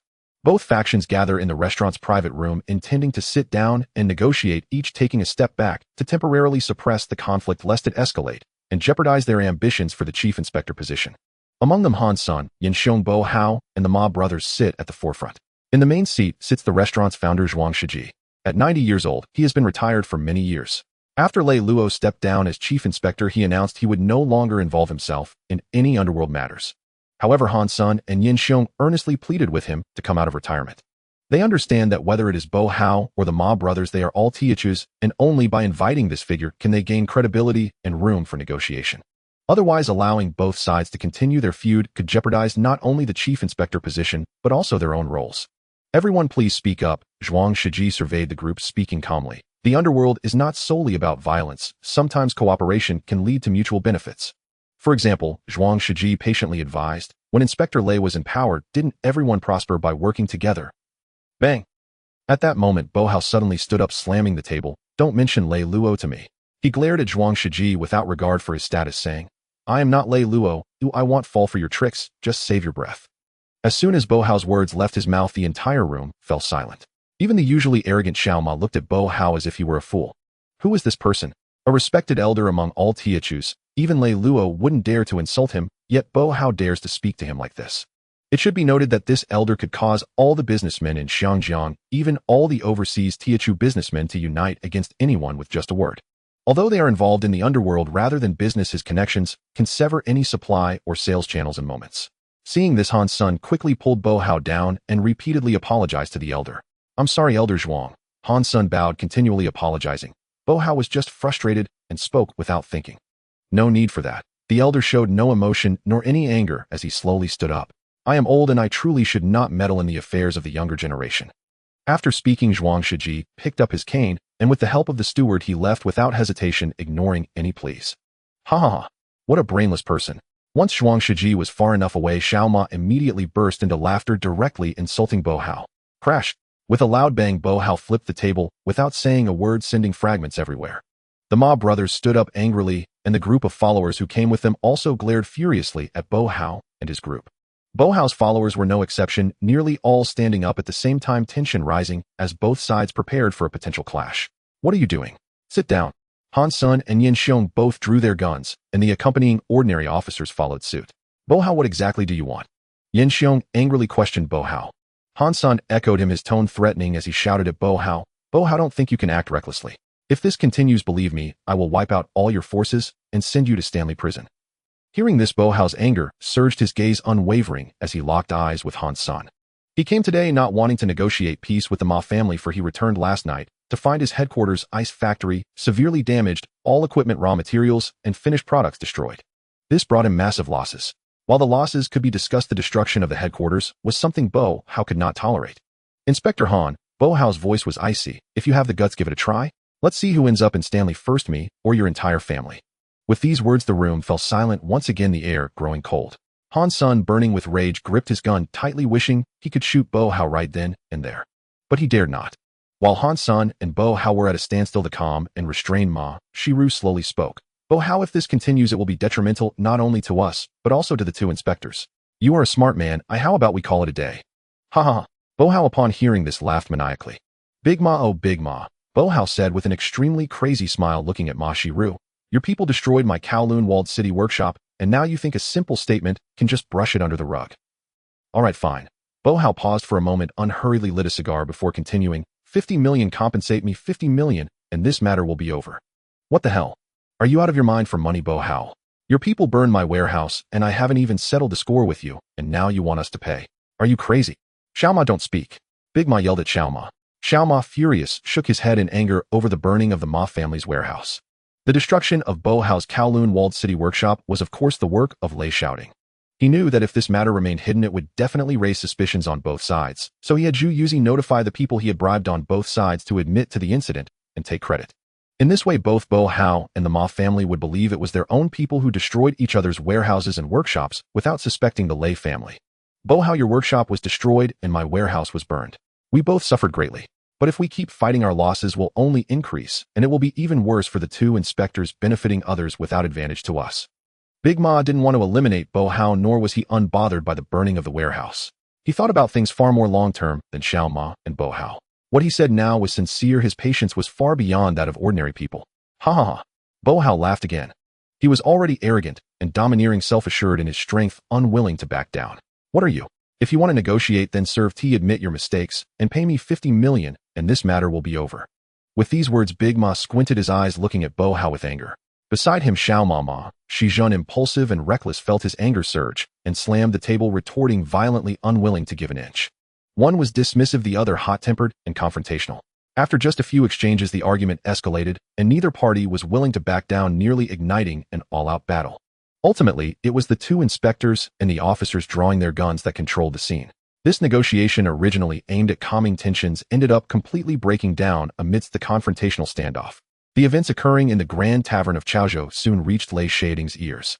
The two factions parted ways in discontent, and the conflict not only remained unresolved, but deepened and solidified, which only intensified Lei Shaoting's smile.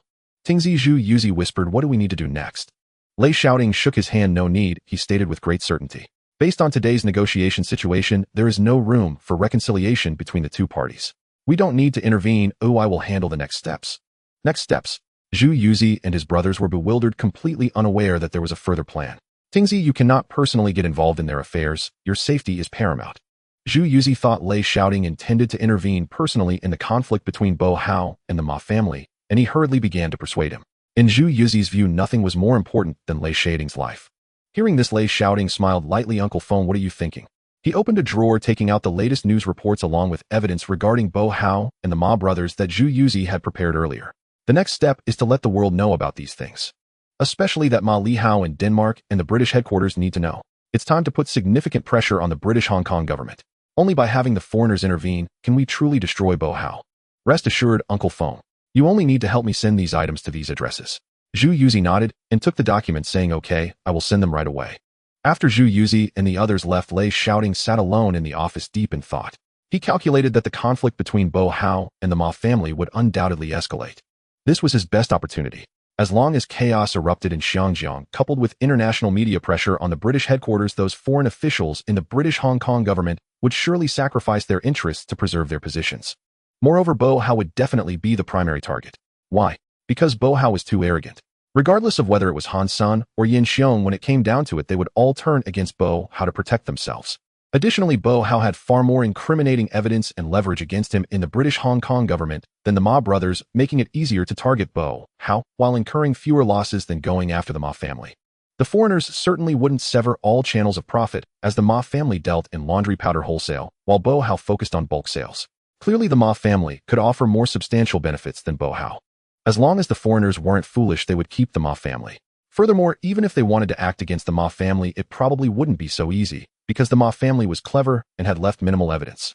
In 1974, after the establishment of the Independent Commission Against Corruption, even though Ma Li Hao managed to capture Xiao Ma, he was released later due to insufficient evidence. This was a true story. Moreover, since he was sending out these materials primarily targeted at Bo Hao, Lei Shaoting was confident that as soon as the British Hong Kong government took action, Bo Hao would undoubtedly become the primary target. At that time, he could make his move. Eliminating Bo Hao would prevent future troubles. The news of Bo Hao's failure in negotiations with the Ma family quickly spread, and the tension in the underground world intensified several-fold. Affiliated forces of the Ma family. Affiliated forces of Bo Hao. Both sides were stirring restlessly, especially the factions that were closely aligned with both parties. Even during the day, without any instructions from the leaders, skirmishes and fights had already begun. But these were merely minor scuffles. However, in Lei Shaoting's eyes, this was sufficient. Small conflicts could escalate into bigger issues. Indeed, Lei Shaoting was not mistaken. That night, Bo Hao's affiliated forces, the Chung Yi Tang in the Wang Tai Sin district, clashed with the Ma family's affiliated forces in the same area. And it was not a small-scale fight. Both sides deployed hundreds of underlings to battle armed with watermelons, knives, and cleavers. The Chung Yi Tang ultimately couldn't withstand the onslaught, with dozens of brothers injured and hospitalized. Several stalls were raided, and a large amount of laundry powder was seized by the Ma family's forces. Bo Hao received the news furious to the point of losing his sanity. He not only summoned all his men, but also called upon several small gangs that usually relied on him, mobilizing everyone. Ma Shizhen was also completely provoked. Ignoring the warnings of her elder brother Ma Shiru, she led the new Yixing forces, bringing along various affiliated groups to confront the enemy directly. As both sides gathered, more and more people, over a dozen gangs became involved, with thousands of personnel from both sides fighting, spreading from Yao Ma Ti to Mong Kok, and then to multiple streets in Tsim Shui. Blades clashed as chaos erupted. The street battles continued throughout the night, plunging the entire underground world of Xinjiang into utter turmoil, with triads visible everywhere and conflicts ongoing. The police sirens blared incessantly throughout the night. This continued for several nights. By midnight, clashes between Bo Hao and the Ma family forces were inevitable. Even with the police arriving, they could not stop it, plunging the area into a severe public security crisis. Han Sun and Yin Xiong were both so worried recently that their hair was turning white. They had stopped plotting in the shadows and just wanted to resolve this matter as quickly as possible. The struggle between Bo Hao and the Ma family had reached its fifth night, and the foreigners from the British Hong Kong government could no longer sit idle, necessitating action. After discussions, the British Hong Kong government ultimately formed a temporary special task force, mobilizing all Chinese officers led by Chief Inspector Chung Yao from Causeway Bay. The task force was specifically assigned to patrol at night, ensuring the disruption of the conflicts between Bo Hao and the Ma family.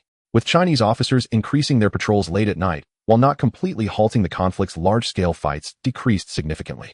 Minor scuffles still occurred regularly. This left the foreigners in the British Hong Kong government very dissatisfied.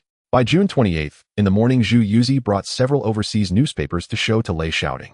When he saw these news articles, the corners of his mouth couldn't help but curl up. He knew that the good show was about to begin.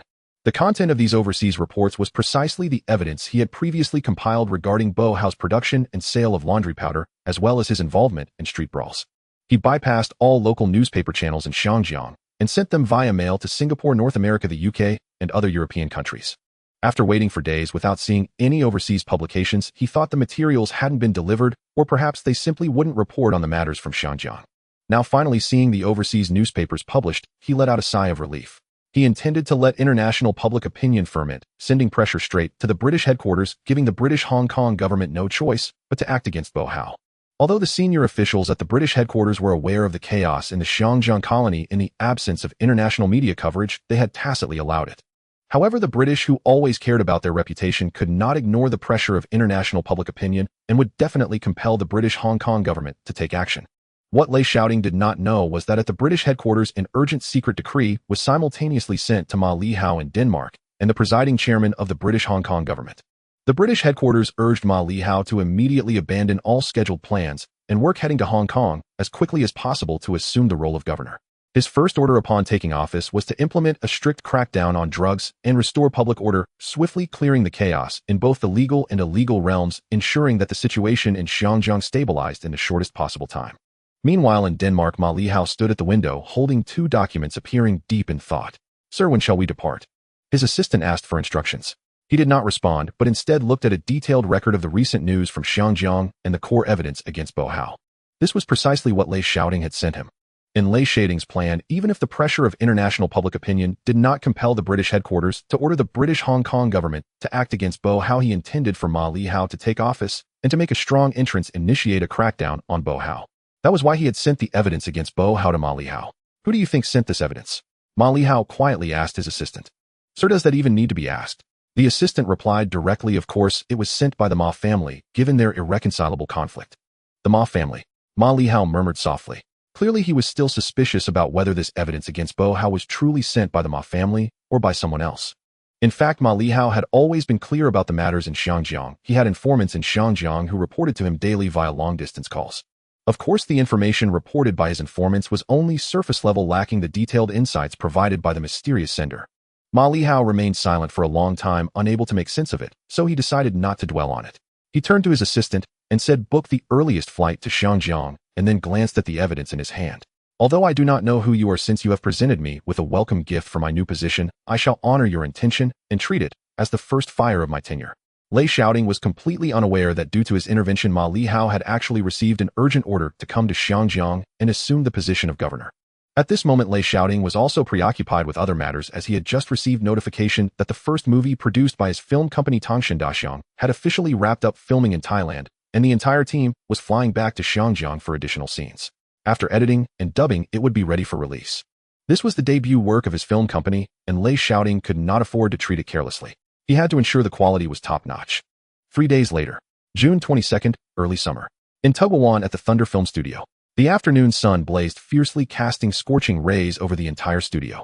Despite the intense sunshine, it did not affect the enthusiastic work of the film crew at the studio in the slightest. Since Thunder Film Studio was fully acquired and renovated by Lei Shaoting, the facilities have been completely revitalized, and now its scale and equipment have the confidence to rival the well-established Shaw Brothers. Scene 360-second small segment supplementary shots officially commence. With a decisive command from director Zhang Zhengza, the crew's cameramen, lighting technicians, and various actors immediately gathered their focus and quickly took their positions. This is the location for the reshoots of The Big Brother of Tongshan. After completing the outdoor shooting in Bangkok, the crew hurried back to Hong Kong to resume work on the remaining shots, dubbing and editing. Today, Lei Shaoting, dressed in a simple and fitted casual outfit, sat quietly under a sunshade at the film set, holding a cup of tea, his expression relaxed and indifferent as he quietly observed the filming. He wasn't idly passing the time. In both his past and present lives, it was his first time closely witnessing a movie set, inevitably stirring a sense of curiosity within him as he pondered what the filming scene was like. Watching the interesting performances of the actors, he felt a spark of interest, even considering whether he should make a cameo appearance someday. However, he quickly dismissed that thought. There were too many matters at hand, leaving no room for leisure and indulgence. As his gaze casually drifted, a graceful and gentle figure quietly entered the set. "Oh, Who is that woman? The young woman had a slender figure, her features clean and elegant, exuding a fresh charm unlike the gaudy and flamboyant stars of the industry, instantly capturing Lei Shaoting's attention. A barely perceptible ripple stirred in his eyes as he softly asked Zhang Zengza beside him, "Who is this actress?" He had been in this era for a few months now, and while he had seen many beauties in the entertainment industry, none had ever stirred his heart at first glance.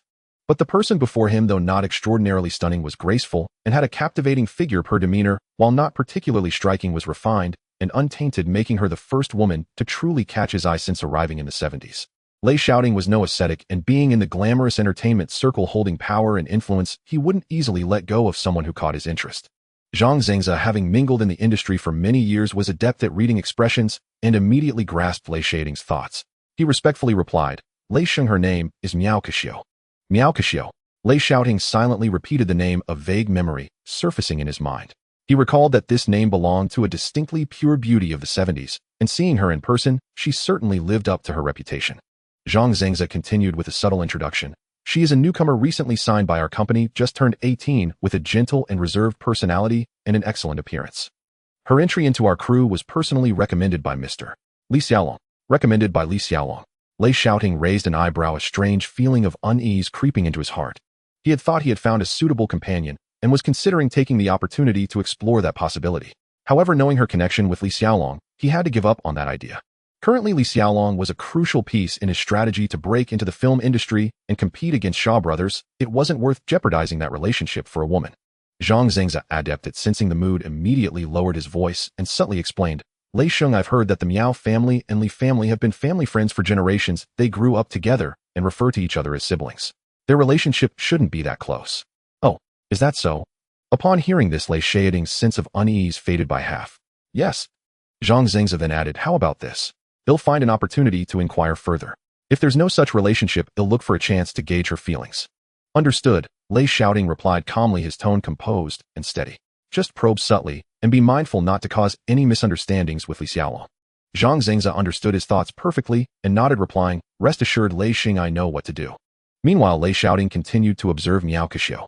In The Big Brother of Tangshan, she was just a minor supporting role, playing a female worker selling sweet drinks at the ice factory. As he watched her pure and elegant demeanor, his interest grew, and he found himself wanting to possess her more. Unbeknownst to Lei Shaoting, Miao Kashio had been secretly watching him since he arrived at the set, though he remained completely unaware of her attention. Not only Miao Kashio, but even Yi, the female lead, and other supporting actresses and female staff from The Big Brother of Tangshan were secretly glancing at him. He was still oblivious to the fact that his youthful, handsome, and wealthy identity was like a potent poison for countless young girls. The filming proceeded in an orderly manner as the sun set and dusk deepened. As the final supplementary shot was successfully completed, Zhang Zengza announced loudly, "All outdoor reshoots for The Big Brother of Tangshan have been completed and filming has successfully wrapped up."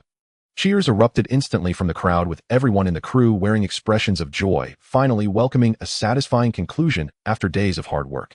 At this moment, Lei Shaoting also stood up, elegantly stating, "Tonight we will hold a celebration banquet on the second floor of the company to reward all the crew members. This is not only a celebration for wrapping up the filming, but also our first gathering for all employees of Thunder Film Industry." "Yes. Thank you, boss. Lei Sheng is generous." "Thank you, Lei Sheng." The crowd of staff cheered in unison. With a faint smile, Lei Shaoting left. Night fell. In the grand hall on the second floor of the company, crystal chandeliers sparkled brilliantly, with fine wines and delicacies laid out across long tables, champagne bubbles slowly rising, and the air filled with the sounds of laughter and conversation. Tonight, all employees and artists of the company gathered together, dressed elegantly, creating a lively atmosphere. Lei Shaoting attended in a black suit, tall and handsome, exuding a calm and noble aura. As the boss, his youthful talent and striking appearance made him the undeniable focus of the venue as soon as he entered, drawing the attention of many female artists, their eyes betraying unspoken thoughts. "Hello, Lei Sheng." "Good evening, Lei Sheng." Upon his entrance, everyone greeted him, and he nodded in response to each one. By around 7 o'clock, after the host's opening remarks, the first invitation was for Lei Shaoting to come up and give a speech. He graciously walked up to the small stage. "First of all, congratulations to the company for the successful wrap of our first film, The Big Brother of Tangshan. I would like to thank all the artists and staff who worked hard on this film. Furthermore, The Big Brother of Tangshan is a cornerstone project for our company, which I take very seriously, but I believe with Li Xiaolong's involvement, this film will definitely achieve great box office success. It will make a splash and establish the company's reputation in the film industry of Xinjiang. Lastly, enjoy yourselves tonight. Here, there are no bosses, no management, just a pleasant gathering among colleagues. Thank you all. Applause erupted continuously as Lei Shaoting concluded his brief speech and stepped down from the small stage, allowing director Zhang Zhengze to take the stage next. Just as Lei Shaoting found a dimly lit corner to sit down, Miao Kashio, dressed in an elegant long dress, approached him gracefully, holding 2 glasses of red wine with a faint smile. Lei Sheng, is red wine suitable? Lei Shaoting looked over, surprised to see Miao Kashio taking the initiative to approach him. He soon thought that perhaps it was Zhang Zhengze's influence that prompted her to seek him out. Thinking of this, he revealed a faint smile. When a beauty invites, of course it's suitable. Miss Miao, please have a seat. Miao Kashio did not hesitate, elegantly sitting beside Lei Shaoting and gently clinking glasses with him. Lei Shaoting was not mistaken. When the crew wrapped up in the afternoon, director Zhang Zhengze had approached her to confirm that she and Li Xiaolong were indeed not in that kind of relationship, after which he subtly hinted. She was no fool and was not new to society. She understood the implications in Zhang Zhengze's words. It surprised her that this young boss showed interest in her. This made her secretly delighted. From the moment she first saw Lei Shaoting, she had developed a fondness for the young, handsome, and charismatic boss. However, she had never found the right opportunity to get closer or interact with him. Now, Zhang Zhengze's hint made her heart flutter. The banquet hall was bustling with excitement, voices and laughter rising and falling like waves. Even though Lei Shaoting sat in a corner, he couldn't escape the toast from employees. He had no idea how much he had drunk, but each cup was down in one go. During this time, many female artists in the company attempted to linger at his table, wanting to learn from Miao Kashio, but were tactfully dismissed by Lei Shaoting, citing that he had matters to discuss. This made Miao Kashio secretly delighted. At this moment, she wasn't in much better shape herself, her cheeks slightly flushed, a delicate haze of alcohol, adding a touch of allure. This made her even more enchanting. Lei Sheng, let me toast you again. She raised her glass once more towards Lei Shaoting. He raised his gaze to her, a hint of a gentle smile in his eyes. Miss Miao can still drink. Aren't you afraid of getting drunk and losing your composure? Miao Kashio replied with a faint smile. With you here, Lei Sheng, what do I have to fear? Ha ha ha. Hearing her words, Lei Shaoting laughed heartily and lightly clinked his glass against hers. Miss Miao is joking. I've heard you have a good relationship with Xiaolong. With him around, you need not worry at all. Upon hearing this, Miao Kashio suddenly shifted closer to Lei Shaoting. Whether it was the alcohol emboldening her or a deliberate move, she leaned in close to Lei Shaoting's ear, half her body resting against his shoulder, feeling the overwhelming sensation that was unmistakably clear to him. Then, a warm breath brushed against his ear. Lei Sheng, you misunderstood. I only consider Xiaolong as a brother. Although we grew up together, nothing inappropriate has ever happened between us. Is that so? Miss Miao, are you trying to explain this to me? Lei Shaoting's lips curled into a playful smile as he raised his hand, tilting her chin up. Just as the atmosphere between them grew increasingly ambiguous, Li Xiaolong approached with a glass in hand. Miao Kashio quickly sat up straight. She wasn't worried about Li Xiaolong seeing her so close to Lei Shaoting, but rather concerned about the potential gossip it might stir. Hello, Lei Sheng, let me toast you again. Oh, Kashio, you're here too. Li Xiaolong's eyes darted between the two. Being an insider, he immediately sensed that the atmosphere was particularly different. His perceptive mind quickly grasped the situation, and he raised his glass with a smile. Looks like I came at the wrong time. You two continue drinking. He then turned and quietly walked away. Seeing this, Lei Shaoting and Miao Kashio exchanged glances, causing her to slightly lower her head, her ears turning red as she dared not meet his gaze. What's wrong, Miss Miao? Are you shy? Lei Shaoting's eyes held a touch of playful warmth, his tone becoming increasingly relaxed and close. You asked that knowing full well. Miao Kashio replied softly, her face growing even redder, her head bending lower. In a short moment, the two became much more familiar, a layer of unspoken intimacy subtly spreading through the air. As the banquet progressed, cups were passed back and forth. Miao Kashio, already not good with alcohol, was beginning to feel overwhelmed after a few more drinks. Her cheeks were flushed, her gaze hazy, and her body gradually grew weak. With the effects of the alcohol taking hold, her initial shyness and reserve slowly faded, and her confidence grew bolder. She instinctively leaned slightly, gently resting her head against Lei Shaoting's shoulder, her soft hair brushing against his clothing as she slurred, Lei Sheng, can I lean on you for a bit? Lei Shaoting looked down at the person obediently nestled against his shoulder, feeling speechless. She had already leaned on him, yet he asked. But feeling the faint fragrance beside him, his gaze deepened. He then gently adjusted Miao Kexia's position. After all, they were still at a banquet. Although they were somewhat secluded and the lighting was dim, outsiders could still come over at any moment. He paused for a moment and quietly said to Miao Kashio, let me take you back to rest. Miao Kashio did not refuse and nodded slightly. Lei Shaoting then called over 2 waiters to help her downstairs to his car. Meanwhile, Lei Shaoting exchanged pleasantries with several managers before leaving. In the car, without outsiders around, Miao Kashio leaned directly against Lei Shaoting, tightly hugging his arm. Miss Miao, have you thought it through? Once we arrive at the hotel, there will be no turning back. Unbeknownst to whether she heard him, she merely shifted slightly, hugging Lei Shaoting's arm even tighter without any response. Seeing this, Lei Shaoting smiled slightly. The night deepened, and the room was filled with a quiet, intimate atmosphere. A lonely man and woman, feelings surging beneath the surface, naturally spent a pleasant night together. The next day, morning light filtered through the curtains, gradually brightening the room. Miao Kashio slowly opened her eyes, her expression calm, turning to look at Lei Shaoting beside her, revealing a blissful smile. "Do I look good, oi?" Lei Shaoting's calm voice sounded. "I'm very handsome." Lei Shaoting also turned towards her, extending his arm to embrace her, his demeanor calm and sincere as he slowly clarified. "Kashio, there is something I need to make clear. I have no intention of discussing marriage at the moment. I wanted to state this clearly in advance to avoid any future awkwardness between us." He had always acted decisively and without hesitation. Having crossed over, he did not wish to be bound by marriage or worldly love. If Miao Kashio was willing to follow him, he certainly wouldn't mistreat her. With his abilities in the future, wealth and luxurious homes would be abundant, ensuring she enjoyed a life of affluence. However, if she was solely seeking marriage and wanting to join the Lei family, then I'm sorry, but the current Lei Shaoting would absolutely be unable to provide that. Upon hearing this, Miao Kashio felt a bit disappointed, but there was no surprise or grievance in her expression as she nodded gently. "Don't worry, I understand." After saying this, she shrank slightly closer, hugging Lei Shaoting's waist tightly. "I never aspired for any title or to marry you. Right now, I just want to be by your side. Being your woman is enough for me." Upon hearing Miao Kaxia's words, Lei Shaoting felt relieved, but there was no surprise. After all, it was only 1971, although in 1969, the British Hong Kong government had proposed to abolish polygamy. The system was still in effect in Hong Kong at that time. Thus, women of this era could accept such a situation.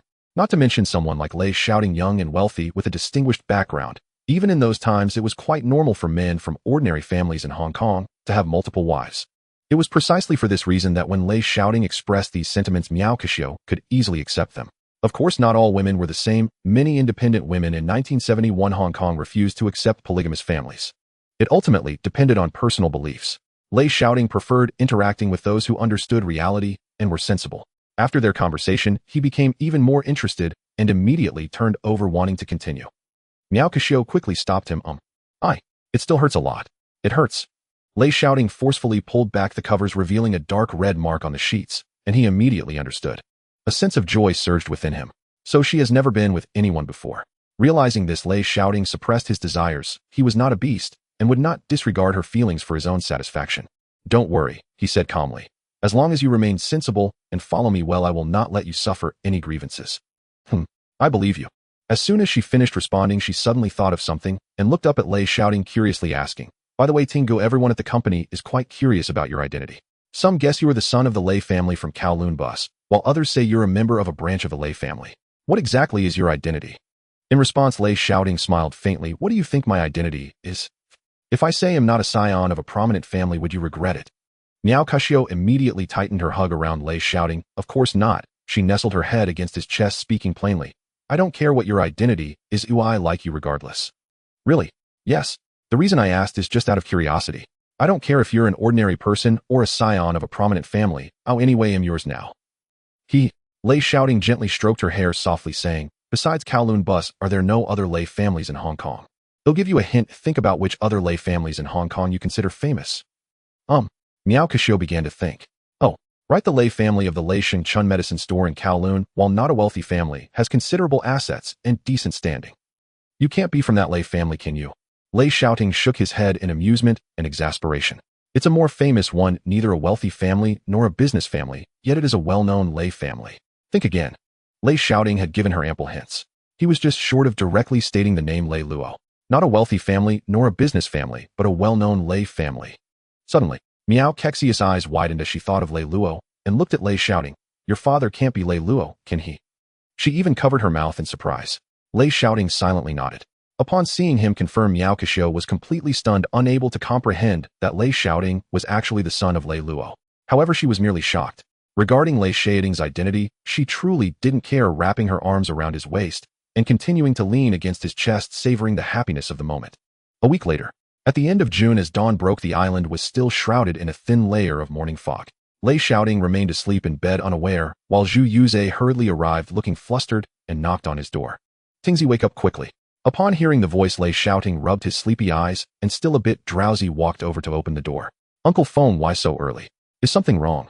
Zhu Yuze stepped forward swiftly, presenting the freshly printed newspaper, the Hong Kong Daily, before him with a grave tone. You need to look at the headline news. Lei Shaoting took the newspaper, his eyes scanning the front page's striking announcement. The British headquarters officially announces that the new governor of Hong Kong, McLeod, will assume office early and will hold a swearing-in press conference on July 1st. What? McLeod is taking office. Lei Shaoting instantly lost all drowsiness, his face filled with disbelief and shock. What on earth is going on? He furrowed his brows tightly, murmuring to himself. According to the original historical trajectory, McLeod was supposed to take over as governor in November of that year, but now at the end of June, he was taking office 4 months early. In an instant, he understood. This was undoubtedly the result of a series of actions stirring the undercurrents of Hong Kong's black and white forces, inadvertently disrupting the original historical timeline. Thinking this, Lei Shaoting felt a slight tightening in his chest, fearing that too many changes might trigger a butterfly effect, causing the future trajectory of Hong Kong's era to become utterly chaotic. After a moment of calm reflection, he slowly relaxed. Historical details might be altered by him, but the overall trend of the times would not easily reverse. The governor would still be McLeod, and the major trends, such as the integrity storm gang reshuffling and real estate boom, would ultimately not deviate from their course. Understanding this key point, Lei Shaoting's anxious heart gradually settled. However, he quickly became excited again. With McLeod taking office early, would the evidence he previously sent him regarding Bo Hao lead to his capture? Even if McLeod did not act against Bo Hao immediately, Lei Shaoting would resort to his old tricks, igniting a fierce battle between the Ma family and Bo Hao.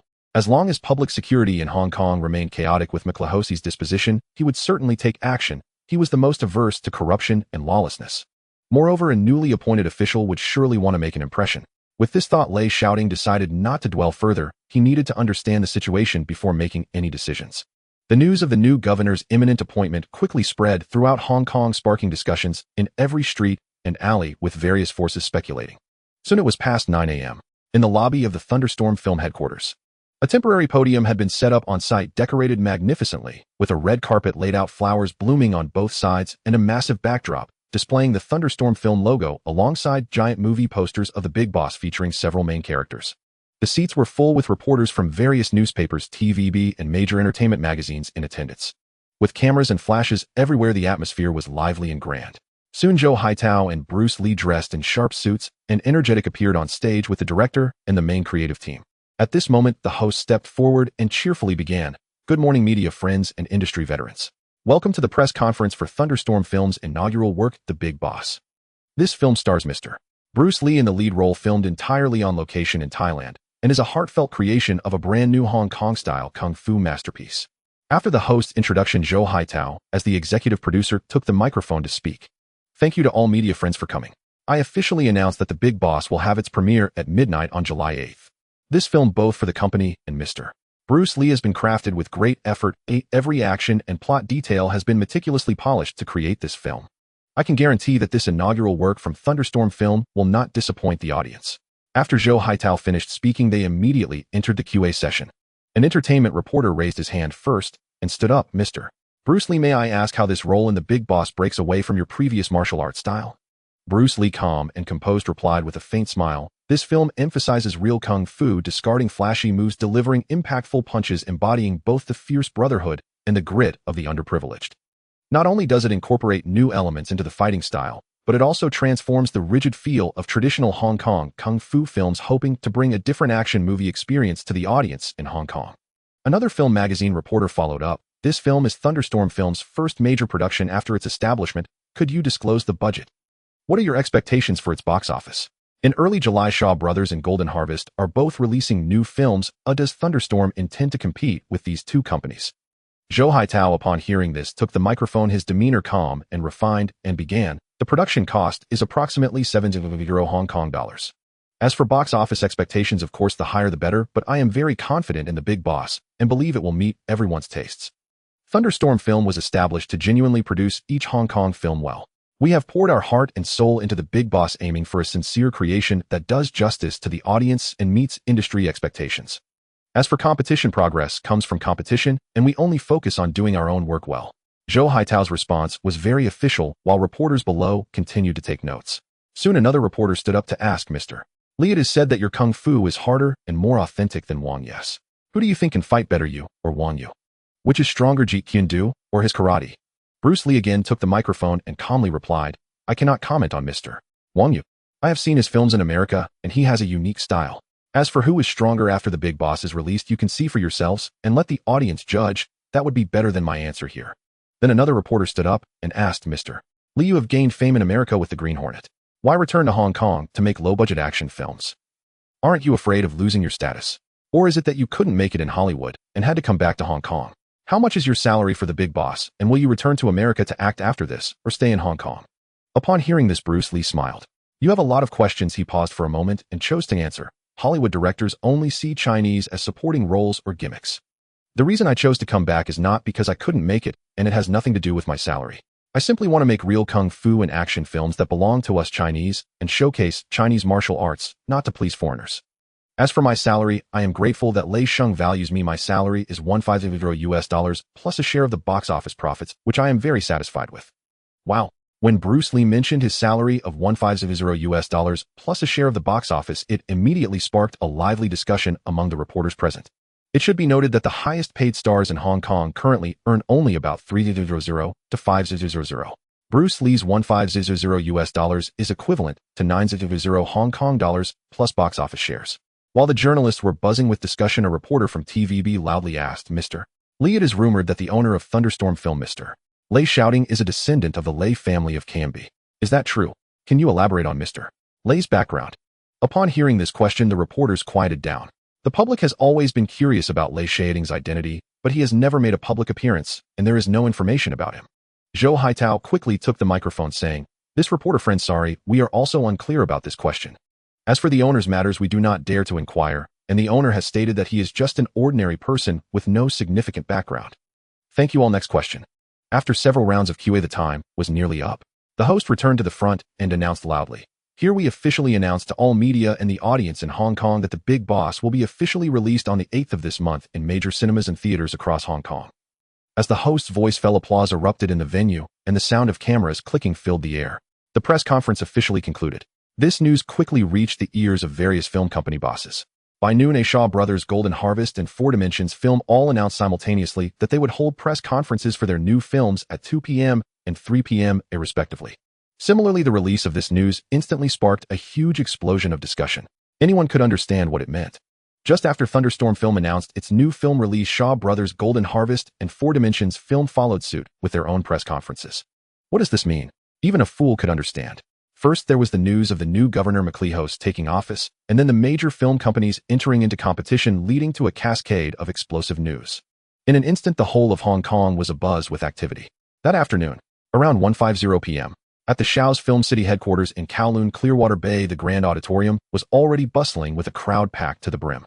The number of media reporters present far exceeded that of the morning's Thunder Film Industry press conference for the brothers from Tangshan.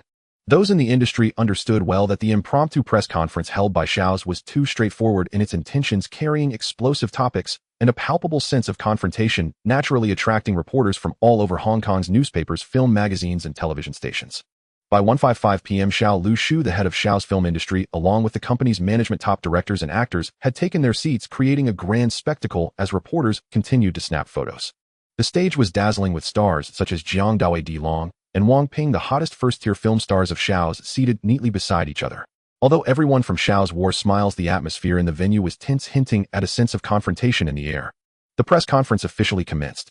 Xiao Lu sat at the main seat, his expression calm, without unnecessary pleasantries, directly addressing the topic at hand. Thank you to all the media friends for taking the time to attend Shao's hastily organized new film release announcement. He scanned the reporters present, his tone carrying a hint of pride. Recently, in the Hong Kong film industry, a newly emerged film company has claimed that it aims to break the traditional patterns of kung fu and martial arts films, creating a brand new style of action movie. For decades, Shao's has deeply cultivated the film industry, investing heavily to create countless classic martial arts masterpieces, yet we still do not dare to speak recklessly. Therefore, today Shao's officially announces the release date of the classic kung fu blockbuster The Great Duel, starring Jiang Dawei Di Long and Wang Ping, which will be simultaneously released in major theaters across Hong Kong on the 8th of this month. I hope all media friends will come out and support us. The moment his words fell, the reporters erupted in an uproar, with camera shutters clicking rapidly and discussions buzzing throughout the venue.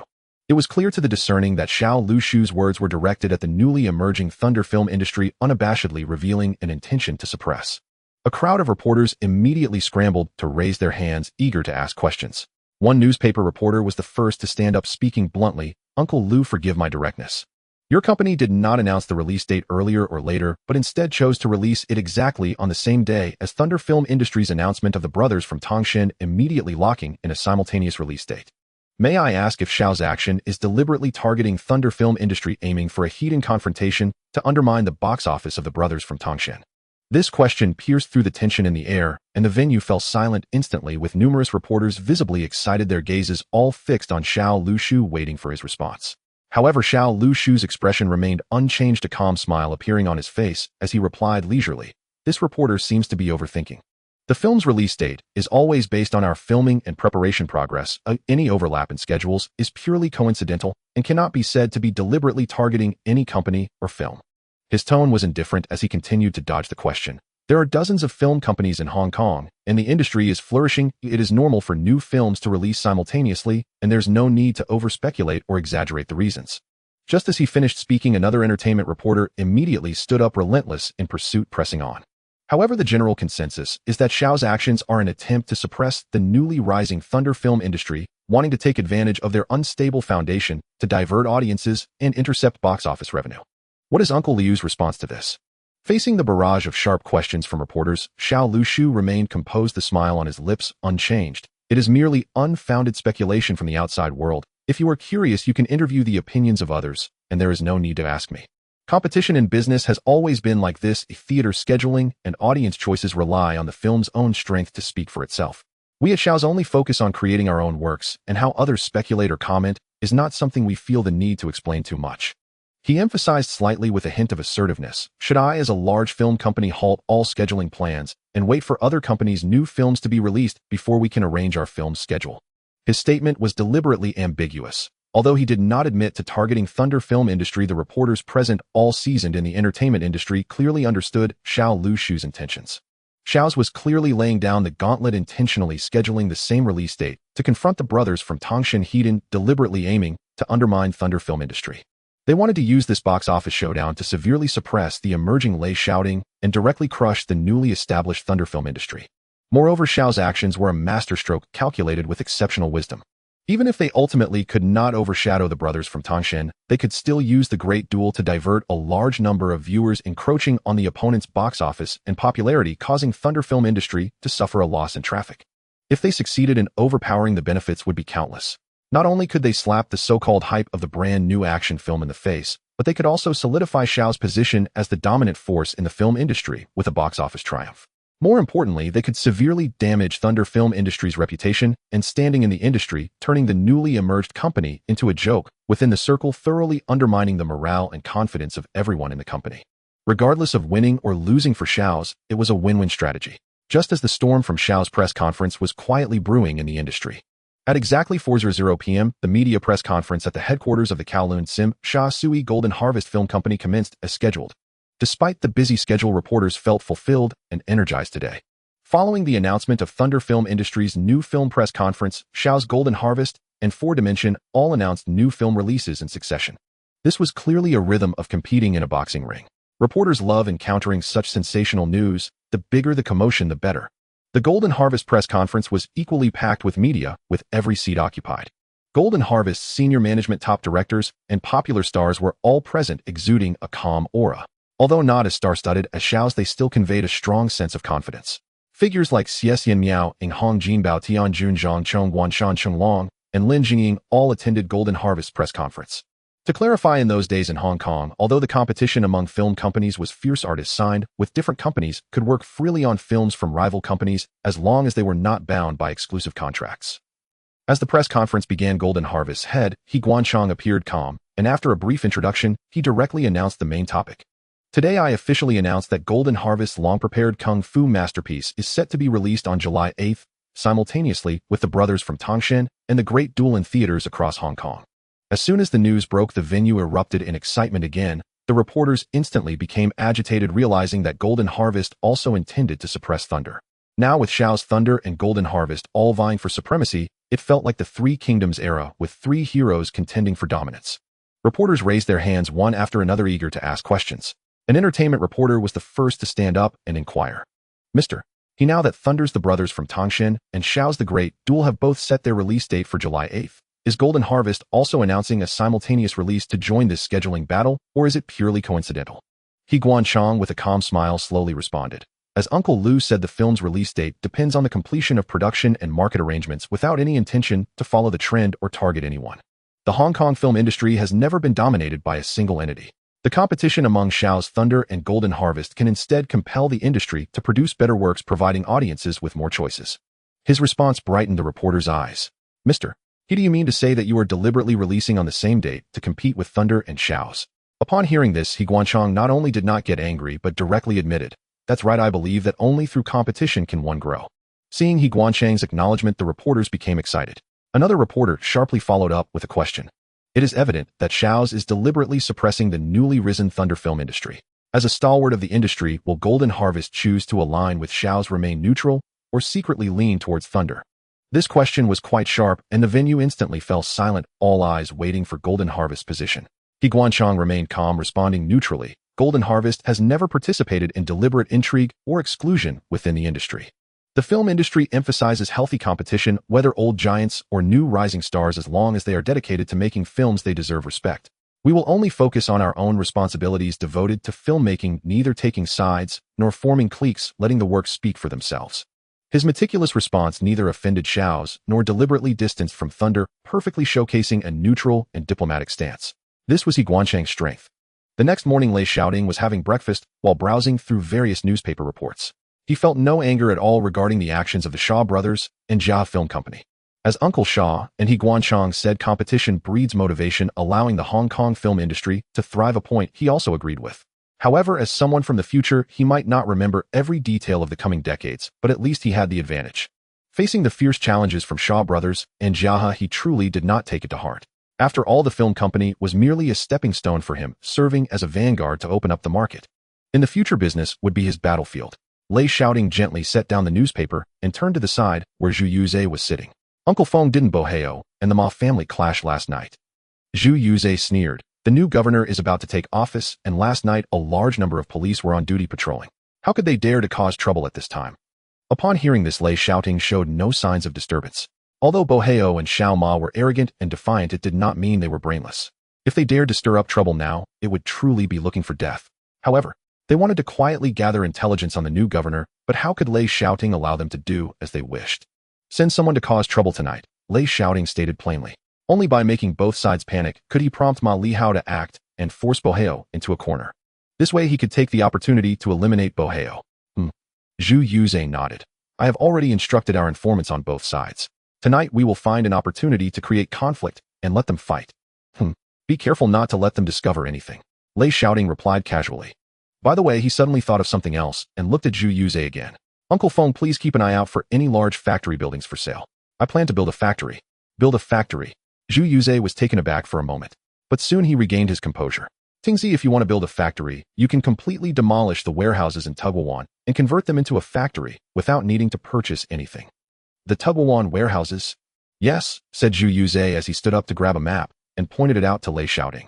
Didn't your father have a large area of old warehouses over there? Just convert them into a factory. Right, why didn't I think of that? Lei Shaoting gently tapped his head. It wasn't really his fault. His father had left behind too many assets, or rather he had greedily acquired too many properties. He hadn't really evaluated how much these assets were worth. In any case, it was just a thick folder. All right, he said, walking over to the phone and dialing out. Soon the call was connected. Jiahua, come over to my house for a moment. Okay, Lei Xiao. Mo Jiahua was the one who helped Lei Shaoting transfer his father's assets, manage the investment company, and secretly acquire shares of Kowloon warehouse in the stock market while organizing the charity school. During this time, he had been busy with Boheo's matters and had not contacted Mo Jiahua to avoid any influence. All of his father's assets were entrusted to him to manage, whether renting them out, selling unnecessary properties, or continuing to launder them. He had complete authority over the handling of these matters. He only needed to review the overall data. About 20 minutes later, Mo Jiahua arrived at Lei Shaoting's home. Lei Xiao, I'm here. Have a seat. After Mo Jiahua sat down, Lei Shaoting got straight to the point. My father's warehouses in the Tugwawon area haven't been sold right. Hearing this, Mo Jiahua immediately pulled out a folder to check for this property. Soon he found it. No, I've seen that this warehouse has a good geographical location and it can fetch a decent rental price. Plus it has a considerable area, so it should be kept as an asset. Then all right, upon hearing it hadn't been sold, Lei Shaoting immediately made arrangements. This warehouse should be transacted to me personally at market price. Of course the payment will still be owed for now, he then added solemnly. Remember, the transaction must comply with regulations, and not a single step can be missed, nor should any taxes be evaded. Understood, please rest assured, Lei Shao. All right, you'll start handling it shortly, he continued to ask. How's the situation with Kowloon warehouse? How many shares have been purchased so far? Mo Jiahua took out another folder. As of last night's stock market close, a total of 320,600 shares of Kowloon warehouse have been acquired, accounting for 6.4 of the total share capital. 6.4. Upon hearing this figure, Lei Shaoting was very satisfied. In just over half a month, he had acquired 6.4 of Kowloon warehouse's shares. Once these shares were concentrated, he would likely become the second largest shareholder of Kowloon warehouse. Currently, the first largest shareholder, Jardines, only holds 15. Not bad. Lei Shaoting patted Mo Jiahua on the shoulder, expressing his approval. Continue the covert acquisitions. I don't ask for speed, just stability. Do you understand what I mean? Please rest assured, Lei Shao, I understand. Lei Shaoting nodded in satisfaction. What about the school? He asked again. The charity school funded by his father was being jointly supervised and built by his investment company and the Lei Charity Foundation. He truly didn't know what stage the project was currently at, as he hadn't inquired about it during this time. The school has just received approval from the relevant departments, confirming the location for construction. However, due to our requirements, we may continue to invest in the future to build primary, secondary, and university facilities, so we are still negotiating the area for land approval. All right, Lei Shaoting nodded, knowing that these matters needed to be handled by professionals. He was just waiting for the results. As long as the land can be obtained, the bigger the better. Please try to apply for more. We will, please rest assured, Lei Shao. Lei Shaoting was about to send him off to work, but Mo Jiahua took out another document and handed it to Lei Shaoting. Lei Shao, this is a compilation my team has prepared based on your earlier request, listing all the valuable, promising, and undervalued publicly listed companies in Hong Kong with rich land resources. Please take a look. Oh, you've organized it so quickly. Lei Shaoting eagerly took it to see which companies Mo Jiahua had compiled. Opening the first page, he saw Tauda Foods, primarily engaged in soy sauce food processing and traditional condiment production. Notes: Tauda Foods is located in a large industrial village in Kowloon Bay with a current market value of around 100 million Hong Kong dollars, while its actual industrial value exceeds 250 million. It even mentioned that the Tao family is currently the largest shareholder, holding 16. 24 is controlled by minority shareholders. 60 is held by various institutions and retail investors, with an acquisition success rate exceeding 80. Next was China Gas. It has a large amount of land in North Point Causeway Bay, Pak Fu Lam, West Kowloon, and Tugawan for factories and gas stations. At the same time, China Gas supplies gas for all of Hong Kong with huge development potential. Its current market value is around 350 million, which is severely undervalued. Equity: British capital, Chinese old family, combined 2025, the rest scattered among various institutions and retail investors. As a public utility, China Gas has unique advantages and social status, making it a recommended acquisition for both profit and recognition. However, the noted acquisition probability is 45. Lei Shaoting continued to read, encountering Hong Kong Ferry Yong Gao Company, Qingzhou Ingni, and Milk Ice Factory. He had to admit that Mo Jiahua had a keen eye. These companies were all high-quality assets that families would compete fiercely for in the future. To be honest, if Lei Shaoting had enough capital to acquire all of them, he would certainly spare no expense to bring them all under his name. However, he knew that it was currently impossible. He could only selectively acquire the most suitable assets, establishing a solid foundation first. Then he looked at the Milk Ice Factory. This company had been publicly challenged by the Yonghang in late 1972, as they were willing to pay a high price to acquire it. What was its underlying value? The milk company primarily operates in dairy ranching, ice manufacturing, and food retail. Pak Fu Lam has a vast low-density ranch factory area located along Pak Fu Lam Road, north to Queen Mary Hospital, south to Hua Fu Estate, west to Pak Fu Lam Village, and east to the area around Chi Fu Fa Yuan. Approximately 1.8 to 2 million square feet, about 16700 to 18600 square meters, equivalent to 25 to 28 standard football fields, has been approved for conversion to residential commercial use. On Hong Kong Island's mid-levels, several plots of residential development rights have yet to be planned for development. Causeway Bay, at the intersection of Lee Garden Road and Hennessy Road near Sogo, covers an area of about 120 square feet, about 110 square meters, a prime location for commercial and residential use. Additionally, there are large plots of land, factories-owned properties, and prime street shops in central Kowloon, Wong Chuk Hang, and various districts in the New Territories. Most importantly, there is a building in Central where the welcome supermarket retail business also greatly piqued his interest. Lei Shaoting was amazed at how much prime land and assets the milk company held. No wonder Jardines would spare no effort to forcibly acquire it. Currently, the milk company has a total of 40 million shares issued, with a share price of 10.8 Hong Kong dollars, totaling a market value of only 430 million Hong Kong dollars. The largest shareholder of the milk company is the Chow family, but they only hold 15 of the shares with 20 held by minor shareholders. This means that a full 65 of the shares are left outside, allowing retail investors and institutions to hold them. This gives him ample opportunity to get involved. Putting down the folder, Lei Shaoting wasted no time. His tone was resolute. Jiahua, here's another assignment, Lei Shaoting said with rigid precision. Like Jiulong quietly acquire the tradable shares of the Nyonai company. At the same time, quickly find out which institutions hold equity in the Nyonai company. He continued, his tone shifting. But investigation only for now. Do not begin negotiations. First, secretly absorb all the tradable shares, then contact those institutions. Understand? Mo Jiahua was about to nod, but thinking of the finances, he immediately said, lay with the funds in your account the cash from Leixiong and proceeds from selling some properties. We can probably only afford to acquire Jiulong. No matter, Lei Shaoting replied with unwavering confidence. Contact Citibank's Xiangjiang branch and use a margin account to enter. Whatever it takes, we must take the Nyonai company.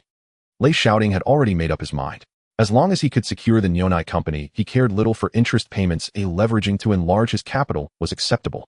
He was also fortunate to have an avaricious father. Without him, Lei would never have had the means or the nerve to move on such ambitions and set his sights on those companies. Even as a time traveler with limited initial capital at best, he could hope to sip from this lucrative industry in the early stages. If he could successfully take Jiulong and the Nyonai company and merge their resources, he was confident that in the short term, he could surpass the four great trading houses and forge a powerful Chinese enterprise. He was not particularly afraid of being suppressed later by the trading houses or the Ingang government. With decades of knowledge from the future, he could wield public opinion and strike back, leaving the British capital and the Ingang government impotent and exposed. Even if the Ingang government ignored public pressure and moved to squeeze him, he could transfer assets elsewhere and bide his time. Once word began to spread after 74 that Xiangjiang would eventually return to the motherland, that would be his moment to return and develop his influence here. By then, British capital would tighten and divest fleeing Xiangjiang. They would no longer care about him, and he would be secure. All right, Lei Xiao. Mo Jiahua immediately agreed when he received Lei Shaoting's explicit order, his heart surging with excitement. He understood perfectly if Lei Shaoting swallowed Jiulong and the Nyonai company, unifying those resources would make them the foremost Chinese capital in Xiangjiang. And he, as Lei Shaoting's chief lieutenant and the one who helped bring those companies together, dared not imagine how high his status would soar thereafter. He knew this was the long-sought prize he had always dreamed of, and the thought filled him with renewed vigor. It was now 10 o'clock. Lei Shaoting arrived alone at the Ingang government headquarters. The hall was already packed. Aside from a swarm of reporters, leaders from every sphere and commercial magnates peppered the room. Even HSBC Taipan, Sir Sandars, the heads and chiefs of the four great trading houses, and the chairmen of many well-known listed firms were present. Figures such as Jardine's chair Kaisak, General Manager Nabijan, Swire's chair, Shur, Huayajan, and Manager Brown, the Madden brothers of Lui Lok, and Chui Dezun of Hutchison gathered there. These rarely assembled elders of the trading houses made this an extraordinary gathering. In addition, leaders from Xiangjiang Electric Light, China Gasland Company, the Nyonai Company, Kowloon Motor Bus, and various chambers of commerce were all in attendance. The scene resembled a century-defining commercial conference for Xiangjiang. Their reason for gathering was simple: the new governor, Sir Mark Atchison Young, was about to be formally sworn in. With a new boss in town, these men naturally came to make themselves known and offer greetings. At this moment, Lei Shaoting lacked the standing to approach them or converse casually. He found a corner from which he could see the ceremony, yet remain discreet. No sooner had he sat than a familiar voice rang out. "Xiao, you're here too." Startled by the voice, Lei Shaoting looked back. "Grandfather, you came as well." "Not bad, lad," Kai Yunchang said, taking a seat beside him. "Nice to see you come to witness this." "Very good. By the way," Kai Yunchang suddenly asked with a serious look, "did you start a film company called Leitang Pictures?" At this, Lei Shaoting did not deny it and nodded. Outsiders might not discover it, but his grandfather could unearth the truth with a moment's effort, so there was nothing to hide. "You stubborn boy," Kai Yunchang tapped Lei Shaoting's forehead lightly. "My holdings may not be enormous, but they are worth many times more than your little film company. Why won't you take over the family business? What do you really intend to do?" Although Kai Yunchang's enterprises were managed by his elder brothers and younger brother's sons, in his heart the ultimate heir should be his daughter's son. At present, the most suitable heir to his fortune was Lei Shaoting. But Lei Shaoting had no interest in his grandfather's modest holdings. He had already planned that his younger brother would graduate this year and return to Xiangjiang to take over, an arrangement perfectly fitting. This would give him his own path forward, while his brothers would have Kai Yunchang's assets to rely on, with Lei's assistance, ensuring a stable foundation for their future. That was the reason he refused to take direct control. "Grandfather," Lei Shaoting said, rubbing his bumped forehead, Xiaohua will graduate soon, managing a company suits him. Let him take over, rest assured. Hearing that Cai Yinchang was not angry but deeply gratified. In Xiangjiang, he had often seen brothers tear families apart over inheritance. The thought that his good grandson willingly deferred to his nephew pleased him greatly. Good, good, Cai Yinchang patted his shoulder with relief. Seeing you brothers get along puts my mind at ease. Grandfather, you're getting old, your son and daughter-in-law have retired and travel. It's time you let go and rely on the next generation. Grandfather, what nonsense are you talking? Lei Shaoting seized his hand. My parents retired out of necessity, but your health is strong. You can work another 20 years without trouble. There's no rush. You stubborn boy. Cai Yinchang tapped him again, and Lei Shaoting decided to drop the subject. He quietly pointed toward a foreign-looking gentleman not far away and asked softly, Grandfather, who is that man? He seems to carry a great deal of authority. Lei Shaoting had noticed him earlier. What piqued his curiosity was that HSBC and the 4 trading houses clustered around the man with an unusual deference. What made it stranger still was that the man was Chinese, which made Lei Shaoting even more curious. He had never seen a Chinese figure command such spontaneous respect from the foreigners here. Cai Yinchang followed his gaze, studied the face, and sighed. He's called He Tian, one of Xiangjiang's preeminent Chinese family figures. I see, he's from the He family. Lei Shaoting understood at once, though something still nagged at him. The He family was influential, but that influence alone did not explain why HSBC and the trading houses cowed out. Before he could voice the thought, Cai Yinchang answered it for him. He not only has great prestige in commerce, but he has deep ties in finance and politics. Most importantly, he is the chairman of the Jockey Club, an indispensable position. The Jockey Club chairman. Lei Shaoting reflected inwardly and finally understood why HSBC and those foreigners were so deferential. The Jockey Club was a singular institution in Xinjiang. There was a saying in Xinjiang, the government issues orders, but the Jockey Club is the true center of power. HSBC supports the economy and Jardine anchors industry. From such phrases, one could see the weight of the Jockey Club's position. No wonder the foreigners lowered themselves to flatter him. Just then, measured footsteps resonated from the main entrance of the hall, and the room fell silent as every eye turned toward the doorway. When officials of the Ingang government entered, grandfather and grandson ceased their conversation. There stood the outgoing governor of Hong Kong, Sir David Trench, impeccably attired in his formal British colonial uniform, medals gleaming upon his chest, stepping calmly into the hall. His expression serene yet tinged with the quiet relief of a man who had laid down his heavy mantle. Close behind him came the newly appointed governor, Sir Murray MacLehose. Tall and upright in a dark suit, his face composed, his gaze sharp and commanding as it swept across the assembly, radiating an unmistakable, unassailable authority. Trailing him were the senior officials of the Hong Kong government, the chief secretary, the financial secretary, and other high-ranking administrators, proceeding in disciplined formation toward the podium.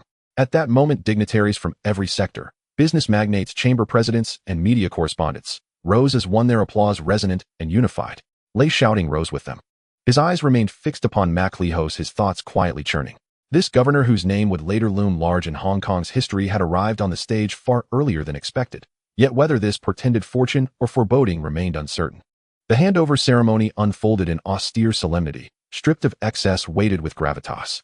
Sir David Trench advanced slowly to the podium, exchanged courteous greetings with the assembly, then took up his speech manuscript, offering a brief diplomatic retrospective of his tenure in Hong Kong and expressing formal gratitude to all sectors of society. Thereafter, under the guidance of protocol officers, he formally presented the governor's official seal and ceremonial key, the emblems of executive authority, to Sir Murray MacLehose. The two men exchanged a gentle handshake, and in that instant the camera froze. A cascade of flashbulbs erupted across the hall. Next, MacLehose stepped forward, assumed his position before the lectern, and surveyed the room with steady, penetrating eyes, then spoke fluently and with refined British-inflected Cantonese, drawing an audible murmur of astonishment from the audience. After all, this new governor had only just arrived in Hong Kong, yet he already commanded the local tongue. His diction was not flawless, yet its very existence signaled deliberate preparation, intentionality, resolve. Distinguished colleagues, business leaders, friends from all walks of life, and esteemed members of the press, I am Murray MacLehose. Today I formally assume the office of Governor of Hong Kong. First and foremost, I thank you all for your presence. His voice, deep and resonant, filled the hall through the sound system, so powerfully that even the faintest rustle dissolved into absolute silence. Hong Kong is a city pulsing with vitality and brimming with opportunity, now standing at a pivotal juncture of rapid development, its future radiant with promise. Upon receiving my appointment, I commissioned an in-depth study of Hong Kong, its strengths, its rhythms, its hidden fractures. And I discovered that this beautiful, promising city faces profound challenges demanding urgent attention. I hereby declare, during my term, public security will be rigorously reformed and comprehensive urban planning alongside foundational civic infrastructure will be prioritized. These two pillars shall define my administration's foremost commitments. Upon these words, applause broke out, followed swiftly by hushed speculative murmurs. What precisely did reforming public security entail? Were organized crime syndicates, rampant corruption, narcotics trafficking, and systemic lawlessness now truly within the governor's crosshairs? If so, the implications were seismic. Reporters stirred with restless anticipation, fingers itching to raise their hands. Yet restraint held them back. The governor had not yet concluded his address. While journalists buzzed with excitement, the British colonial officials watched in silent calculation, each parsing those same words for veiled meaning, each weighing personal consequence. Among them, not one was untainted. Neither the outgoing governor, nor departmental heads, nor even rank-and-file uniformed officers bore clean records. Should the new governor launch a genuine, uncompromising inquiry, their positions, and far more, would collapse. Not only would illicit income vanish, but investigations would follow, rendering peace of mind impossible. MacLehose raised a hand, gently stilling the room, and continued, regarding public security, the government will comprehensively restore discipline within the police force, launch decisive campaigns against triad organizations and corrupt practices, and eradicate social disorder, forging a stable, secure environment for Hong Kong's urban growth, commercial prosperity, and citizens' daily lives. Concerning urban development, the government will initiate large-scale new town planning, expand public housing estates, upgrade transportation infrastructure, revitalize idle land across Hong Island and Kowloon, and synchronize industrial, commercial, and residential advancement, elevating Hong Kong into a more competitive global metropolis. His speech was lucid, purposeful, visionary. British tycoons and Chinese industrialists alike exchanged startled glances. None had anticipated such unequivocal, decisive policy signals on day one. Yet MacLehose was not finished. He turned the page, his tone calm and measured. On civil welfare and governance, we shall advance the legalization of Chinese as an official language, responding directly to the long-standing civic movement, improve equitable access to healthcare and education, and foster proactive citizen-centered administration. And here, he paused, his gaze sweeping the crowd, lingering as if searching for a particular face, before continuing softly, I wish to commend Mr. Lui Lok, former chief Chinese detective. May I ask, is Mr. Lui Lok present? If so, would he please come forward? At these words, the hall rippled with sudden, palpable agitation. Confusion flickered across every face. Commend Lui Lok. What on earth for? Even Lei Shaoting stared incredulous. His brow furrowed, his mind racing. What game was MacLehose playing? Praising his father? Had the man lost his senses? Moments passed. When no figure emerged, MacLehose simply nodded and proceeded, it appears Mr. Lui Lok is not in attendance. Let us continue. I single out Mr. Lui Lok because he has set an exemplary precedent, donating his entire fortune to establish tuition-free educational institutions, a critical need for Hong Kong today. Thank you all. My remarks are concluded. As MacLehose stepped down, reporters surged forward, hands shooting up in eager competition for questions. The first selected was a British correspondent from the South China Morning Post. Your Excellency, when you speak of restoring public order, does this include rooting out systemic corruption? Will such measures disrupt entrenched interests in Hong Kong? By what mechanisms will the government implement these policies and ensure they do not remain mere rhetoric? MacLehose replied with unruffled composure, order is the bedrock of progress. Any phenomenon undermining Hong Kong's stability, any act of corruption or lawlessness, shall be the government's primary target. We may well institute stringent oversight frameworks and establish dedicated enforcement bodies, pursuing every violation, every offender without exception or leniency. No group, no class, no individual shall stand above accountability. These policies will be applied uniformly and enforced relentlessly. Applause thundered through the hall. Next, a Chinese journalist rose. Your Excellency, when you speak of revitalizing land resources and advancing urban development, does this imply relaxing land sale regulations or accelerating urban renewal projects? Will locally owned enterprises receive equal policy support and fair access to opportunities? The question instantly sharpened the attention of every Chinese businessman present, ears pricked, eyes locked intently on MacLehose. MacLehose inclined his head slightly and responded, Hong Kong's prosperity rests upon the contributions of every entrepreneur operating here, whether British or Chinese. So long as enterprises abide by Hong Kong's laws and advance its economic vitality, they shall enjoy equal treatment and a level playing field. Future land allocation and urban redevelopment policies will evolve in tandem with market needs, encouraging capable enterprises to participate actively in Hong Kong's city building, forging shared prosperity. Another reporter pressed further, Your Excellency, what new initiatives are planned for foreign trade and industrial support? Will commercial restrictions be further eased? Will commercial restrictions be further eased? Hong Kong's core strength lies in free trade and entrepreneurial dynamism. Moving forward, the government will continuously refine customs clearance procedures and tax policies for international commerce, supporting manufacturing, retail, real estate, and other pillar industries. enhancing our business environment to attract global capital and reinforce Hong Kong's status as a premier international trading port. Hearing such clear, favorable assurances, businessmen exhaled in quiet satisfaction, especially senior Chinese industrialists who nodded repeatedly in approval. Reporters scribbled furiously in their notebooks. Then another Chinese journalist stood, "Your Excellency, regarding Mr. Lui Lok, whom you commended moments ago, have you conducted any investigation into his conduct? During his tenure as chief Chinese detective, what do you know of his actions?" A collective gasp swept the press corps. Every eye pivoted to Macleos. Macleos smiled faintly, his expression unruffled. "Indeed, I am acquainted not only with Mr. Lui Lok, but with the broader landscape of the Chinese detective force. Let me state this unequivocally: whether Mr.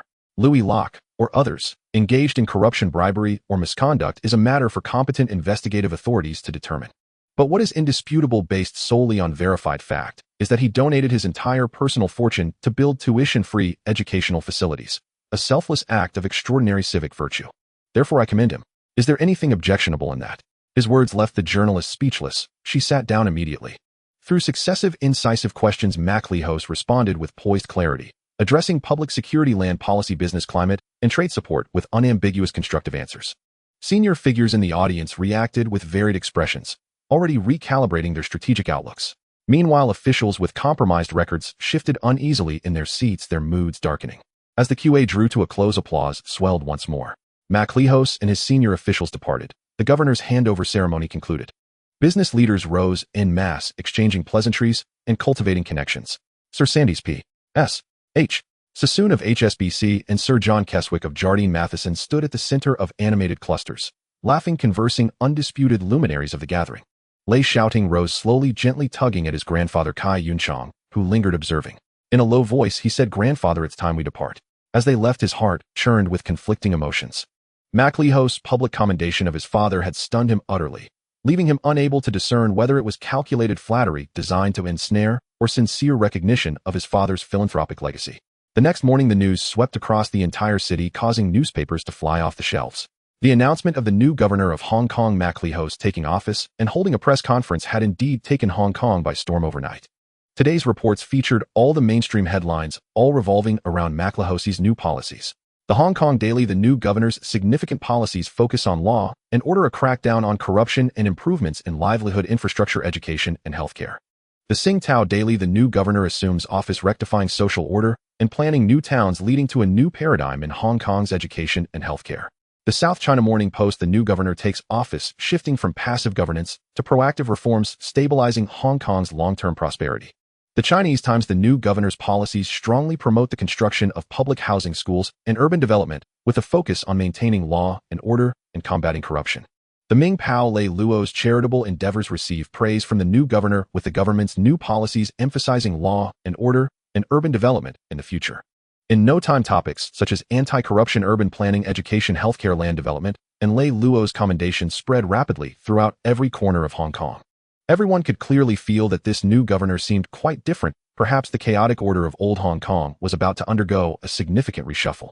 Amidst the citywide discussions of the new policies, around 9 a.m., in the governor's office, a mountain of documents was being carried to Macleos's desk by several secretaries. "Sir, here are the documents that still need to be signed by various departments," said Macleos's first assistant, pointing to a pile of documents on the right, then indicating another pile. "And these are the important documents that have already been approved, but have not yet been sent back to the respective departments."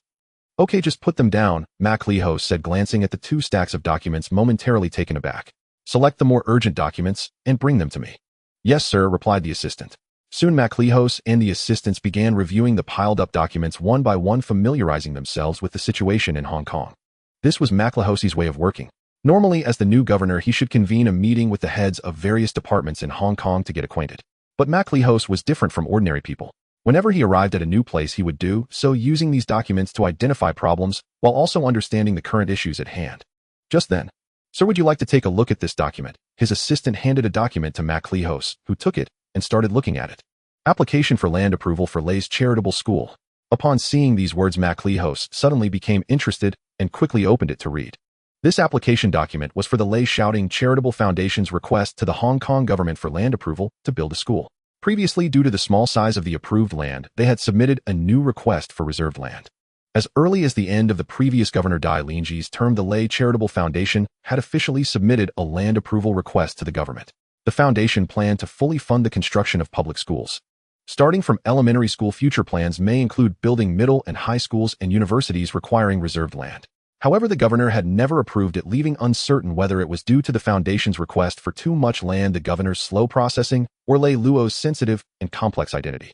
In any case, there had been no reasonable reply for quite some time, and this application had been delayed until now. The previously approved land was small and located in a remote area. It was not suitable for building a standard elementary school, let alone expanding an ordinary school, which completely did not align with the long-term public welfare plans of the Lei Foundation. Lei Shaoting had submitted supplementary applications multiple times, hoping the government would allocate more surrounding reserved land. However, each time the documents were submitted, they fell into a black hole with no response. After a full 10 minutes, Lihos finally put down the document in his hand. "You all take a good look at this." Lihos handed the Lei Charitable Foundation school land application to his assistant and secretaries, and after reviewing, provide me with a comprehensive assessment and opinions. "Yes, sir." Lihos continued to pick up other documents for review and understanding. This process lasted a full half hour. Lihos put down the documents he had just approved and looked at his assistants and secretaries. "So do you all have assessments and thoughts?" "Sir," the assistant spoke first, "this plan is indeed very good. If it truly develops according to plan, it will greatly enhance your achievements and reputation. But don't hesitate, just say it." "Okay," the assistant boldly stated. "Lei Luo was once the chief inspector of the former police and is also a key target of our investigation. During his tenure, various actions raised suspicions that he might be laundering money through this charitable foundation." Lihos did not respond, but turned to the other two secretaries. "What about you?" "So we share the same opinion." "Then what do you think, approve or not?" Lihos asked again, his expression calm, revealing no hint of emotional fluctuation. "What disadvantages would arise if we approved it, and what consequences would occur if we did not? Speak up." "Sir, I believe we should not approve it," the assistant replied without hesitation. "If approved, all the dirty money Lei Luo has received would be invested into charity, and if we later gather enough evidence to investigate him, how can we recover this money? If we do not approve it, at most you will lose some political achievements and reputation. Hong Kong has plenty of wealthy businessmen who could take on this task instead." "Yes, sir, we agree. Lei Luo is a key target of our investigation. If he gains a good reputation, it could greatly hinder our future plans." Upon hearing this, Lihos did not respond immediately, but fell into deep thought. Minutes ticked by as he pondered, and finally Lihos spoke. "Immediately contact Lei Luo and insist that he must come personally. You just say, I want to discuss the details of the school construction with him." "Yes, sir." Soon the governor's office made a direct call to the Lei Charitable Foundation, and after Lei Shaoting received the call, she immediately contacted Lei Shaoting. Ring, ring, ring. While enjoying breakfast at home, Lei Shaoting heard the phone ring. His sister ran over. "He'll get it might be mommy calling." Today is Saturday, and his younger siblings are at home, so he is also going out later. With their parents away, he as the older brother must take on the responsibility of caring for his younger siblings. "Hello, I am Lei Sini. Who are you looking for?" "Is this Miss Sini?" "My name is Lei Shaoting, and I am the head of the Lei Charitable Foundation. May I speak with Mr. Lei Shaoting? I have something to discuss with him." "Oh, looking for my boss. Just a moment." "Boss, someone is looking for you." The little girl saw it wasn't mommy calling and immediately looked displeased. "You little brat." Lei Shaoting pinched her little face, ignoring her sulking, and answered the phone. "This is Lei Shaoting." "Lei Sheng, this is Lei Shaoting. Manager Liang, what can I do for you?" Lei Sheng, the governor's secretary, just called insisting on meeting with your father, saying the governor wants to discuss the details of the school construction with him. "The governor wants to see my father." Upon hearing this, Lei Shaoting frowned. What kind of game is Lihos playing, specifically requesting an unknown meeting with his father? Is he genuinely trying to support charity and discuss details, or is it a trap? Lei Shaoting kept pondering. He worried that this was a trap set by Lihos, deliberately using this reason to summon his father back to Hong Kong. Once they stepped into the governor's office, they would immediately detain him and take the opportunity to settle past accounts. "Lei Sheng, are you listening?" "Who, I'm listening." Lei Shaoting thought for a moment and replied, "I understand this matter. You respond to the governor's secretary and say my father is currently traveling and cannot be reached. Once we get in touch, we will inform them of the time." "Okay, Lei Sheng, goodbye." "Goodbye." After hanging up, Lei Shaoting paced back and forth, repeatedly weighing the pros and cons, feeling extremely conflicted.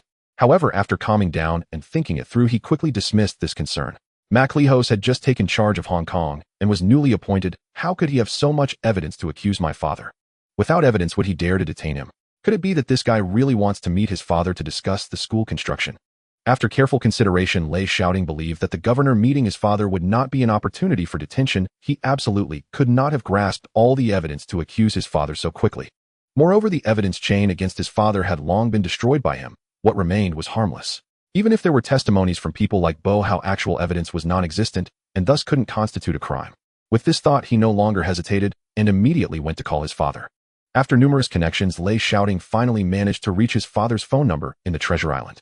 Due to the limitations of the internet back then, even in an international city like Xiangjiang, making a long-distance call required first contacting the local switchboard, which would then connect to the Treasure Island and finally reach his father's phone. In short, it was quite troublesome. Sometimes it could take 1 or 2 hours to connect without guarantee. Moreover, at that time, phone fees were expensive, costing several Hong Kong dollars per minute. If one had to wait 1 or 2 hours without connection, how much would that cost? Ordinary people simply couldn't afford it. Hello, this is Lei Luo. Dad, it's me. Shouting, is something wrong at home? When Lei Luo received his son's call, he first thought something had happened at home. Don't worry, Dad, everything is fine at home, Lei Shaoting replied. It's about the charity foundation. Governor Maclehos has taken office early, and we have submitted an application for land for building a school. Lei Shaoting explained everything clearly, including Maclehos's early assumption of office, the arrangement to meet potential risks, and the pros and cons. After listening, Lei Luo's expression remained calm, without a trace of panic. After a long pause, Lei Luo finally spoke. After all, Maclehos is the governor. If he wants to target me, he wouldn't use such a straightforward reason as charity land approval. Since he has invited you and me, it must be for charitable reasons. Perhaps he just wants to gauge my situation. It isn't a dead end. So, Dad, are you coming back? Since this new governor wants to meet me, Lei Luo paused for a moment. Then I will return to see him and understand his intentions. The father and son talked for over half an hour, discussing all possibilities. In the end, Lei Luo decided to return the next day. Once confirmed, Lei Shaoting immediately contacted Liang Shaotong, asking him to reply to the governor's secretary and arrange a visit to the governor's office the day after tomorrow. The next afternoon, Lei Luo, dressed in a low-key casual outfit that exuded calmness and restraint, stepped out of Kai Tak Airport. Dad, Mom, you've worked hard all the way here. Yes, you've worked hard too during this time. His mother Kai Jin gently hugged him. Let's go home and talk. When they returned home, his sister Lei Sini was so happy she cried, and her pitiful appearance made people feel distressed. All right, baby, don't cry. His mother embraced her daughter, continuously comforting her. Meanwhile, Lei Luo called Lei Shaoting to the study for another in-depth conversation. By the next morning, around 9 o'clock, the father and son drove to the headquarters of the British Hong Kong government. After passing through layers of security checks, they successfully entered the governor's office. Mr.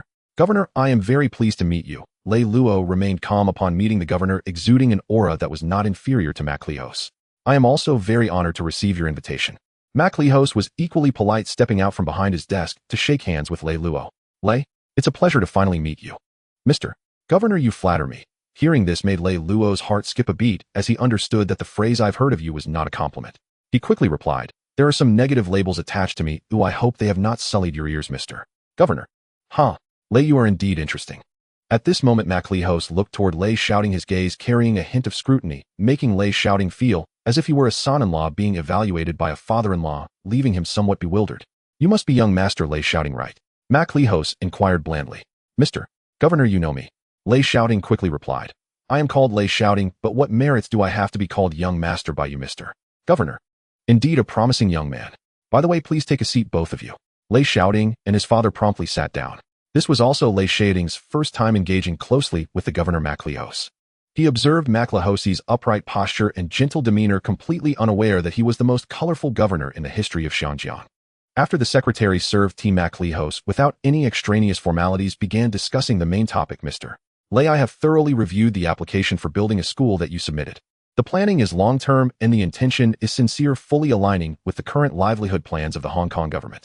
The land previously approved by the government was indeed too small to support the long-term development of primary schools, secondary schools, and even future universities. Today I have invited you here to discuss in person, and I would like to hear your thoughts on the designated land for building the school, as well as how to ensure continued investment in building primary, secondary, and university facilities in the future.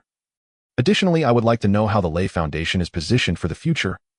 Hearing this, Lei Shaoting relaxed, slightly confident that the governor was indeed here for charitable reasons, otherwise he wouldn't have started the conversation this way. Thank you, Mr. Governor, for your attention to charity, Lei Luo complimented. If given the choice for the school land, I would certainly prefer to designate it in Kowloon. Furthermore, as long as the relevant departments can provide sufficient support for the school's operation and the enrollment reaches full capacity on schedule, the Lei family will regularly deposit funds through the operating company and raise funds through crowdfunding and investment. Currently, the Lei Charity Foundation's future positioning will focus on education, healthcare, disabled care, welfare homes, social hardship funds, and educational funds. Mr. Lei's plan is very good. By the way, does the Lei family have a self-operated company? Maclehos asked curiously as he was unaware of this. The information he had did not indicate that the Lei family managed a company. Simultaneously, he thought, didn't Lei Luo donate the entire family fortune? How could there still be a company? This made him suspect that Lei Luo had embezzled a considerable amount, pondering how to probe this matter. At this moment, Lei Shaoting spoke. Mr. Governor, you misunderstand, he said calmly and steadily. The self-operated company my father mentioned refers to the small company I founded, as well as my grandfather's company, both of which regularly contribute funds to the Foundation for Social Contributions. Oh, young Master Lei is indeed talented. You started a company at such a young age. Maclehos asked Lei Shaoting in a probing manner.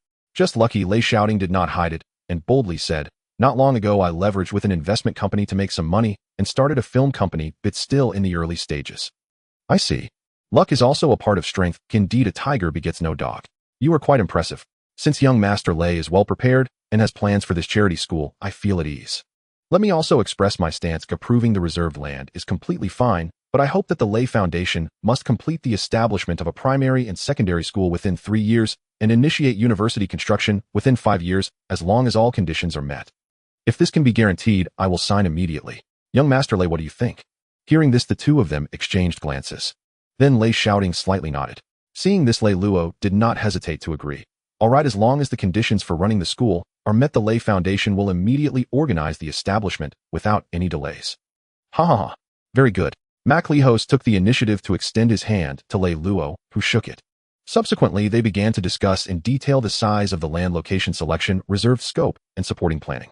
Maclehos's character was very open-minded and straightforward without any hint of ambiguity. As for the requests put forward by the Lei family, as long as they met the regulations, whether it was a large area reserved for public welfare land or location selection, he readily agreed. Just as the conversation was about to conclude, the topic gradually shifted from charity to other matters. Lei Shaoting understood in his heart that what was coming was inevitable. How could a governor aware of the dirtiness of the person in front of him not bring it up? Maclehos put down his teacup and fixed his gaze on Lei Luo. Although his tone remained calm, the aura around him was evidently different from before. Mr. Lei, I have not been in Xinjiang for long, and I am unfamiliar with the past 10 years of events and people in Xinjiang, both big and small. You, having been the chief superintendent of the Xinjiang police force, must be quite knowledgeable about various matters. Can you share a bit? Mr. Governor, this. For a moment, Lei Luo was truly at a loss for words, unsure how to respond. Should he say that in the past decade, both the legitimate and illegitimate sectors in Xinjiang had established a fee-collecting system with a close relationship between police and civilians, and that the various illegal and corrupt industries were all built by him? Wouldn't that be asking for death? Noticing Lei Luo's tense demeanor, Maclehos smiled. Mr. Lei need not be nervous. He changed his tone to a sharper one. In fact, regarding your past actions and your years in the police force, I am fully aware of some matters. As soon as Maclehos said this, the air in the room instantly froze. Lei Shaoting tensed up, frowning, while his father, though still calm, could sense the subtle change in his demeanor. Before the father and son could respond, Maclehos slowly continued. Regarding the chaotic and corrupt past of the old era in Xinjiang, I hope it becomes history. I sincerely want to change Xinjiang, turning it into a civilized, safe, developed, healthy, and attractive city. Thus, regarding your past behaviors, I can choose not to pursue them. I only hope you can maintain this spirit, succeeding in carrying forward the charitable spirit and benefiting the society of Xinjiang in the future. In a person's life, everyone has made mistakes. What matters is not what has been done in the past, but what kind of path you choose to walk in the future. Young Master Lei, you are a smart person. I hope you are not just putting on a show and that you will not disappoint me. Maclehos's words gradually shifted from being vague to quite direct. This caught Lei Shaoting off guard, yet at the same time his heart was filled with excitement. He believed that Maclehos would not have said such words for no reason. The fact that he could express this clearly indicated that he genuinely would not pursue his father's past, provided that his father remained sincerely committed to the development of charity. This might be Maclehos's bottom line. By noon, Lei Shaoting and his father had slowly left the office of the governor. After their figures completely vanished outside the door, my Li Hao raised his eyes and called out solemnly, "Lyman, come in for a moment." As soon as the words fell, his longtime personal assistant Lyman quietly pushed the door open and entered, saying, "Sir, do you have any instructions?" "Go and bring all the information we previously gathered on Lei Luo, including details about his wife, father-in-law's family, and all of his children." My Li Hao lightly tapped the table with his fingers, his tone calm, but his gaze carrying a hint of deeper meaning. He then added, "Especially retrieve all information on Lei Shaoting, Lei Luo's eldest son." Lyman was slightly taken aback, but quickly reacted, lowering his voice to ask, "Sir, are you suspecting that Lei Luo secretly transferred the embezzled funds to his children's names?" My Li Hao nodded slightly without elaborating further. "Just go get it." At this point, he suddenly paused and added, By the way, also notify Jida to come over. Now that the evidence is conclusive, it's time to clean up those who need to be cleaned up. Yes, sir. Lyman acknowledged and turned to exit the office. In less than 5 minutes, he returned holding a thick stack of documents, gently placing them on the desk in front of my Lihao. My Lihao did not look at the information of others, but immediately took out Lei Shaoting's personal file and began to browse it carefully. This file detailed all of Lei Shaoting's public deeds from childhood to his return to Hong Kong. Naturally, the matter of him instructing Mo Jiahua to secretly register offshore companies overseas was not included in this document. After all, the governor's power is limited to the territory of Hong Kong, and no matter how far-reaching his influence is, he could not secretly investigate overseas. My Lihao read extremely attentively, his gaze scanning each line, and he couldn't help but softly recite key information. At 15, he went to the UK for studies. At 18, he was admitted to Oxford University with excellent results, majoring in law and finance, winning numerous honors from the academy, and only occasionally returned to Hong Kong to visit family during his studies. Upon graduating at 23, Oxford University tried to retain him, promising him a teaching position and a professorship, which he politely declined. Returning to Hong Kong a year ago in March with Lei Luo as a guarantor, he obtained credit funding from Merrill Lynch, investing in the listed operation of the Crocodile Shirt Company, making a profit of tens of millions of Hong Kong dollars in less than a month. After finishing the last line, my Lihao slowly closed the file, lightly tapping the table with his fingers, a hint of surprise rising in his heart. Not long after returning to Hong Kong, he earned tens of millions of Hong Kong dollars through stock market investments and immediately acquired the former Cathay Film Company, renaming it Thunder Film Industries. He pondered for a moment, muttering to himself, "It seems this kid wasn't exaggerating. He indeed made his first pot of gold through investment insight, and it wasn't Lei Luo who transferred hidden assets to him." Sir, he graduated this year from Oxford's law department, which means he was a classmate of Miss Sylvia.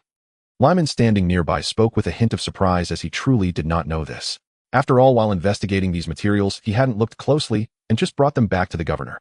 My Lihao nodded faintly, his tone calm. That's right, not only were they in the same class, but they also had quite a good personal relationship. It is precisely because of this connection that I am willing to give Lei Luo a chance. As long as he sincerely focuses on charity in the future, refraining from any gray activities, and contributes to my work during my tenure, his past accounts can also be forgiven. Sir, but Lei Luo is the target we are closely monitoring and investigating. He is deeply involved in the case. If we don't act against him, how should we carry out our work in the future?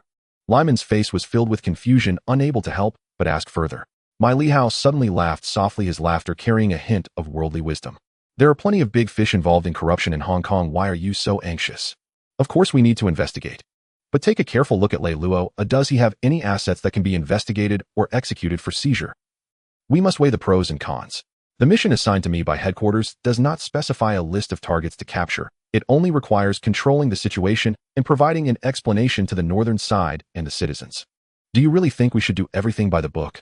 If it were that simple, with the thousands of officers in the Hong Kong police force combined with various departments of the British Hong Kong government, how many people could you capture? The mechanism of Hong Kong still needs to operate. Will there be any officers left to work? This Lei Luo, I wonder if he has some high-level guidance behind him.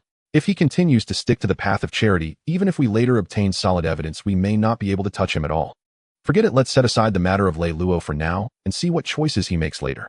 My Lihao waved his hand and instructed, "You should verify the information of Lei Luo's family one by one. If you can't find any traces of asset transfer or concealment, seal them all. Without my direct order, no one is allowed to access or review them privately." "Yes, sir." Lyman, though filled with doubts, did not dare to ask further and immediately picked up the documents on the desk to review them carefully one by one. Not long after, steady footsteps could be heard outside the office. It was the police commissioner Jida coming. This person was my Lihao's core confidant, whom he had planted in the police force after receiving the appointment as the governor of Hong Kong. Historically, this police commissioner had been the shortest-serving chief in Hong Kong's history, originally expected to be brought down by his deputy Xue Jifu this June due to a scandal. But now, with my Lihao's early arrival in Hong Kong, the historical trajectory had already changed quietly. It remained to be seen whether he would also change. Jida entered the office and bowed slightly to my Lihao, saying, "Sir, I have arrived." "Sit down." My Lihao raised his hand. Jida walked over to the sofa and sat down, slightly nodding at Lyman before straightening his posture, his expression serious. My Lihao took the lead and went straight to the point, saying, "Jida, how prepared are you on your side? The longer we delay, the easier it will be for the big fish to slip away." "Sir, I was just about to report this to you." Jida immediately handed a new operational plan to my Lihao. "This is the deployment plan I have restructured for your review." "A new plan?" My Lihao raised an eyebrow, taking the plan and asking with confusion what issues arose with the previously drafted plan. Sir, through my in-depth investigation and integration of clues during this time, I found that the Hong Kong police force from top to bottom is almost entirely entangled in a quagmire of corruption deeply connected with underworld organizations with relations intricately intertwined. Jida spoke with a serious tone, emphasizing each word. I believe that this strike operation must not utilize any personnel from the existing departments of the Hong Kong police force. Otherwise, before the operation even begins, the news will be completely leaked, directly reaching the target's ears. My Leheo's gaze sharpened as he opened the new plan, and upon seeing its contents his expression immediately changed, slightly resolutely refusing. You want to mobilize the British military stationed in Hong Kong. This is absolutely impossible. As the governor, he theoretically had the power to mobilize the British military, but the military's duty was to defend against external enemies and guard the borders, only allowed to be deployed in the event of upheaval in Hong Kong. Even when dealing with large drug trafficking organizations like Bo Hao and the Ma family, there was no justification for using regular troops, and he did not have that authority. Seeing my Leheo's agitated mood, Jida quickly took a step forward and explained softly, Sir, you misunderstood my meaning.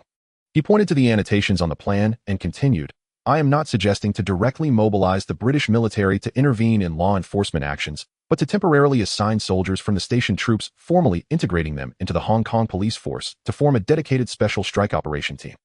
Once we have cultivated a dedicated team, we can return them to their original posts. As long as we do not act under the flag of the British military and carry out tasks under the name of the Hong Kong police force, it won't violate the regulations of station troops and is entirely feasible.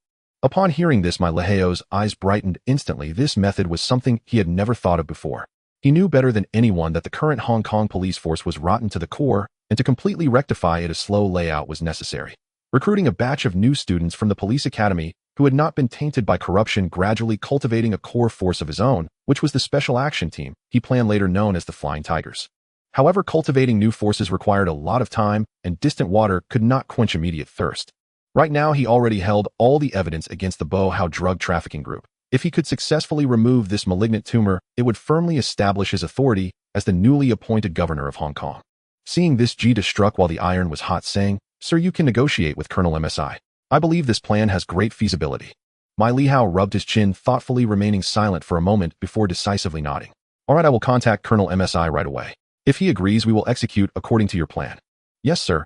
My Li Hao's character was inherently decisive. Once a decision was made, there would be no procrastination. He immediately picked up the dedicated phone on the desk and dialed the number for the British military camp to arrange a meeting with Colonel MSI. An hour later, at the Central British Army garrison in Hong Kong, McLeho personally drove into the military camp with Police Commissioner Jida to meet Colonel Muse. The entire military camp was heavily guarded with armed soldiers patrolling the roads in formation, each exuding a strong and imposing presence. The visible sentries and stringent security checks enveloped the camp in a tense yet orderly atmosphere. Although their vehicles did not require multiple verifications, they still needed to be escorted by a guard. Colonel Muse was already waiting at the entrance of the main building of the military camp. Dressed in a sharp and crisp British military uniform, the insignia on his epaulets was bright and eye-catching, and he stood tall like a pine tree.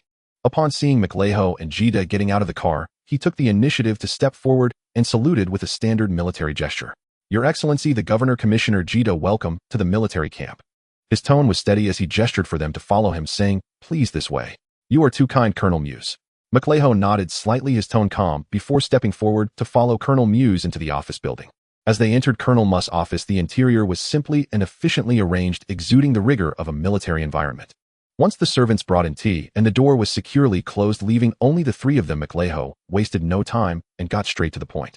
Colonel Muse, I have come here today for a matter of great importance that requires your assistance. He paused, his expression suddenly turning serious, his tone grave. Currently, the Triad forces in Hong Kong are rampant with the drug trafficking group, led by Bo Hao, distributing drugs extensively in the new territories of Hong Kong, harming countless ordinary citizens and severely disrupting social order and security. I have already gathered all the evidence of his drug trafficking and am determined to eradicate this malignant tumor immediately. As he spoke, McLeho's tone carried a hint of helplessness and indignation. However, the Hong Kong police force has long been mired in corruption, with many officers colluding with the Triad and leaking information. The entire police force is rotten to the core and utterly unreliable. Any hint of a disturbance leads to immediate leaks, making it impossible to carry out the eradication operation. I currently have no troops at my disposal, so I would like to borrow a contingent of elite soldiers from you. Upon hearing this, Colonel Mu's brows furrowed slightly, and a look of obvious surprise crossed his face. He did not interrupt, but quietly waited for McLeho to continue. Seeing this, McLeho quickly added to dispel his concerns. I will absolutely not let the soldiers act publicly as British troops, nor will I allow the garrison to violate military regulations. I can guarantee this. This group of soldiers will be temporarily assigned to the Hong Kong police force, forming a special task force specifically for the governor's deployment. The operation will be conducted under the name of Hong Kong police personnel, targeting the powerhouse drug trafficking group, without raising the British Army's flag.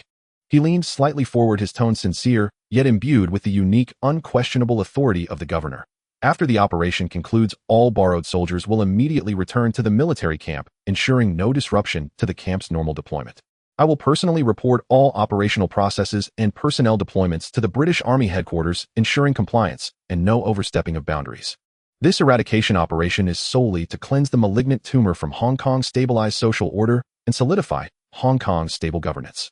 This will be beneficial for the British Army stationed in Hong Kong and maintaining regional stability, thus I hope Colonel Muse will lend his full support. Having clearly stated his intentions, McLeho fell silent, gazing intently at Colonel Muse, calmly awaiting his response. Meanwhile, G stepped forward at an opportune moment, presenting the pre-drafted operational plan with both hands to Colonel Muse. The office fell into complete silence. The sound of a pin drop could be heard. Neither McLeho nor G spoke, quietly waiting. Even though McLeho, as the governor of Hong Kong, held significant administrative power, the station troops had their own independent regulations and command structure. To deploy garrison soldiers for tasks beyond their military responsibilities, the explicit consent of Colonel Muse, the head of the military camp, was necessary. If he remained adamant, even with McLeho's status as the governor, there would be no way for him to proceed. He could only return to where it was comfortable for him. After a while, Colonel Muse closed the operational plan, did not respond immediately, and after a long silence finally looked up at McLeho. Governor, I understand your situation. You have just taken office, your footing is not yet stable, and the police force is completely out of control. It is indeed difficult to find capable individuals for combating corruption and drug crime. However, the duty of the station troops is primarily to defend against external enemies and guard the borders. Borrowing soldiers to participate in local eradication efforts is unconventional. McLeho's expression tightened slightly. Just as he was about to persuade again, he was interrupted by Colonel Muse raising his hand. Colonel Muse looked at him, his expression serious. But you are correct. The powerhouse drug trafficking group has severely impacted the social stability of Hong Kong and indirectly affected the garrison's operating environment. Cooperating with the Hong Kong government to eradicate chaos and stabilize the situation aligns with the overall interests of the British Army. I can agree to your request. As soon as he said this, a look of relief flashed in McLeho's eyes and his tense expression relaxed. Colonel Muse then added, I will allocate 200 soldiers from the elite forces of the Army for your temporary command. I will make internal arrangements in advance, and these soldiers will be temporarily assigned to the police's special instructor team, fully cooperating with your special task force. McLeho nodded immediately. Thank you, Colonel Muse. If this matter succeeds, I will certainly commend you to the British Army headquarters. No need. Colonel Muse waved his hand, his tone serious. However, I have 3 conditions you must agree to for me to cooperate. Upon hearing this, McLeho frowned slightly, but quickly smiled. Please go ahead, Colonel. With a very sincere attitude, he asked, First, as you said, absolutely no one outside can know that these are soldiers from my garrison, or I will face difficulties in reporting to my superiors. Second, regardless of whether the operation succeeds or fails, the 200 soldiers must all return to the military camp within 48 hours, and they must not participate in any police actions outside of the eradication effort.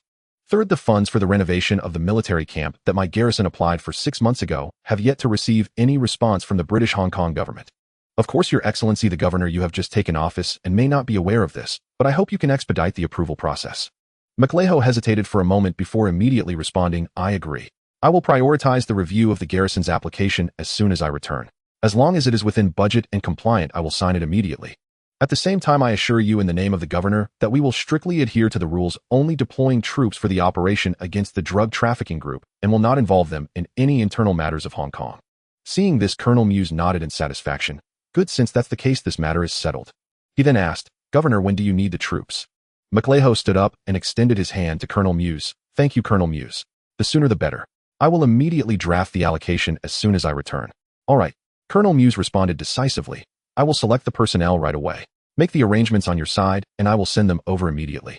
The two reached a consensus and shook hands again. Soon after, McLeho and his companion left the military camp.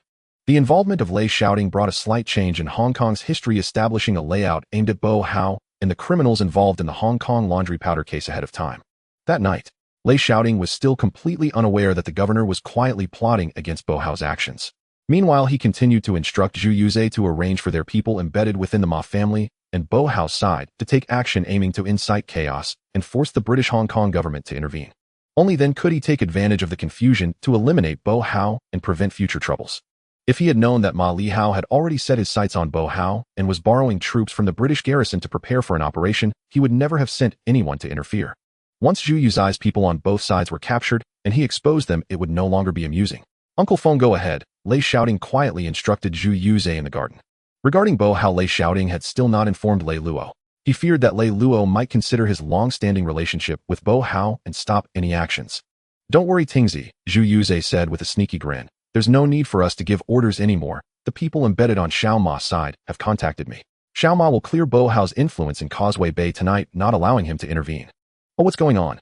Lei Shaoting asked, curiously, genuinely unaware of what Bo Hao had done to provoke Xiao Ma. There are several establishments in North Point that chose to cooperate with Bo Hao. Given Xiao Ma's temperament, he certainly wouldn't tolerate this, and taking action is only natural. Hearing this, Lei Shaoting fell silent for a moment. After a while, he slightly curled his lips. If that's the case, let's add fuel to the fire and create chaos at Wong Tai Sin as well. Wong Tai Sin. Yes, it's time to collect some interest. Send the last group along with the people embedded on Xiao Ma's side to Wong Tai Sin tonight and wipe out all the establishments of the Chengyi Tong. Upon hearing that they were finally targeting Sang, Hui Zhu Yuze was instantly filled with excitement. He had been harboring resentment since Sang Hui slapped him last time. If it weren't for the bigger picture, he would have long ago had Sang Hui eliminated and wouldn't have to endure until now. All right, I'll arrange it immediately. Wait a moment, Lei Shaoting called him back again. Uncle Feng, don't be so excited. You need to arrange things carefully and avoid exposing yourself. Don't worry, Tingzi, Zhu Yuze said confidently. I am always cautious in my work. If I lacked this ability, I would have turned to dust after following the boss for so many years. Hearing this, Lei Shaoting acknowledged it. Indeed, if Zhu Yuze were unreliable, he probably would no longer exist. You must understand how chaotic Hong Kong was in the 60s. It's hard to imagine completely incomparable to now. And being by Lei Luo's side as a spokesperson, he must have offended quite a few people. If he weren't cautious, he wouldn't have survived until now. I know you are cautious, but I haven't finished arranging everything, Lei Shaoting said with a smile. Inform your people that if they participate in the Causeway Bay battle, they should act ruthlessly, leaving no room for negotiation. Of course, Zhu Yuze patted his chest and said, I've already arranged all this. You can rest assured about my work. That's good. Before long, Zhu Yuze left. Meanwhile, Lei Shaoting and Zhu Yuze had no idea that Lei Luo had been standing on the balcony above listening to their conversation clearly. But he simply chose to ignore it. That night, just after midnight, in the area where Causeway Bay meets North Point, hundreds of people armed with weapons filled the entire street, causing cars attempting to pass to turn around and leave. Moreover, more people kept joining in.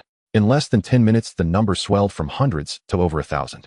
At that moment, a luxurious Mercedes-Benz drove up, stopping in the crowd, and Xiao Ma, with a cigar in his mouth, arrogantly stepped out of the car. Seeing him, the younger brothers on the street shouted in unison, shaking the entire street with their voices. Is everyone here? Brother Xiao, most of the 12 Hall brothers have arrived and are ready to go wild. Upon hearing this, Xiao Ma took a big puff of his cigar, exhaled the smoke through the cigar onto the road, and stomped it out. After tonight, Xiao Ma shouted with a proud expression, I want to control all of Causeway Bay and North Point, ensuring that no trace of Bo Hao's influence remains. No matter who tries to stop us, we will strike them down. Do you understand? Understood. Then let's go wild. At this moment, this scene would perfectly fit with a classic gangster song, Invincible in Battle, to match the atmosphere. Not far away by the roadside, a plain black car sat with Lei Shaoting and the Zhu brothers inside. Tingzi, what else should we do? Zhu Yuze asked him. Nothing, we do nothing. He had already set enough traps. He believed that given Ma Lihao's character, he valued social influence the most. Moreover, as he had just taken office, the conflict between the Ma family and Bo Hao would surely provoke his anger. Now he just needed to wait and enjoy the show. Before long, sitting in the car, Lei Shaoting and the others heard the sounds of smashing and shouting from up ahead. They knew the good show had already begun. In this area, all bars, nightclubs, underground gambling houses, massage parlors, laundry distribution points, and theaters related to Bo Hao were all being targeted by Xiao Ma's men. Xiao Ma had come prepared. Meanwhile, the guards at Bo Hao's various locations hadn't reacted yet before being rushed in by a large group of people who immediately began to smash and loot. In an instant, Bo Hao found himself utterly overwhelmed and unable to fight back. At the same time, at Bo Hao's residence in Kowloon walled city, the ringing of multiple phones woke him from his slumber. With a face full of anger, Bo Hao pushed the woman lying on him aside and walked over to answer the phone. Hello, who is it so late? Brother Hao, there's been an incident. An urgent and panicked voice came from the other end of the line. Xiao Ma, that bastard, is leading over 1,000 men to sweep our places in Causeway Bay and North Point and needs support. What? Damn you, Xiaoma, are you looking for death? Bo Hao cursed furiously and immediately shouted orders. You need to call all the hall leaders right away, have them gather their men immediately. No need to concentrate. Everyone should go find the Ma family's territory and smash it hard. Yes, Brother Hao. After hanging up, Bo Hao's eyes turned red with anger, the veins on his temples bulging as he quickly dressed and rushed out towards the casino. At this time, Kowloon walled city was at its liveliest. Bo Hao stormed into the casino, and as soon as he entered, he shouted loudly, Bao Long Xinyo de Zhiguang, all of you come here. Hearing Bo Hao's voice, his trusted subordinates immediately put down their work and ran over. Brother Hao, Brother Hao. There's been an incident in Causeway Bay and North Point. Bo Hao gritted his teeth and said, gather all the brothers immediately and bring your weapons. Tonight, I want the Ma family to cease to exist. Upon hearing this, his subordinates were all stunned. To make the Ma family disappear, their first reaction was, how is that possible? You must know that the Ma family has very strong influence in Hong Kong, both in the underworld and above, with connections far surpassing their Ichun. Seeing them all dazed, Bo Hao stood up and kicked the nearest Bao Long. What are you dazed about? Don't you go. Yes. They had no choice but to obey orders. Even if they knew they couldn't beat the Ma family, they could only go gather their men. About an hour later, Bo Hao also gathered over 1,000 men. He ordered them to uproot the Ma family's influence and businesses throughout Kowloon. In an instant, both sides, numbering in the thousands, were smashing and looting each other's territories. Throughout the Yao Tsimong area from Causeway Bay to North Point, Wang Tai Sin, Kuntong Shatin, Tsuanwan, and more fierce battles broke out. The news quickly reached the governor's ears. Woken in the dead of night, Ma Leheo's face grew increasingly grim as he heard the news. He immediately ordered the gathering of police officers from various districts who had already finished their shifts, whether they were foreign officers or Chinese plainclothes. Everyone must return. After making the arrangements, Ma Lihao promptly informed the military camp's Musi about the situation, urging him to quickly arrange for men to come assist him. He needed to initiate a crackdown immediately. Otherwise, if this dragged on, the law and order in Hong Kong would descend into chaos, and his words upon taking office would be rendered meaningless, leaving the citizens to judge him. The entire night was tumultuous throughout Xianjiang, filled with cries of battle and screams of terror. Police sirens blared continuously. The heads of various gangs had not slept all night, closely observing the ongoing conflict. The next morning, newspapers were filled with reports of the battles from last night. The clash involving thousands had stirred up a storm in Xianjiang, leaving the populace in a state of unease. At this moment, the police stations in areas such as Kowloon, Hong Kong Island, Wang Tai Sin, Kuntong Shatin, and Tsuanwan were overwhelmed with chaos. Each station was filled with gangsters. These gangsters were members of the Ma family and Bo Hao, who had been caught by the police last night. The gangsters not detained in the police stations were mostly lying in hospitals or preparing for cremation. In summary, the battle between the Ma family and Bo Hao last night had a tremendous impact, with countless shops damaged by the forces of both sides. Their conflict ignited the fury of the new governor Mac Lehos, and the entire British Hong Kong government was enraged. This was now at the police headquarters in Central. I don't care what methods you use or what means you employ, you must silence the Ma family and Bo Hao. If not, you'll all be out. Inside, the foreign bigwigs of the police force were present, with the commissioner of police angrily berating a group of Chinese detectives. The usually arrogant Chinese detectives now dared not lift their heads. Under normal circumstances, the status of these Chinese detectives would not allow the commissioner to reprimand them directly. It was always the district commanders who interfaced. But now, the issues from last night were far too severe. The governor was furious, and the upper echelons of the British Hong Kong government were angered. As the one responsible for maintaining order in Xianjiang, he had no choice but to intervene personally. At this moment, Yin Xiong and Han Sun were feeling the most distressed, their heads lowered even further, looking both sullen and anxious. Their gloomy expressions were due to the fact that the Ma family and Bo Hao were their people, and these two had not listened to them, causing such a disturbance. Their anxiety stemmed from the possibility that if the foreigners laid blame on them, they would certainly not escape responsibility. How could this not make them both furious and fearful? They had initially thought of vying for the position of chief detective, but now not being dismissed would already be considered a great blessing. Sir, hearing the commissioner's words, Yin Xiong immediately stood up, saying, I am willing to take the blame and lead a team to capture the Ma brothers and Bo Hao for interrogation. Han Sin, seeing this, quickly understood and also stood up, saying, Sir, I will immediately take my team to control them. At this point, whether it was Yin Xiong or Han Sun, all they wanted was to preserve their positions. Losing the Ma family and Bo Hao as major financial backers was of little concern. The most important thing was still the detective position. Without the detective position, they were nothing. They couldn't even think about making money. Given how many gangs they had offended in the past, once they lost the protection of the police, they might not even know how they would die. They were not like Lei Luo. Even if Lei Luo lost the position of chief detective, he had built a vast network in the black market, and the district commanders would continue to protect him for the sake of stability. Moreover, Lei Luo had the support of organizations such as the Chaozhou Gang Sun Yi On and Liaonan Society, maintaining good relations with major gangs. Who would dare to touch him? Capture them. Control them. The boss gaze sharpened as he stared at the two, thinking, it's already commendable that you two aren't going to tip them off. How can you talk about capturing them? At the same time, he was aware of the governor's plans, so even though he had great discontent towards Yin Xiong and the others, he did not want to act rashly. What evidence do you have to arrest them? The boss continued to scold them. Although he couldn't act against them now, he still needed to suppress them, saying, without sufficient evidence, capturing them is futile. For now, I just need them to quiet down and not cause any more problems. Are you clear? Yes, sir.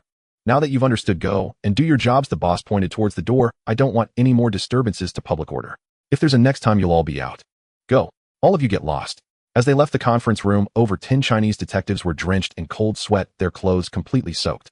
Yin Xiong and Han Sen, you two idiots.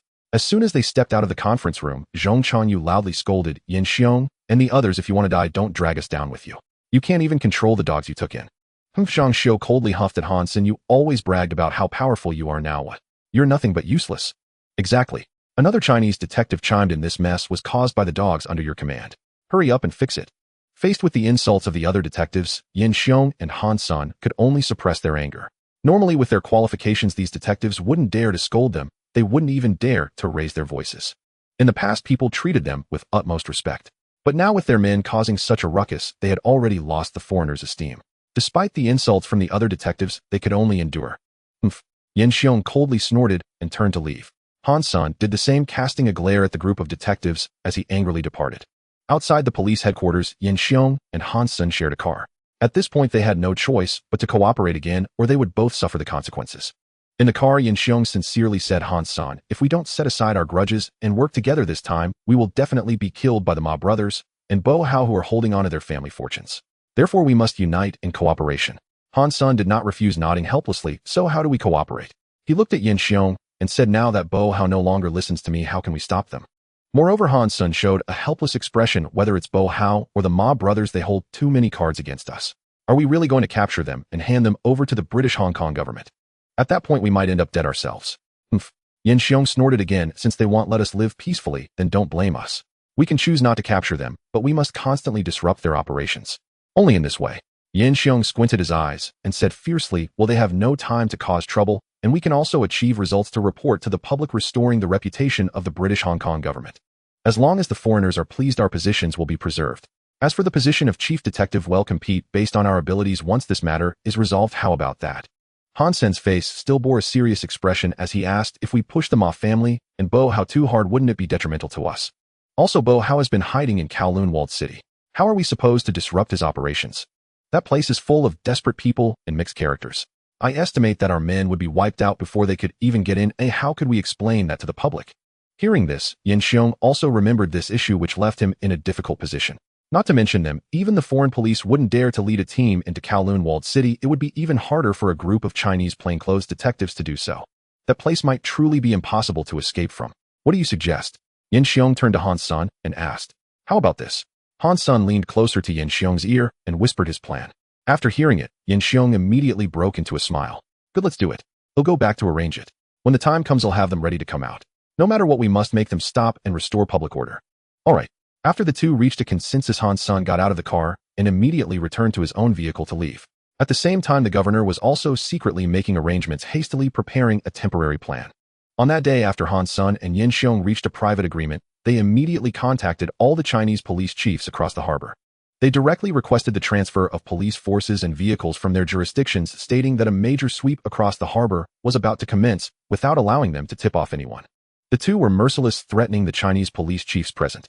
If they refused to lend manpower or cooperate and allowed the conflict between Bo Hao and the Ma family to continue, they would thoroughly anger the new governor. At that time, no one present would be able to keep their position as police chief. They would all be forced to return to their hometowns to farm or even face disgrace and a violent death on the streets. With these harsh words, coupled with their actual power within the police force, the Chinese police chiefs dared not defy them. They could only obediently dispatch all the Chinese plainclothes officers from their respective jurisdictions to assist in the sweep. Starting from the afternoon of that day, a severe inspection storm sweeping across the harbor was fully underway. All gray areas in Kowloon Peninsula and Hong Kong Island were not spared. Whether it was the territory of the Ma family or Bo Hao or the venues of major societies like 14K, Sun Yan, and he bars, nightclubs, gambling dens, and smoking lounges were all sealed and rigorously inspected by the police. Police cars rushed by and batch after batch of gangsters were handcuffed and taken away. During this time, many from the societies tried to use connections and relationships to negotiate, but were all firmly rejected by Han Sun and Yin Xiong. At this moment, the two were solely focused on self-preservation, wanting to quickly quell the chaos, provide the governor with a satisfactory explanation, and restore the reputation of the Hong Kong government, with no regard for past friendships or the rules of the underworld. In an instant, the entire underworld power in Hong Kong settled down. The gangsters who were usually flaunting their presence on the streets vanished without a trace overnight. Even the usual collection of protection fees, garbage fees, and security fees saw no younger brothers daring to come and collect. The police's thunderous actions pleased the citizens of the harbor, and discussions buzzed throughout the streets. Everyone praised the new governor Mai Lihao for his decisiveness and willingness to act genuinely, wanting to restore law and order in Hong Kong for the benefit of the citizens. Meanwhile, in the most popular and heavily underworld-influenced Longfeng Tea House in Kowloon, in a private large room, dozens of leaders from various societies in Kowloon and Hong Kong Island were seated. The room was shrouded in smoke, the atmosphere was tense to the extreme, and everyone looked heavy and silent. Xiang Yin from Sun Yian was the first to look at Liang Guanya, the leader of 14K, was seated at the head, breaking the silence. Boss, your society has the most venues in both Hong Kong and Kowloon. This police sweep has caused you the greatest losses. What do you think we should do to resolve this? As soon as he finished speaking, his leader Sha Fu immediately echoed. That's right, boss, you have the highest seniority and prestige in the underworld. Speak up. If this matter is not resolved quickly with the police sweeping the venues every day, all our societies will suffer and we will all be affected. This new governor has come in with a bang, burning too fiercely. If this continues, we won't be able to withstand it. The other leaders present also began to speak up, their tones filled with grievance. It's all Bo Hao and the Ma family brothers' fault. If they hadn't insisted on a fight to the death, we wouldn't all be in trouble now. Exactly. If they continue to fight, none of us will have a good life. Why haven't the Ma family brothers and Bo Hao come yet? They won't dare not to show up, will they? The reason everyone had gathered here was actually due to the covert threats from Yin Xiong and Han Sun. At noon, Han Sun and Yin Xiong contacted the three major gangs and instructed them to gather the leaders of all societies in the harbor to force a mediation between the Ma family and Bo Hao. If they couldn't persuade the two sides to cease fire, the police would come to sweep the venues daily, cutting off all avenues for survival for the underworld forces. Under the immense pressure from the police, these society leaders who usually commanded the winds and rains had no choice but to lower themselves and act as mediators. Just as everyone was discussing, the door to the private room was suddenly pushed open. Bo Hao entered alone. He still had his signature flamboyant attire, wearing a flashy floral shirt and dark sunglasses, one hand leaning on a carved dragon head cane and the other holding a cigar. Seeing the room full of underworld leaders, Bo Hao showed no signs of fear. Instead, he scoffed and spoke with extreme arrogance. Oh, is this a martial arts conference? The three major societies of Hong Kong, the 98 gangs of Kowloon, all the big bosses are here. Quite a gathering, huh? He said, walking leisurely into the room, casually finding an empty seat to sit down, leaning back boldly against the chair. Exhaling a thick cloud of smoke, he scanned the entire room with a teasing tone. It seems today's meal is a feast of Hongmen. If there's anything to say, just say it. I've been sleeping poorly recently, and my temper is quite high. As soon as Bo Hao finished speaking, the door to the private room was pushed open again. The Ma family brothers Ma Shiru and Ma Shijin walked in side by side, both dressed in suits, their expressions proud, exuding an aura that matched Bo Hao's.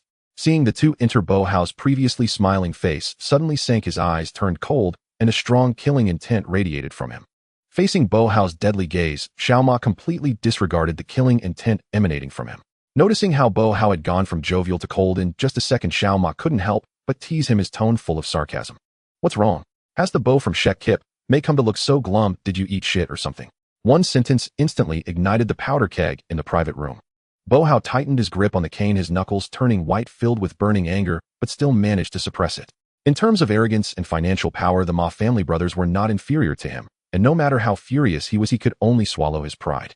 Seeing the two immediately at each other's throats about to argue, Liang Guanya at the head of the table slammed his hand on the table and spoke in a deep voice. All right, everyone sit down. Having been in the underworld for many years, Liang Guanya held great power and high seniority. As soon as he spoke, the entire room fell silent. Bo Hao and Xiao Ma each let out a cold snort, glaring fiercely at each other, but ultimately chose not to speak again and took their seats. Is everyone here? Liang Guanya scanned the room, his gaze finally landing on Bo Hao and the Ma family brothers, getting straight to the point. The purpose of calling you here today is simple: to get you to calm down and stop the fighting. You two have been at odds for so long, causing unrest across the harbor and thoroughly angering the new governor. The police are now sweeping the city, and all our society's venues cannot operate, leading to severe losses. If this fighting continues, not only will you two suffer losses, but everyone present will also face dire consequences. Xiang Yin followed up with pressure in his tone. Indeed, all the police chiefs have stated that if you do not cease fire, they will not stop sweeping the venues, and by then no one will have food to eat, and no one will have it easy. We advise you two to take a step back and call it quits. There's no need to create such a storm that affects the entire underworld of Hong Kong. Other society leaders also chimed in, each offering words of advice for reconciliation, their language filled with pressure. Bo Hao toyed with the walnut in his hand, scoffing at the suggestion. Take a step back? It was Xiao Ma who brought people to sweep my venues and snatch my territory. Now you want me to take a step back? Why should I? Bo Hao have been around in Hong Kong for so many years and have never suffered such humiliation. This matter is not over. Xiao Ma immediately slammed the table, his eyes fierce. If it's not over, then it's not over. You think I'm afraid of you? Even if it means a fight to the death, neither of us will have it easy. Do you dare not cease fire? Liang Guani's expression darkened, his tone became severe. Let me make this clear, if you insist on continuing to fight, without the police's intervention, all the societies present will join forces to deal with you too. By then you will become the public enemy of the entire harbor's underworld. It won't be easy for you to establish yourselves in Hong Kong, and even leaving this private room alive will be difficult. This statement struck at the core of the issue. No matter how arrogant Bo Hao and the Ma family brothers were, they wouldn't be foolish enough to take on the entire harbor's societies. Moreover, their businesses depended on these societies for distribution. If relationships soured, they indeed had no standing in Hong Kong. Xiao Ma stared at Bo Hao, his expression fluctuating, while Bo Hao tightened his grip on the cane. The previous arrogance vanished. Everyone present fixed their gaze on the two, waiting for them to provide a definitive answer. A ceasefire is possible, but the Ma family brothers must return my venues in Causeway Bay and North Point. Then you must also return the venues in Kowloon. Facing the pressure from dozens of major powers in Hong Kong and Kowloon, the Ma family brothers and Bo Hao had no choice but to lower their heads, both parties gritting their teeth and agreeing to cease fire. But sometimes, they wanted to cease fire, yet their misdeeds had gone too far. Even the heavens could not overlook it. On the governor's side, the actions targeting Bo Hao had already been quietly laid out, preparing to close the net. On July 7th, just past 1 a.m., the entire Hong Kong is shrouded in the deepest night, with most of the neon lights dimmed, the streets deserted, leaving only the night breeze sweeping through the alleys with a chill. However, within the Kowloon walled city, the central buildings are still brightly lit, bustling with people, and filled with the sounds of celebration and laughter, creating a vibrant atmosphere. Kowloon walled city, one of the 3 slums in Hong Kong. It is also the most chaotic area of the city. Inside, the densely packed tenement buildings rise layer upon layer, and the narrow, winding alleys intertwine, with dark paths, lofts, and tunnels crisscrossing. Most areas inside are piled with garbage, dark and damp, and in utter disarray. One word describes it best: stink to death. It is certainly not a place for humans. In here, the British Hong Kong government does not intervene, nor does the British Empire or the northern authorities. It is all a haven for outlaws and power struggles, a concentrated area of the impoverished. Although chaotic and filthy, some areas are also paradises on earth, attracting many visitors from outside. Within the walled city, laundry detergent can be openly traded and used with no one to oversee. At the same time, various gray industries, such as gambling dens, entertainment districts, black clinics, and marijuana houses can be seen everywhere. One could say that the walled city is alive with festivities almost every night, with various performances continuing until dawn. In such an extra-legal territory, it is the perfect paradise for gangs to operate freely, and it serves as the bold lair for Bo Hao. This is the core base for his laundry detergent trade, housing warehouses and production sites, and it is also his last stronghold for survival.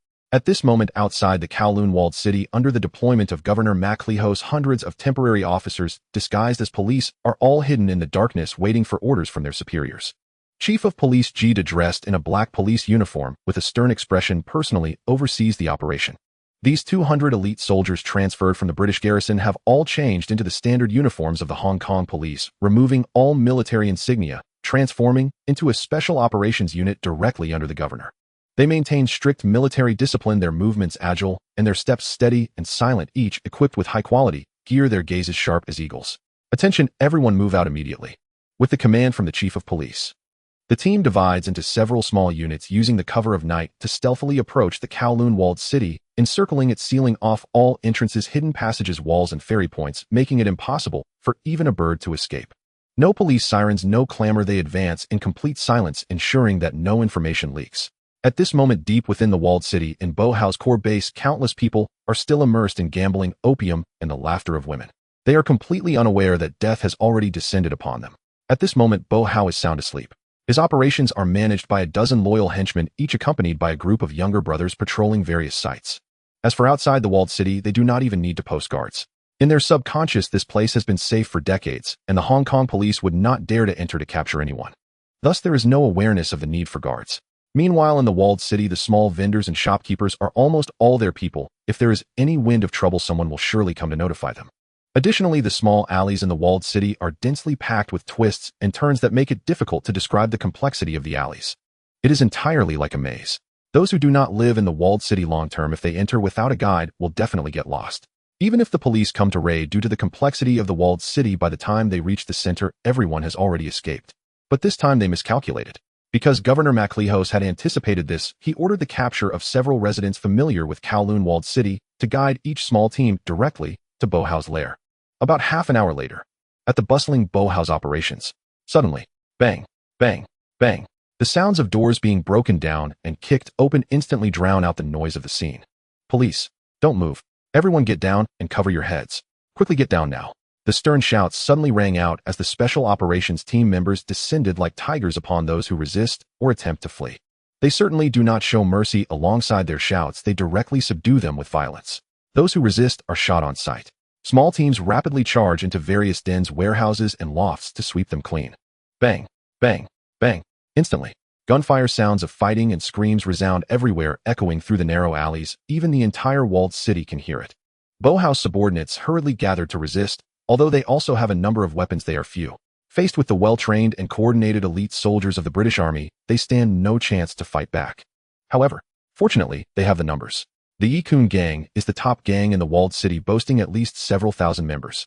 In an instant, even hundreds of fully armed soldiers are unable to easily control the situation against the densely packed gangsters. Someone just picked up a machete only to be subdued and pressed to the ground in an instant, while someone trying to escape through a dark alley is blocked just as they poke their head out. In less than 10 minutes, Powerhouse's proud lair was completely taken over. At this time, a large group of foreign uniformed police also entered the walled city, responsible for wrapping things up. When this group of officers first received the order, they had no idea what the mission was or where they were going. They only knew that they had received a sudden order from their boss to gather and await the operation command. Moreover, the Chinese plainclothes officers, none of them were allowed to participate by JITA. These foreign uniformed police were only informed of the mission by the chief of police after the operation began to prevent them from leaking information. Soon, under the search of a large number of officers, the laundry detergent, large amounts of cash, gold, jewelry, weapons, and more hidden in the hidden compartments were all recovered, piled up everywhere. In a nearby house, Powerhouse, along with several henchmen, is quietly scrambling over the wall in a desperate attempt to escape. Upon hearing the gunfire in the walled city, his years of vigilance told him that something must have gone wrong at his lair, so, instead of going to see what happened, he fled at the first opportunity. Using his familiarity with the terrain and the dim, chaotic surroundings, Powerhouse skillfully evaded the approaching police, making his way step by step towards the city outskirts. Brother, how with so many police coming, how come none of our people sent back any news? In fact, Powerhouse had also nurtured quite a few people within the police system, some even holding decent positions. But this time when the police came to encircle him, he received no news at all, and he was quite puzzled. These damn foreigners can't be raised. Stop talking, run. The gunfire in the walled city continued, incessantly waking up all the citizens in the entire enclave, and even many outlaws threatened by Powerhouse's men joined the fight against the police. Although Powerhouse's side was heavily suppressed in terms of firepower, due to the advantage of familiarity with the area, the Kowloon gang members still managed to counterattack occasionally. At once, the police side truly found it difficult to destroy Powerhouse's forces entirely in a short time. The battle within the walled city quickly reached the ears of various factions. When the big bosses of various gangs received the news, they were all immediately filled with unease. If Powerhouse was being encircled, would they be next? However, the most anxious ones were still the Ma brothers. Upon receiving the news, they immediately contacted high-ranking officials in the British Hong Kong government, but the other party claimed to be unaware of the situation, so they immediately began to stash away all their cash at home, preparing to flee. In their brothers' minds, the reason Powerhouse was encircled must be that he had recently caused too much commotion, angering the new governor. Moreover, it was a covert operation. If Powerhouse had been encircled, they would certainly be next. If they didn't run now, they knew they would never have another chance. On the other hand, Lei Shaoting, upon receiving the news, immediately ordered the Zhu Yao brothers to gather their men. In less than half an hour, Yang Dongmi arrived with dozens of people. However, they stayed far away at an exit only known to the Underworld, not daring to approach for fear of being mistaken for Powerhouse's men and captured. Listening to the gunfire erupting from the walled city, Lei Shaoting was quite astonished. He never expected MacLehose would dare to attack Powerhouse's lair. However, this was also the situation he most wanted to see, the best opportunity to take down Powerhouse.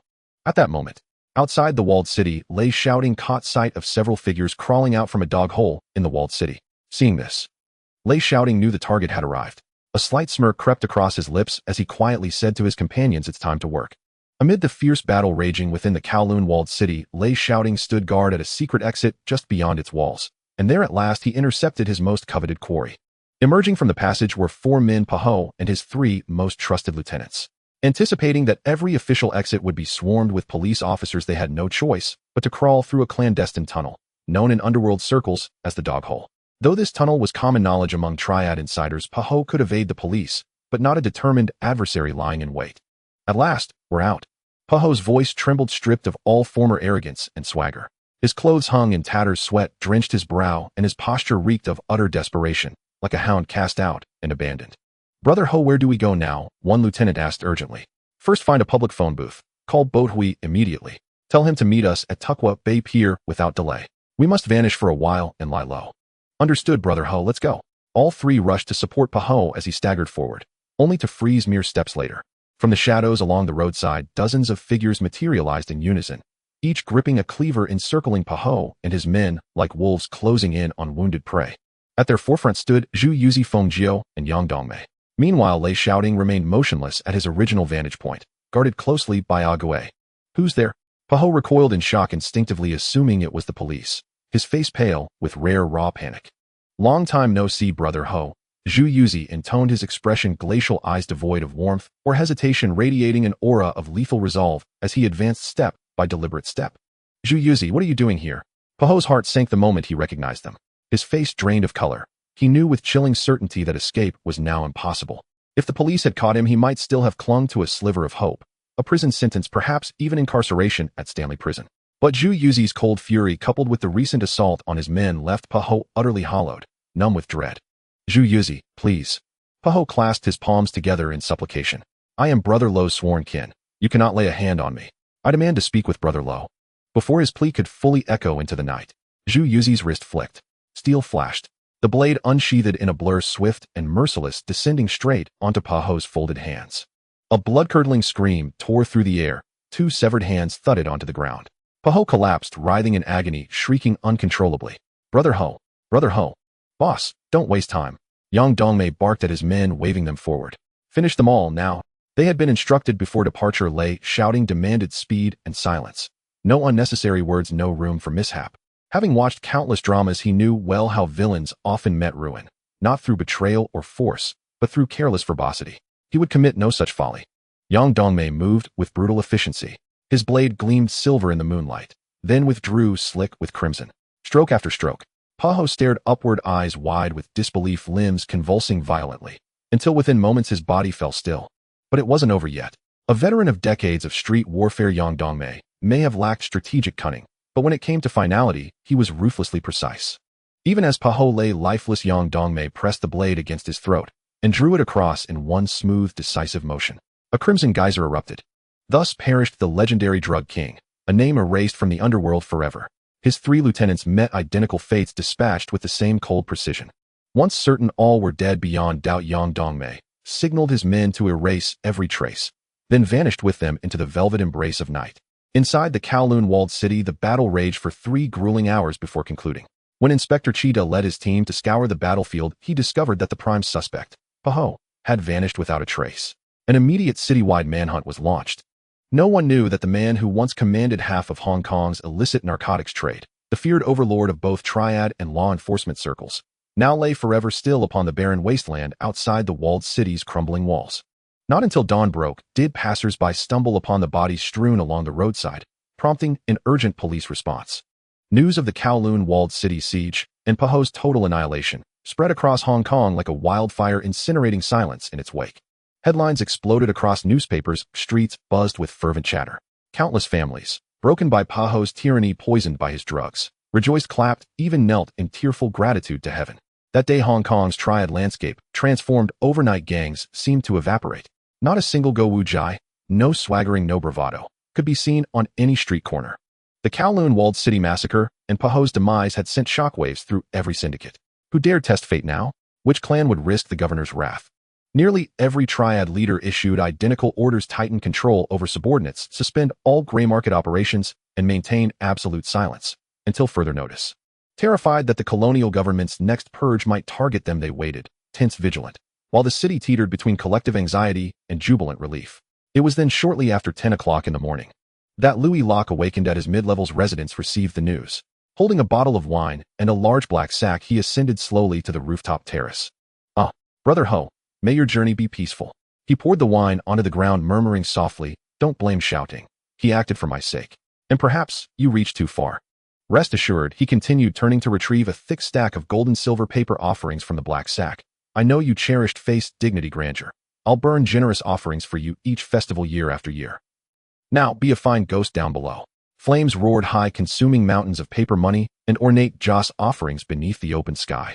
Meanwhile, Lei Shaoting, having completed the operation, dispatched Feng Jiao and others to handle cleanup. Then, as if nothing extraordinary had occurred, he returned to his office to await developments. "Uncle Feng," Lei Shaoting glanced uneasily toward Zhu Yuzi. "Has Uncle Jiao not returned yet?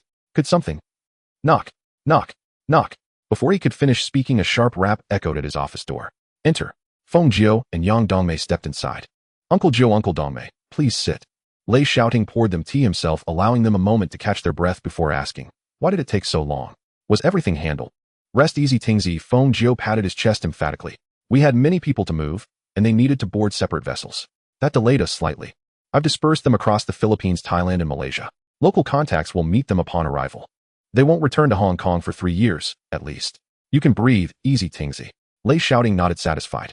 These men had participated directly in 2 monumental operations: the elimination of Paho and the destruction of the Hung Thai Society's Wong Tai Sin branch under the leadership of loyal righteous Hui. To prevent any unforeseen chain of consequences, Lei Shaoting had no choice but to exile them, lest British colonial authorities trace the threads back to him. Though they'd operated with meticulous caution, believing no evidence remained, perfection is illusion. One oversight, one misstep, could unravel everything. Only distance guaranteed safety. As for concerns they might secretly return, unfounded.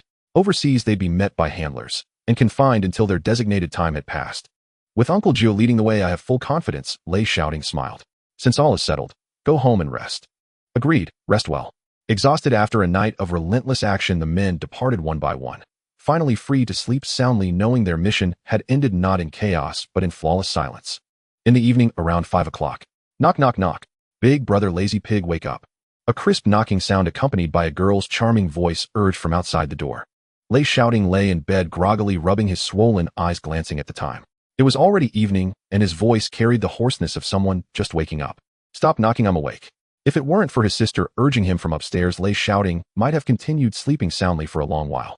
He turned over and slowly said, "You go downstairs first, I'll wash up and change clothes, and he'll be right there." Outside the door, Lei Sini immediately pouted her little lips, grumbling softly like a little housekeeper. Big brother is such a lazy bum. I've been home from school for quite a while, and Mommy said being too lazy will turn you into a big fat pig, and you'll get fat. So will my big brother turn into a pig too?" The little one raised her head, not knowing what she was thinking, but it certainly wasn't anything good. Moments later, after washing up, Lei Shaoting changed into a clean casual outfit and slowly walked down the stairs. As soon as he reached the living room, Lei Sini rushed over with tiny steps, looking pitiful as she urged, "Big brother, hurry up, I'm starving." "Coming, Daddy, Mommy." Lei Shaoting first greeted his parents. Sit down quickly." His mother Kai Zhan was always so virtuous and gentle. As Lei Shaoting passed by his sister, he couldn't help but chuckle at her playful demeanor and took a step forward to lift her up in a horizontal embrace. "You little rascal, were you secretly scolding me at the door just now? Don't think I couldn't hear you just because there was a door in between, right?" Lei Sini's eyes widened in surprise, her little face filled with astonishment as she exclaimed, "Ah, big brother, how did you know?" Caught in the act, she felt a bit embarrassed and lightly pounded Lei Shaoting's shoulder with her little hand, acting cute and playing innocent. "I didn't scold you, Mommy said being too lazy will turn you into a big fat pig. Look at Daddy, he's as fat as a pig." The little one pointed at Lei Luo, speaking with a serious expression. Thud. The whole family was choked by her words, stifling laughter, but no one dared to laugh out loud. They could say such things, but they certainly couldn't be reckless in front of their father unless they were looking for a scolding. Meanwhile, Lei Luo looked down at his plump figure, and compared to his strong and handsome self in his youth, he indeed looked as fat as a pig, now feeling utterly helpless. Lei Shaoting pinched her tender cheeks and smiled indulgently, choosing not to tease her further as he carried her to sit at the dining table. With this adorable little princess around, the family chatted joyfully around the table. At this moment, Lei Sini suddenly brightened up, looking at Lei Shaoting with expectation, and said, "Big brother, tomorrow is Saturday, no school." Beside him, his younger brothers nodded along, looking at Lei Shaoting with hopeful eyes. He understood their meaning, they wanted to go out to play. Originally, Lei Shaoting planned to rest a bit longer before going out to watch the premiere of Tongshan Brother. But seeing the eager expressions on his siblings' faces softened his heart, and he casually replied, "All right, just in time for the premiere of the new movie tonight. They'll take you shopping and to the movies." His younger brothers and the little one immediately burst into joy, their faces lighting up with bright smiles as they quickly dug into their meals, eating particularly deliciously. Before, when Lei Shaoting wasn't back in Xianjiang, even though he was the third son and already 18 years old, he was still quite strict with them, and they were generally not allowed to go out to play at night. So now that they could go out at night, everyone was so eager. As for Lei Luo and his mother Kaizhan, they didn't speak up to stop them, not because they didn't want their children to go out.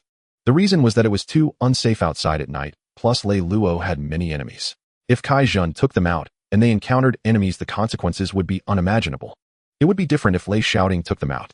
After dinner, the sky completely darkened, the city lights flickered on, and the streets of the island were ablaze with neon lights, bustling and vibrant.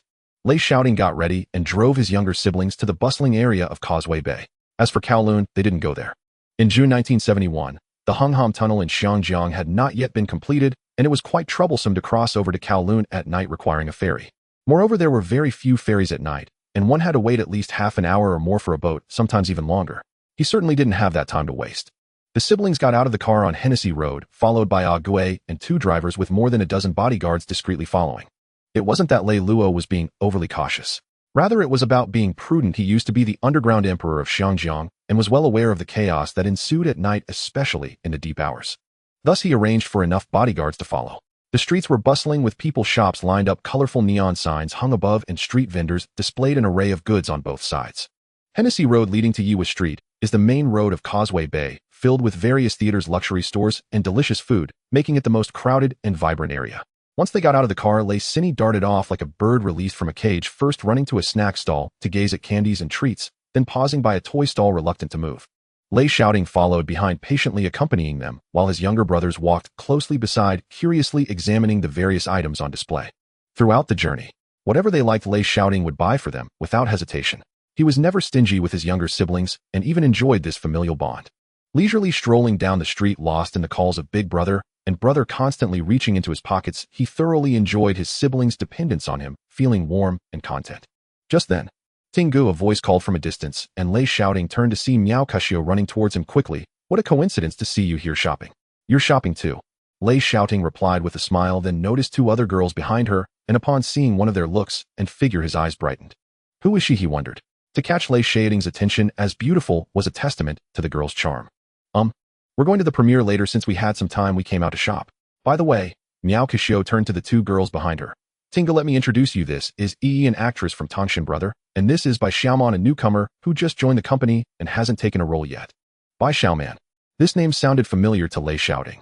In a moment, he remembered.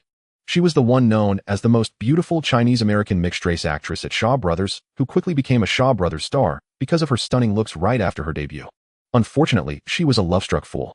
After being abandoned by a scumbag, she sought to end her life, self-destructing in her prime and at the peak of her career for the sake of a man.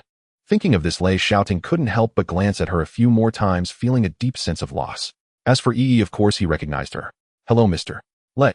Yi immediately stepped forward to greet Lei Shaoting politely. As for Bai Xiaoman, she had just entered Thunder Film and had never met Lei Shaoting, curiously asking, "Sister Xiao, who is he?" Miao Kashio replied with a smile. "Our company's boss. What do you think? Is he handsome?" "He's our boss." Bai Xiaoman was taken aback at once, quickly stepping forward to greet him, while secretly sizing up Lei Shaoting, her gaze rippling. That's enough. I still need to take my younger siblings shopping." "You all. They are your younger siblings." Before Lei Shaoting could finish, Miao Kashio quickly glanced at his younger siblings. "Wow." Miao Kashio walked up to Lei Sini, reaching out to touch her little face. "Little sister, you're just too cute."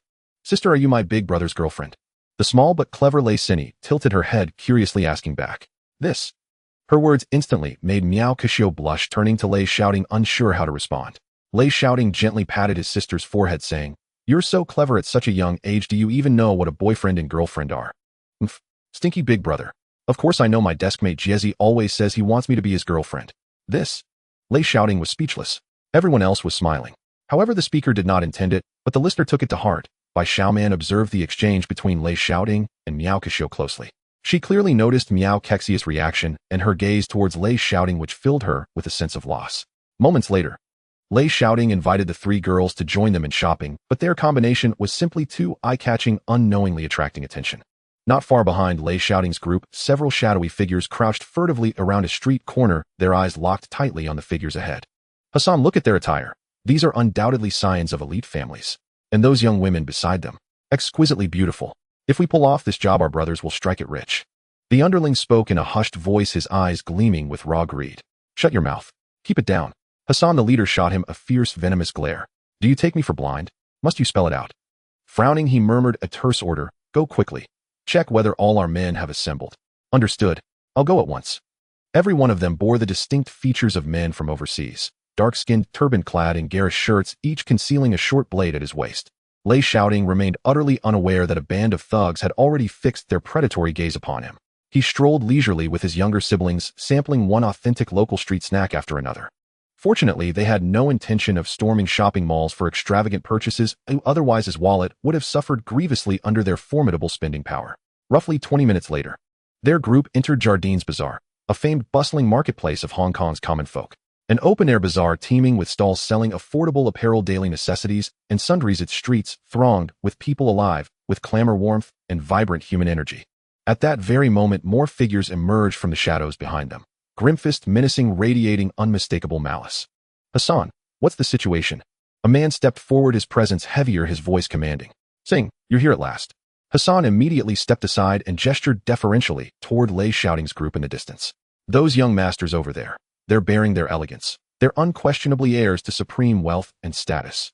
Sing followed his gesture and observed Lei Shaoting's party, impeccably dressed, poised with innate dignity unmistakably born to aristocracy. Yet when his gaze swept across a Gui standing nearby with quiet, unshakable composure, and the two tall, vigilant bodyguards flanking them, his brow furrowed sharply, and a flicker of hesitation darkened his eyes. Have you ascertained their background?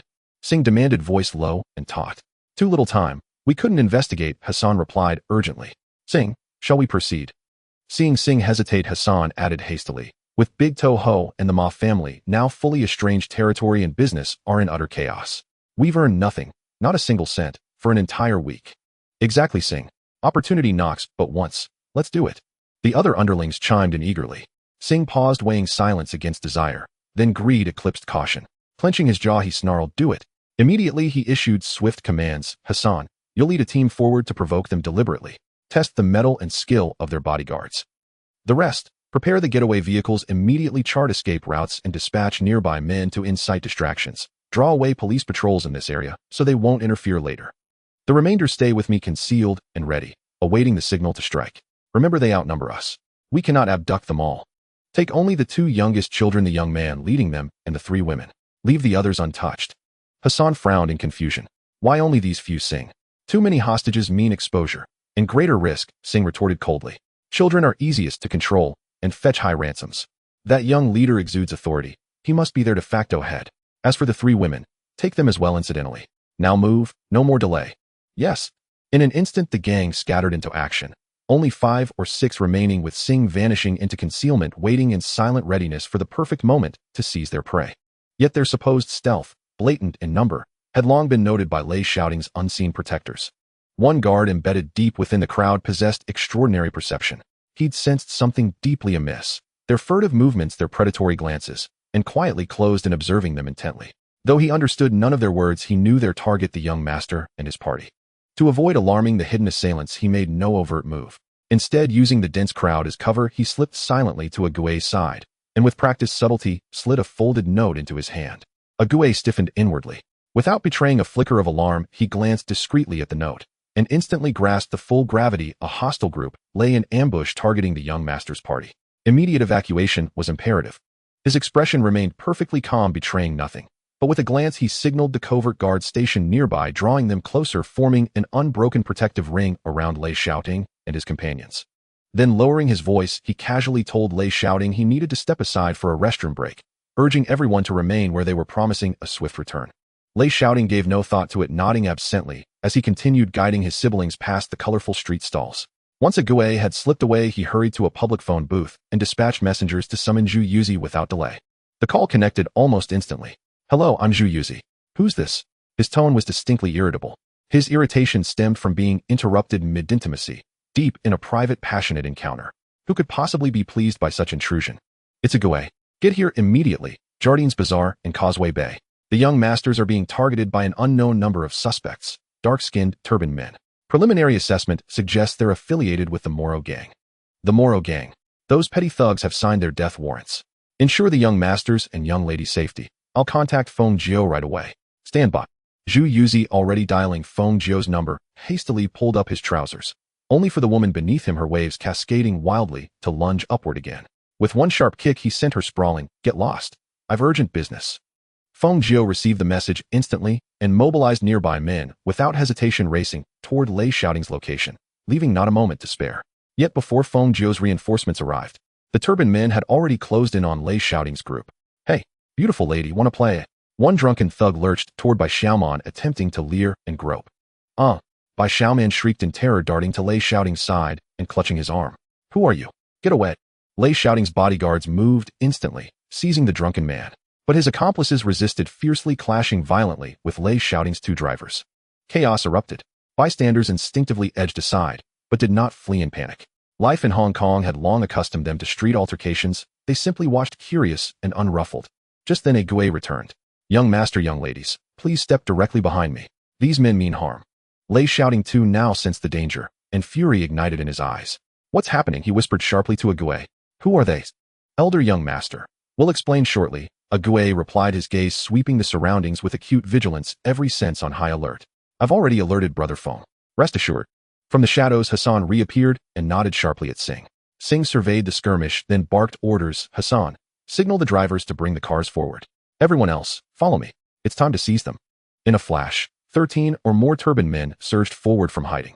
Simultaneously, Lei Shaoting's concealed guards sprang into action, subduing them with ruthless efficiency. Singh recoiled in shock. Ambush. Retreat, now. Just then Hassan and his men screeched up in two vehicles. Singh lunged for the nearest door. But one guard had tracked him from the start. In a blur, he charged forward, landing a devastating punch that dropped Singh flat. Then with surgical precision, he slammed his fist into the driver's side window. Crack. Hassan, dazed and reeling from the blow, slumped sideways, stunned. Before he could recover, the door flew open, and he was dragged out restrained. Most of the others were already subdued. The few still fleeing were swiftly apprehended by Feng Jiu and his men, who arrived just in time. Ting Zai, you're unharmed. Uncle Jiu, I'm fine. Secure these men first, then interrogate them. Find out who sent them, and why they dared lay hands on us. Understood. Feng Jiu flashed a subtle signal to his men. Dozens of underlings swarmed forward, bundling every captive into vehicles, then vanished into traffic with a roar of engines. After the ordeal, the group had no appetite for further strolling. Little Lei Sinny, shaken to her core, clung trembling to her elder brother. Lei Shaoting carried her gently into a nearby cafe, giving them all a quiet space to steady their nerves. In the cafe, Tinggu, who are they? Miao Kushio, still in shock, asked with a slight tremor in her voice. I don't know yet, Lei Shaoting replied with a gloomy expression, pondering who could be targeting him, and it was not the right time to ask a Gue. At that moment, a Gue approached him saying, Young master, the boss wants you to take a call. He pointed at the phone in the cafe, and Lei Shaoting stood up and walked over slowly. What's going on? As he picked up the phone, his father's voice came through. Still unclear, Lei Shaoting replied honestly. But those people are dressed like they are from a sand country. I don't know if they were sent by someone or not. On the other end, Lei Luo remained silent for a while before speaking again. Take them home first. Don't get involved in this matter. Let Zhu Yu Zai and the others handle it. Dad, Lei Shaoting was unwilling. The other party dared to target him, and he was just thinking about how to deal with those people and show them his power. But now Lei Luo was telling him not to interfere. You are a businessman now, Lei Luo said patiently. If you can avoid getting involved in the affairs of the underworld, then do so. Go home first. Upon hearing this, Lei Shaoting said no more. Okay, Dad, I'll have a Gue send them back immediately. I still have to go to the premiere. All right, be safe. Got it, Dad. After hanging up, Lei Shaoting immediately instructed a Gue to take his siblings home. Although his siblings were reluctant, they were all frightened by what had just happened, and their mood for fun was significantly dampened. Boss, aren't you going back? The boss still has work to do. Lei Shaoting affectionately ruffled his younger sister's hair. Be good, go home with Uncle Gue first. The boss promises to take you out to play again, okay? Okay, boss, you remember that. Go on. After his siblings returned home, Lei Shaoting turned to the three girls and smiled. You must be scared. Hong Kong is so chaotic right now. Oh, it's better not to wander the streets alone at night. In reality, Lei Shaoting was just joking. Although he claimed that Hong Kong's security was chaotic, it wasn't actually that bad. As long as it wasn't too late, and one didn't walk alone, it was quite safe. Of course, if one had bad luck and ran into some desperate criminals, there was nothing to say. At that moment, Bai Xiaoman, curious, asked Lei Shaoting, Lei Sheng, are you the son of Inspector Lei? Upon hearing this, Lei Shaoting turned to look at her and teasingly asked, Why do you ask that? I, I just saw that older brother Foma, my brother is with him. He is a big shot in the Lianan society, and he works for Inspector Lei. So I guess you must be Inspector Lei's son. Hearing this, Lei Shaoting realized that Bai Xiao Man probably wasn't from an ordinary family. What kind of good family would let their children run in such circles? Meanwhile, Yi, who was beside her, also showed a curious expression upon hearing Bai Xiao Man's words. Lei Luo, among those living in Hong Kong, it could be said that no one had not heard of his great name. For those below the middle class in Hong Kong, Lei Luo was like a god. Who I am is not important, Lei Shaoting replied, casually picking up his coffee for a sip, and then shifted the conversation to chat with them. Around 11 o'clock, Ague returned to the cafe speaking softly, and Lei Shaoting walked aside with him. Did they confess? Who are those people? They all confessed, Ague said as he pulled out a piece of paper and handed it to Lei Shaoting. This has the information about those people and the forces behind them. Lei Shaoting opened it to find that the Mo Luo Cha gang was composed entirely of Asan nationals. The gang had about a few hundred members operating between Kowloon and Hong Kong Island, primarily dealing with the goods of Bohan and the Ma family. They were notorious for bullying the weak and fearing the strong, often harassing respectable women and even humiliating them. Tonight they targeted him not because of any force's instructions, but because Bohan and the Ma family were at war, leaving them without goods and thus seeking to kidnap people to make a profit. Upon seeing this information, Lei Shaoting lightly handed the paper back to Ague, his tone icy. Tell Uncle Gio to send these people to sea to feed the fish and wipe them out completely. Understood, young master. Wait. Suddenly Lei Shaoting remembered that the governor was cracking down on various forces recently. If he let Feng Jiu move against the Asan gang, now he might attract the governor's attention. He waved his hand. Forget it, just deal with these people first. As for the Asan gang, we'll take care of them when the storm passes. All right. Ague immediately went to make the call. By 11 o'clock, Lei Shaoting and the others left the cafe. They arrived at the largest cinema in Causeway Bay, which happened to be the flagship cinema of Leiting film industry. As they got out of the car, they saw that the entrance of the cinema was filled with people, and the lobby was so crowded that it was hard to move, which surprised Lei Shaoting greatly. Tinga looked so many people. Miao Kashio excitedly pointed at the crowd ahead, knowing that they were here to watch the film The Big Boss. Isn't this too exaggerated? So many people. All three film companies have new releases tonight. Knowing that they are competing, they probably came to join the excitement. Don't say that, Miao Kashio nudged Bai Xiao Man, who was speaking. This is Leiting Film Industry's cinema. They won't be showing Shaw Brothers or Golden Harvest films. Upon hearing this, Bai Xiao Man awkwardly lowered her head, glanced at Lei Shaoting, and seeing he had no reaction, she breathed a sigh of relief. Let's go in. As the boss, Lei Shaoting directly took the employee entrance, avoiding the crowded entrance. He hadn't expected that the premiere would attract so many people at midnight. But upon reflection, he understood. Just as Bai Xiao Man had said, the three film companies were simultaneously launching a fierce competition, which was indeed an attractive gimmick. Moreover, their constant advertising had piqued public curiosity, making such a frenzy quite normal. Entering the other side of the cinema lobby, the entrance to the screening room was covered in red carpet, brightly lit, with a giant poster of The Big Boss prominently displayed. Surrounding the poster were colorful lights flickering, while the film's main and supporting characters were being interviewed by reporters. Many ticket-holding fans crowded outside the barricade, tiptoeing to peek inside, constantly discussing this new film. Some even shouted Bruce Lee and waved at him. You two should go as well, Lei Shaoting said to Miao Kashio and Yi beside him. Although they were minor characters in this film, they were signed artists of Leiting, and such a good opportunity for exposure should naturally be seized. Only Bai Xiao Man remained by his side. Just then the fans who had bought tickets rushed in, bumping into Bai Xiao Man. Just as she was about to fall, Lei Shaoting quickly caught her, but the place he caught her was a bit inappropriate. It felt soft and nice. Sorry, I didn't notice. Bai Xiao Man didn't feel ashamed or embarrassed, but instead felt a different sensation. Being of mixed Chinese and American descent, she was perhaps less reserved than other women due to her heritage. Boldly she replied, "It's fine, does it feel good?" What? Her bold words took Lei Shaoting by surprise, leaving him momentarily unsure of how to respond. At that moment, Bai Xiao Man wrapped her arms around Lei Shaoting's arm. Despite her young age, her assets were already substantial, making him feel overwhelmed. A sense of comfort spread through Lei Shaoting's arms, soft and inviting. He glanced at her. Lei Xing, do I look good? Are you playing with fire? Lei Shaoting was no longer a novice. How could he not sense Bai Xiao Man's intentions? Do you dare to extinguish the fire? Hearing this, Lei Shaoting smirked and replied coolly, at such a young age, being so casual, do you think I'm interested? Let go. Lei Shaoting tried to break free from Bai Xiao Man's grip, but she held on tightly. What nonsense are you talking about? Bai Xiao Man replied, a bit angry, whispering, I haven't communicated with anyone yet. No way. Lei Shaoting remarked, looking Bai Xiao Man up and down. She was quite pretty, around 170 centimeters tall, and her figure was definitely nice.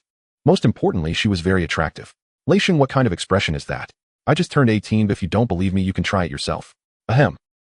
Forget it, Lei Shaoting smoothly pulled his arm away from her and waved his hand. I do need a woman, but I have no interest in marriage or dating. You have the wrong person. He recalled that Bai Xiao Man was a love brain. Historically, she had even committed suicide for love. Such a person was indeed someone he dared not provoke. He would rather seek a woman who loved money. Mutual needs was true love. Getting into a life-and-death situation over trivial matters was entirely destructive to both parties' lives. Then I'll be your woman. Bai Xiao Man seemed completely unconcerned, cheerfully wrapping her arms around Lei Shaoting's arm again. I really like you. I know Kashio Jie is also your woman. I don't mind as long as you don't drive me away. At this moment, Lei Shaoting looked her over once more. His gaze swept over her figure. He wanted to refuse verbally, but his subconscious told him he had no reason to decline. Have you really not communicated with anyone? Oomph. Bai Xiao Man coldly snorted, looking around. Suddenly her eyes lit up as she said, while the movie hasn't started, why don't you try to see if I've ever communicated with anyone? Before Lei Shaoting could respond, Bai Xiao Man took his hand and walked out of the cinema, but not to a hotel. Instead, they ran to his car. Fortunately, Lei Shaoting was the hidden owner of this theater, and his vehicle directly entered the exclusive private garage, hidden and tranquil. After more than half an hour, the previously spirited Bai Xiao Man now gently pressed her small hand against her abdomen, her figure delicate and soft as she stepped out of the car with a slightly slowed pace. In contrast, Lei Shaoting appeared refreshed, his expression filled with contentment. It wasn't that Bai Xiao Man made him feel particularly comfortable. Rather, this kind of communication inside the car was the first time he had personally experienced in 2 lifetimes. Trapped in such a small space, one side was extreme tenderness, while the other was a quiet concern about being noticed by outsiders. The intertwining of anxiety and thrill heightened the emotions, and he happened to love this feeling that was both exposed and heart-pounding. Now you should believe me, right? Lei Shaoting wore a faint smile at the corners of his lips, looking at Bai Xiao Man beside him, and couldn't help but feel amused. It was hard to say whether she was innocent and pure or deeply scheming, intent on climbing to higher status. If one were to say she was cunning, she would still ask such straightforward questions, revealing a somewhat clumsy cuteness. If one were to say her thoughts were pure, she still dared to approach, actively taking the opportunity to give herself up and firmly grasping the chance to ascend. Human hearts are complex, and for a moment Lei Shaoting couldn't see through her. However, thinking back historically, Bai Xiao Man was not the type with heavy schemes. Otherwise, she wouldn't have been foolish enough to commit suicide for love. He had never cared for women who were merely enamored with his wealth. With his foresight into the trends of the coming decades, making money would become effortless, and he wouldn't lack for wealth. In his view, being able to use money to exchange for desired companionship and comfort was the best bargain. What he was wary of were women with too deep scheming and heavy ambitions. He didn't want to be trapped in the power struggles of the household. Moreover, with his control over the direction of the times, how could his speed in making money not keep up with the speed of his expenditures on women? He was quite confident in this, and he had the audacity. In Lei Shaoting's view, any matter that could be resolved with wealth did not need to involve true emotions. To him, marriage was more like an invisible entanglement and bondage. Since you have chosen to be my woman, you must abide by my rules. Lei Shaoting's smile faded, and his tone suddenly turned serious as he fixed his gaze on Bai Xiao Man. I can tolerate no betrayal from the women around me. What nonsense are you talking about? Bai Xiao Man pouted slightly, her tone serious yet stubborn. Once I, Bai Xiao Man, recognize someone, I will be devoted and never change my heart. If you can think this way, that is naturally the best. Lei Shaoting's tone softened slightly as he candidly said, you should also understand there will never be only you as a woman by my side in the future. Humph, nasty man. Bai Xiao Man playfully glared at him, then took the initiative to hug him softly, saying, as long as you won't abandon me or forget me, I don't care about anything else.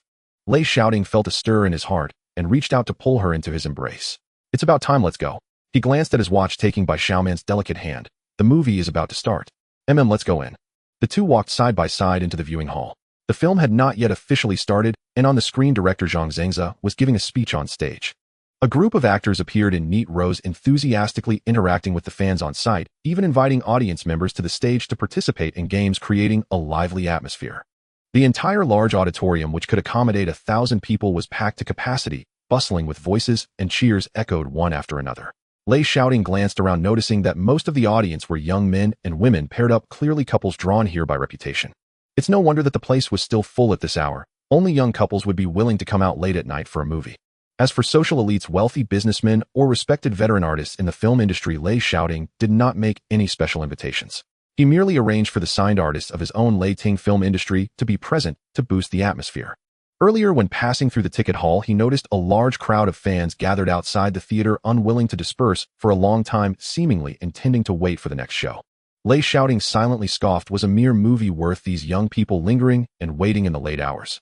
Just as his thoughts drifted, Zhang Zhengze and the group of artists on stage had already finished their speeches and came down one by one, bowing to greet Lei Shaoting as they passed. In the blink of an eye, the lights in the theater suddenly went out, and a beam of light projected onto the giant screen, slowly illuminating the scene. The first major production created by Lei Ting Film Industry officially began its public screening. As the light and shadows danced on the screen, the plot of the movie gradually unfolded.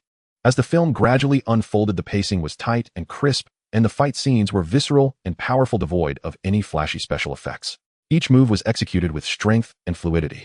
The strikes were fierce, the movements agile, and every technique showcased true martial arts skill, captivating the audience to the point of breathless attention. The themes of patriotism, the perseverance of the marginalized, and the unyielding spirit against malevolent forces deeply resonated with everyone present. Lui Shaoting leaned back in his chair, maintaining a calm demeanor while watching the screen, yet his heart was filled with emotion. This classic film, even after many years, still stirred his blood and had an undeniable impact. The martial arts scenes were exhilarating, and the plot was full of twists and turns, blending chivalry with a profound exploration of human nature, all complemented by a tight rhythm and well-developed characters, utterly overshadowing many inferior productions of the present day. Bai Xiaomon, sitting next to him, was equally engrossed, sometimes anxious about the story, and at other times gasping in awe at the sleek fight sequences, completely immersed in the film's atmosphere. Throughout the more than an hour-long screening, the audience was utterly silent, with only the sounds from the screen echoing in the theater. As the film came to an end and the closing song began to play, the audience remained silent for several seconds before a thunderous applause and cheers erupted. It was absolutely amazing. Lei Ting didn't deceive us. This is truly a different kind of martial arts film, an action film.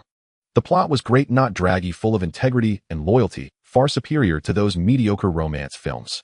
Lei Ting Pictures is incredible. Their first film is of such high quality. The audience members stood up one after another, leaving the theater while praising the film, their faces filled with expressions of lingering excitement. Many fans discussed among themselves, declaring it the most thrilling martial arts movie they had seen in years, well worth the late-night trip. As the crowd exited the theater, the fans gathered in the lobby for the next screening, seeing the exiting audience with faces full of praise, their hearts filled with anticipation as they queued to enter.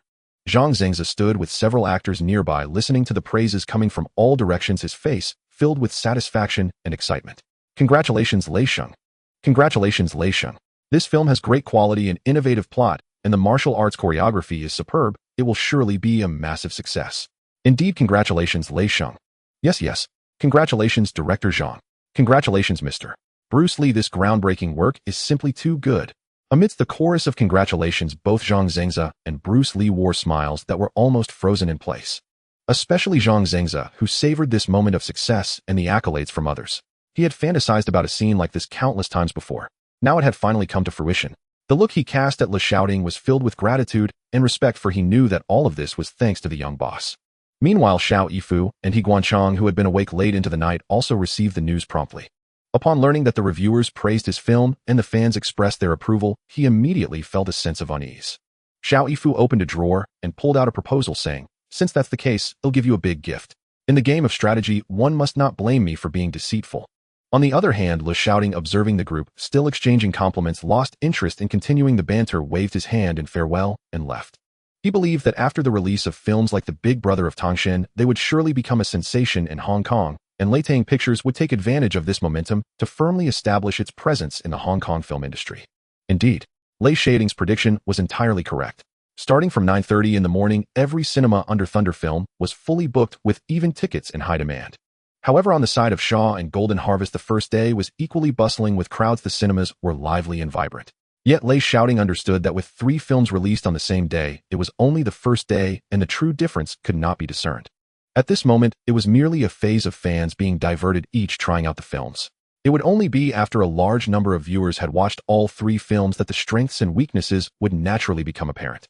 At least 2 or 3 days had to pass before the first round of box office data was released, and only then would the real victor be determined. He was not in the slightest bit anxious. After Bruce Lee's return to the Hong Kong film industry, regardless of what film he starred in, he would undoubtedly dominate and sweep through the entire Hong Kong film scene. 2 days later, July 10th, early in the morning, at the intersection of Kowloon Tong and Wong Tai Sin in Hong Kong, in front of the site at 162169 Gungda Road, a massive temporary stage was erected, gathering numerous celebrities. The scene was also surrounded by journalists taking photos. The Lei couple, Lei Shaoting, Liang Shaoting, the head of the Lei Charity Foundation, along with the head of the Kowloon district of the Hong Kong government, the head of Pa Leung Kook, the head of the Hong Kong Charity Bureau, the head of the Kowloon Tong community, and many other high-ranking officials were all present. In addition, there were also many nobles, gentlemen, social luminaries, and various celebrities present. Everyone gathered here because the Hong Kong government had officially allocated this piece of land to the Lei Charity Foundation for the establishment of a free public primary school, a 6-year secondary school, and a public university, with today being the groundbreaking ceremony. The entire site consists of 7 contiguous empty plots with a total area of approximately 30 hectares equating to about 3.0 square meters, totaling 3.27 million square feet. According to the Lei Charity Foundation's initial plan, they originally only applied for 25 hectares of land. The primary school was planned to occupy 3.0 square meters, the 6-year secondary school, 1.0 square meters, and the public university was also reserved 1.0 square meters, with the remaining 2.0 square meters kept as a future reserve. Depending on the circumstances, in the future, a free public hospital, a large library, or public sports facilities could be constructed.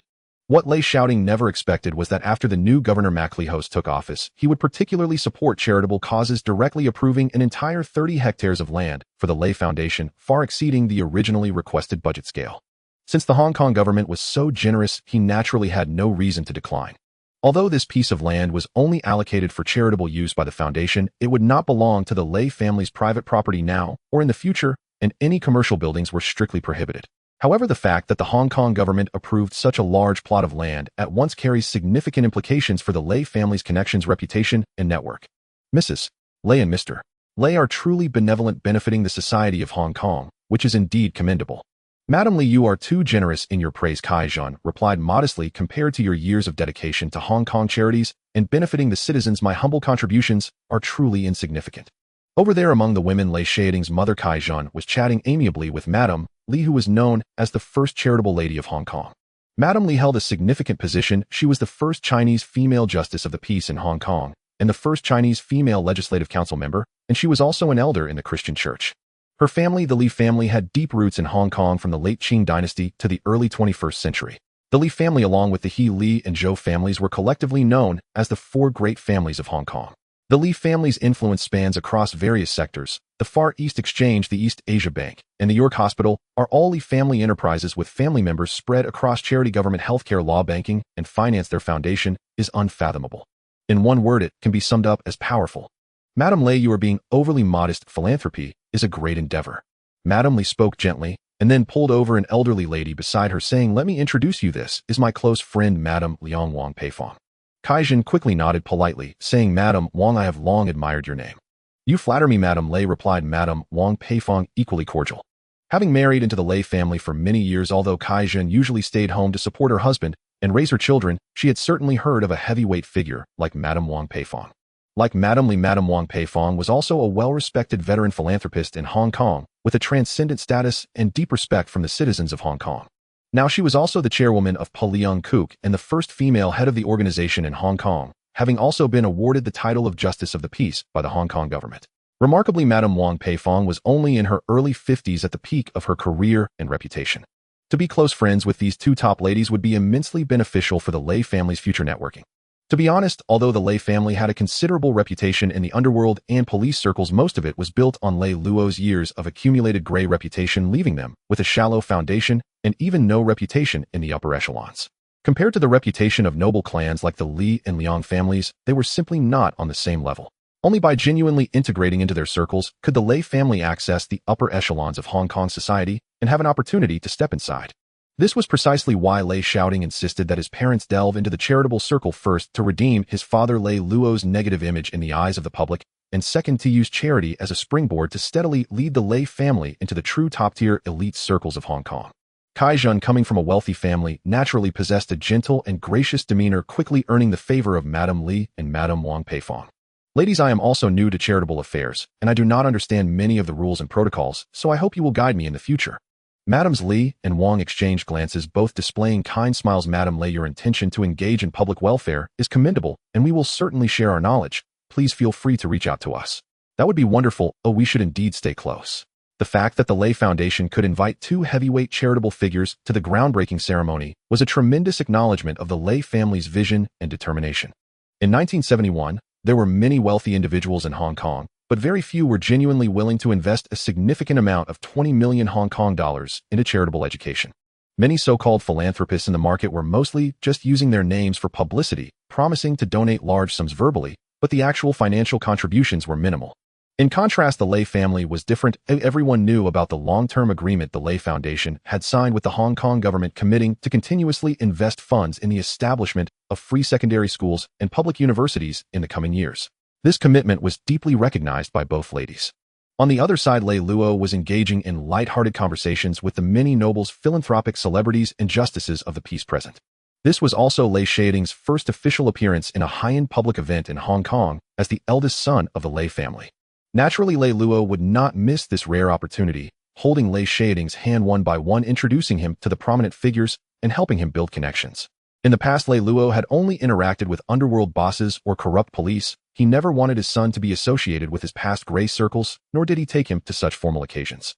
Yet today was entirely different. Everyone present was a top-tier figure in Hong Kong, with status and positive contributions to society. Making connections with these individuals was essential for Lei Shaoting's long-term future.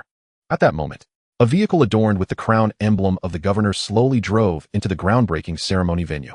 Seeing this, Lei Luo immediately apologized to those around him, saying, "I must excuse myself. The governor has arrived, and I need to go greet him. I hope for your understanding." "Mr. Lei, please feel free," everyone replied, seeing the special vehicle and politely gesturing the governor's presence is a significant matter. "Mr. Lei, you may go ahead, and we will talk later." Lei Luo nodded in acknowledgement, then called over Kai Zhan and Lei Shaoting, and the three of them went forward together to greet the governor. The fact that the governor personally attended the event surprised many guests on site. In the past, while there were indeed wealthy gentry in Hong Kong who donated to education and healthcare charities, there had never been a precedent of the governor personally attending a groundbreaking ceremony. Maclehose had only been in office for a short time, yet he specifically attended the Lei Foundation's school establishment ceremony, which demonstrated the importance he placed on the Lei family and made many present envious of Lei Luo's fortune and opportunities. The governor's personal presence sent an implicit signal providing unparalleled support for the Lei family's reputation and prestige.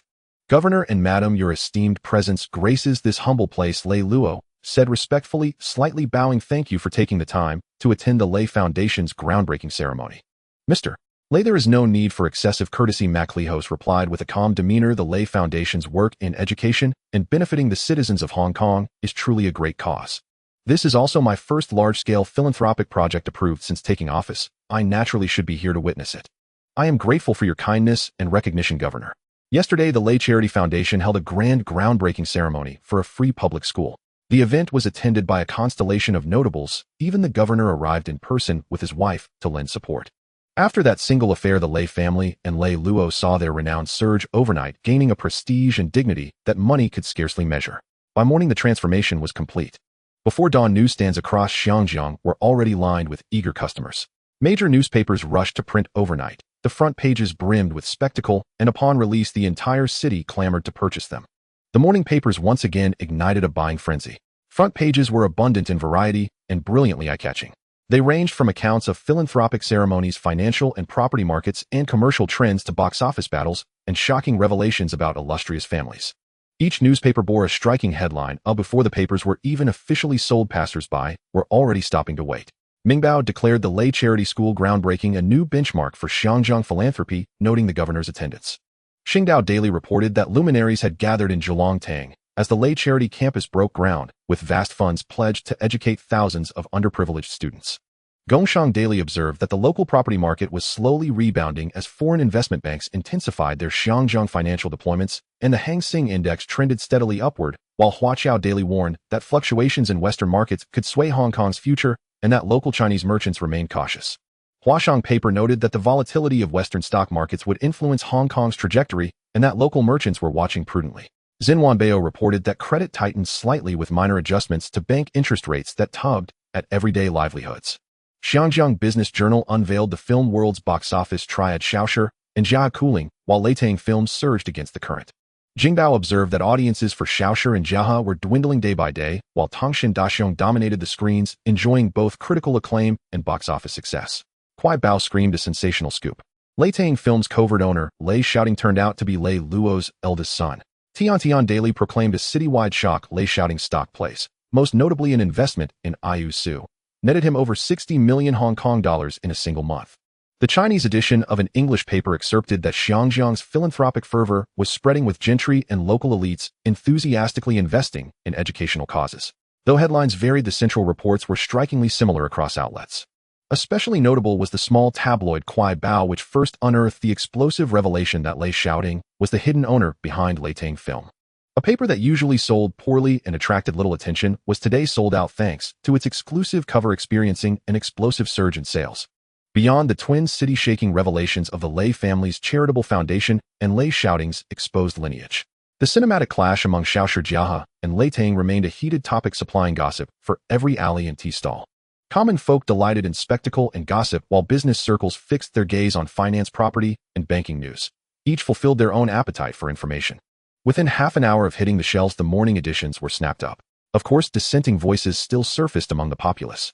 Some bluntly declared that Lei Luo's gesture was mere posturing, a calculated show put on for appearances. They argued that he was using funds of dubious origin, the sweat and blood money of ordinary people, to stage philanthropy solely to elevate his own reputation and curry public favor. Opinions were sharply divided and debate rife. In the span of a single morning, the names Lei family, Lei Luo, and Lei Shaoting, father and son, dominated every street corner as the hottest topics in Xinjiang. At the same time, the news that Lei Shaoting, the boss of Lei Tang Film, had pocketed 60 million HKD in market investments spread throughout the city and kept the public's fascination burning. Ever since Tongshan Daxiong premiered, Lei Tang Film had commanded attention. Having gone head-to-head with the industry giants Xiaoshi and Jiahe and emerged decisively victorious, the company naturally attracted massive traffic. Now, with Lei Shaoting's youth, handsome looks, substantial fortune, and extraordinary background, he instantly became the object of admiration and secret longing among countless noble daughters and ordinary women across Xinjiang. Until now, the public only knew Lei Tang Film as a dazzling new power in the cinema world. No one had suspected the true identity of its enigmatic boss. Rumors swirled relentlessly. Some speculated it was backed by Nanyang magnate capital, and Xiaoshi and Jiahe even suspected he might be a scion of the Juba branch of the Lei clan. No one had expected that the rookie company that so thoroughly outmatched the old titans would be led by Lei Luo's son. Lei Tang Film's employees were electrified, and their spirits soared when they read the papers. The entire company felt newly emboldened. The actresses' lounge erupted in chatter. Quick, look at the paper. My heavens! Lei Sheng is actually Lei Luo's son. No wonder we dared confront Xiaoshi and Jiahe Hedon, who apparently Inspector Lei has been backing us. What a formidable pedigree. Employees, having learned of their boss's identity, whispered among themselves, full of emotion. Meanwhile, at Xiaoshi Film's headquarters, while Lei Tang celebrated, things were far different. At Xiaoshi Film headquarters, in the top-floor office of Uncle Xiao, Lu Xiao Yifu pinched the morning paper between his fingers until the corner crinkled and could not help but let out a long sigh. On his desk lay the latest box office attendance sheet on one side, and the conspicuous headline about Lei Shaoting's lineage on the other. The contrast between those two lines filled him with helplessness and anger. Beside him, Xiao's second brother looked equally grave and could only murmur, "I never imagined the boy would be Lei Luo's son." Xiao Yifu lifted his eyes with a hint of defiance and resentment. "Old Lu, from now on we must restrain ourselves. We can no longer openly clamp down on Lei Tang Film as before. What reason is there to fear? Lei Luo achieved his standing through unsavory means, while the Xiao family's foundation is profoundly deep. How could Lei Luo compare? When have we had to act at his bidding?" His words were not without truth. In social prestige, commercial stature, and family heritage, Xiaoshi thoroughly eclipsed Lei Luo. There was no need to curry favor. Yet when it came to underground networks, influence in the police, and the intimidation that spans both lawful and unlawful realms, no amount of money or status could easily touch Lei Luo. If they tore open that wound and made an enemy of him, Xiaoshi would be the first to suffer. "Times are different now," Xiao's second brother said, pointing at the newspaper with increasing gravity. From the governor publicly praising Lei Luo at his inauguration to the governor personally attending the Lei Charity School groundbreaking, it suggests that even if Lei Luo is not a close friend of the governor, there are ties between them. He is no longer the straightforward inspector he once was. Hearing this, Xiao Yifu froze. He had never contemplated that level of connection. After a moment of thought, his pupils widened. He stood in silence, unwilling to yield, then spoke in a low voice. "Shall we simply allow that brat to ride roughshod over us and flaunt himself? If so, what becomes of our face?" "Old Lu, don't be so rash," Xiao's second brother said calmly, lighting his pipe, his tone seasoned and steady. "I mean, we should not crush him openly. That does not mean we cannot act in secret." Xiao Yifu stared at the paper in silence for a long time, finally letting out a helpless sigh. Enough. Though he maintained a hard voice, deep down, he already harbored a wary respect for Lei Luo. Who exactly was Lei Luo?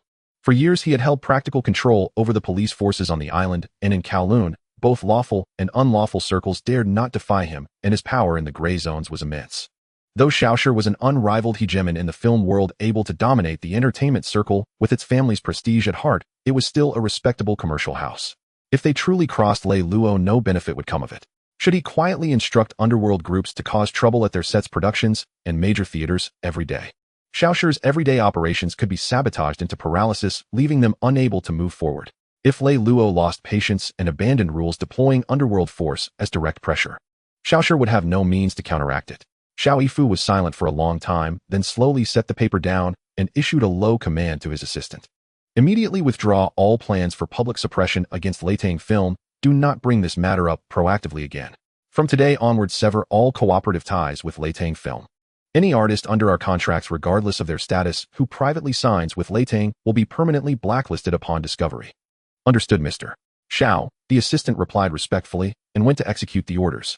At Jiahazhou Wenhui, upon reading the reports, made the identical decision. He personally ordered an immediate halt to all actions targeting or suppressing Lei Tang Film. To be frank, Jiaha's foundation was still shallow and its backers ordinary. Its founders had no powerful patrons. They would not dare provoke a man like Lei Luo, a heavyweight figure who spanned both lawful and unlawful spheres. Others might be unaware of Lei Luo's subterranean forces, but Zhou, having worked at Xiaoshi in his early days and frequently encountering underworld influence, knew full well how formidable Lei Luo's presence was in the public sphere as well. Weighing the risks, Zhou Wenhui chose to endure and withdraw for the time being to observe how events would unfold. Otherwise, if they truly provoked Lei Luo's wrath, they would find themselves with no escape. The next morning, in July, the sun rose high over Xiangjiang, and the morning light spilled onto the streets of central Xiangjiang. The headquarters of Thunder Film Industries stood tall and immaculate, exuding the vigorous energy of a newly established giant. After a long absence from the company, Lei Shaoting arrived on time today. Following the recent box office battles and his identity exposure, Thunder Film Industries had become a household name in Xiangjiang. He had secured a place for himself. However, Lei Shaoting was very clear that the explosive success of Brother Tongshen was merely the beginning. To truly establish himself in the competitive and deeply rooted Xiangjiang film industry, he could not rely solely on one blockbuster. Only with a continuous stream of high-quality new works consistently producing both critical acclaim and box office success could the company stand the test of time and avoid being eliminated by the changing times. At exactly 9:30 a.m., the regular meeting of the senior management commenced on time. In the conference room, department heads, production chiefs, and team leaders were all present, seated and ready with a solemn and serious atmosphere. After this period of development, his film company could be said to be brimming with talent, whether in directors, behind the scenes personnel, or actors. Its foundation was no less than that of Shaw Brothers. In fact, in terms of artists, it far surpassed Shaw Brothers. Most of the promising newcomers who were bound to shine in the future had been recruited, including Hong Jinbao, Cheng Longlin, Jing Su Guanjia, and Su Guanwens. Although they were still young and had yet to showcase their potential, Lei Shaoting believed that given a few more years they would definitely make their mark. Seated at the head of the table, Lei Shaoting appeared composed, his presence steady, exuding the decisiveness and competence of a young leader. Let's have each department report on the progress of our current projects in order. As he finished speaking, starting with General Manager Zheng Qiwen, the heads of each department stood up and turned to clearly and orderly report on their current work. The production department reported on the scheduling and box office statistics, as well as the progress of revenue sharing, with all processes running smoothly and the accounts clear and accurate. The publicity department reported on the ongoing public reception of Brother Tongshen Street promotions and media cooperation, stating that online buzz remained high and box office revenue continued to rise steadily. The logistics administration and finance departments reported that all operations were running smoothly with no issues arising. Overall, the operational status of Thunder Film Industries could be described as exceptionally good. However, when it came to the report from the new project preparation team, the pace suddenly slowed and the issues became apparent. The production director in charge of the new project preparation appeared grave and stood up to report honestly. Lei Sheng, currently the 3 new films being prepared by the company have all completed script refinement, scene selection, prop preparation, and stunt team arrangements, and are ready to start shooting at any moment. However, the actors' lineup is being severely obstructed as Shaw Brothers refuses to release them. Upon hearing this, Lei Shaoting's expression remained unchanged as he calmly replied, "Please specify which actors we are missing." The production director continued to report, "For these 4 new films, we are missing the lead and key supporting roles. For boxing, we had originally finalized the lead roles for T. Lung and Zhang David, who agreed to sign contracts, but Shaw Brothers refuses to let them go. Furthermore, for Big Warlord, the lead actors are all from their own roster, including Su Guanwens, Su Guanjie, and Miao Kishio, who are currently shooting. As for the 8 dragons, we had originally confirmed Xiao Guanmao and Tang Qing and Fat Sister, but due to the obstruction from Lu Shu, they are asking for a high price, making it difficult to negotiate with some artists. Both the Great Duel and Nameless Hero are facing the same situation, with the lead roles firmly blocked by Shaw Brothers.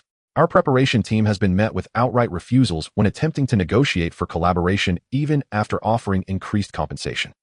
Upon hearing this, Lei Shaoting retracted his earlier statement about Thunder Film Industry's talent pool being comparable to that of Shaw Brothers. It was evident that there was still a significant gap between Thunder and Shaw Brothers. Otherwise, there would be no need to negotiate with Shaw Brothers.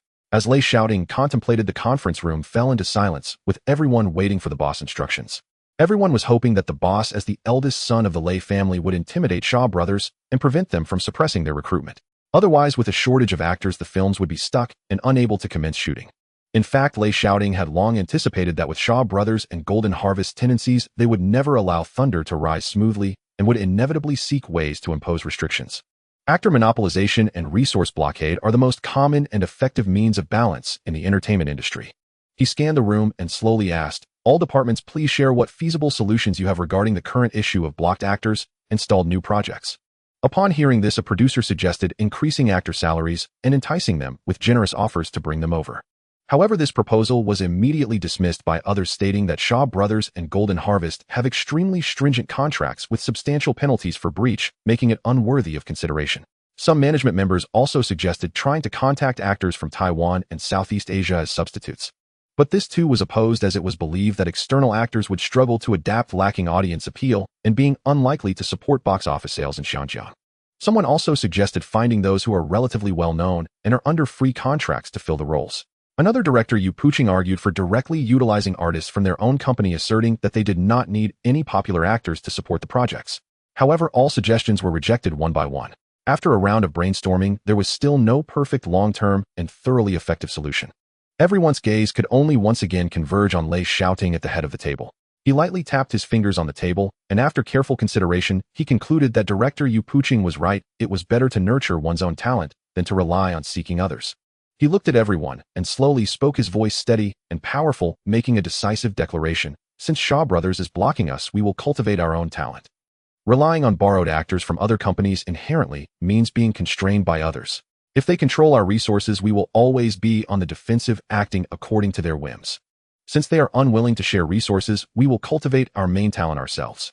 He spoke with determination, revealing his final decision. Starting today, the company will officially launch a dual-line artist training program. The first line will focus on cultivating our own contracted artists, boldly employing newcomers as leads. Strengthening the company's artist training program, publicly auditioning for newcomers, and discovering untapped potential. We will cultivate from scratch and tailor-fit them to our scripts and film styles, creating a dedicated actor team exclusive to Thunder Film Industries. As for the employee dormitories, please expedite the construction to ensure all artists have a place to stay.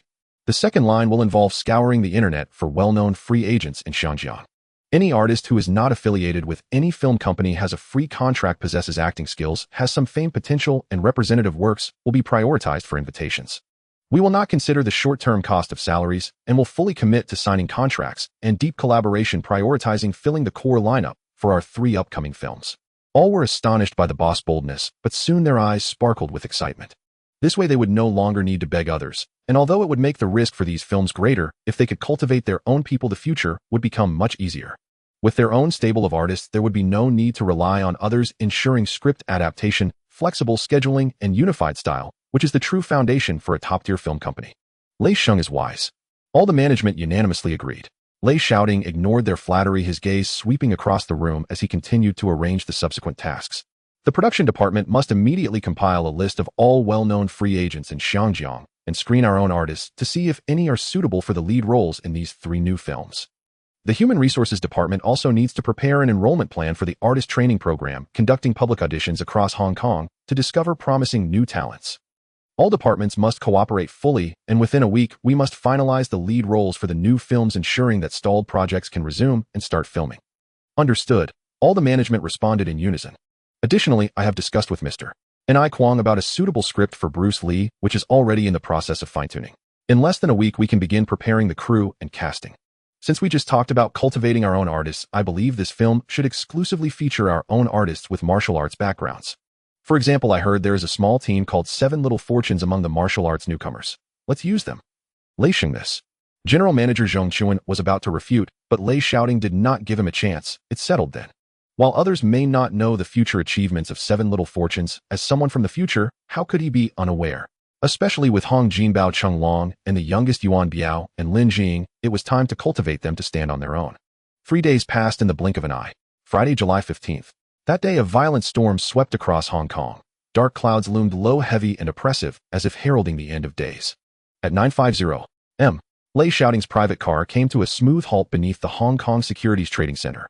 The Hong Kong Securities Center, built in the 1970s, stood as the city's largest, most capital-intensive, and most information-rich financial hub. Each day it drew together tycoons, financiers, brokers, professional traders, institutional investors, and foreign agency representatives from across the territory. Not even a downpour, not even falling blades, could dampen the market's relentless vitality. He entered the VIP lounge. Mo Jiahua, spotting Lei Shaoting's arrival, immediately set aside his work and hurried over. "Mr. Lei, you've arrived. Please take a seat." Lei Shaoting gave a soft, non-committal hum. "Brief me on recent developments." Since early June, he had tasked Mo Jiahua with orchestrating a strategic campaign against the Whampoa Dock Company. He had been occupied with other matters since then and had not followed up closely, nor did he expect such a maneuver to bear fruit overnight. After over a month of silent accumulation, discreet, patient, and methodical, he had come today to assess precisely how many shares of Whampoa Dock they now held. Meanwhile, the campaign against the dairy farm company had been underway for half a month. He needed to gauge its progress and establish a clear benchmark in his mind. The funds allocated for acquiring dairy farm stock were secured by Mo Jiahua under the name of an overseas investment vehicle, using a portfolio of real estate assets transferred by Lei Shaoting's father as collateral. Through Citibank's Hong Kong branch, then operating as the International Commercial Bank of China, he borrowed 30 million Hong Kong dollars, leveraging it threefold to deploy 90 million Hong Kong dollars into the market. Of course, Lei Shaoting deliberately refrained from borrowing more, though given the value of his father's property portfolio, he could easily have secured over 100 million Hong Kong dollars. Yet this acquisition was no flash-in-the-pan raid. It was a protracted shadow war waged over months. Capital would flow out slowly and steadily. To borrow excessively all at once would incur crippling monthly costs, interest, leverage, fees, custodial charges, each compounding the burden. By the 1971 Hong Kong banking rate of 5.6, a 100 million Hong Kong dollars loan would accrue 5 Hong Kong dollars, 6 million in annual interest alone. Leverage financing carried even steeper rates, starting well above 8 annually. At 8, a 200 million Hong Kong dollars leverage position would generate 16 million Hong Kong dollars in yearly interest.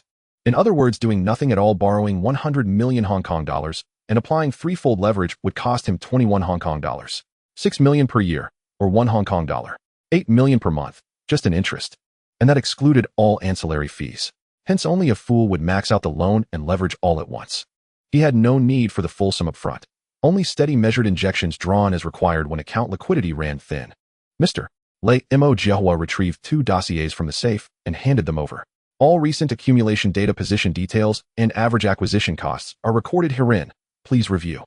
Lei Shaoting nodded faintly and accepted the report, scanning its contents with calm, unhurried focus.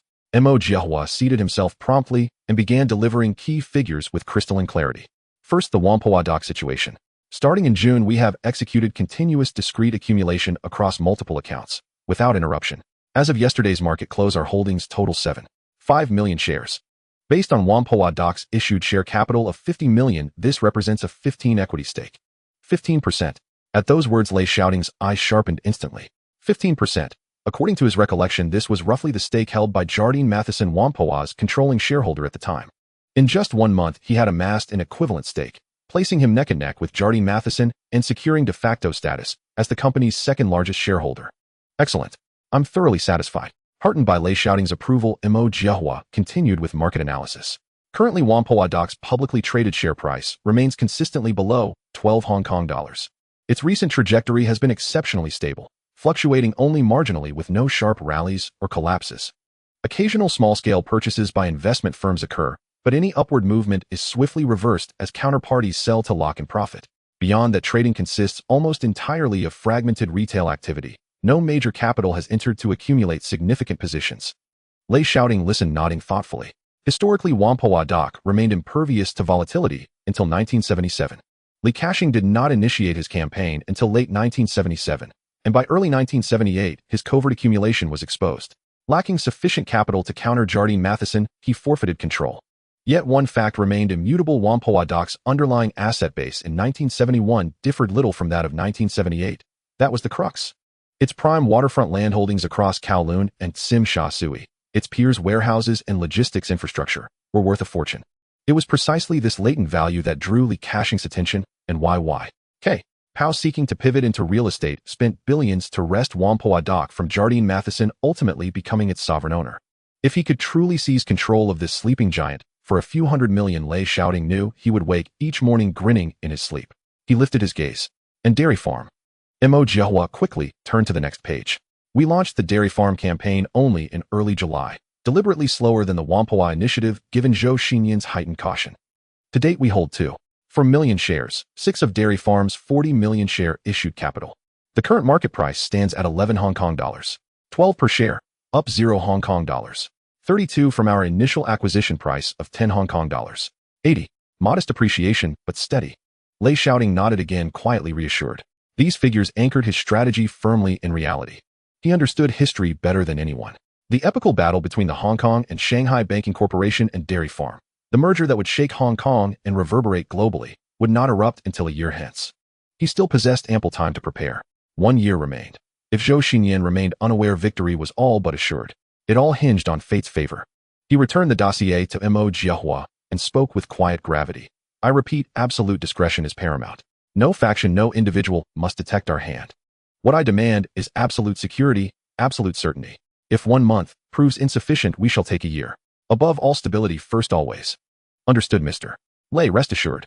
By the way, Lei Shaoting added, recalling something. Have you located that team of engineers specializing in home appliances and electronics? Yes, I was about to report on that. Through intermediaries, I contacted a compact engineering group based in Japan. They formerly worked at Sony's Research Institute, but were unjustly dismissed. Their confidentiality agreement has now expired, and they will arrive in Hong Kong for a meeting the day after tomorrow. Well done. Notify me when they arrive. Certainly, Mr. Lei Shaoting rose, placed a light, firm hand on Mo Jiahua's shoulder, and said, I trust you won't disappoint me. Carry on. Without waiting for a reply, he departed the VIP lounge with Ague in tow. Lei Shaoting felt no urgency. 1971 offered him abundant time. He need not rush. Ideally, both Whampoa Dock and Dairy Farm would fall into his hands by October 1972, allowing him to orchestrate a final high-velocity trade just before Hong Kong's legendary bull market reached its zenith, extracting maximum liquidity at peak valuations. When the crash inevitably struck and Hong Kong's equities plunged en masse, he would re-enter the market, silently accumulating undervalued assets. If fortune smiled, he might even privatize Whampoa Dock, restructure its portfolio, and relist its most valuable assets separately. Inside the car. Young master, where to next? To the Tukwah Bay warehouse. Understood, young master. Early this month, Lei Shaoting had commissioned a complete overhaul of the Tukwah Bay warehouse, transforming it into a factory dedicated to electrical and electronic manufacturing. Half a month had elapsed, and he had yet to visit once. He wondered how far construction had progressed. Suddenly it struck him he sorely needed an executive assistant, and perhaps a secretary. Too much still required his personal oversight. With capable support, he could delegate tasks efficiently, reviewing summaries periodically rather than shuttling endlessly between sites. About an hour later, Lei Shaoting's dedicated vehicle slowly arrived at Langyue Street in Tukwah Wan. The straight-line distance from the Hong Kong Stock Exchange to Tukwah Wan is only a little over 10 kilometers. If it were in a future era with well-developed transportation, it would take only half an hour to reach the destination. But at this moment, it is 1971 in Hong Kong. Between Hong Kong Island and Kowloon, there are neither cross-sea bridges nor underwater tunnels. The famous Hung Hom Tunnel is still under construction and won't be completed until mid-next year, at which point it will be open for traffic. Currently, the only way to travel from Hong Kong Island to Kowloon is by ferry.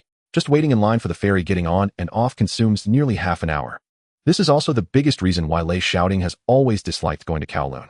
The journey is cumbersome, time-consuming, and a waste of effort. This neighborhood is a private property that Lei Luo purchased years ago.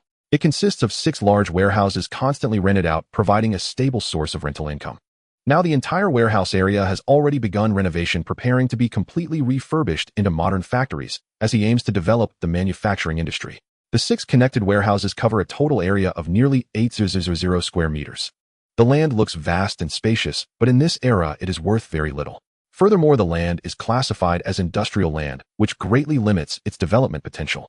Even if the entire parcel were to be sold off now, the market price might not even reach 10 million Hong Kong dollars.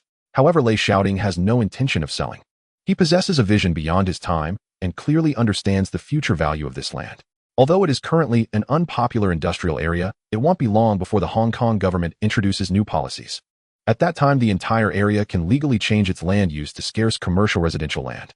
This prime plot of land adjacent to the seaside and boasting a first-line river view will undoubtedly be worth a fortune in the future. Whether developing high-end residential projects or constructing commercial complexes, this land will always be a top-quality asset that guarantees profit. Lei Shaoting got out of the car and stood by the roadside looking towards the factory area.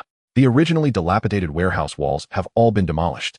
The major steel plant framework has already taken shape and the construction site is bustling with activity. However, the overall project is not yet completed. Judging by the situation, he estimates that it will take at least another month or two before it is fully finished. In this regard, Lei Shaoting is not in a hurry.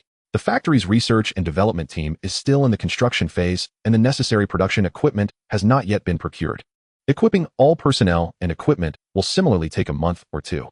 The progress on both sides coincides perfectly, leaving ample time.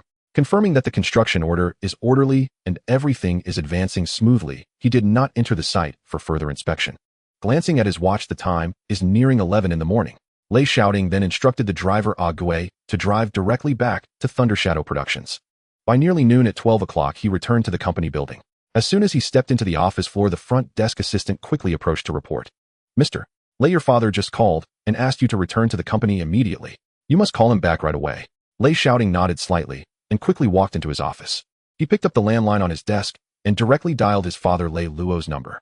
"Dad, what do you need me for?" On the other end, Lei Luo's steady voice came through. "Yes, just right, you should come to the Lei Charity Foundation right away. Recently, many local construction companies in Hong Kong have submitted proposals for building the public school, competing fiercely for this project. There are too many proposals, and they vary greatly. We can't decide which company to collaborate with at this moment. We need you to come and screen them." Upon hearing this, Lei Shaoting felt a bit puzzled. He could not help but ask, "It's just a construction project for a public primary school, with teaching buildings, libraries, and sports facilities included, totaling only about 10 million Hong Kong dollars. It can't be considered a large-scale project. Why are so many construction companies scrambling for it?" On the phone, Lei Luo explained calmly, "You only see the size of the project, but do not understand its value. This public groundbreaking ceremony has a very high specification, with the governor and his wife personally attending the platform and all the city's newspapers reporting on it. Those construction companies are not fools. They all understand that winning this project equates to having an official positive reputation. It can make money while greatly enhancing the company's reputation, goodwill in the political sphere, and prestige in the community, so naturally they flock to it." After listening to his father's analysis, Lei Shaoting was instantly enlightened. Indeed, compared to the profits from a 10 million project, reputation and endorsement within circles are what these veteran businessmen truly value. He acknowledged this with a single response, briefly conveyed a few instructions, and then hung up the phone. As he stepped out of his office, he suddenly recalled the issue of staff shortages within the company. He turned to the front desk assistant and instructed, "Notify the HR department to screen one full-time assistant and one personal secretary for me. Make it happen as soon as possible and select the best candidates." "Understood, Mr.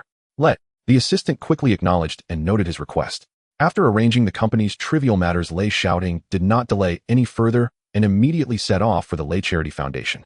Upon arriving at the charity company's office, on the large desk Lei neatly arranged dozens of well-bound construction proposals. Blueprints, budgets, project timelines, material standards, team qualifications. All are complete. Lei Shaoting settled in his chair, patiently comparing and screening them one by one. Most of them are small to medium-sized construction companies in Hong Kong with proposals that are conventional. Although there are no highlights, they also do not have significant flaws. When he flipped to the last proposal, the cover was printed with the plan of Hua's construction, which instantly caught his attention, prompting him to open it quickly. It was indeed the Hua family he had in mind. He raised an eyebrow, somewhat surprised. What he did not expect was that the Hua Dongdong family's construction company was also participating in the bidding for this public school. Carefully reading through the entire proposal, Hua's planning was extraordinarily thorough, with reasonable layouts, solid materials, reliable timelines, and a very fair budget. Every aspect was considered in great detail, far surpassing other ordinary firms. Leaning back in his chair, Lei Shaoting quietly pondered, weighing the pros and cons. Hua Dongdong is now a prominent representative of Chinese businessmen in Hong Kong. He has deeply cultivated the industry, enjoys an excellent reputation, is patriotic and beneficial to the people, and conducts himself with integrity. Looking at the entire Hong Kong in the 1970s, he is truly a respected figure with solid footing, and his future achievements are unmatched. If he collaborates with the Hua family, he might be able to get to know Hua Lao and build a good relationship with him. It is no wonder that Lei Shaoting is pragmatic. If he wants to root and develop in Hong Kong, he must deepen the Lei family's connections. Being able to leverage this opportunity to connect with Hua Dongdong is indeed worthwhile. This has immeasurable long-term value for the Lei family's foundation in the upper echelons of Hong Kong's business circles, solidifying their position in the Chinese community and broadening various avenues. After weighing the pros and cons, Lei Shaoting has already decided on the final choice. Let's go with Hua's construction. He immediately had someone contact the Hua family for quick communication and coordination. Finally, it was agreed that in 1 hour they would meet in the Charity Foundation office to discuss the cooperation details in person. An hour passed in the blink of an eye. Around 1 p.m., the representatives from the Hua family arrived. Lei Shaoting glanced over and saw that it was indeed Hua Lao leading the team. He was dressed in simple formal attire, standing tall with an elegant and composed demeanor, showing no hint of the ostentatiousness typical of wealthy families. At that moment, Lei Luo pulled his sleeve and the father and son stood up together to greet them outside. Mr. Hua, welcome. Mr. Lei, it's a pleasure to meet you. Mr. Hua, you flatter me. I have no great name in front of you. Ha ha ha. Mr. Lei, you are being modest. Hua Dongdong then looked at Lei Shaoting beside him. Is this your son, the young master Lei? Mr. Hua, you are too kind. How can I dare to call myself a young master in front of you? Ha ha ha, you young man. After a brief chat, the three took their seats, and after some casual exchanges, they got straight to the point. Hua Dongdong spoke first with a sincere attitude. Mr. Lei, the Lei family funding education and providing for the underprivileged is a great charitable act that benefits the people of Hong Kong. The Hua family is willing to use the best materials, the fastest construction period, and the most reasonable prices to fully undertake the construction of this public school. We, the Hua family, will personally oversee all engineering quality, ensuring that there is no cutting corners and no shoddy work. This is my promise. Upon hearing this, Lei Luo nodded slightly, very satisfied with Hua Dongdong's sincerity. Mr. Hua has been deeply engaged in industry for many years, and his reputation and credibility are evident to all in Hong Kong. I naturally trust you on this point. Entrusting the public school project to the Hua family, we in the Lei family can rest assured 100. Thank you for your affirmation, Mr. Lei. Seeing this, Lei Shaoting presented the planning drawings they requested, detailing and finalizing the specifics one by one. The overall planning of the campus, standards for the teaching buildings, supporting facilities, safety requirements, completion milestones, and funding disbursement methods were all clearly explained. Hua Dongdong had no objections to this. He was not taking on this project for profit, rather he genuinely recognized the Lei family's approach and wanted to contribute in some small way. Because he had experienced such hardships in his youth, he understood the difficulties that poor people face in wanting to pursue an education. That is why he personally took on this project. 3 days passed in the blink of an eye. Just past noon, in the luxurious private dining room of the Central Hilton Hotel, nearly 10 people sat gathered, formal yet relaxed in atmosphere. The night before, Mo Jiahua had secured through personal connections an electronics and electrical engineering RD team from Japan. They had arrived safely in Hong Kong. Considering their long journey and physical exhaustion, Lei Shaoting had deliberately granted them a full day to rest before convening this formal meeting, to assess whether the team aligned with his vision. This is my employer, Mr. Lei Shaoting. At the introduction, Ito Kotaro immediately straightened his posture and bowed slightly, speaking respectfully in Japanese. Mr. Lei Hajimashite Duzo Yorishiku Onegai Shimesu. Pleased to make your acquaintance. Mr. Lei, this is Mr. Ito Kotaro, the head of our RD team. Mo Jiahua added quietly. He formerly served as group leader of Sony's core RD division for electronics development and concurrently held the position of professor of electronic engineering at a prestigious Japanese Institute of Technology. His technical expertise and Hansen RD experience are both profound and proven. Among those accompanying him, some are his own protégés, trained under his direct mentorship, while 2 others are veteran engineers who worked alongside him for years at Sony's Research Institute. All are seasoned technical pillars. Lei Shaoting gave a slight composed nod and replied calmly, Mr. Ito, please do not stand on ceremony. Be seated. Arigatou gozaimasu. Ito Kotaro bowed once more in gratitude before taking his seat. As soon as he settled, Lei Shaoting cut directly to the heart of the matter. Mr. Ito, may I first confirm the scope of your team's RD expertise? Specifically, which domains within electronics and electrical engineering do you cover? This was Lei Shaoting's foremost concern. He required not merely appliance designers, but engineers deeply versed in electronic component development itself. The electronics company he planned to launch would not manufacture ordinary household appliances or outdated consumer radios flooding the market. His ambition lay squarely in the high-end frontier, semiconductor materials, precision electronic components, and even the design and fabrication of core integrated circuits. Should this team possess only expertise in low-end consumer electronics, it would be utterly incapable of supporting his industrial vision, and recruiting them would serve no purpose. Ito Kotaro rose instantly, posture reverent, voice steady and assured. Mr. Lei, our team has no rigid boundaries in RD focus. We have cultivated extensive long-term expertise and real-world implementation experience across every domain related to electronics. Lei Shaoting's gaze sharpened. He pressed further. Then may I take that to mean your team is fully capable of independently researching, developing, and breaking new ground in semiconductors and integrated circuits, the most advanced mission-critical components. Hi. He nodded emphatically, his tone resolute.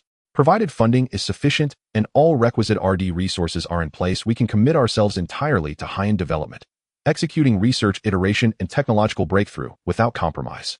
With that unequivocal affirmation, Lei Shaoting felt complete confidence settle within him.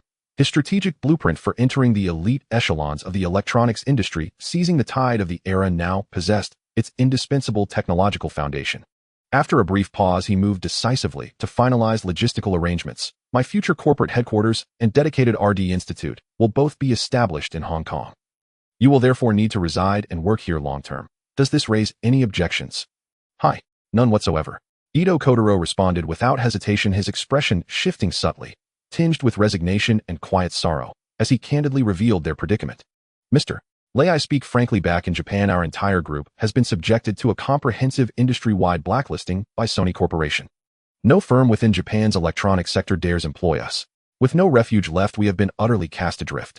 To earn your patronage and rebuild our lives and careers in Hong Kong would be nothing short of salvation from utter despair. Hearing this, Lei Shaoting nodded in quiet satisfaction. Mo Jiahua had already briefed him thoroughly. This posed no obstacle for him. What impressed him most was Ito Kotaro's unflinching candor. His willingness to openly disclose hardship and vulnerability bore testament to integrity, sincerity, and unwavering moral clarity, qualities worthy of deep trust and leadership. Without delay, Lei Shaoting broached the next critical topic. Since you are prepared to join my enterprise, let us discuss your terms, compensation, benefits, and conditions of employment.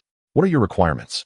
He had little prior knowledge of 1970s electronics R&D salary standards, but if their capabilities proved genuine and their expectations reasonable, he would meet every demand, securing these irreplaceable talents without reservation.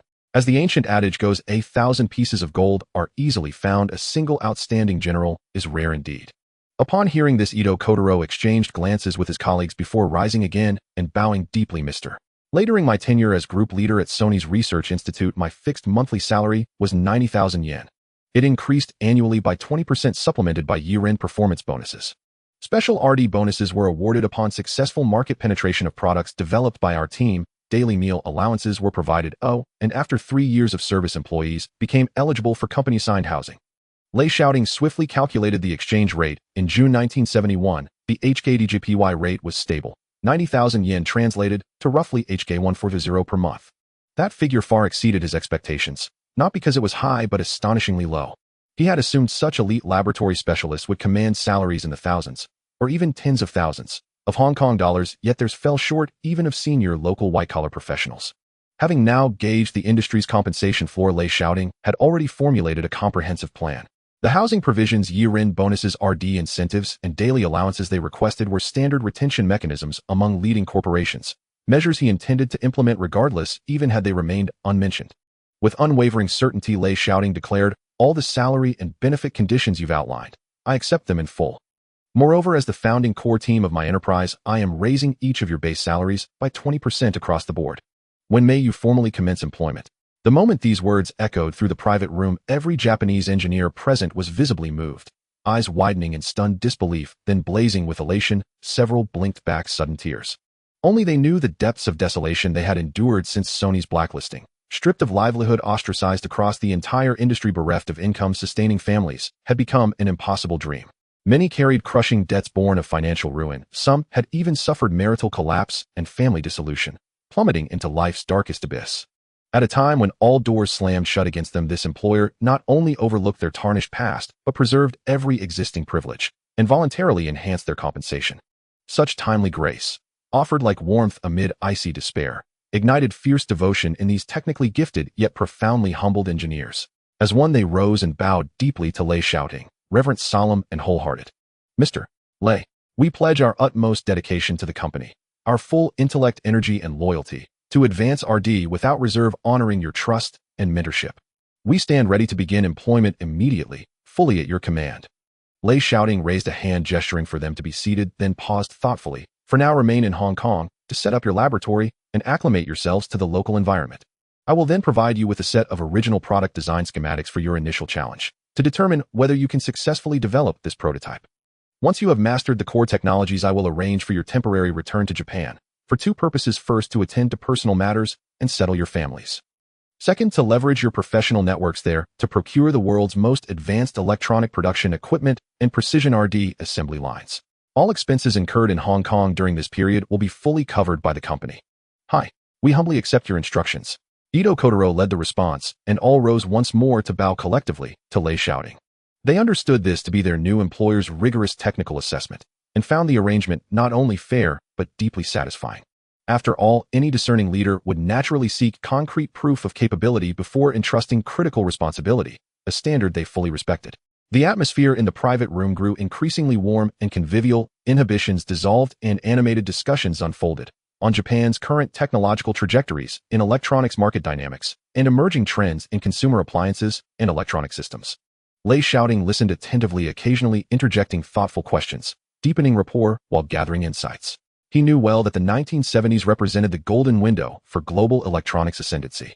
So long as this team possessed the proven ability to develop the precise products he envisioned, and coupled with his own foresight into tomorrow's commercial landscape, he held absolute confidence in building within a remarkably short span a world-class electronics enterprise, one destined to eclipse its contemporaries and dominate the global stage. Semiconductors, integrated circuits, premium home electronics, precision electronic components. The entire spectrum of electronic industries would fall under his strategic purview. Each of these domains represented a defining frontier of the coming age. To master even one would elevate him into the highest echelons of the world's business elite. After settling the group of RD engineers, Lei Shaoting immediately dispatched personnel to accompany Xiao Tailang in purchasing essential research equipment in Hong Kong, enabling them to set up a provisional laboratory. Within just a few days, all required experimental equipment had been acquired. Fortunately, Hong Kong's status as an export trading hub meant most items were readily available. That said, the costs were significantly higher. Purchasing the same batch in Japan would have reduced expenses by over 60%. Yet there was no alternative. He urgently needed these tools. At the film company's headquarters, he allocated an entire floor to the RD team as their temporary laboratory. Meanwhile, drawing upon his knowledge from the future, Lei Shaoting selected the electronic calculator as their inaugural product, drafted its design schematics, and clearly outlined its functions and intended applications for the team's in-depth development. The product line comprised three variants: a compact desktop model for commercial use, a larger version tailored for supermarkets, shopping malls, and office environments, equipped with printing functionality, and a specialized variant designed exclusively for financial institutions and banks. While the core technology was not exceptionally complex, it did involve integrated circuits, microprocessors, and printed circuit boards, components requiring specialized expertise to develop. With comprehensive design schematics and a clear functional roadmap provided to Xiao Tailang and his team, their technical proficiency promised swift breakthroughs in mastering the core technology. As a man from the future, Lei Shaoting knew only of the product's existence and its immense popularity during this era, but possessed no technical understanding of its inner workings. Thus, he could offer only design blueprints, performance specifications, functional descriptions, and application guidelines. The engineering execution remained entirely in the hands of the specialists. Electronic calculators had existed for some time, yet earlier models suffered from unreliable performance and frequent malfunctions, rendering them unsuitable for professional business use. To put it bluntly, prior to the 1970s, many Hong Kong firms preferred abacuses over early calculators, not only because the latter were bulky, but also overly complicated. It was not until 1972, when Texas Instruments of the United States unveiled its compact, lightweight electronic calculator, that the device finally gained market acceptance and corporate adoption. Subsequently, major brands such as Casio, Sharp, and Sony introduced refined portable versions, ushering in explosive sales growth and establishing the calculator as an indispensable office tool. It swiftly garnered global acclaim among commercial enterprises. Upon launch, the product ignited worldwide demand, and every company that pioneered its development reaped extraordinary profits.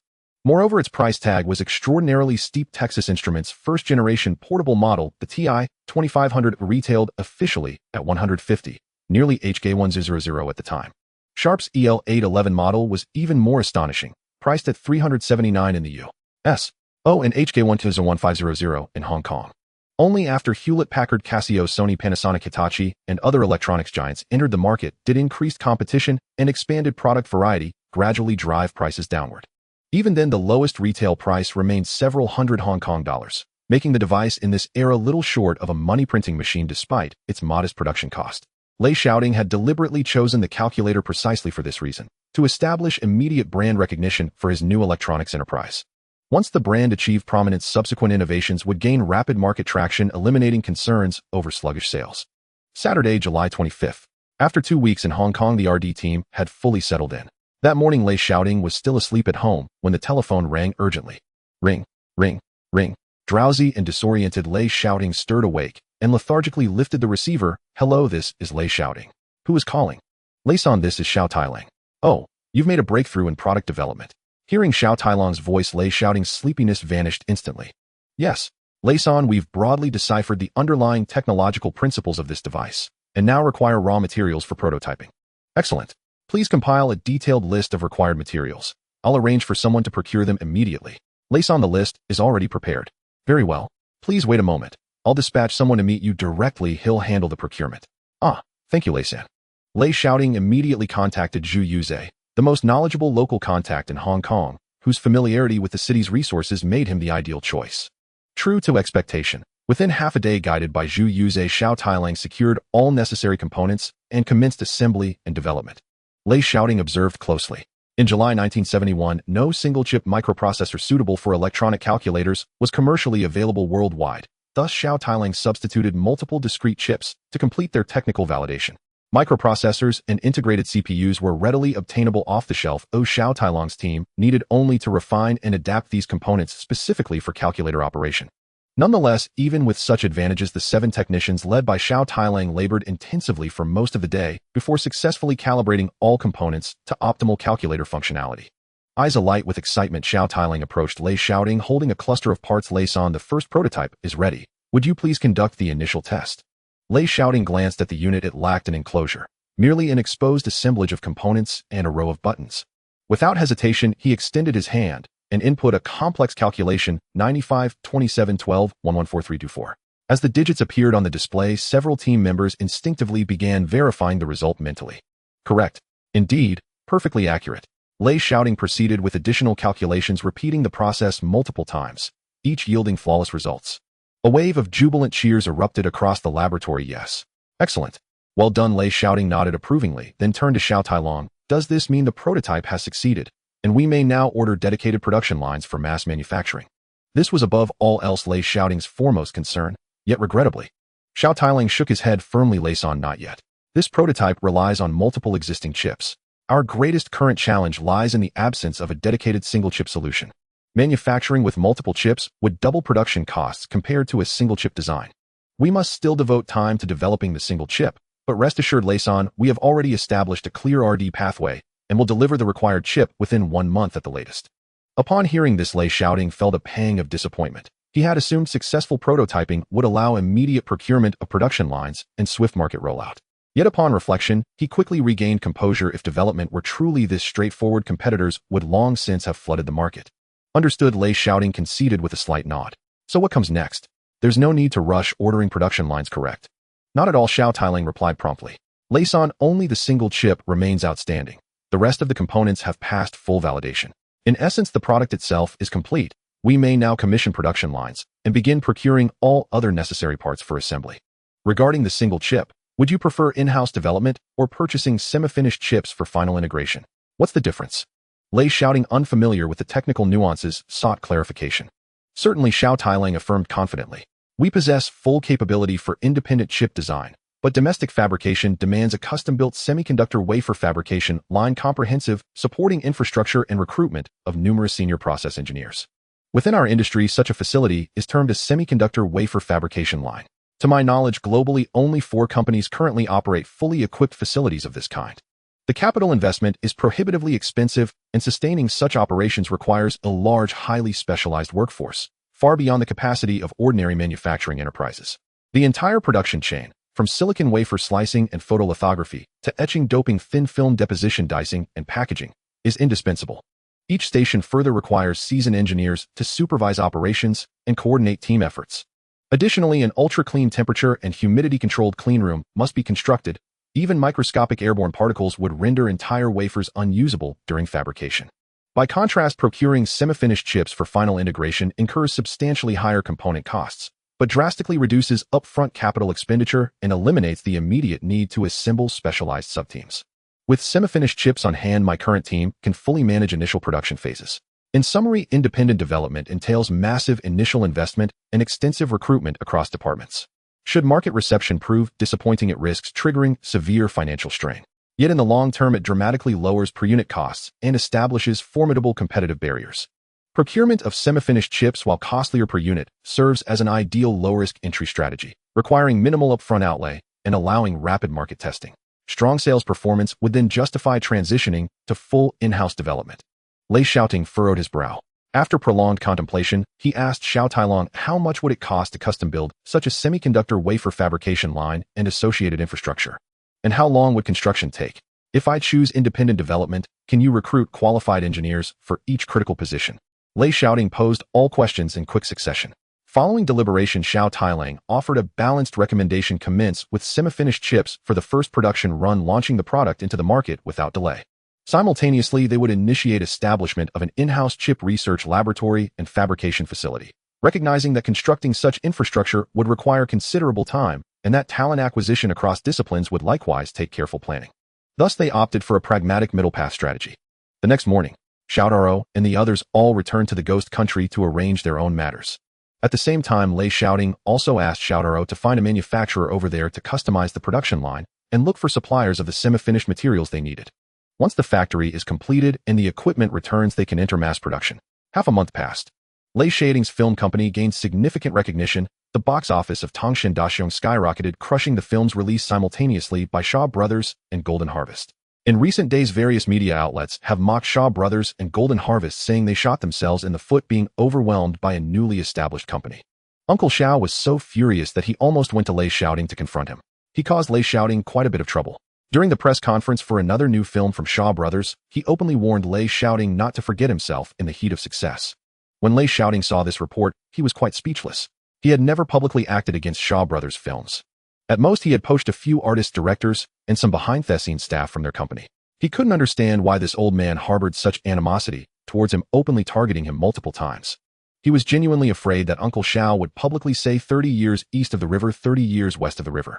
After all, this old man had a long life. Even though he was already 64 years old, he could still live for another 30 years.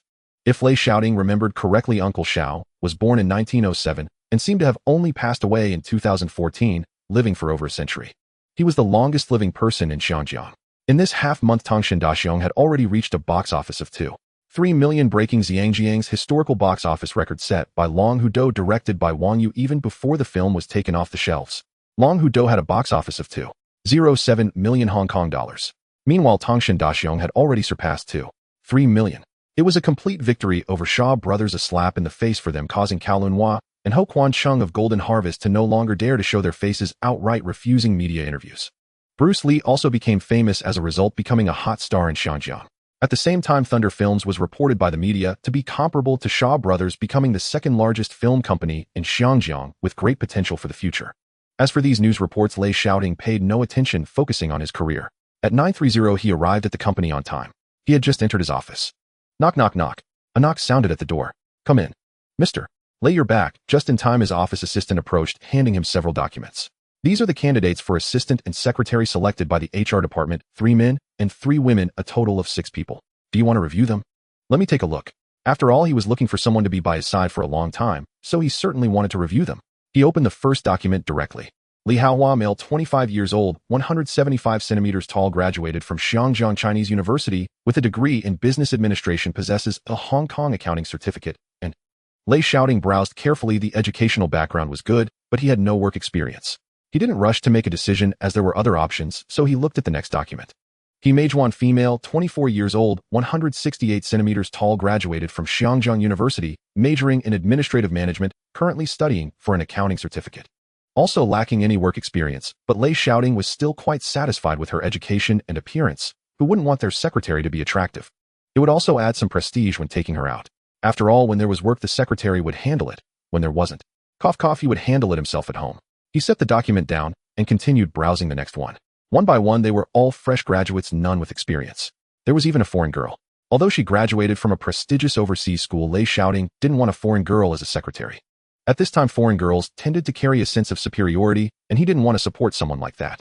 When he reached the last document, upon seeing the name and photo, Lei Shaoting was completely stunned. What the hell? Why is she here? Sylvia, female, 22 years old, 175 centimeters tall, with an absolutely stunning figure and beautiful appearance, graduated from the prestigious University of Oxford, specializing in law and business administration. Why was Lei Shaoting so shocked? Because he also graduated from Oxford, majoring in law and finance. And Sylvia was indeed his classmate. If she were an ordinary classmate, Lei Shaoting wouldn't be so shocked. The reason was that Sylvia was the daughter of the new governor of Hong Kong, Macleos. Now she actually came to apply for the position of his secretary. Wasn't this playing with him? The governor's daughter applying for a job, Lei Shaoting didn't dare to accept her, not because he would offend the governor, but because he feared she might leak information. Being his secretary would mean she would have access to his most core and confidential information. Who knew if she would inform the governor? How could Lei Shaoting dare to hire her? Are these applicants still in the company? Lei Shaoting asked the front desk assistant. Yes, mister. Lei, the assistant replied respectfully. They are currently in the interview room, and the HR manager is conducting a thorough discussion with them. All right, let her come in. Lei Shaoting directly pointed at Sylvia's document and said he wanted to see what this girl was up to. If it was just for fun, that would be fine. If she was really here to apply, he would have to seriously advise this lady not to waste her future by working at his shabby company. Not long after, Sylvia arrived with the assistant. She wore a formal professional outfit, her curvaceous figure fully displayed, with fair skin, sparkling eyes, and light brown hair, making it hard to look away. Sylvia, what are you doing here? As soon as she entered, Lei Shaoting got straight to the point without even saying any pleasantries. What can I come to apply? Or do you think my qualifications are not good enough? Or perhaps you look down on me? Facing Sylvia's 3 questions in a row, Lei Shaoting was momentarily stunned and speechless. Miss, please stop playing around.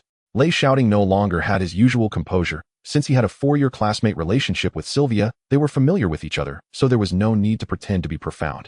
My little company can't afford a big shot like you. Oh, just let me off the hook. No way. Sylvia's tone was very firm, even tossing her bag onto the sofa, lounging on it, as if Lei Shaoting didn't exist. You're the big boss now. I've heard about your recent activities, and I've been living in Xinjiang for quite a while. That glimpse of her figure made him swallow hard. Sylvia seemed unfazed, as if she understood Lei Shaoting's personality well, and even threw him a flirtatious glance. Do I look good? Lei Shaoting quickly diverted his gaze. Sylvia ignored him and continued, I might be in Xinjiang for several years. I can't be idle, can I? So joining your company is the most suitable choice. Just tell me, do you want me or not? No. Lei Shaoting did not hesitate at all, directly rejecting her. How could I dare to hire you, miss? Don't you understand your own identity? What identity could I have? Sylvia replied naturally, although my father is the governor, I'm not. I don't care. Oh, just try not hiring me. Sylvia stopped reasoning with Lei Shaoting, her tone full of threats. I know a lot about your family. Sylvia revealed a sly smile. If you hire me, you might even gain a very good informant about any new policies or major projects from the British colonial government. Or perhaps something regarding your family. All right. Stop. Lei Shaoting interrupted her. He certainly understood the implications of Sylvia's words. Upon careful consideration, Lei Shaoting thought her words made some sense, but there lay the question. Would this girl really be able to act as an informant for him? Would she tell him about his father's actions? Would she act as a spy for the governor? If she truly could, even offering her a salary of $1 million a year would be worth it. His greatest fear was that she would turn around and become a spy for the governor, leaking his matters. That would be a serious problem. He was even more afraid that while it was easy to invite a god, it would be hard to send them away. For a moment, he found it difficult to make a decision. In the end, Lei Shaoting could not resist Sylvia allowing her to become his secretary. It wasn't that he couldn't resist, rather upon reflection the allure of having the governor's daughter as an insider was too tempting. He wanted to take a gamble, betting that Sylvia would inform him of any significant news regarding the governor or the British Hong Kong government that she might hear from her father. If he could gain insight into the movements of the governor or the British Hong Kong government ahead of time, the benefits for his development were self-evident. He believed it was a risk worth taking. Jianu, take these two to familiarize themselves with the company's operations and regulations, Lei Shaoting said to the receptionist at his office. Also help them with their onboarding procedures. All right, Lei Shang. Besides Sylvia, Lei Shaoting also hired Li Haohua, a graduate from the Chinese University of Hong Kong, as his assistant. Although he lacked experience, he could gradually get used to the assistant role. By noon, Assistant Li, Sylvia, let's go, Lei Shaoting called to the two who were getting acquainted with the company's operations and documents. Let's go out for lunch and get to know each other better. These two would be staying by his side for the long term. Not only did they need to quickly familiarize themselves with the company's operations, but he also needed to understand them. As his assistant and secretary, Lei Shaoting naturally needed to quickly assess their capabilities and character. If they were unsuitable, he would need to replace them sooner rather than later. As they reached the elevator. Lei Sheng, are you going out? Bruce, are you looking for me? Yes. Li Xiaolong was just about to hand over the documents in his hand to Lei Shaoting. Lei Shaoting waved his hand directly. Then let's go out for a meal together and chat while we eat. Great. The four of them went straight downstairs to the company. His company was located in a bustling area of Wan Chai, which had plenty of food options with a wide variety of Chinese and Western cuisines. Lei Shaoting chose a Chinese restaurant. As they entered the private room, he personally introduced Sylvia and Li Haohua to the others. Sylvia assistantly, he pointed at Li Xiaolong. This is the main artist of the film company Li Xiaolong. In fact, there was no need for Lei Shaoting to introduce him. After the release of the film, The Big Boss, there were very few people in Hong Kong who did not know Li Xiaolong. Even those who had not seen his movies often saw his posters, flyers, bus ads, and news reports on television. It could be said that Li Xiaolong was now a household name in Hong Kong. Bruce, it's a pleasure to meet you. Sylvia proactively extended her hand. I'm Sylvia Lei Sheng's secretary. Oh, Miss Sylvia, hello. Li Xiaolong had noticed Sylvia earlier, but was unaware of her identity. I'm also very pleased to meet you. Welcome to Thunder Film Industries. Thank you. Li Haohua also shook hands with Li Xiaolong briefly to introduce himself. Bruce, do you need to see me for something? Yes. Li Xiaolong handed over the document he was holding. Lei Sheng, I mentioned to you before that I would write a movie script I want to film. I've already completed it. Hearing this, Lei Shaoting instantly became alert. However, upon reflection, he found something off. He remembered that historically after completing The Big Boss, Li Xiaolong felt inspired and wanted to delve into script writing, eventually writing Way of the Dragon after finishing The Chinese Connection. But now it was only July 1971. Oh, could Li Xiaolong have already written Way of the Dragon? Lei Shaoting took the script from him and opened it to find. Indeed, Way of the Dragon was printed in large letters on the cover, causing Lei Shaoting to smile wryly. Bruce, do you want to shoot this script simultaneously with The Chinese Connection? Li Xiaolong nodded without hesitation. Yes, Lei Sheng, I want to shoot both films simultaneously, but don't worry. I will manage the schedule and won't delay the crew's progress. Hearing this, Lei Shaoting found himself in a dilemma. It wasn't that he was unhappy, it was just that it was still July 1971, and shooting would likely take 2 to 3 months before it could be released. However, 3 months later would be around October 1971, which was significantly different from the historical release in the new year of 1972. He was worried about the impact on box office sales. Entering 1972, the Hong Kong stock market was booming. As investors made money, their spending power naturally increased. Additionally, during the New Year period, citizens had more leisure time, which would also increase the number of moviegoers. After some thought, Lei Shaoting decided that he must suppress Li Xiaolong's film. It would have to wait until after he finished The Chinese Connection to be considered. After contemplating for a moment, he devised a plan. Bruce, Lei Shaoting said seriously, firstly, I fully support your talent and enthusiasm. However, this film will be your debut work, and I plan to choose an auspicious date for its release to achieve the best results for your script. A good date? Li Xiaolong asked in confusion. When does Lei Sheng want me to start filming? You should finish The Chinese Connection first, Lei Shaoting patiently explained. Once you finish it, it will be at least October. At that point, you can start filming your script, and it should be done by January, ready for release around February during the new year. Don't you want to have a new year release? A new year release. Upon hearing Lei Shaoting's arrangement, Li Xiaolong became excited and nodded without hesitation, thanking him. Thank you, Lei Sheng, for your support. Bruce, don't be so excited. Lei Shaoting also stood up and patted him on the shoulder. As long as you have the ability to write a script regardless of anything, I will support you, but it must be handed over to professionals for refinement. Don't worry, the main storyline won't be changed, and it will retain your style. Thank you, Lei Sheng. At this moment, Li Xiaolong was indeed very excited. He had thought the boss would agree to his proposal, but he never expected such strong support, especially with a new year release period being offered to him. Lei Shaoting had no time to notice Li Xiaolong's excitement. His mind was already thinking about the new year release. He also needed to arrange for several other films to be released, seizing this opportunity to capture more of the market. However, since it was still early, he didn't dwell on it and continued chatting with them. Assistantly, Lei Shaoting looked at Li Haohua. I'll leave this matter to you. Please contact the editorial department to refine Bruce's script, but ensure the original style is preserved. All right, Lei Sheng, I will arrange that. Thank you, assistantly. Li Xiaolong also politely thanked Li Haohua. You're too kind, Li Sheng, he replied with a slight smile to Li Xiaolong. At this moment, Sylvia looked at Lei Shaoting. Lei Sheng, what about me? You're not giving me any work. Lei Shaoting wanted to tease the young lady a bit. Your abilities are still lacking, and you are unfamiliar with the working environment here in Hong Kong. You still need to learn the ways of doing things in Hong Kong. Sylvia could tell what kind of mischief Lei Shaoting was up to. However, due to the presence of others and the fact that Lei Shaoting was the boss, she was tactful enough not to refute him publicly. All right. Thank you for your consideration, Lei Sheng. She suppressed her small temper and agreed. The mealtime passed quickly. Lei Shaoting asked Sylvia and Li Haohua to return to the company first. During the meal, he also informed the two of them about his plans to establish an electrical and electronics company. He informed them about the location of the factory that was being renovated and the current progress of the renovations so they could familiarize themselves with these operations. He would later assign them to oversee these tasks. After parting ways, Lei Shaoting instructed Ah Gui to drive directly to the Hong Kong Security Center. He had not inquired about the dark purchase of Wharf Holdings and that milk company in the past half-month, unsure how much Mo Jiahua had acquired. Upon arriving at the exchange, the stock market had just opened. Lei Shaoting did not rush to the VIP room. He stood in the lobby on the first floor to look at the quotation board. The milk company's stock was at 11 Hong Kong dollars, 12 per share, having risen, but not by much.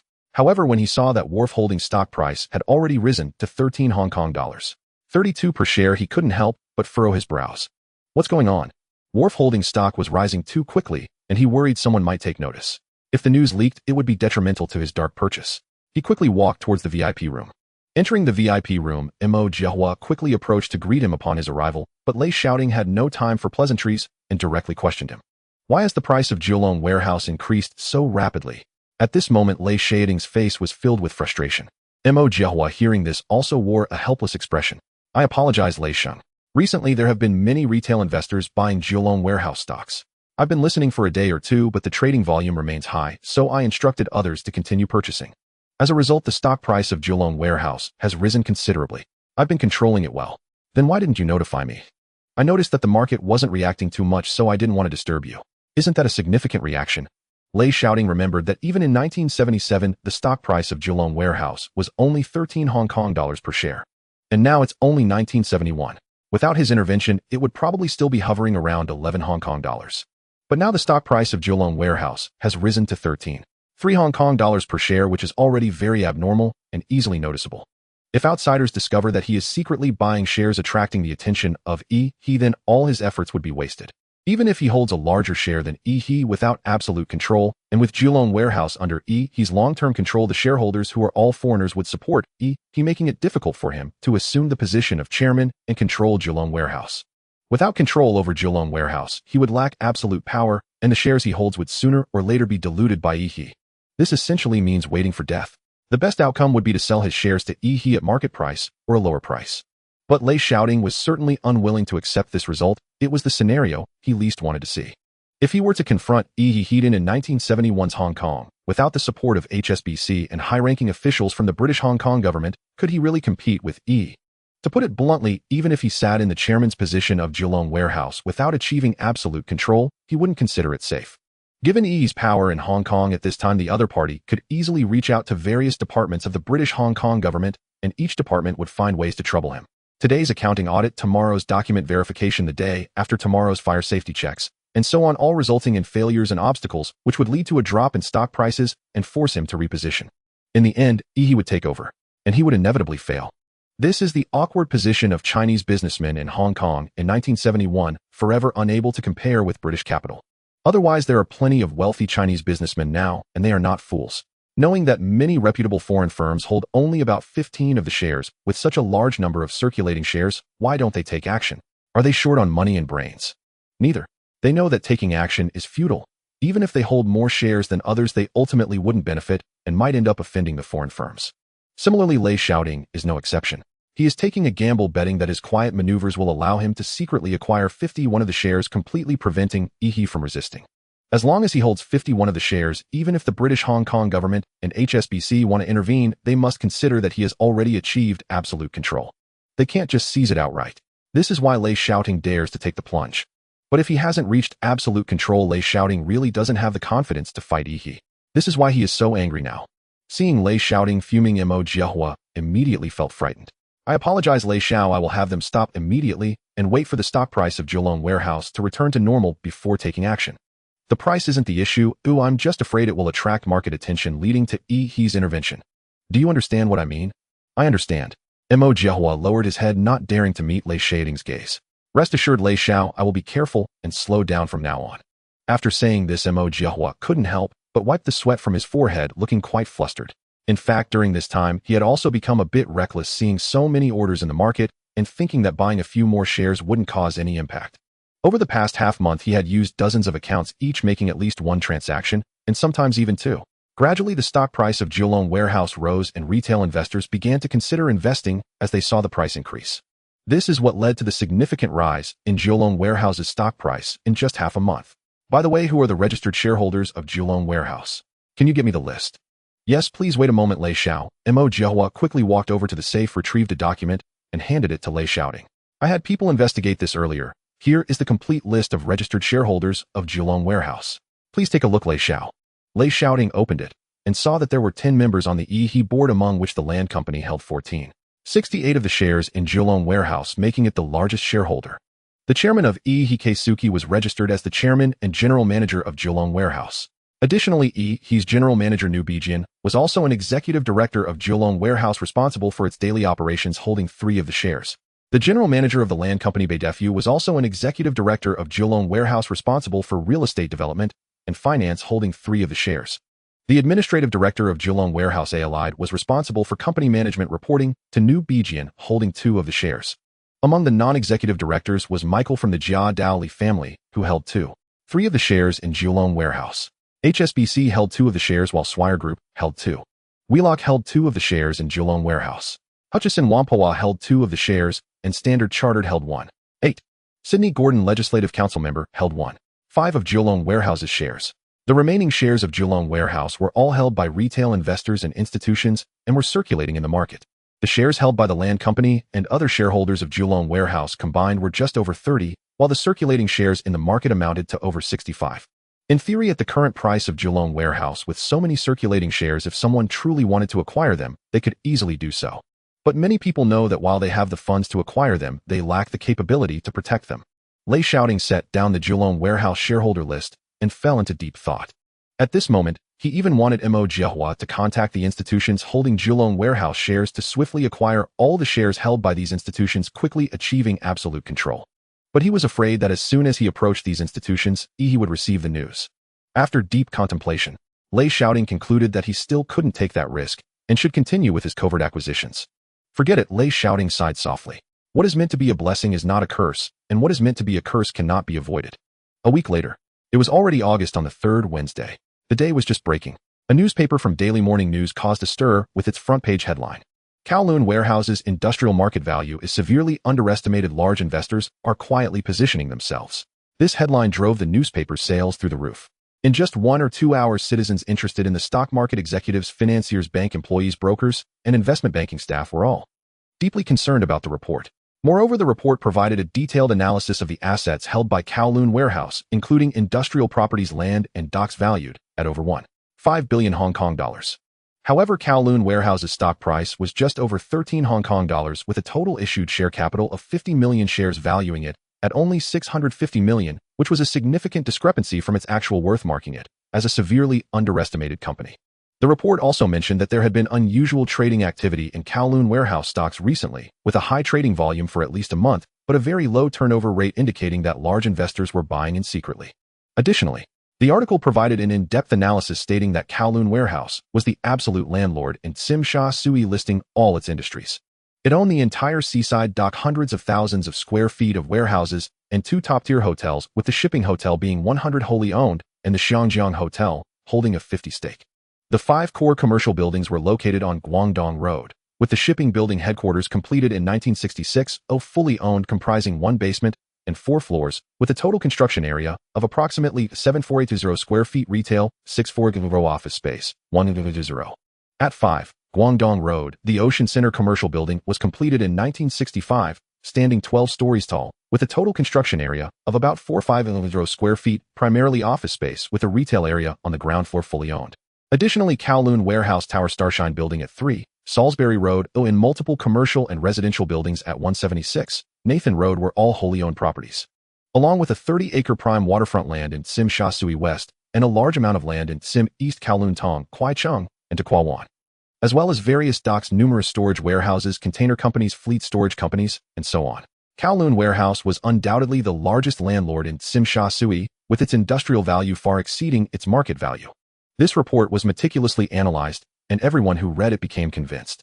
In no time, a wave swept through Xiangjiang regarding the severely underestimated industrial value of Kowloon Warehouse and the quiet positioning by large investors. At that moment, in Lei Shaoting's home, ring, ring, ring. Just as Lei Shaoting got out of bed, the phone in his room rang urgently, and he walked over slowly to answer. This is Lei Shaoting. Who is it? Lei Xiao, something has happened. Upon hearing this, Lei Shaoting furrowed his brows. Hearing such news early in the morning would make anyone frown. Joa, don't panic. Lei Shaoting controlled his emotions and asked calmly, what happened? Why are you saying something has happened so early? On the phone, Mo Jiahua's tone was still urgent, It seems our secret acquisition of Kowloon warehouse has been discovered. Lei Xiao, you should check today's daily morning news report, then you will understand. Upon hearing this, Lei Shaoting quickly opened the door and shouted, Aunt Zhang, please bring me today's daily morning news. Okay, young master, please wait a moment.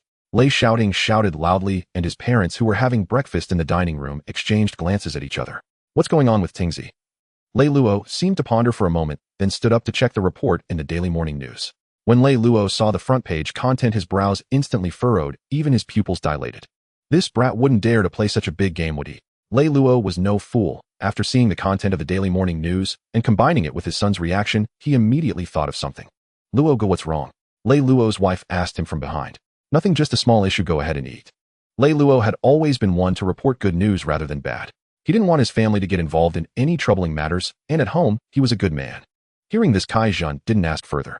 She was very understanding, she wouldn't pry into her husband's work affairs. If he wanted to tell her, he would naturally say it. Pressing for details would only make things awkward for everyone. As long as it's nothing that's good. By the way, Kai Zhen added, yesterday, I received an invitation from the governor's wife along with Mrs. Li Chao and Mrs. Liang Wang. We won't be home in the morning. Oh, the Lei Luo replied, filled with both confusion and surprise. If Mrs. Li Chao and the others were meeting their wives, Lei Luo wouldn't be so surprised. But the fact that the governor's wife invited their wives left Lei Luo feeling puzzled. However, he didn't think much of it, and smiled, saying, since the governor's wife has invited you, then you should go. You've managed the household for many years, you've worked hard. Now that the children are older, it's time to get out more, especially since there's an opportunity to walk with these ladies. Kai Zhen nodded gently. Luo, good, don't worry. I know what to say and what not to say. Oh, I will be mindful of the occasion. Lei Luo gently embraced his wife, saying nothing, but both understood each other's meaning. Meanwhile, on Lei Shaoting's side, after quickly reading the report, he immediately washed up, changed his clothes, and went out. He didn't even eat breakfast. Kai Zhen wanted to call him back, but Lei Luo stopped her. He knew his son was going to do something big, and the situation was urgent, leaving no room for delay. At 9:30 a.m., Lei Shaoting arrived at the stock exchange to meet with Mo Jiahua, directly asking, what's going on? I'm not sure either. Mo Jiahua lowered his head, feeling very guilty. I'm sorry, Lei Xiao, it must be our fault that we attracted attention. Regarding Mo Jiahua's guilt, Lei Shaoting didn't want to pursue it further. After all, there was no point in doing so now, and it couldn't change the facts. The most important thing now is how to handle this matter. Should we continue to acquire shares, or directly confront Yi, or should we take the opportunity to drive up the stock price of Kowloon warehouse, make a profit, and then retreat? But to give up just like that, he truly felt unwilling, very unwilling. After pondering for a moment, he gritted his teeth and asked Mo Jiahua, currently, how much equity do we hold in Kowloon warehouse? Mo Jiahua was able to check the data and immediately replied, we have reached 25 equity. So quickly, 25. Yes, we acquired 2.5 million shares the day before, which brought our stake to 25. It's likely that this transaction drew attention. Ooh, I'm sorry, Lei Xiao, it's my fault. Mo Jiahua lowered his head again, and the other brokers didn't dare to look Lei Shaoting in the eyes. But Lei Shaoting had no time to pay them any mind. His mind was racing. We have 25 now. If we buy another 5 at the opening, we can compete with Yi. Should we take a gamble? But Yi is financially powerful, supported by the British and Hong Kong governments, and with the banks backing them, can I really win? In a hard confrontation, if we don't acquire 51 of the equity, can I really withstand Yi? However, if we continue to push, the stock price of Kowloon warehouse will surely soar. How much capital do I need to prepare? Will the banks still support me? Yet without 51 equity, do I have a chance to control Kowloon warehouse? These questions flashed quickly through Lei Shaoting's mind, but after deep contemplation, he felt his chances of winning were very low, perhaps even non-existent. If he were to truly confront Yi, he would need financial support, and given Yi's influence, they would certainly reach out to HSBC to stop him. With HSBC involved, all other banks in Hong Kong would not dare to offend HSBC for his sake, leaving him certainly lacking in funds to confront Yi. Even if he went to overseas banks for loans and continued to seek funding from Citibank, he feared that once the funds arrived, Yi would still use tactics to freeze his accounts, leaving him powerless. This issue was definitely not an empty threat. At this moment, Yi truly had the capability. Thinking of these problems, Lei Shaoting felt a wave of disappointment. After much thought, he truly couldn't think of any way to win against Yi. Sigh. Lei Shaoting sat down helplessly. It had been a long time since he smoked, but this time he lit a cigarette, taking a deep puff, while his mind continued to ponder. Is there really no way out? Lei Shaoting muttered softly. At this moment, Mo Jiahua timidly suggested, Lei Xiao, why not continue to acquire, and once we reach 30 equity, we can directly enter Yi as a major shareholder and force the main board position. Force the board? How do we do that? Do you think Yi shareholders will support us? You know Yi's power, right? Without absolute control, it's tough. Lei Shaoting sighed in helplessness. When the new governor took office, didn't he say he would treat Chinese and British businesses equally? Maybe we could give it a try. If you really believe the governor's words then. The governor. Sylvia. Lei Shaoting's eyes suddenly lit up. Right? How could I forget this powerful weapon? Lei Shaoting immediately became excited. He hurriedly ran to the phone and dialed his office asking Sylvia to come to the stock exchange immediately to see him. If Sylvia were willing to help and the governor stood by him, he wouldn't need public support. Just a show of support would be enough to make this battle winnable. In less than 10 minutes Sylvia arrived at the exchange. The distance from Wan Chai to the Hong Kong exchange was just over a kilometer. Entering the VIP room, Sylvia curiously looked at Lei Shaoting. Lei, are you trading stocks? Lei Shaoting had no time to waste on banter. His gaze was filled with deep, no fervent emotion as he looked at her. Sylvia, given our relationship, if I encounter trouble, you would help me, right? Are you asking me for something? Without a moment's hesitation, Lei Shaoting nodded. This matter requires your involvement. Sylvia sneered, then took several documents out of her bag. All right, you review all these documents, and then I'll consider whether to help you, or if I can help you. Lei Shaoting picked up the documents to look puzzled. Aren't these documents from my company? So you know they are your company's documents. You as the boss have ignored the company for half a month, leaving everything to me, and you still expect me to help you. Lei Shaoting was at a loss for words, inwardly complaining, isn't this work meant for a secretary? It feels like I've hired an ancestor who doesn't want to do anything. However, he could only complain in his heart about this issue now, as he couldn't dare to voice it. Otherwise, if he angered her, how would he obtain her help to confront Iha? Well, I was wrong at this moment regardless of who was right or wrong, he admitted. I promise I won't make you work so hard in the future. I can handle this kind of laborious work myself. Upon hearing this, Sylvia's anger eased a bit, and she confidently sat on the sofa. So what do you want me to help you with? Recommending stocks or analyzing the market? I do have some insights on that. No. Lei Shaoting directly handed her the data on secretly purchasing stocks of Kowloon warehouse. What is this? Sylvia took it with confusion and opened it to look. When she saw the data, she immediately stood up in surprise. The morning report said that the one secretly acquiring Kowloon warehouse is you. Lei Shaoting nodded. You are quite something, Sylvia said, patting Lei Shaoting's shoulder like a leader. Not bad. I've studied this too. The value of Kowloon warehouse is indeed severely underestimated. Now that you've acquired 25 of the shares, continue to acquire more as quickly as possible to achieve absolute control and prevent Iha from retaliating. However, even if you don't continue to acquire, it's fine. Iha should hold less than 20 of Kowloon warehouse's shares. As long as you reach 30, you can enter the board of directors and compete for the chairman position. Sylvia spoke, casually unaware of the situation in Hong Kong. I have no problem continuing to acquire, but Lei Shaoting feigned a pitiful expression. Iha belongs to British capital, and as a Chinese businessman, if I compete with Iha, it won't be something money can solve. What do you mean by that? Sylvia asked, immediately realizing the crux of the problem, falling silent. She kept her eyes on Lei Shaoting, and after a moment, she asked, you're not planning to use my father to help, are you? Sylvia is still so smart. No wonder I've had a crush on you for so long. Damn you. Sylvia, not knowing where she learned this phrase, cursed at Lei Shaoting. I knew you had no good intentions for finding me, and you even have a crush on me. I've been keeping myself pure for you. There's no way I'm going to ask my father to step in. Besides, my father would never intervene in any business matters. You can give up on that thought. Hearing this, Lei Shaoting looked dejected. He could tell that Sylvia was not joking, and she was right. Someone like Li Hao would never easily intervene in the conflicts of businessmen, especially since he was Chinese. Unless. Lei Shaoting glanced at Sylvia. Forget it, I know her too well to make a move. He immediately shook his head, dismissing the thought. Hey, what kind of look is that? Sylvia suddenly threw the documents in her hand at him. You pervert, you must be thinking something bad. Such a pervert. There are only 2 female artists in the company, and you think I don't know. You still want to have ideas about me. Lei Shaoting rubbed the spot where he was hit, and said, forget it, Sylvia. He said weakly, I'm feeling very troubled right now, and don't have time to discuss these topics with you. You should go back, I have things to deal with. Since this approach with Sylvia isn't working, Lei Shaoting had to think of another way. First, he needed to determine whether to continue the acquisition and confront Iha Heaton. If he continued to acquire, he would need to secure bank financing to have sufficient capital. At the same time, he had to think of ways to deal with his targeting, preparing for all potential problems before proceeding.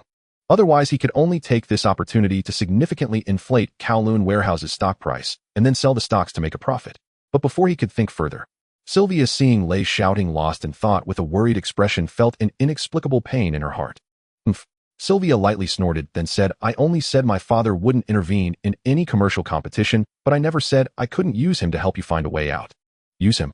Is that even possible? Hearing this, Lei Shaoting's eyes brightened. Just don't worry about it, Sylvia glared at him sharply. Now, you just need to tell me, what are you worried about, and how can we solve your problem?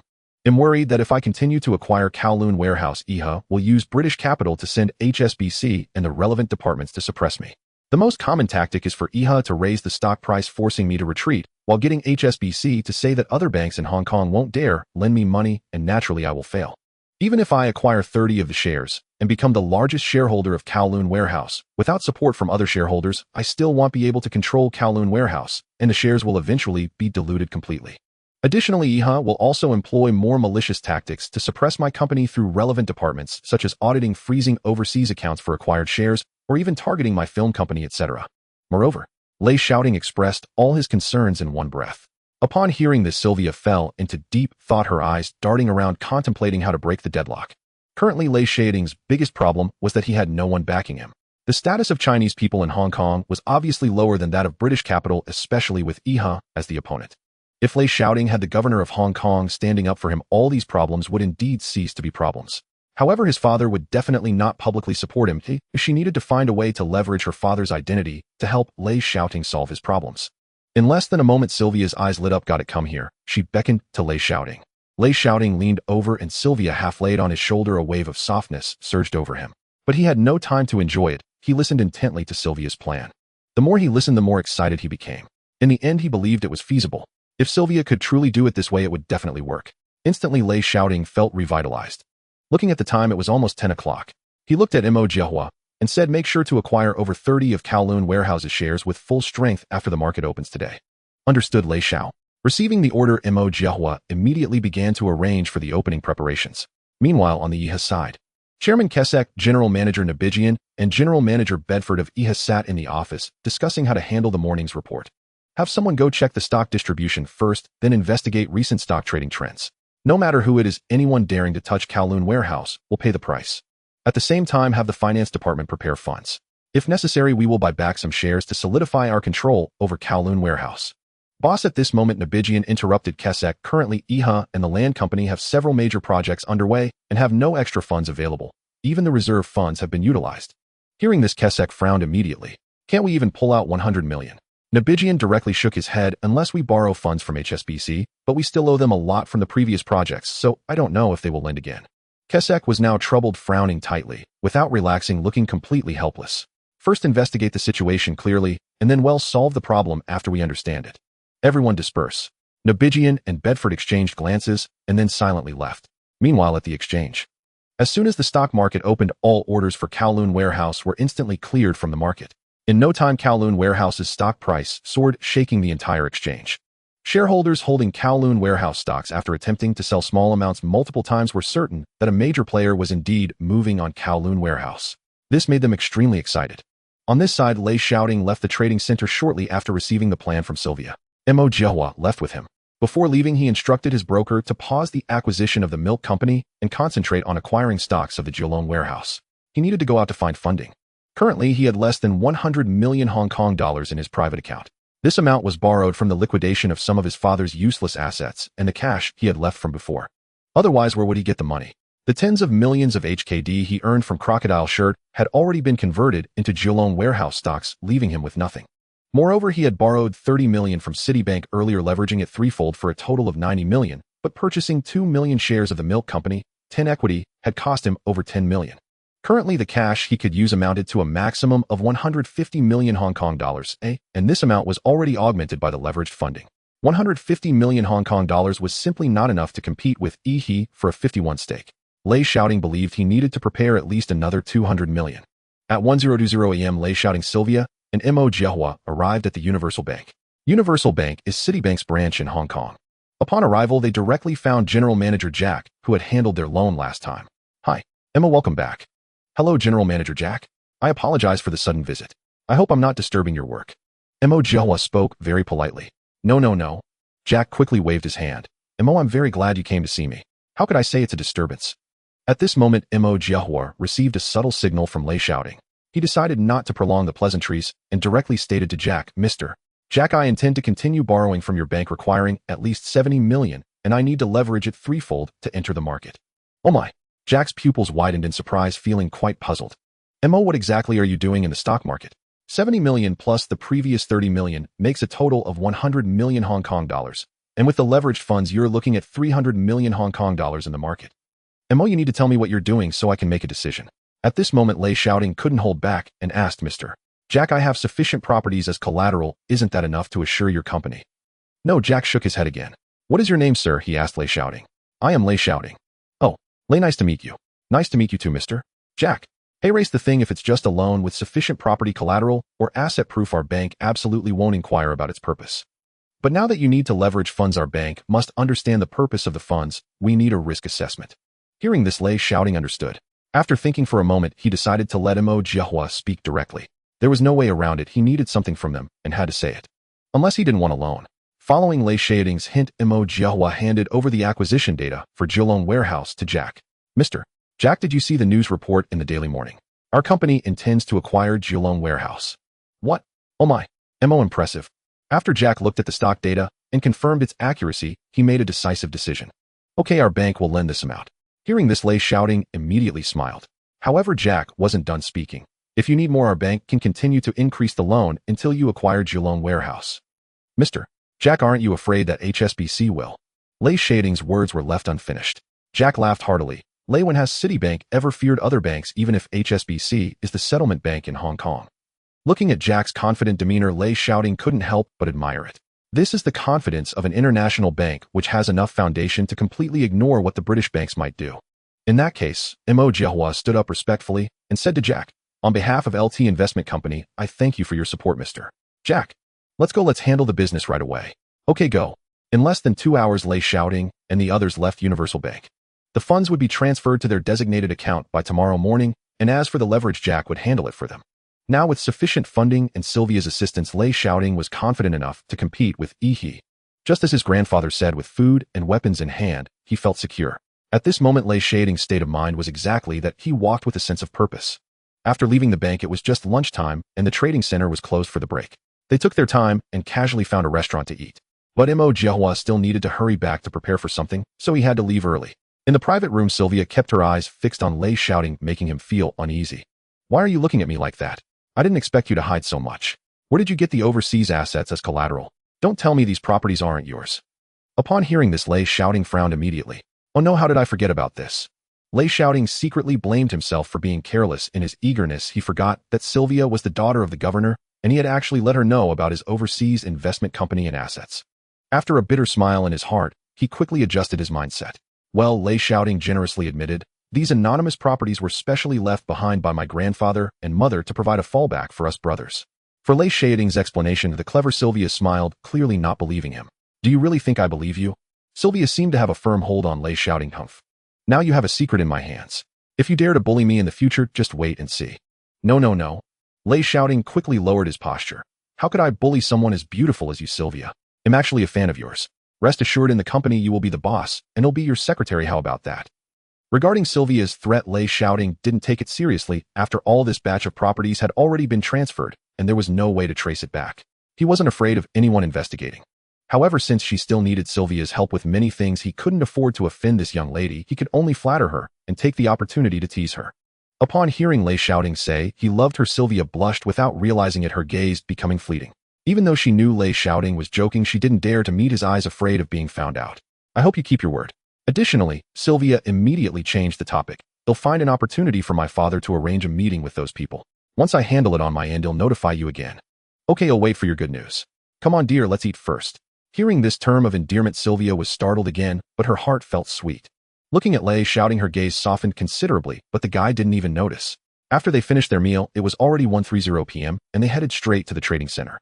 As soon as the market opened, Mo Jiahua continued to instruct all brokers to buy Kowloon warehouse stocks without questioning the price, just to acquire them all. But unfortunately, due to the impact of the reports and Mo's massive acquisitions in the morning, by the time the market opened in the afternoon, only a few Kowloon warehouse stocks were available for sale. And they weren't large orders either.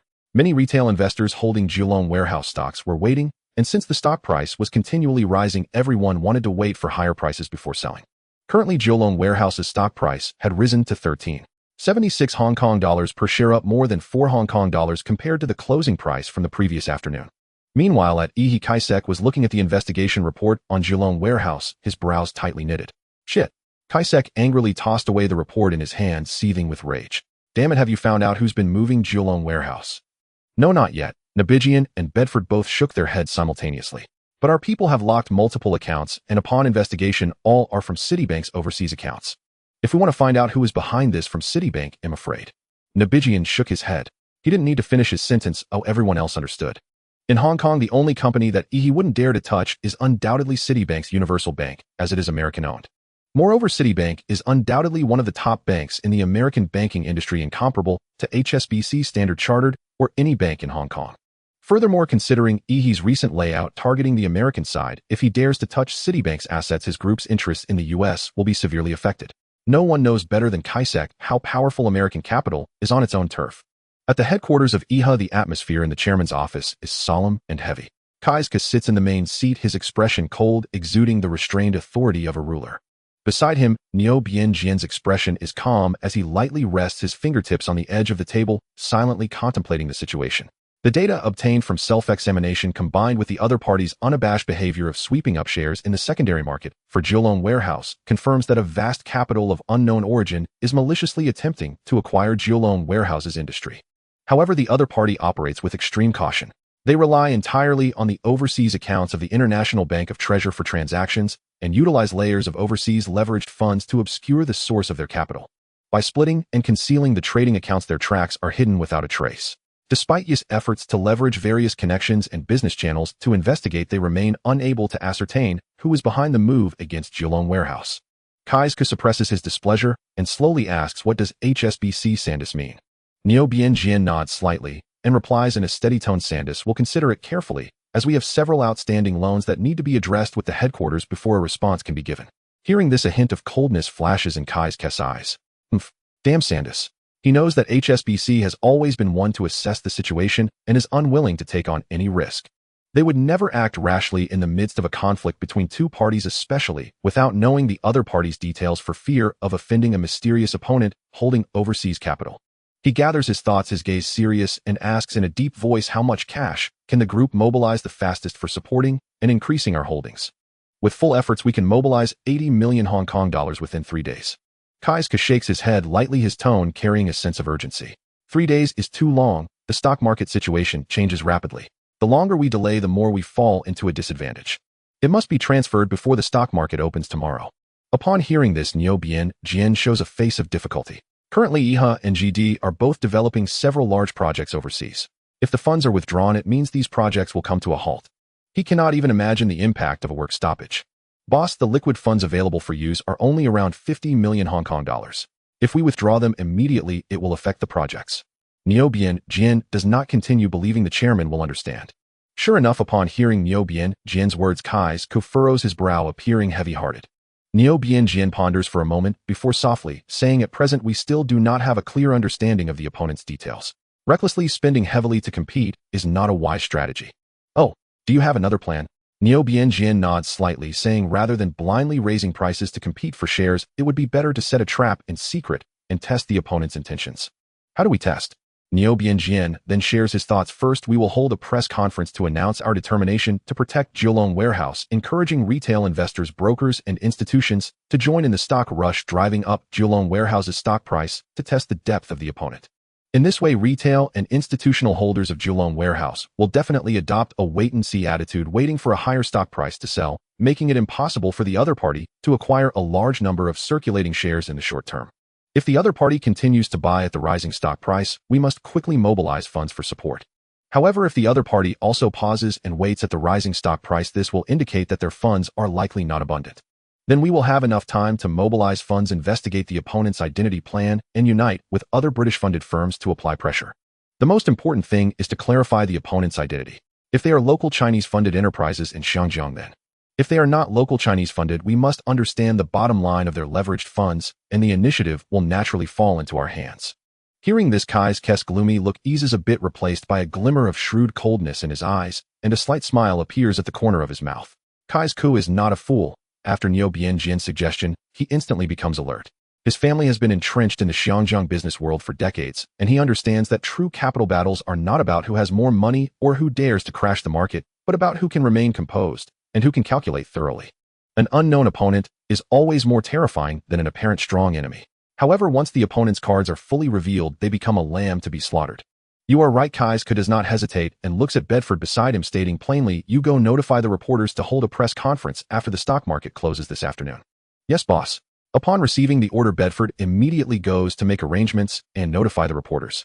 Meanwhile, Niu Bianjian thinks for a moment and adds, but we must also be prepared. If the other party is indeed an overseas consortium trying to penetrate Xinjiang, we should be ready to counterattack at the first opportunity. I will mobilize some funds as soon as possible to prepare for a possible confrontation. Kai's-ku nods in agreement.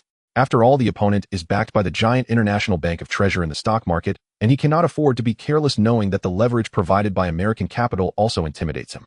Now Kai's-ku fears that the opponent is an American capital consortium. If their funds are vast, he truly lacks the confidence to protect Kowloon warehouse. After all, the opponent currently holds quite a bit of leverage. But one thing is certain, regardless of the opponent's background, as long as they do not achieve absolute control of the shares, Kai's-ku remains confident that the opponent cannot take Kowloon warehouse. In this piece of land in Xinjiang, whether it is American or other overseas consortiums, British capital still holds the final say. All shareholders of Kowloon warehouse are British funded, as long as the opponent does not achieve absolute control, they cannot dominate Kowloon warehouse. If they cannot dominate Kowloon warehouse, then the shares held by the opponent will eventually be diluted and diminished over time, posing no threat. This is why British capital firms hold such a small stake in each of their subsidiaries, fearing no one will covet them. Because for others to seize these subsidiaries, they must achieve absolute control, otherwise it is impossible to dominate. Kai's-ku then looks at Niu Bianjian and says, "You can handle the press conference, so I want to attend. Have you prepared your statements?" Niu Bianjian nods. "I will proceed in 3 steps.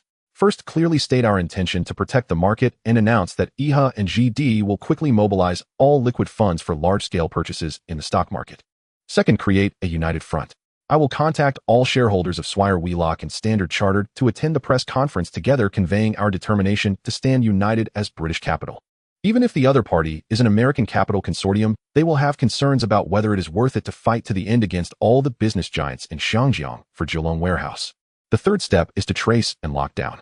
We will have the designated brokerage firm lock down the opponent's broker for investigation, while also having analysts and accountants specifically tally all transactions flowing into Kowloon warehouse through International Bank of Treasure over the past 2 months, including trading habits and operational rhythms. Leveraged funds must have repayment cycles, gaps in capital, and operational patterns. As long as we can grasp their financial pulse, we can accurately pinpoint the opponent's fatal weaknesses." At this point, Niu Bianjian's mouth curves into a cold smile. It would be best to clarify the opponent's details, but if it is a local Chinese business in Xinjiang, then I will have a different approach. Local Chinese businesses in Xinjiang probably don't have that kind of courage, Kai's-ku states firmly. Niu Bianjian agrees. "If the other party backs off, what do you plan to do?" Kai's-ku asks again. Niu Bianjian smiles slightly, saying, "Then we will deliberately lay out an empty net, draw them in, and engage them in a war of attrition." "What do you mean?" Kai's-ku asks, confused yet intrigued. "Leveraged financing has a time limit. Even Citibank cannot grant clients too much time. As long as we push the other party to the point of leveraged liquidation, we can cut off all their escape routes. At that time, we won't even need to fight for stocks. They will come to negotiate with us or choose to sell the stocks they acquired at a low price." Hearing this, Kai's-ku burst into laughter. "Let's proceed according to your plan. I also want to see who dares to seize food from the tiger's mouth in Xinjiang and threaten our Yas Foundation." With Niu Bianjian's plan in place, Kai's-ku's initial worries have subsided. However, what he does not know is that while they are calculating, Lei Shaoting is also plotting, and his trump card is completely beyond what Kai's-ku and the others can imagine. Meanwhile, at Lei Shaoting's side, he sat in the exchange watching Mo Jiahua and the others trade Zhongking shares with a calm composure, showing not an iota of urgency. The reason for his composure was the confidence lent by Zirwaya at his side. 000836, unit price 14. 23 Hong Kong dollars per share, 1100 shares, take them all. 000846, unit price 11. 3 Hong Kong dollars 2600 shares, take them all.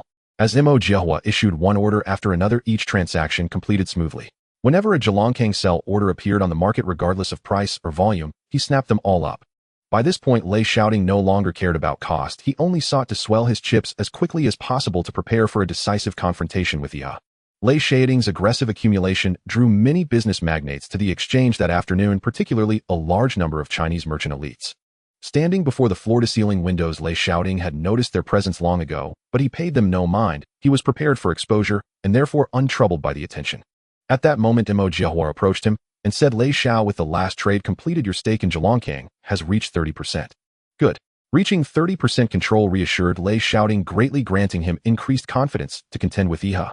Under the current company law of Xinjiang, holding 25% of a listed company already grants the right to veto major resolutions, and the re-election of the chairman, reaching 30%, allows a one-vote veto over all major restructurings, effectively de facto control.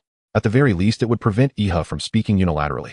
If he held 30% of Zhejiang and joined the board, even if he could not become chairman, he need not fear being ejected from the board in the short term, nor having his stake rapidly diluted.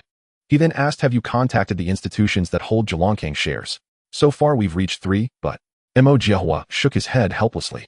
They politely declined. They have no intention to sell for now. Hearing this, Lei Shaoting felt some disappointment, but it was within his expectations. These institutions were shrewd, aware of the circumstances. How could they sell? He had only been making an attempt. Something was better than nothing. Compile a list of the institutions holding Zhejiang shares for me. At that moment, Zirwaya spoke. Upon hearing her, Lei Shaoting's eyes brightened and hope stirred within him. Could this lady have a way to persuade those institutions to part with their Zhejiang shares? Mo Jiehua beside them looked puzzled and glanced at Lei Shaoting, waiting for him to speak. He did not know Zirwaya's identity. He only knew she appeared close to Lei Shaoting. Prepare it for her. Yes, young Master Lei. After Mo Jiehua walked away, Lei Shaoting asked Zirwaya, do you truly have a way to get those institutions to trade their Zhejiang shares? Zirwaya smiled faintly. I'm not certain. We won't know until we try. Shortly thereafter, Mo Jiehua brought over the list of institutions that held Zhejiang shares. Zirwaya took the list and casually greeted Lei Shaoting. They'll go back now. I will contact you if anything happens. She swaggered out of the exchange. Half an hour later in the governor's office, Zirwaya, what brings you here? Governor Mai Lihao saw his beloved daughter and, abandoning the sternness of office, adopted a tender tone. Have you found a suitable position? Do you need father to intervene on your behalf? Zirwaya did not tell her father that she had already taken a post at Lei Shaoting's company as a secretary. Zirwaya remained composed. She had already prepared her excuse. Not yet, she said as she sank onto the sofa with a languid air. I came because I hoped you might put in a word for me. I want to learn about these companies. Father, could you arrange meetings with their leaders? Oh, which companies? Zirwaya handed her father the list of firms that Mo Jiehua had given her. Mai Lihao took the list with a hint of puzzlement and scanned it, but showed no surprise. Instead, he wore an indulgent smile. Not a bad eye. You've picked major firms. Mai Lihao chuckled as he recognized names like Huifeng Bank and Huidfeng among those British capital conglomerates. Of course, Zirwaya said with confidence. I'm a top graduate from Oxford. How could I not aim for a big company? Yes, an Oxford standout, Mai Lihao teased, still smiling. Daddy, Zirwaya cooed, sidling up to clasp his arm and batted playfully, please help me. When I went to interviews, they saw I had no backing or experience and bluntly told me I must intern first. That would be a waste of time. They'll have to rely on connections. But I need to learn who runs these companies so I can choose which to pursue. So how do you want father to help? Zirwaya had already devised a pretext. She knew her father would not formally intercede with those company chiefs. Moreover, her father would not openly do such a thing. Father, you were recently posted to Shangjiang, weren't you? Use that as a reason to invite those company leaders to the residence for introductions. No need to spell out the matter. Once I decide which company to interview, with learning my identity will naturally prompt them to make the necessary arrangements. On hearing this, Mai Lihao chuckled. You devil, you think up everything. He did not question his daughter's motive.